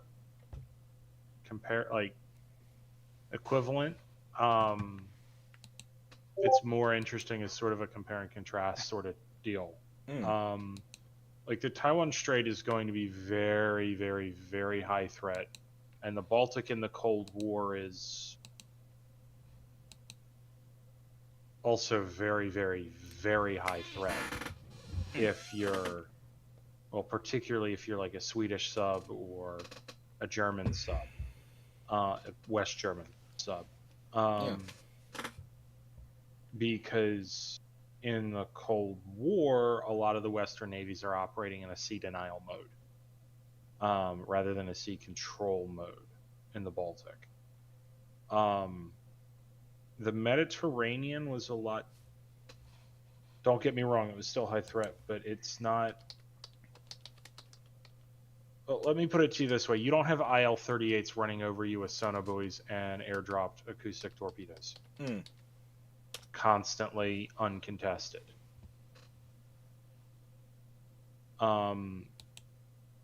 Sort of a similar threat kind of exists for the Taiwan Strait, although when you look at the subs that are largely going to be operating there, at least from a Western perspective, they're a lot larger. They're nuclear boats.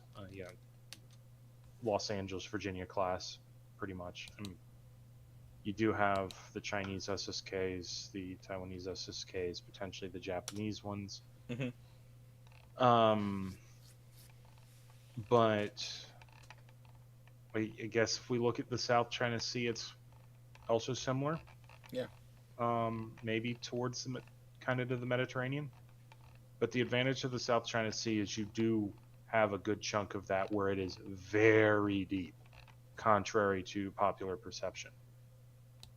Parts of the South China Sea do get very shallow when you're up on the shelf. However, the floor drops out, and when it drops out, it really drops out. So that gives nuclear attack submarines a lot of freedom to operate, a lot of freedom to maneuver. And modern submarines, unlike in World War II, are proper submarines, even if they're not nuclear. They spend the bulk of their time below the surface. They're not having to mostly operate above water, on the surface where they're really exposed, and dive times are a huge issue.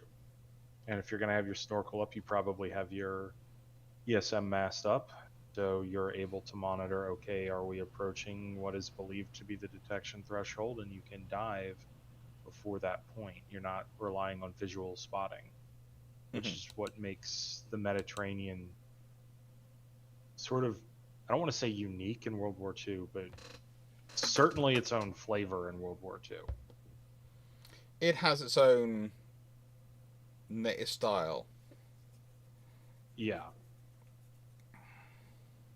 And it's really interesting to see the Italian comments on the fleet boats they get from the U.S. post World War II.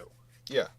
You know, because they're looking at, I think it's Gato class primarily, but I kind of wish Phoenix was here for this because he's got the first-hand accounts and he can like read through them and put them into English.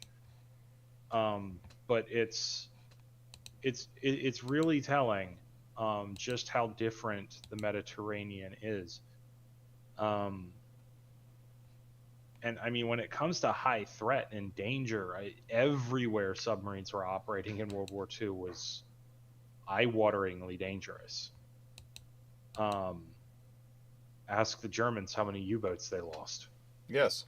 Go look at the U.S.'s loss statistics against the Imperial Japanese Navy. One of the least capable ASW forces. The trouble is for submarines is you have to go to your enemy to engage them. Yeah. You know, you don't get it. And in World War II, you've got to get real close. Mm-hmm.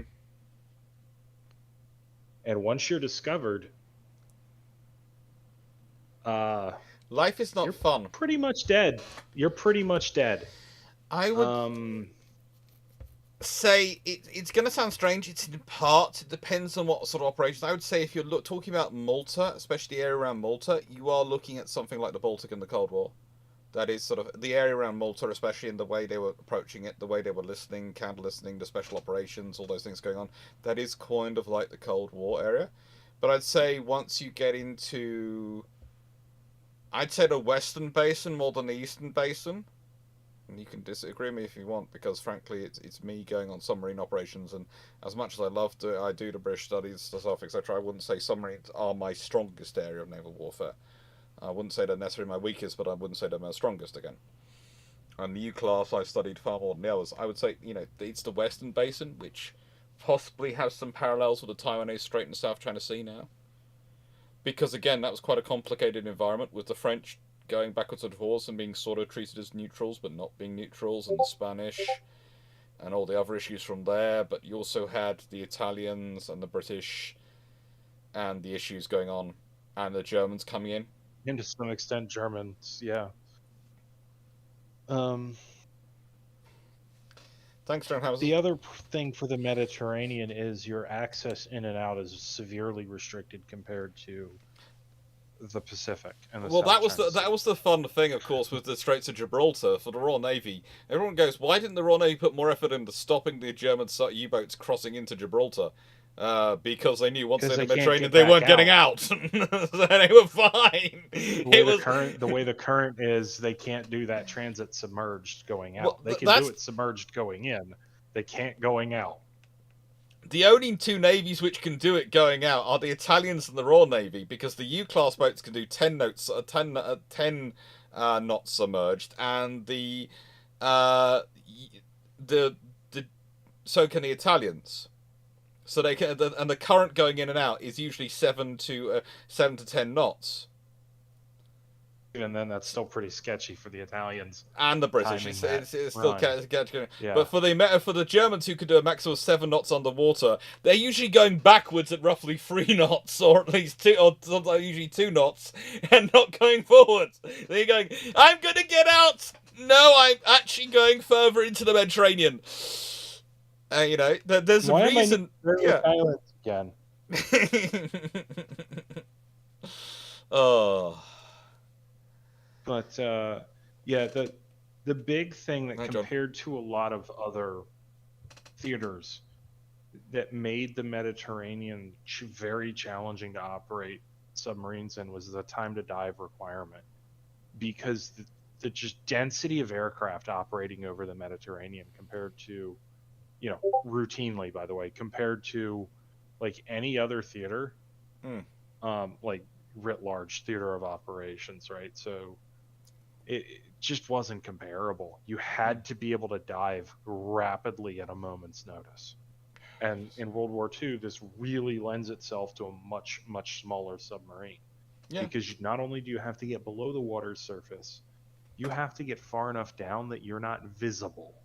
Well, the interesting stat I was looking at the U-class boats is that honestly the next generation they're talking about of uncrewed submarines, some of the next generation of the bigger uncrewed submarines are looking at for the next generation, they're about the same size as the U-class. And you sit there and go, there's a reason for this, because if you think about what they're looking for them and asking for them in terms of range and operation, they are asking for a U-class submarine. Yeah, they are asking for that sort of range, that sort of capability. This is one of the reasons why when I constantly see those articles every now and again popping up, the U.S. Navy should consider conventionally powered subs. I'm like, we are. They're just not crewed. It's the XLU UVs. They can, if the Navy really wants to, they can put torpedoes on them. I mean, they're largely going to be used for mine laying operations, amongst other things. But, you know, that's an extremely valuable use, is having them lay ASW mines. And let's be honest, laying mines are mostly what we were talking. The reason I was talking through the U-class and picked them as a good example is what kills most of them. Mines. Most of them, they're lost to mines, and most of their quite a lot of their targets they sink are lost to mines. And then we go back to World War I, and the submarine's most lethal weapon is a mine. And this is people think it's the emotion of the torpedo. It's the German U-boat going into the convoy with its gun. Yeah, that's World War II. Yes, the gun thing on the. But historically, the most dangerous weapon submarines being able to deploy is mines, where they deploy them covertly without you knowing they're there. You don't know it's there until it says hi. Yes, and then they get far away, so they're nowhere nearby when they go off. So you're nowhere near when they lay them. You're nowhere near when they've got they're nowhere near when you just set them off, and so they're completely safe. It's great. Right. Blackman Maximus, what if there was no cumulative limit on destroyers and subs in the first London Naval Treaty? Then the Royal Navy goes with probably destroyers, maybe less so with submarines, but they're probably going to build quite a lot of T-class or their equivalents. What about the Americans? It's going to be really interesting to see what the U.S. Navy decides, or eventually settles on, you know, with a reasonable design and not dramatically overbuilt. But then again, if they're able to build the exact number, you know, whatever number they want, right, they might not have that pressure. Yeah. Because that was one of the things driving that. So they might not overbuild them as hilariously. You could end up with sort of almost a Clemson run again, but of something far closer to the Fletcher far earlier, which would be very, very useful in some of those fights in 42, 43 for the U.S. The Japanese are going to be interesting as well. Oh yeah. This is assuming, of course, that Congress actually cuts a check, but you know. Well, the thing is, Congress doesn't have to cut. By the Congress 30s, they're very interested in doing that. Congress has longer to get around to cutting the check than the British do. The British start war in 1939. Congress has till 1941. If they don't cut the check till 1938, they still get quite a lot of them built. Yeah, and the other thing is, it will probably affect the preceding classes of destroyer before the Fletcher. You'll probably have more. Yeah. Being built. And it may impact some of those and actually make them better because they're not trying to ironically make them better on an individual ship level, and thus end up overbuilding and have to take stuff off and make compromises after the fact. For the British, impact might be things like, well, if you don't have the limitations on destroyers, and you know they still probably don't get to build enough sloops, but they could probably build more destroyers, which means you might not lose Courageous because you might have more destroyers around. Would have more destroyers around her. You also might not lose Royal Oak because you might have more destroyers doing patrols around the British bases. You know, Scarpa Flow. Still probably losing Glorious, but that's because of command staff. Yeah, that's come on. Well, you see, the thing is, the only scenario that doesn't work is if Courageous is with Glorious, then there's a rear admiral aircraft carriers there who's going to be going, You idiot. Why are no aircraft airborne? And it doesn't matter what your reason is. If the Rear Admiral's asking why no aircraft airborne, you're going to get some aircraft airborne. But also the thing is, Courageous would have her aircraft airborne as well.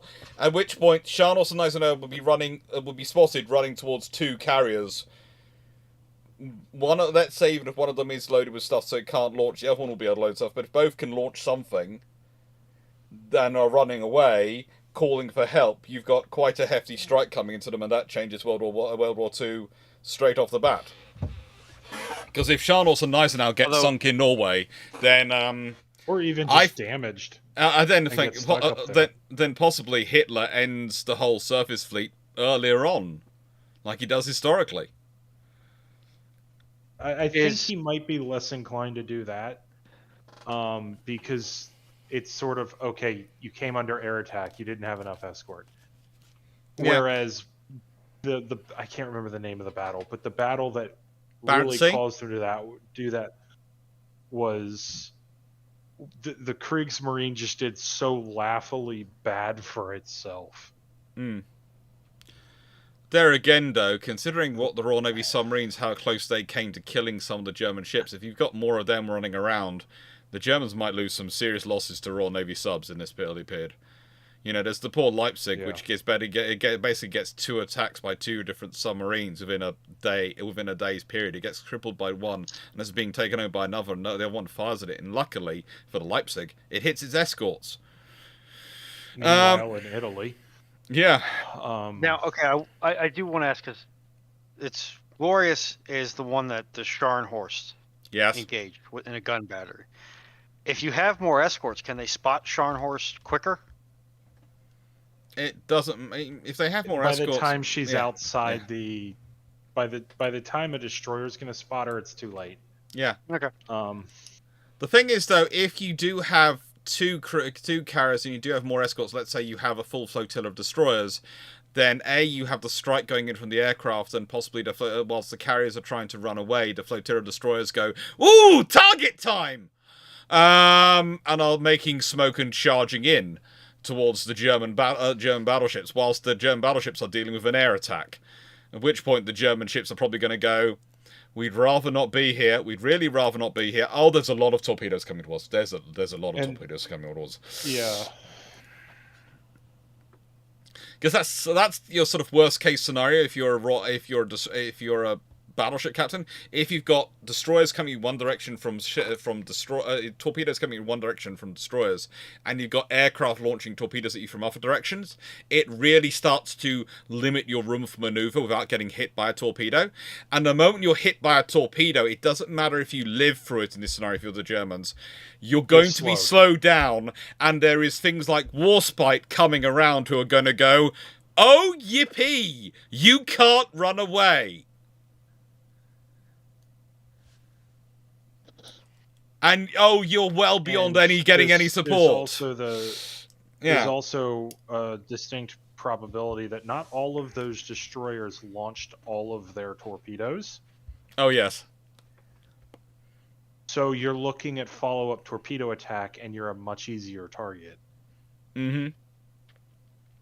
And this is the Royal Navy, who kind of specialize in night torpedo attacks and all sorts of nasty operations at night as well. So, yeah, it's just not good. Safely and reliably carrying more torpedoes than their rated capacity would otherwise suggest. Yes, and there's also the fact the carrier aircraft will go back to the carriers and rearm. Torpedoes powered by liquid oxygen. Yeah. Or not liquid, but compressed oxygen, like. You can do all sorts of things under the scenario if you don't have compressed oxygen as the power of your torpedoes. Yeah. Yeah. And also have some of the... I'm not going to say non-sensitive explosives as the warhead, because let's be honest, that's not really this period. But of all of them, the sort of on the less sensitive side of the spectrum... was the British one. Yeah. The British were interesting sometimes in their choices, but they did have some ideas. And it's like the one good thing about the Mark 14 as well. Yeah. There's the explosive in the warhead. Just everything else. Well, until you got it hot. Well, Don't get started I on mean, that. we are Look, talking of the we're going to period, avoid the Mark so. 14 because once we get started that, this entire stream will become about the Mark 14. So, Jerry Albus, save us now with your question. What would actually be the difference between turboelectric or steam turbines be across different tonnages and hulls? Well, turbo electric. I can't remember if they had variable pitch propellers in this time period or not, but whether they did or did not, turbo electric, you don't have to worry about gearing and anything like that. No. However, in this time period, it is actually heavier. Oh yeah. As a system, if I'm remembering correctly. Or maybe I'm thinking when the U.S. tried it in the 20s, but it's why they moved away from it. It did have some damage control concerns in this time period because, well, if you've ever seen how an old house is wired and you understand the phrase knob and tube wiring,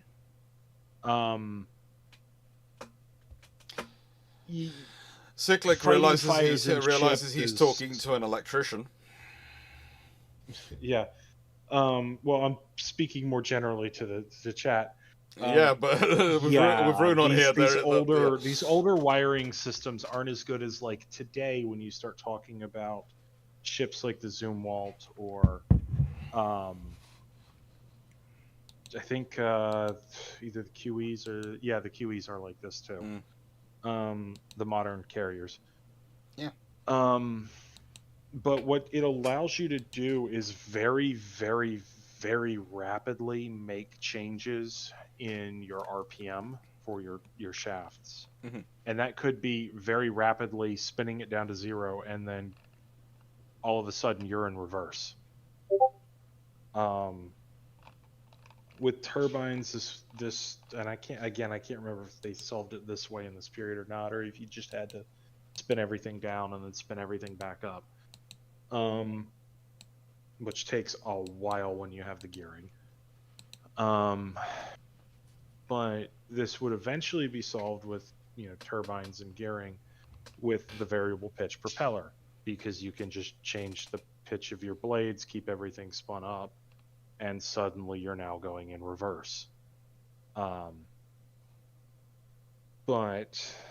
I don't know enough about the period to know if that was a thing or not. The steam turbines plus the gearing arrangement ended up being lighter, more reliable, and less of a concern on damage control for quite a while. And that's why you saw it stick around. And then the steam turbines get replaced most of the time by gas turbines in propulsion. And now we're starting to see the total ship power setup. And you have whereas with a reduction geared steam turbine system, you have thermal into kinetic into mechanical into kinetic again. So thermal from the boiler to the steams, kinetic into the turbine into mechanical, and then mechanical back into kinetic to propel the ship forward. With a turboelectric system, you have all of that, plus you're converting mechanical to electrical, and then electrical back into mechanical before it can leave the prop shaft on the ship. So you've added in two additional... Yeah, the two converters, but the one advantage you've got is you can, to an extent, run the turbine at its most efficient. Yep. You don't have to worry about the shaft. And also, you can power, if you've got the shaft set up, the propellers and the shaft system set up right, A, the shafts are going to be shorter, but B, allowing better torque transfer, B, you're able to power any shaft from any turbine set, any boiler set. So if you get damaged in one of your boilers or one of your boiler turbines, it doesn't matter. your turbine boiler. Doesn't matter which one, which ones are working and what they're working at. As long as you got them working, you can power all 4 shafts. You can still steer by shafts. You got rudder damage. So there is a lot of advantages from a survivability perspective, which is why I think the Americans were pushing for them. But there's a lot of disadvantages from from the actual mechanical and running efficiency. But from the survivability of your ship perspective, they're great for things like the Lexington class. They give the Lexingtons actually a lot of survivability. And I think part of the problem too is that if you didn't have the treaties, they probably would have kept with turboelectric. Yeah. But once you have weight limits, especially a really tight weight limit, you're going to ditch those 2 giant copper windings. Yeah. Yeah, those are not. Yeah, those are not space efficient in this time period. Even then, it's just the weight. Yeah. Copper is a pound of copper doesn't go very far. No, it doesn't. You know, you look at. I meant to say weight efficient, by the way. Yeah. Fair enough. But you look at even a fan, like if you get a box fan out of the hardware store, when you actually grab the fan, most of the weight is the squirrel cage motor, and that's not a very powerful motor. Now you're dealing with hundreds and hundreds of kilowatt motors, and this is sort of the best technology they have for doing them. Yeah. Yeah. And I honestly don't think that we've gotten that much more efficient in our rotors and stators since, like, yes, we have gotten more efficient, but I don't think we've gotten so much more efficient where we're talking like a 10, 20, and 30% weight reduction from the 30s. But that is literally what the Queen Elizabeth class are actually powered by. They are electric drive because of the survivability thing. Same with the Zumwalt. You've got this option that the other, you know, it's just gonna be going. There's a couple other advantages in the modern sense that you have with these sorts of drives. One is they're a lot quieter, because you don't have all the gearing. There's less stuff to RAF and all of that. But the other aspect of them in the modern sense is you can wire the whole grid of the ship up, and so now you have your generators for you're running your hotel load and your propulsion load, as well as your sensor load from your total power generating capability on the ship. In addition to the ability to ditch the variable pitch propellers, so you have a simpler, cheaper, easier to maintain propeller,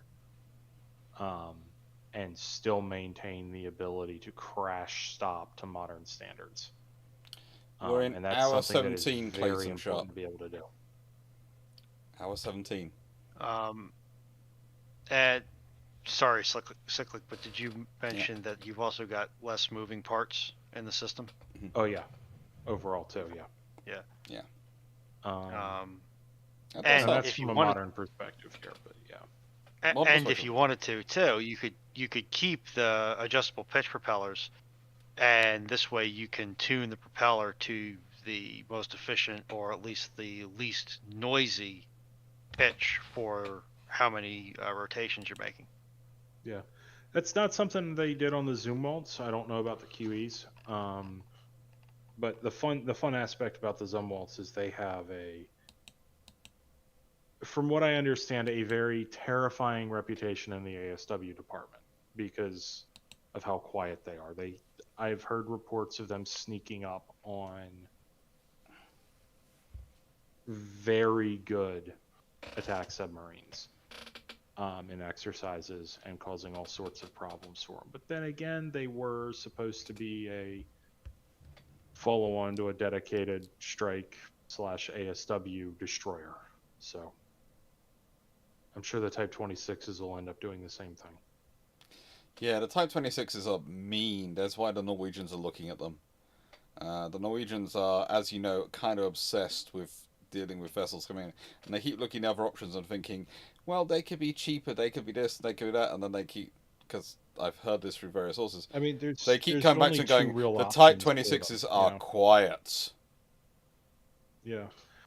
There's only 2 real options, I think that the Norwegians have for that. That's either the Constellations or the Type 26s. Both of them run rafted. Both of them are set up to be ASW capable. Very quiet ships when you want to run them that way. It's just going to come down to Norwegian preferences, I think, outside of that. The Type 26 can require slightly less crew, which is helpful for Norwegians, but also the other advantage of the Type 26 has in the program, of course, is components of Type 26 are already built in Norway. Masts, etc., are assembled in Norway, so they're already part of the Type 26 program in a way, because they're already assembling parts for it for other nations. So in many ways, for the Type 26, it's actually easier for them to be part of it, because they already have companies which are read into the program. So from a security perspective and a lot of other things, that's a lot easier to onboard. And people forget these days that's quite a big part of the program. That's quite a big part of the costs. If you buy into the Constellation program, you also have to get all those companies involved and get them all talking to each other, all talking to the various companies involved and working together and all this. Whereas in case of the Type 26 program, the Norwegian programs that would be involved, companies are already involved. They're already tied into the program. They've already got the relationships. So I think that's on top of that, if you do have a major problem that requires the ship to be sent back to the yard of origin, you just have to hop the North Sea, not the Atlantic. Well, they might actually end up being built in Norway, but they could also be built in the UK. And that is an advantage. They can go... If you have a problem in them where there's something which you don't think you can fix, you can send them back to the yards in the UK, send them to the yards in the UK quite easily and go... Speaking of modern ship programs, have you heard anything about the Saudis continually changing what they want out of their frigates, the multi-mission surface combatant? Because I'm hearing rumors that they still have not settled on requirements. No, they haven't. For that. I have limits to what I can say on that particular subject because I may or may not be earning consulting fees on that at some point. Which if I am, it's usually quite nice, and I don't mind. I've done worse in terms of consulting for countries on these sort of programs. But the thing is, they have a long list. Their requirements started out as a fairly bog standard frigate. Their ideas are changing into something which is morphing closer and closer to what I would call the Canadian version of the Type 26. In terms of what they're looking for. That can take that. No. They want to try and fit. They want to try and fit Canadian Type 26 onto a hull which can definitely not take it under any circumstances. And this is okay. That explains quite a bit of what I've been hearing, and also quite a bit of the continual delays, because those ships are all far ahead of the Constellations, but at the same yard, and you can't really move them out of the way. I'm glad to hear you've also joined us in drinking Iron Brew. Don't worry, it's not only you who've ended up drinking this. Quite a lot of, poor Runon's also addicted to the stuff as well now. It is the primary soda that I drink. You do not want to know how much it costs stateside. I'm not even gonna ask. It's about $2 a can. The two things people seem to get into when they're around me, and I don't drink mead, but for some reason lots of people seem to pick up mead when they're around me, and Iron Brew. I don't know what it is about my presence, and it inspires people to drink mead. Wayne has this question: how much difference in a turret ring diameter for a twin 8-inch gun versus a twin 9.2-inch gun turret? Not much, honestly. I'm meant to go from my head. That's really probably going to depend most on how you're mounting them. Yeah. It's going to depend on your mounting arrangement more than anything else. They're close enough in size and in terms of their scope.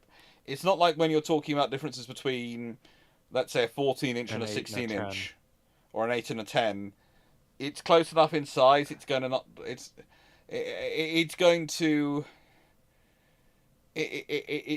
it's close enough that, frankly, it's going to depend on how you're mounting and also how your breach is designed. If you've got a German-designed breach, they're going to be far bigger than if you've got a British or American breach.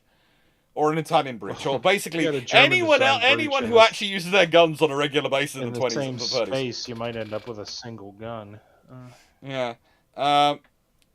Apparently, according to Chris Shea, he's now debating whether he buys Iron Brew or Printer Ink. I'll leave that to Runon to work out which one suggests which is better. Iron Brew, buy toner instead. Get a laser jet. Love yourself and your wallet.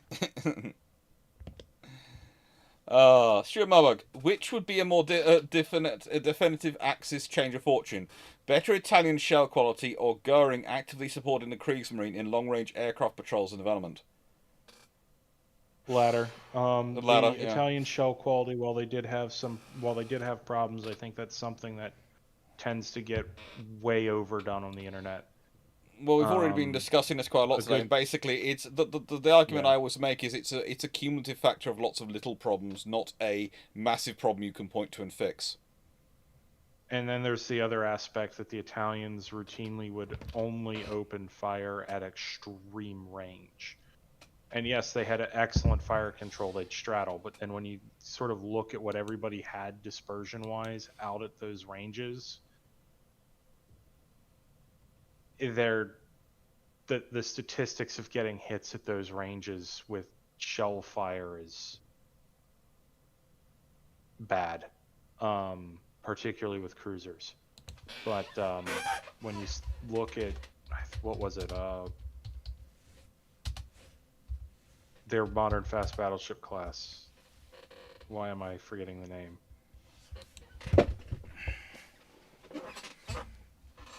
Anyways, when one of those ships, it came over the horizon and first or second salvo bracketed British cruisers. Caracola? But that probably wasn't so much the shell quality as just the range involved.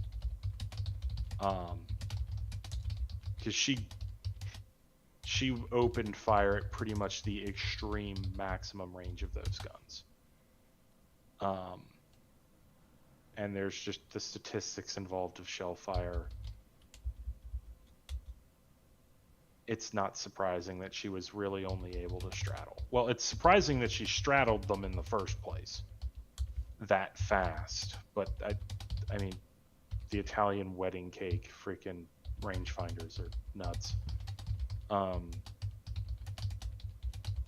So I would, rather than shell quality, because of of how the Italians used their guns, and also the utter lack of air cover really hampering their ability to use their fleet, I would definitely lean more towards, and the ever-present Axis problem of what is fuel. I would definitely lean more towards better integration of air power into their operations. I think that would make a huge difference, but I think it also would force the British to probably go for an escort carrier design a lot earlier. There'd be no option to not.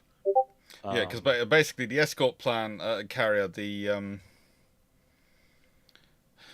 escort carrier becomes the option because, frankly, that's what the Royal Navy's doing. That's mainly to take out long-range patrols. That's what they're putting them up there for. They are dealing with the German long-range aircraft. But the thing is, they don't really become a problem until about 1941 because, honestly, the Condor production is that slow and that low to mobilize.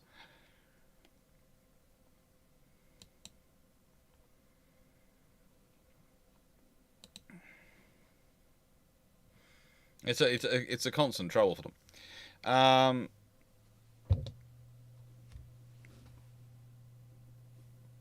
I have no idea. Wayne, Veni Vidi exclamanvi. Yeah, that's yeah. An idea for the Tight Club world. Would a Brooklyn-style Des Moines with 9-inch autoloaders have been built? And how powerful would they be? There's no need. To have that many gun turrets on something like that.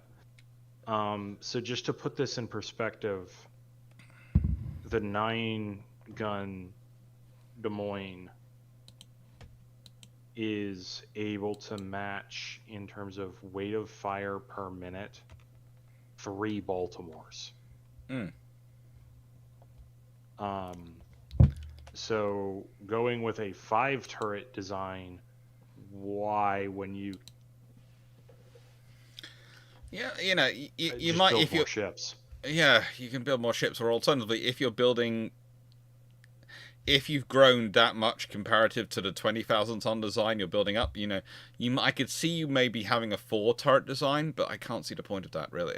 You're going for a 5. Yeah, 4 turrets even pushing it.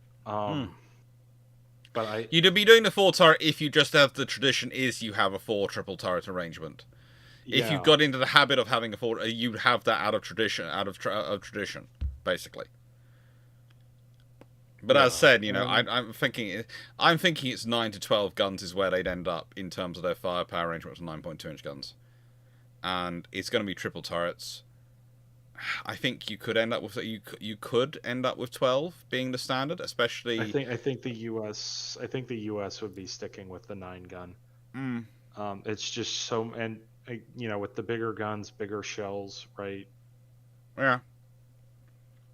Yes, you have that. If we're talking about the earlier stuff, you have that 20,000 ton limit, but now you got to think about everything else the cruisers have to do as part of the fleet, right? They're running any aircraft escort. If from the U.S. perspective, I mean, they're not carrying torpedoes for the U.S., but you got to add all the fire control for the anti-aircraft guns. You've got to have the anti-aircraft guns themselves, and this is the U.S., so you're by some point going to be running either the 5-inch 25 or the 5-inch 38s as dual purpose. Well, for the 38s dual purpose, technically you can shoot the 525s at surface targets, but not if they're that close. You've got other problems. But you're looking at those sort of things, and that all eats up weight. You might have the shell hoists and stuff be better protected for the 5-inch 38s, or you might just want to focus more of that into armor, to be honest, because if your gun threat is now potentially 9.2 inches,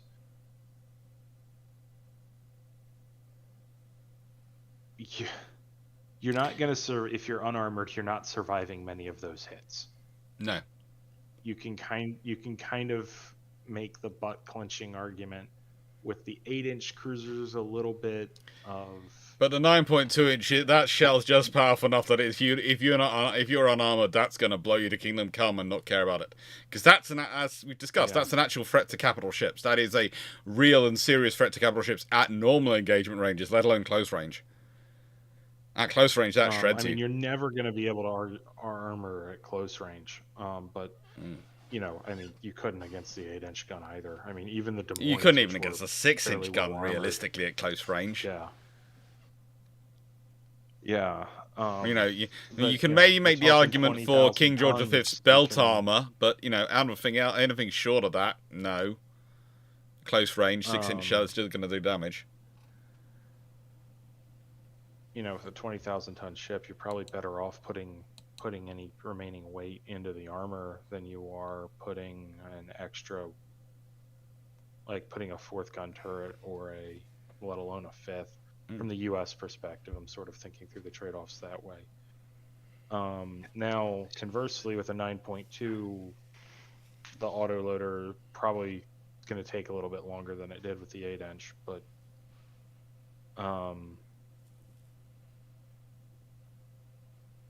I don't think you'd see any Brooklyn style. I mean, Japanese might try it, but I would honestly, if I'd expect anything out of the Japanese, I'd expect them to try the 12 gun. Excuse me 1 second. Yeah.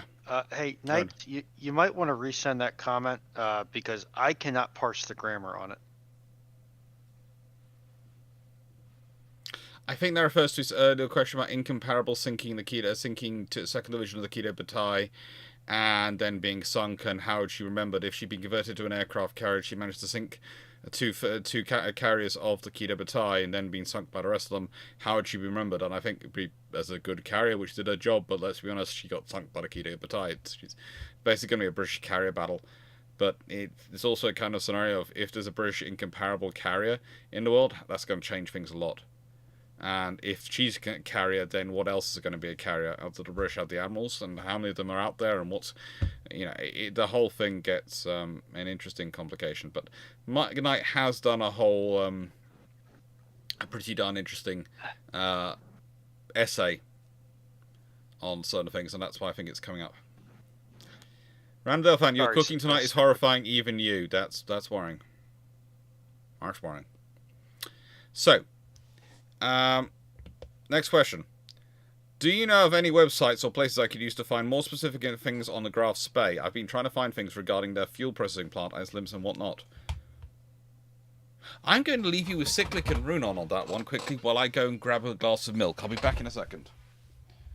Taking out dirty... I got no answer. No answer? I can't point you to any sources, but... to my knowledge on her fuel processing plant, it was far more of a range extender than it was a enabler. She was not going to be able to put out enough fuel.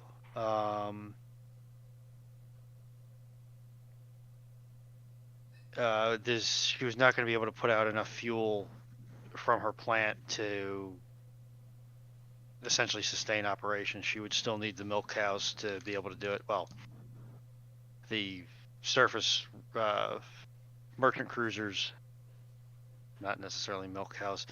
Lions, I'd have to look into that. There's got to be a way to do it, but I can't think of how off the top of my head. That's audio, and that is not necessarily my strong suit. I know how to do it on my machine, but I don't know how to do it so that it can handle random inputs. You'd have to set. I think part of it is because the way I've been like trained to speak into microphones. I tend to project my voice into the microphone. I might be able to adjust that somewhat. I adjusted it up a bit really louder. Or am I quiet? Am I loud on he's quiet, or am I quiet and he's loud? Because at the moment they sound about the same as me to me, but if I'm wrong. It also doesn't help that we're using 3 probably very different mics. I also realized that my audio processing software that goes with this mic had crashed. Oops. I mean, you've been pretty consistent on my end, but then again, I'm not hearing the stream. I'm hearing Discord. Yeah. So this way I'm not pulling a Windows Explorer and answering prompts 30 seconds after they've been hashed to death. D.A. Brock, would the German guns be more space efficient if the breech blocks moved down instead of to the side? They definitely wouldn't have the elevation. They definitely wouldn't get the same elevation because you're going to have a whole set of mechanisms that are going to be able to handle the weight of a 15 or 16-inch breech block moving vertically instead of horizontally. You're not sidestepping gravity, you're trying to tackle it head on, and gravity's always going to win that fight. Gravity doesn't like to lose. Gravity is, how do I put this politely, the most tempestuous of forces. It really doesn't like to lose. So the conventional arrangement was the alternate there. The Germans did things where they kind of bucked the convention on their gun breeches. And it's one of the reasons their guns have to be so far spaced out. Yeah. So it would dramatically help them if they followed, the conventional wisdom. But that's also kind of like asking the Cybertruck to follow conventional wisdom on a truck, yeah, that would make it a lot better of a truck. But that's kind of not its point. But the reason they don't want to do German- that is because literally, as we were pointing out, gravity and all these things yeah. become an issue. You know, you're having to deal with all that stuff, and you're having to deal with the movement of the gun and the positions you're putting things in. But the trouble is, when you sort of go through it and start organizing in terms of the guns from the space of orientation and space inside a turret perspective, it's the obvious thing to do. But it's only the Germans who go, well, no, hang on, no, this is the engineeringly perfect solution. And since the engineeringly perfect solution, and when it comes to that requirement of engineering, which I'm sure both Cyclic and Runo know, which is, if it's the perfect solution, but in practice it makes things more complicated and takes up more space than you'd really like to give, it's not really the engineeringly perfect solution. The perfect solution in a vacuum is not the perfect solution for a battleship. Or a ship. And that's sort of the problem with those guns is it's this really clever, nice way of doing things in a vacuum. It's not a very clever or nice way of doing things as a gun and a turret on a ship. Yeah, it's the battle. You know, if you can scream and holler all you want that your solution / layout works perfectly fine on the draftsman's table. Meanwhile, KGV is going to be sailing by and saying, "Yeah, but my design actually works in the field." I tend to agree with that assessment, Chris. I tend to agree. I mean, the original point of the Cybertruck was to show that everything was antiquated and that you could do things better in a new way, thinking outside the box. Well, what it ended up proving was that the box existed for a reason.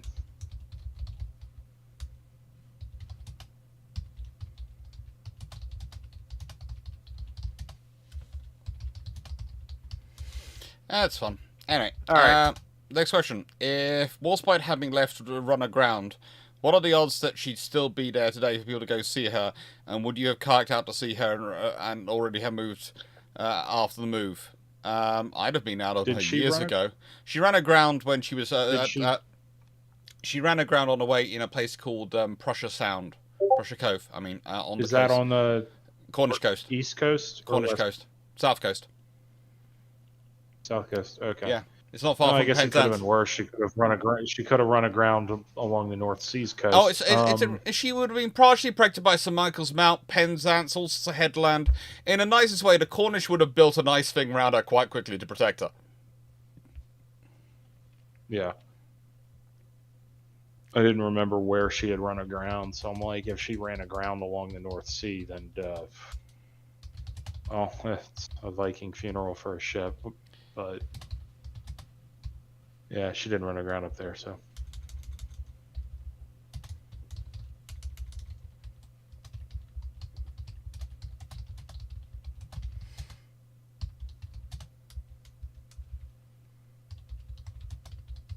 It's amazing amount of people who find it strange that commanders used to go to sea quite regularly, and that Nimitz was kind of unusual and Cunning were unusual in that they didn't go to sea with their fleets in World War II. When they're the sort of first generation who who aren't going to sea with their fleets and commanding them, leading them personally. It's always fun the amount of comments I get on Nimitz. I think for Nimitz, the big thing that kind of led to that was all the wargaming. Yeah. And I'd say also it's the fact he's got such a commanding over such a wide area. Yeah, I mean he's literally commanding over 1/3 of the globe.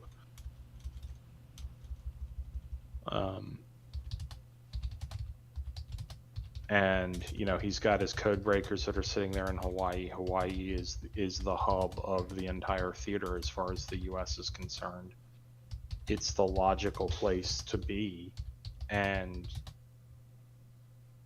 there's so many different moving parts, so many different numbered fleets involved that, everybody thinks of like 3rd Fleet, but you've got 7th, you've got 5th out there. You've got to let those admirals run their shows. If you're sitting there on their flagship, or your flagship is part of their force, it's going to cause a lot of headbutting, a lot of second guessing. I think it's the difference is that the scenario I was talking about where they might have gone to sea is in that scenario where Kimmel learns about the carriers, the Kido Butai coming on the 4th. And I said he might well take the fleet to sea and lead it out to sea personally, because if you're taking the whole fleet to sea under his command, on that scenario, he probably would be going with them and it would be in command, because the girls is Kimmel. Yeah, in that case. Yeah, that then makes it. I will say the fun part is some of the carrier groups that were out at sea before Pearl, they actually had in their orders if they ran across Japanese formations anywhere near Hawaii, they were to engage. Yeah.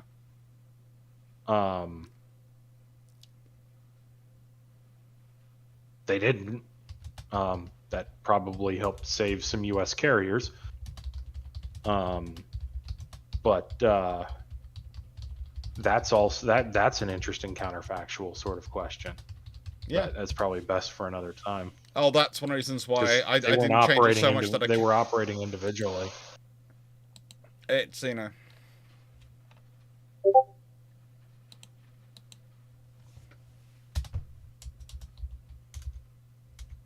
It's a fun thing, basically, the stuff that's going on. But yeah, if Warspite, she'd be still there, and me and Drac would both be living in Cornwall. Because let's be honest, do you really think Drac would live roughly 200 miles away from Warspite if she was still around? Really? Anyone think Drac would live 200 miles away from Warspite if she was still around in the world? Cyclic, do you think so? Bold of you to assume that Drac would live so much as 200 feet away from Warspite. You know, much like my earlier comment about, you know, whatever carrier my grandfather served on was turned into a museum ship, you'd have to cut me out of there with a plasma torch.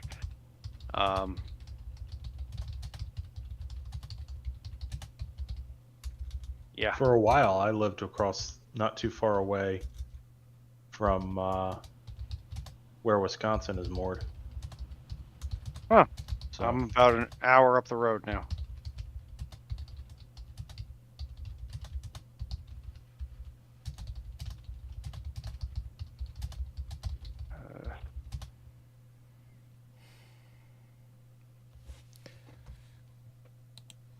All right. Who wants to touch the Teddy Roosevelt question? Because I don't know how to start it on that If Teddy Roosevelt never becomes president, if he was with the McKinley and blocked the shots that would kill McKinley, how could this impact naval battles within the U.S.? Honestly, he'd already published his book. He'd already published his book, but the White Fleet might not have him because he is quite a heavy support for it. So he's already published his book, which is useful and is going to make the case, but it's probably going to take a bit longer for things to happen. There again, there is the reality that if he dies as a martyr, McKinley and others might take it up as their standard to shroud themselves and clothe themselves in the cloak of the Roosevelt magic. So, it's also entirely possible that because he's Teddy Roosevelt, he blocks the shots and still survives. Yeah. Because he's Roosevelt. The man has living plot armor. You know, he got shot and he literally carried on, completed his speech, and then went to the hospital. You know, the man is just living plot armor. They made this guy VP to try to get him out of politics. Man is points to the comment about living plot armor. Because at the time VP was like just you were done. There was you did nothing. There was nothing afterwards. You were there as a backup. Yeah.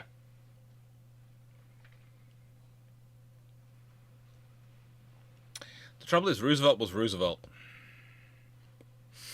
That's basically the problem with him. Yeah. Would Jones... We've answered that on Breach Locks. Black Mouse was, is there a website where I can find blueprints of Royal Navy and German ships from World War One, preferably free?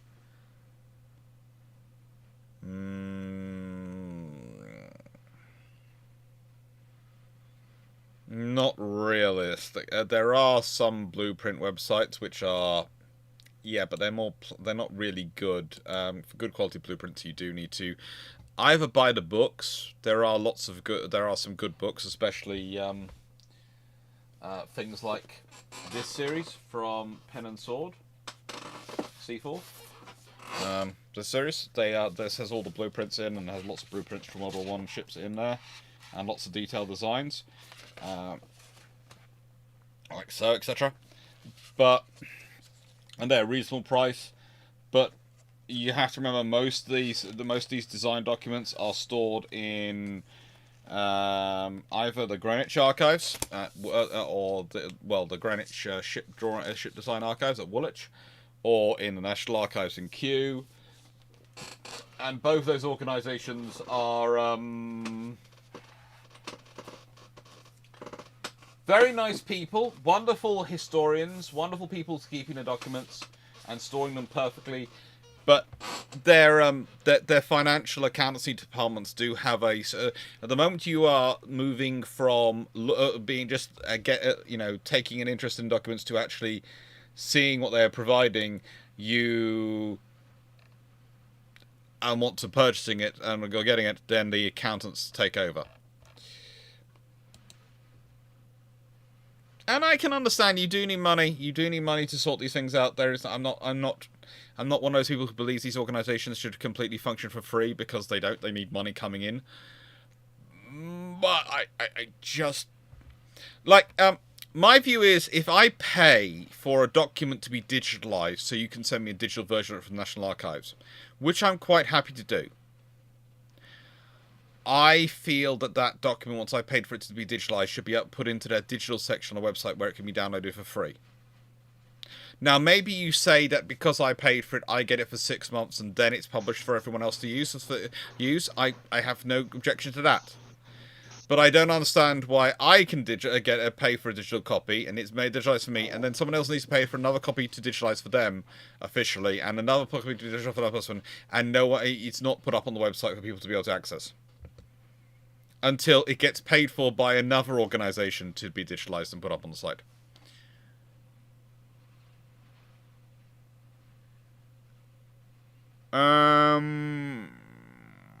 Not for a long time have I tried to run Mac OS on on any kind of system.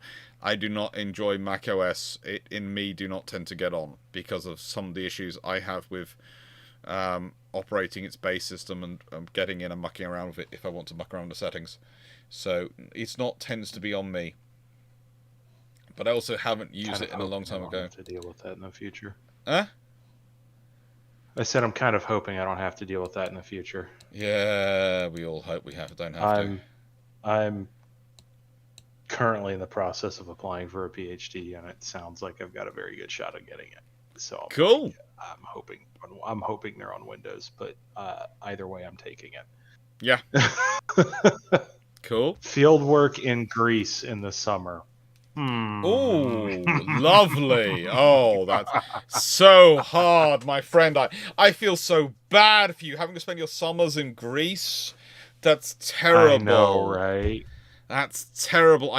Runon, don't you feel bad with for full poor funding Cyclic here? Too, like... Yeah, but terrible. We'll see if I get it. But... It's terrible. He's doing he's spending, okay. All right, yes, fine. He gets to spend a probably not quite paid vacation in Greece. Oh no, those during summers the are funded. But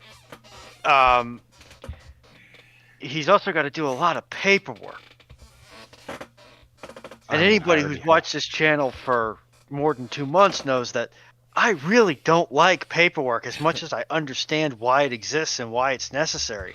That doesn't mean I already have it. to do a ton of travel paperwork as it is in my current job, and I've spent more days in hotels the past 2 months than I have at my own place.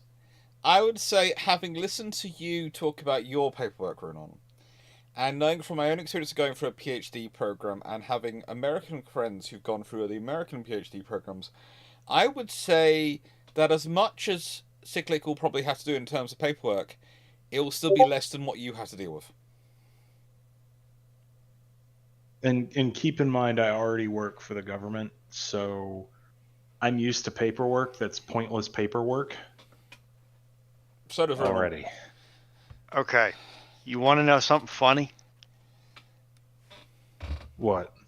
Because I get to spend our taxpayer dollars, I have to comply with certain embargo acts. Mm-hmm. Which means I have to get a form called an 889 filled out by I'm any vendor. intimately familiar with that, having a purchase You know what I card. got told by our purchasing officer in the department the other What? day? That despite the fact that it references the exact same portion of the NDAA and the Federal Acquisition regulations, I cannot use an 889 that's marked as Department of the Interior. I have to use the one. Yeah, that's for me. Yeah, I have to use the one that our department uses. Yep. I can't use one that's Department of the Interior, despite the fact that it references the exact same code sections. Because you're not Department of Interior. That means it's not a document for your department. Mm-hmm. And I'm just looking You cannot see the ear-to-ear shit-eating grin on my face. Oh, I can hear it, and I also have the ear-to-ear shit-eating grin because we both recognize how brain dead stupid it is, but yet I have a feeling that we can both twist our heads just enough to see how it makes sense to somebody. Right, that are 889 compliant, right? That you can buy stuff that's literally coming from China regardless. Oh, we got yelled at for that. We don't tend to do it because we're like, that's not within the spirit of the law. But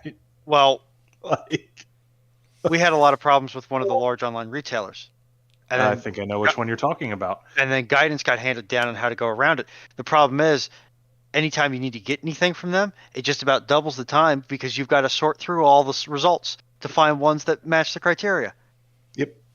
Yeah. I know exactly which online retailer you're talking about. The thing I love the most is that the supply house I use for my trade-specific items, they are headquartered in Maryland. All of the billing goes through Maryland. All of the materials get collected from the most geographically proximate locations to whichever location is going to actually be sending the truck out to our facility. From wherever in the network that they need to get them. I either have to submit POs with non-addressed invoices, or they have to be from the local branch. I had a good relationship with a corporate sales rep. I had to terminate that relationship and work with the sales branch that takes sometimes as much as 2 weeks to return a PO request. Sorry. Because the corporate sales rep uses the corporate letterhead and not the local letterhead. Couldn't you just bought them a couple of beers and told them to start using the local? Ay, caramba. So, Dave Harrison has put in this question, which is a fun one. How was the Royal Navy Reserve structured in the 20s and 30s for recruitment and training? What facilities did they have back in the bricks and mortar and training ships, for example? They have training ships and facilities all around the country. They have lots of mine layers and small... And basically, the sloops I was talking about earlier, the Flower class sloops, a lot of them are accrued by reservists on what reserves are training on. So, yeah, there's quite a large Royal Navy Reserve, and there's also the Royal Navy Volunteer Reserve. So there's lots of different types of reserve as well in the 1920s and 30s. The Royal Navy has quite interesting reserve organisations. The Volunteer Reserve is, how do I put this politely? It's full of a lot of officers who are gentlemen who have quite a large amount of personal financial lubrication or sufficient background, who are incredibly passionate about the sea, and as well as being a very useful reserve organisation, is also a very useful political organisation. Yeah. In Clarkson's voice tonight on Runon and Cyclic Rants. Bureaucracy. Bureaucracy. Bureaucracy. Even the bureaucrats hate it. Yeah. Wayne's World. Oh no, we're not getting into. There is no way we are diagnosing Linux and Mac OS problems. And nicest way, I am. This is now hour 18 of this Historiophon.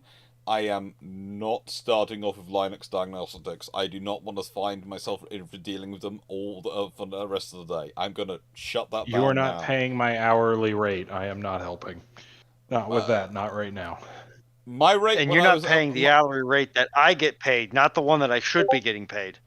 My rate when I was at my final rate when I was an IT technician and was fixing these things, and I was charged out within the departments, was I was charged out from the university's own IT department. I was administratively charged out to other departments to go fix their IT stuff at £150 an hour.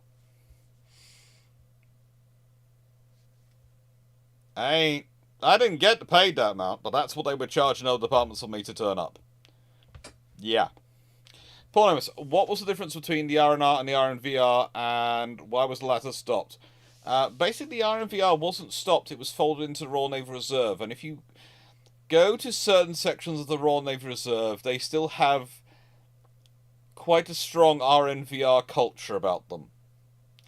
I can think of units where they are often when you see those lovely parades and they have lots of sailors all dressed up smartly, they don't actually have enough sailors. They may or may not, theoretically they may be actually officers who are dressed up in sailors' uniforms so they can march with the rifles and they can have enough of the parade. But I won't say which units those were, and of course that's not a regular thing. It's just the thing is sometimes you need a guard of a certain size, and you don't actually have that many sailors attached to your unit. And there are other units, of course, which are short on maybe other ranks than sailors, and then you have to do things. But the RNR is an interesting organisation, and frankly, I love it, and I wish there was more of it, and I wish there was a better unit down this area which I could be attached to. I used to love my time with President. They were a fun group to talk to and work with. RG, I know need to click it 3 times because RG's got it split across two statements there. Oh, great. RG, I know the 9-inch auto-loader Brooklyns are not practical even in the Tiger Cub world, but what if a Guadalcanal, those hypothetical cruisers replace all the US cruisers at Savo Islands, and hypothetical cruisers are in 1948 configuration with the crews trained miraculously to be common to those systems? The Japanese Navy gets wiped. Des Moines? The 9-inch Brooklyns. At that point, the Japanese Navy get wiped out. Well, if how do I put this? If the mistakes that happened in those battles don't happen as well, because a lot of the mistakes that lead up to that, the U.S. the Allied force, let me say Allied force, particularly for the first battle, sorry, Canberra, greatly in terms of firepower, greatly outmassed the Japanese force there already. The problem was poor setup, poor understanding of the technology, poor leadership in terms of the person left in charge, woefully inadequate communications, and then in the follow-up battles, it's failure to understand radar, failure to understand the principles of night fighting as they are when you're not exercising, as they actually are. In a lot of these night fights before CIC really becomes a thing, it's best to be the attacking force. It just is, because you're able to maintain the initiative. You can engage when you feel you're ready. You can, in theory, disengage, right? You retain the initiative as the attacker a lot easier at night. Being the defender is challenging, to say the least. CIC, once that starts coming around, and once officers start actually understanding it and not taking it as a threat to their position as the captain or the admiral, and are and correctly start understanding that it's literally the job of those personnel to synthesize the information, get it to you so you can make a decision. Yep. Rather than you trying to synthesize everything yourself and then make a decision. That's when you really stop seeing a lot of those mistakes being made. There was a lot of confusion, even with Lee, in and around Guadalcanal in that one engagement. And it very nearly lost the U.S. a battleship, South Dakota, in addition to her having circuitry issues. But even if she had not had those, like, the U.S. got very lucky that we didn't lose one or, honestly, both of those battleships with the amount of torpedoes that were in the water that night. And there's a reason, as that campaign goes on, the U.S. starts leaning more and more and more on destroyers. It's not just that the cruisers are getting incredibly depleted because their numbers are starting to come back up in theater. It's that destroyers, you can lose destroyers if you're the U.S. And they're just far more responsive, far more maneuverable in these tight confines. They're far more able to fight. And also the command synthesis on a destroyer is different than a cruiser. Yes. The command synthesis on the destroyers, due to their crew size, etc., are a different synthesis. Yes, we are at 9 hours, and basically what I'm going to do is, once we finish this question, I know people have been asking, I was going to wait till we'd finished getting through this question, then I was going to say I'm going to quickly switch over. There's going to come a break, and then we'll come back and finish off these questions before I start the next section. And the next section, of course, after this, is questions and the essay competition runners-up. So basically, it's fine to start carrying on with questions. But pretty much, I do think those hypothetical 9-inch auto cruisers are going to be pretty scary, especially at 1948 levels, because of their radar and those things. And especially if the crew are if the crews know how to use them. The crews know how to use them, then frankly, it's going to be ugly. It's going to be ugly. And the one thing that I would, the one thing that I would add is that if we are inserting a 1948 configured 9.2-inch cruiser, 9-inch cruiser, with five Des Moines style 9.2-inch guns instead of 8-inch 9.2-inch auto turrets. Some of those battles, those battles, you might only need one cruiser. Yeah, but you're also going to have, part of the calculus too is that if they're competent in those systems, then I would assume a lot of those mistakes shouldn't happen. Exactly. Assume that they are competent in how to operate those systems at least a conceptual level. Here's the essentially any IJN asset that they run into is either going to be putting the iron in iron bottom sound, or is going to be badly mauled and probably will not serve for the rest of the war. Hey, Canberra might survive. The other aspect of it here is, if these ships are from 1948, are their destroyers also from 48? No, I would say just the cruisers in this case. Just these 15 9-inch cruisers, 15 by 9. Ouch. Yeah, that's gonna hurt. Ouch. Yeah, and if they've got the rate of fire, this battle goes this way if you put the Des Moines in. Des Moines, they got 9.2-inch guns with the rate of fire of the Des Moines. 5 of those turrets, or even slightly slower. Even 5 of those turrets, even slightly slower. That's just not something you want to be involved in. That's F-22s versus MiG-15s. It's the same end result as if you ask the question of, what if we bring the 3 Des Moines and the Worcesters in place of these other cruisers? Because you're talking the sensors already, you're talking the crews that know how to use them. That's what matters the most at night, is can you effectively and rapidly process the information and make decisions in the seconds that matter. And if whether those are 9.2 15 gun ships or whether those are, you know, Des Moines, Norfolk, and what was the other one? Whatever. Whether those were the Des Moines or the Worcesters, right? Like, it's almost immaterial in that regard. What makes this the critical difference here is we see you coming. We're formed up. We're ready to go. Because in that, you know, that formation that was there, if they had that and they were ready to go and they knew how to fight at night and they knew how to use their sensors appropriately, because this is the other thing. We're not talking radar fire control in a lot of these engagements. We're talking search radar.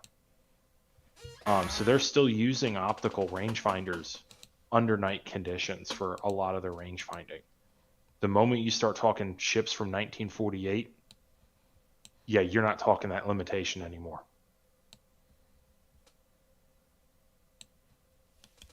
Right. So, yeah, it's good. It would be a massacre as long as you don't have the command mistakes made. All right. So I think we're all agreed on that one, and I'm now going to stop over to the next part before. Well, basically, I'm doing these at the 9-hour mark because I know at the 12-hour mark YouTube goes really funny. So my theory is if I do it, swap over at 9-hour mark, then life is easier for everyone. And honestly, it seems like when you get over the 7 to the 8-hour mark, I get a lot of client-side weirdness on YouTube. That doesn't surprise me. So I'm going to say thank you and be back in a second. Also, I might have changed my shirt by then, but we'll see. So enjoy. Yeah, it's always fun. It's going to be literally, it'll be about a minute, about a 30-second or so changeover, hopefully. But you know, that's the thing, and I'll have enough time to do the update. Yes.